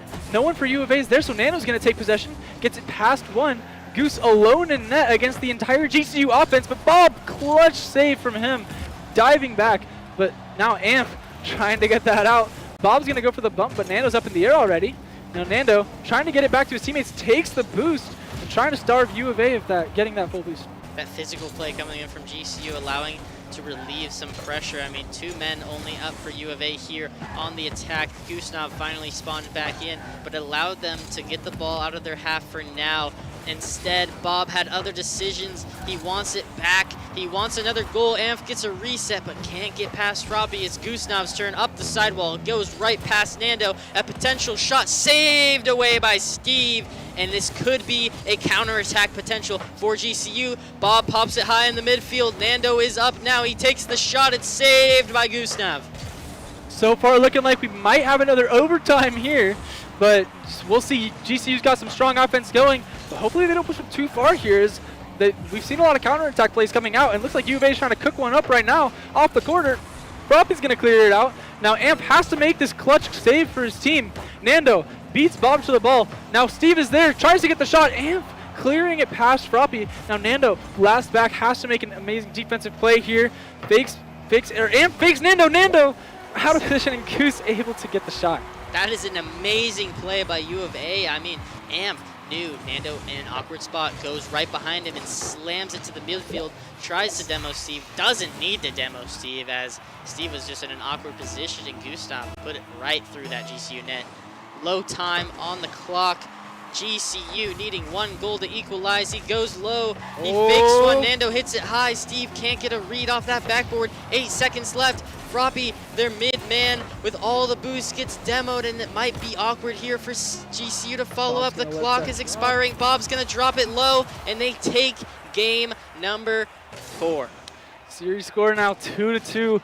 Very back and forth games. Both of them insanely close. I think all of them have been 1 goal so far.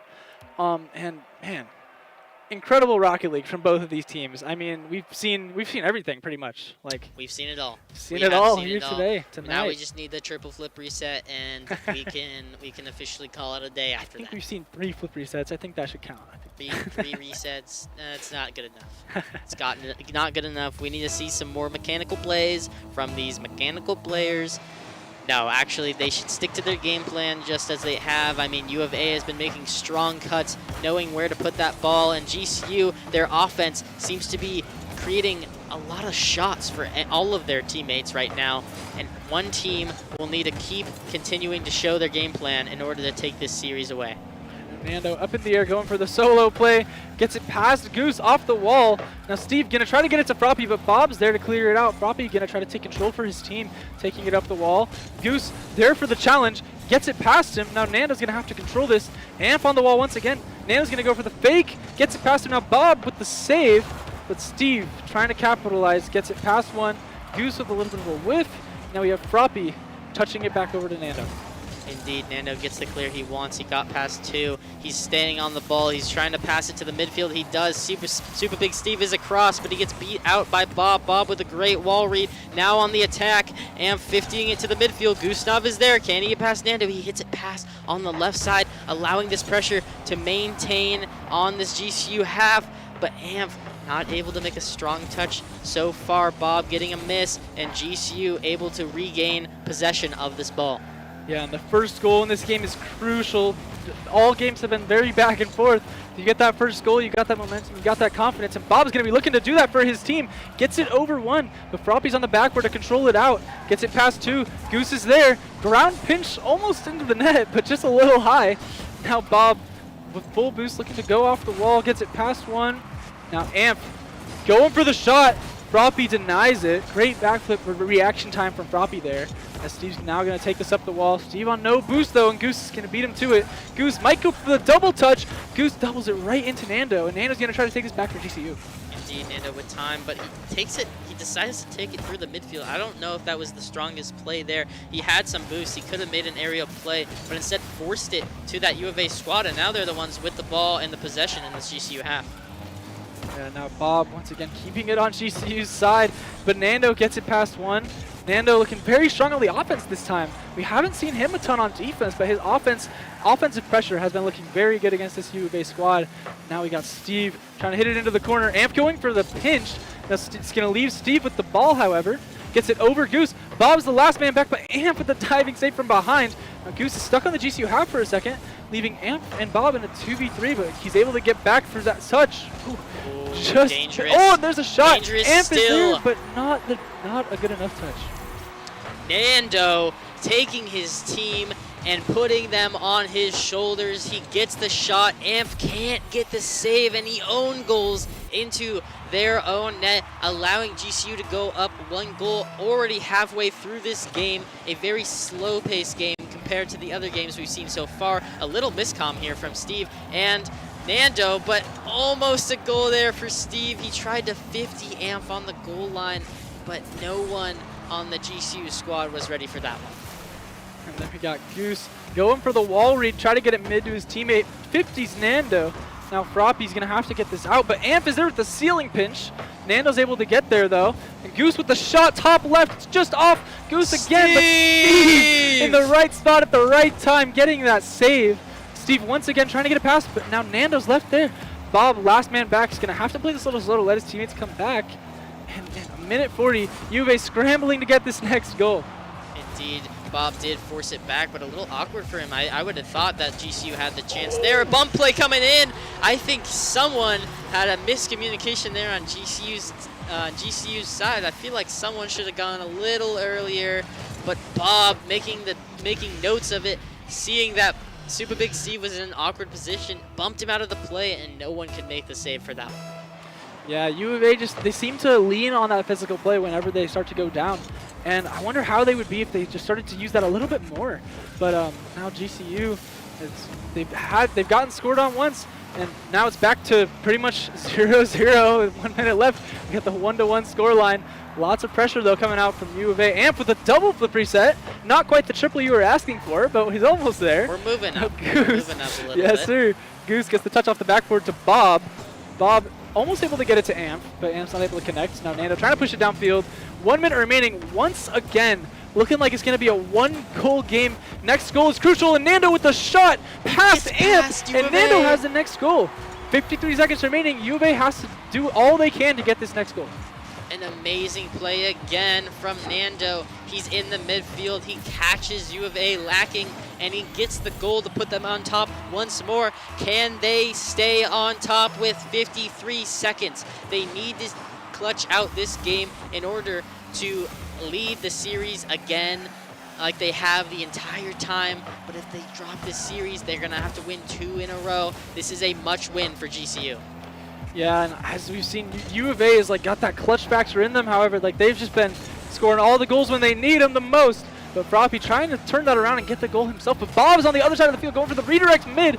Froppy's able to get the demo. It's in the net from Amp. I thought that was off, but what a shot on that placement. Steve not able to connect. I do not know what happened here. Amp was so ready for that one. It did look like it might have bounced corner out, but Amp, great placement. A great shot and the equalizer. 25 seconds remain. Are we going to see another overtime? Almost saw that overtime last game, but U of A scored right before it happened. And they're looking to do that again as they're on offense right off the kickoff. Now Steve trying to do a 1v1 with Goose, but gets 50'd off. And Nando gets the full boost, has the ball. Bob is waiting there, trying to get the 50. Bob gets it past him, but now Steve's over there trying to get this mid. He does not want to go into overtime. But now we got Froppy trying to get that mid once again. Amp's going to let it hit the ground. And here we have overtime between GCU and U of A in game number 5. Once again, very close match. Steve gets the 50, but Nando trying to take possession early. Now Bob trying to get that into his corner. Nando Oh, gets it past him, but no one's there to capitalize. Steve going for the double tap off the backboard, gets it down to Froppy, a play that we saw GCU do once before, and they weren't able to connect it this time. Indeed, they could, and it could have been an awesome play there. Nando still trying to keep this possession alive. He got past Bob, he gets past Goosenav, he gets a bump onto Amp. This U of A team is really awkward, but Bob again there to clutch out a save and get past the last man like Froppy and allow them to potentially get shots on net for GCU here. Froppy, the last man back. He's trying to get a boom, but he can't. Amp keeping it on this GCU side half. Nando faking it out, letting Steve cook. And Froppy can't get the touch he wants. Nando passing to that midfield. Steve in the corner with full boost. Can he get the boom? He gets one touch. He gets two touches, but Amp, again, they seem to get everything they want, and GCU cannot do much about it. Now Froppy's trying to air dribble this toward U of A's net. Amp with the clear. Now Steve going for the pinch middle. Nando's going to try to meet Bob in the air, but Bob with the beat. Froppy, last man back, has to get it past the U of A defenders, or attackers, I guess I should say. But Nando's going to get a great clear out, almost on target of U of A, but Amp would have been there, and Amp is there to 50 Froppy. Now Nando scrambling to get back, gets the boost, has the ball, has a little bit of time here. But U of A is going to be pushing up as fast as they can. 1 minute and 30 seconds into overtime. We have a game, ladies and gentlemen.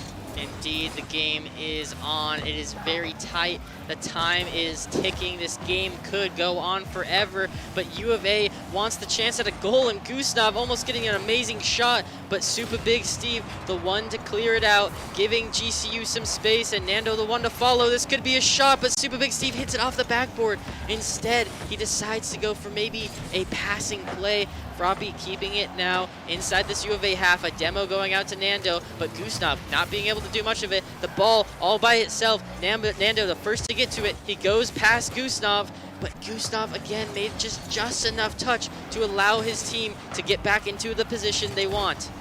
GCU has been trying to connect with those bumps, but U of A just seems to be doing a better job with it, getting all the demos, but GCU's been able to live off of it and survive through the attacking pressure of U of A. Now Bob looking a little awkward. Nando gets it past two. Steve trying to get the shot, but gets blocked by Goose. And now Froppy into the corner. Nando there with the shot, saved off by Bob. Now Steve going into the corner, and Amp's going to try to get that clear out. Bob's there for the redirect.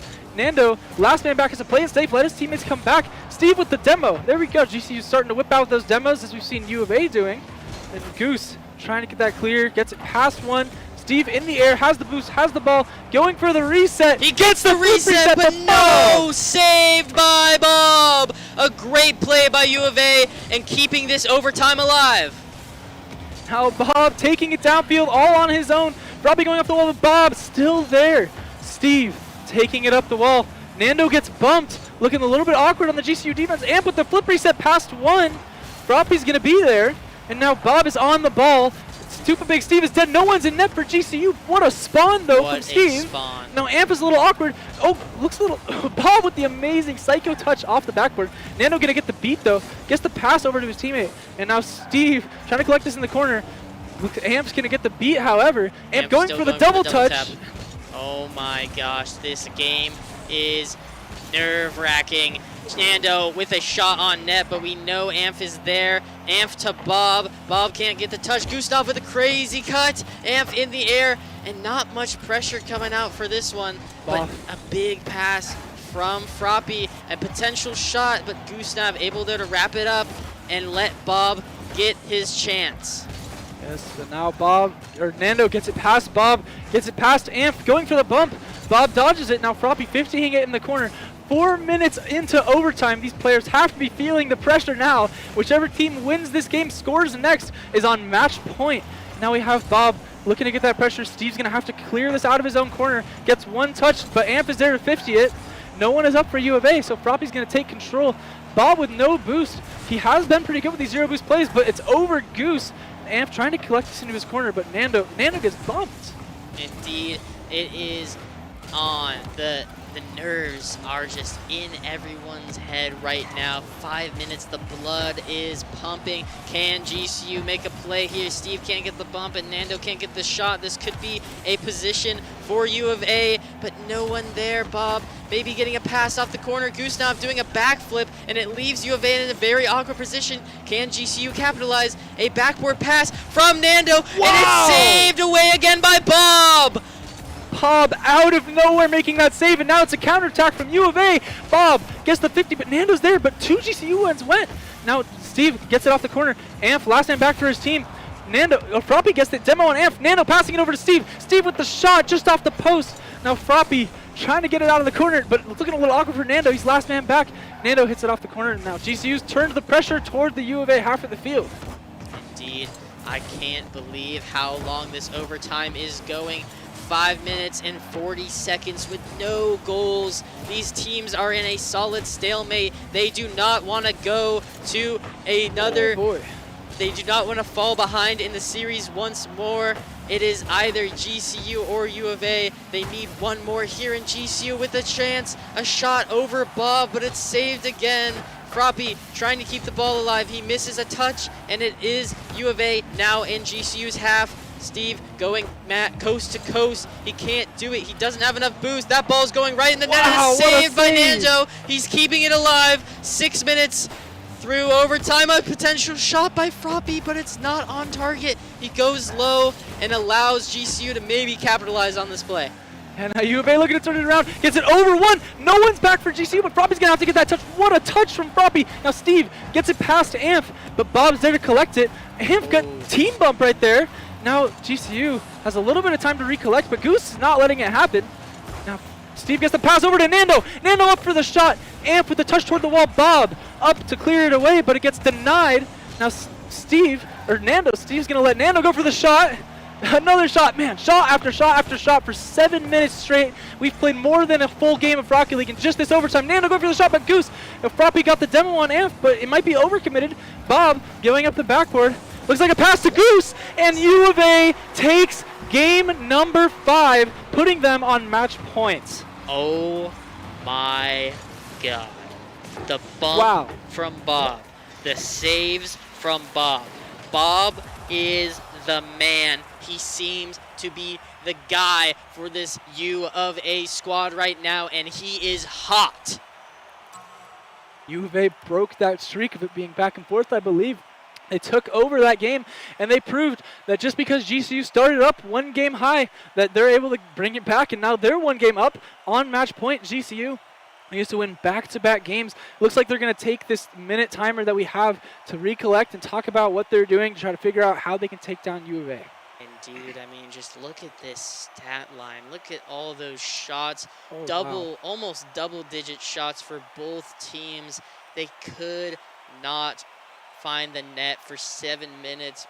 Bob's defensive masterclass was amazing, and we might see more of that going into this next match.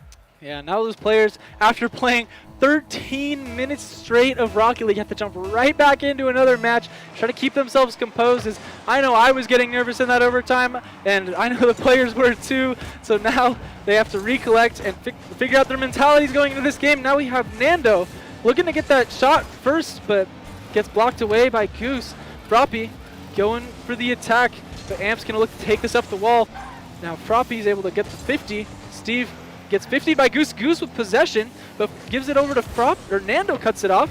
Froppy went for it, so now GCU's a little bit awkward on defense. Bob went for the double tap, but isn't able to connect. Now Bob on low boost isn't going to be able to get back in time. Steve might be able to get the shot off, but Bob just turns and cuts it off. By the way, it's amazing what Bob's able to do with no boost. Oh no! Looks like an own goal. That is in very awkward play. Everyone seemed to miss the ball, and it landed right under Nando. Something you rarely see. That is an awkward angle regardless, but a very interesting goal for U of A, and they're ahead in this game. Yeah, very unfortunate there for the GCU defense. They all thought they had the touch, and then Nando just accidentally throws it off. But now GCU down 1 goal, down 1 game. They have to fight back to get themselves into this game, or into this series, I should say. Froppy looking to get it past, but Goose just always there at the midfield.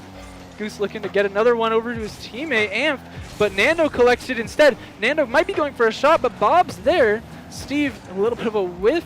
Now we got Nando trying to take possession. Goose clearing it out, but GCU seems to have stepped up their offense after that goal. Indeed. It seems like they want this game. They want the goal back. They cannot go home this soon. They must push Game 7. They need it in order to win this grand finals, and we will see if U of A will play the strong defense they have in the past or allow GCU to score a goal here soon. Yeah, but Bob going off the ceiling. 50's Froppy, but Froppy ends up winning it. And now Amp going off the corner, but leaves it to Froppy. Goose not able to get the touch this time, but Bob takes it instead. Bob going for the double tap. Nando's there on the backward to clear it away. And now Froppy gets dunked by Amp. Who was that? Bob passing it back over to Amp. Almost created an amazing team play for U of A. And now we got Froppy trying to clear it out. Man, U of A has been doing a great job of winning those 50s at midfield, keeping it on GCU's half. Indeed, I mean, Bob's pressure is crazy. 2 U of A players overcommitting there. Froppy getting a bump over one. And Nando now the one on the ball. He forces it middle, but no one's there just yet. Gustav kicking it back to his own teammate, allowing maybe a chance, but they just keep passing back and forth, and GCU can't find a way to cut this ball and position themselves for a chance. A almost shot coming in from Amph, but it's saved by Nando. A great play. He's demoed. Is this a play? Bob, a bad 50, and maybe a shot coming in here. But Amph, a low touch, and it's Steve! Oh, wow. Equalizer! I thought that was going to bounce off the crossbar. Amp almost had the amazing save, although he wasn't able to get that first touch. Nearly got it to bounce off the crossbar, but there's the equalizer, bringing it 1-1, and that is exactly what GCU needed to bring themselves back into this series. And now they have to be looking for that next goal. 2 minutes remaining. If they don't get this next goal, I know it's going to be hard to come back. I think one thing we should note for GCU here is that they should hopefully try and get this goal not in overtime. They've had some unlucky overtimes so far, and they need to capitalize in regulation if they want to stay ahead and beat this U of A squad and push Game 7 of the Grand Finals. Yes, now Steve trying to keep that offense. Froppy is going to pass it over to Steve. Steve gets a touch back to Froppy, but Goose reads it. Now Goose trying to get it over Nando. Goose over Nando. Amp going for the bump on Froppy, but Froppy gets the bump instead. Now Bob with the shot. Steve gets the deflection off the post, and now it's open for, oh no, Goose is going to be there. Didn't see him go at first, but now Nando's going to get it over to Steve. Steve looking to go for the double tap, but Goose is able to bump him off, and U of A have really stepped up that physical play this game. Indeed they have, and another almost bump there from the U of A squad coming out on Steve, but luckily it did not matter for them as Froppy was there to get the speed. He gets a bump, Steve going for a double tap, but Bob, he evades a bump and he reads the ball. Just a strong play by him. He seems to be really locked in for this entire matchup. Almost a pass there from Froppy to Steve, but it got deflected away. And now Bob with the dunk on Nando. Hindi gets the shot top right, but Froppy is there to clear it away. But now Goose with the pass to Amp. Amp going for the shot. Nando catches it into the corner. Now Bob waiting on the wall. Nando gets it past him. Nando's going to try to collect his boost and get a pass to his teammate, but Goose is there to clear it out. Now Steve, last man back. Bob on the offense, going for the double tap. What a shot from Bob. That is an impressive play, an off-balance double tap. He barely gets back to it with all the boost he has, and Steve cannot get the squishy save to save it away for GCU. 36 seconds remain for GCU. If they want to win this match, they need to get one more goal. We need to see some offense here. Froppy with a 50 low. Nando not being able to get a touch over Gustav. Bob missing the play. Amp keeping it alive. Bob can't get the bump, and Steve now the one to potentially clear it off. He does. He gets one touch. He gets two touches, but Goose is there. He clears into this GCU corner. 10 seconds remain. 9, 8, 7, 6. This U of A squad seems a little overcommitted. If anything, GCU needs to get a touch out. They get a pass to the midfield, and that is game number 6 going to U of A. They win the grand finals, and they win the cash prize here today, and will be going to May Madness. Amazing showing there in the grand finals from U of A. They really started to show that consistency with the bumps, and instead of just going for them when they're down, they got them all the time, and it just had tons of pressure on GCU. Great showing from U of A overall. Yes, U of A came and they played the lower bracket run. They'd lost early on, and they came back to win it all. Do remember, though, they had a sub yesterday. That's why they dropped, and they came back with Goose now today and played amazing. They played their speed. They played their game. Yeah, they were just all over the GCU defense there, and they were just amazing on the saves, especially Bob just flying in out of nowhere all the time. Just great offense, great defense from U of A, and they were able to climb back, and they didn't even, GCU never even got to match point with the game, one game up. So that just shows how much confidence U of A had going into it, that they just knew that they were ready to take it on. Yes, and Bob was the man of the hour, and we have him right about here. He should be here. There we go. Bob, hello, man. Hello. How does it feel to be going to May Madness? It feels amazing. You know, the venue there has been one that I've been dreaming of playing in for like my entire time in esports, so I'm ecstatic for that, you know. And we took home a little bit of cash too, so I'm excited. I'm enthralled. Yes, I am excited for you too. I hope you had a fun matchup there. I mean, you guys ran a 7-minute overtime. Was the blood pumping or not? Not particularly, no. We knew we had it the entire time. We were telling ourselves in the comms, you know, this is our game. This is our game to win, and we proved exactly that. Hey, I love the cold head, and I love that you guys took that game. It was awesome. It was fun to watch. It was nerve-wracking. It had its twists and turns. You had 2 saves, and Nando had saves of his own, but you guys got away with it and moved on to game number 6, where you also made some plays and took home the win. Do you have any questions for this man? Yeah, what was your game plan going into the series? I know that in the first series against ASU, you guys were kind of on and off with the bumps and demo plays, and then in that last series against GCU, that seemed to be all you guys were doing. Were you guys talking about that before the series? Yeah, you know, we were telling ourselves, like, keep the pressure on them, constantly apply, like, don't let us hesitate, and we played our game and we showed it. Yeah, exactly so. And then also from that little touch on that ASU game, I mean, those shots were coming in. You guys handled them well and threw low shots in. But now this was your guys' game where you guys had a lot of the shots. It was everything clicking out on the pitch today. You know, it was. You know, we were playing Rocket League all day and prep for Valorant to end. You know, we got about 2 extra hours of warm-up, so I think it showed. Yes, the 2 hours of warm-up were great. Well, again, thank you, Bob, for being here. Congratulations to Amph and Goosenav as well. You guys are going to May Madness, and I hope you have a splendid rest of your night, Bob. Thank you. You too. Yes. Thank you. Well, Jordan, that was a day of Rocket League. Maybe one we didn't want as GCU members of the team, but one that was really fun to watch. It was very entertaining to watch. Amazing matchup from both teams. U of A just was playing better today. They were on it. They had that confidence of having their main roster back after not having them tomorrow. I just know that they knew coming into today with their main roster that they'd be able to take the win. Awesome. Well, again, we would like to thank our sponsors, the Army National Guard, for providing a prize pool for our tournament, and our main sponsor for this tournament, as well as Esports U, RallyCry, Raising Cane's, Rockstar Energy, and GCU. Again, special thanks to GCU for hosting this huge event and allowing a place for all the players to come and play together. Exactly. And although today is going to be ending soon, we will have some potential, well, not potential. Next week, more matchups for more games will be coming, Overwatch and Super Smash. Yeah. And it will be starting around the same time at 10 a.m. on a Saturday as Saturday and Sunday, and it should be an awesome matchup. I think everyone will be excited there.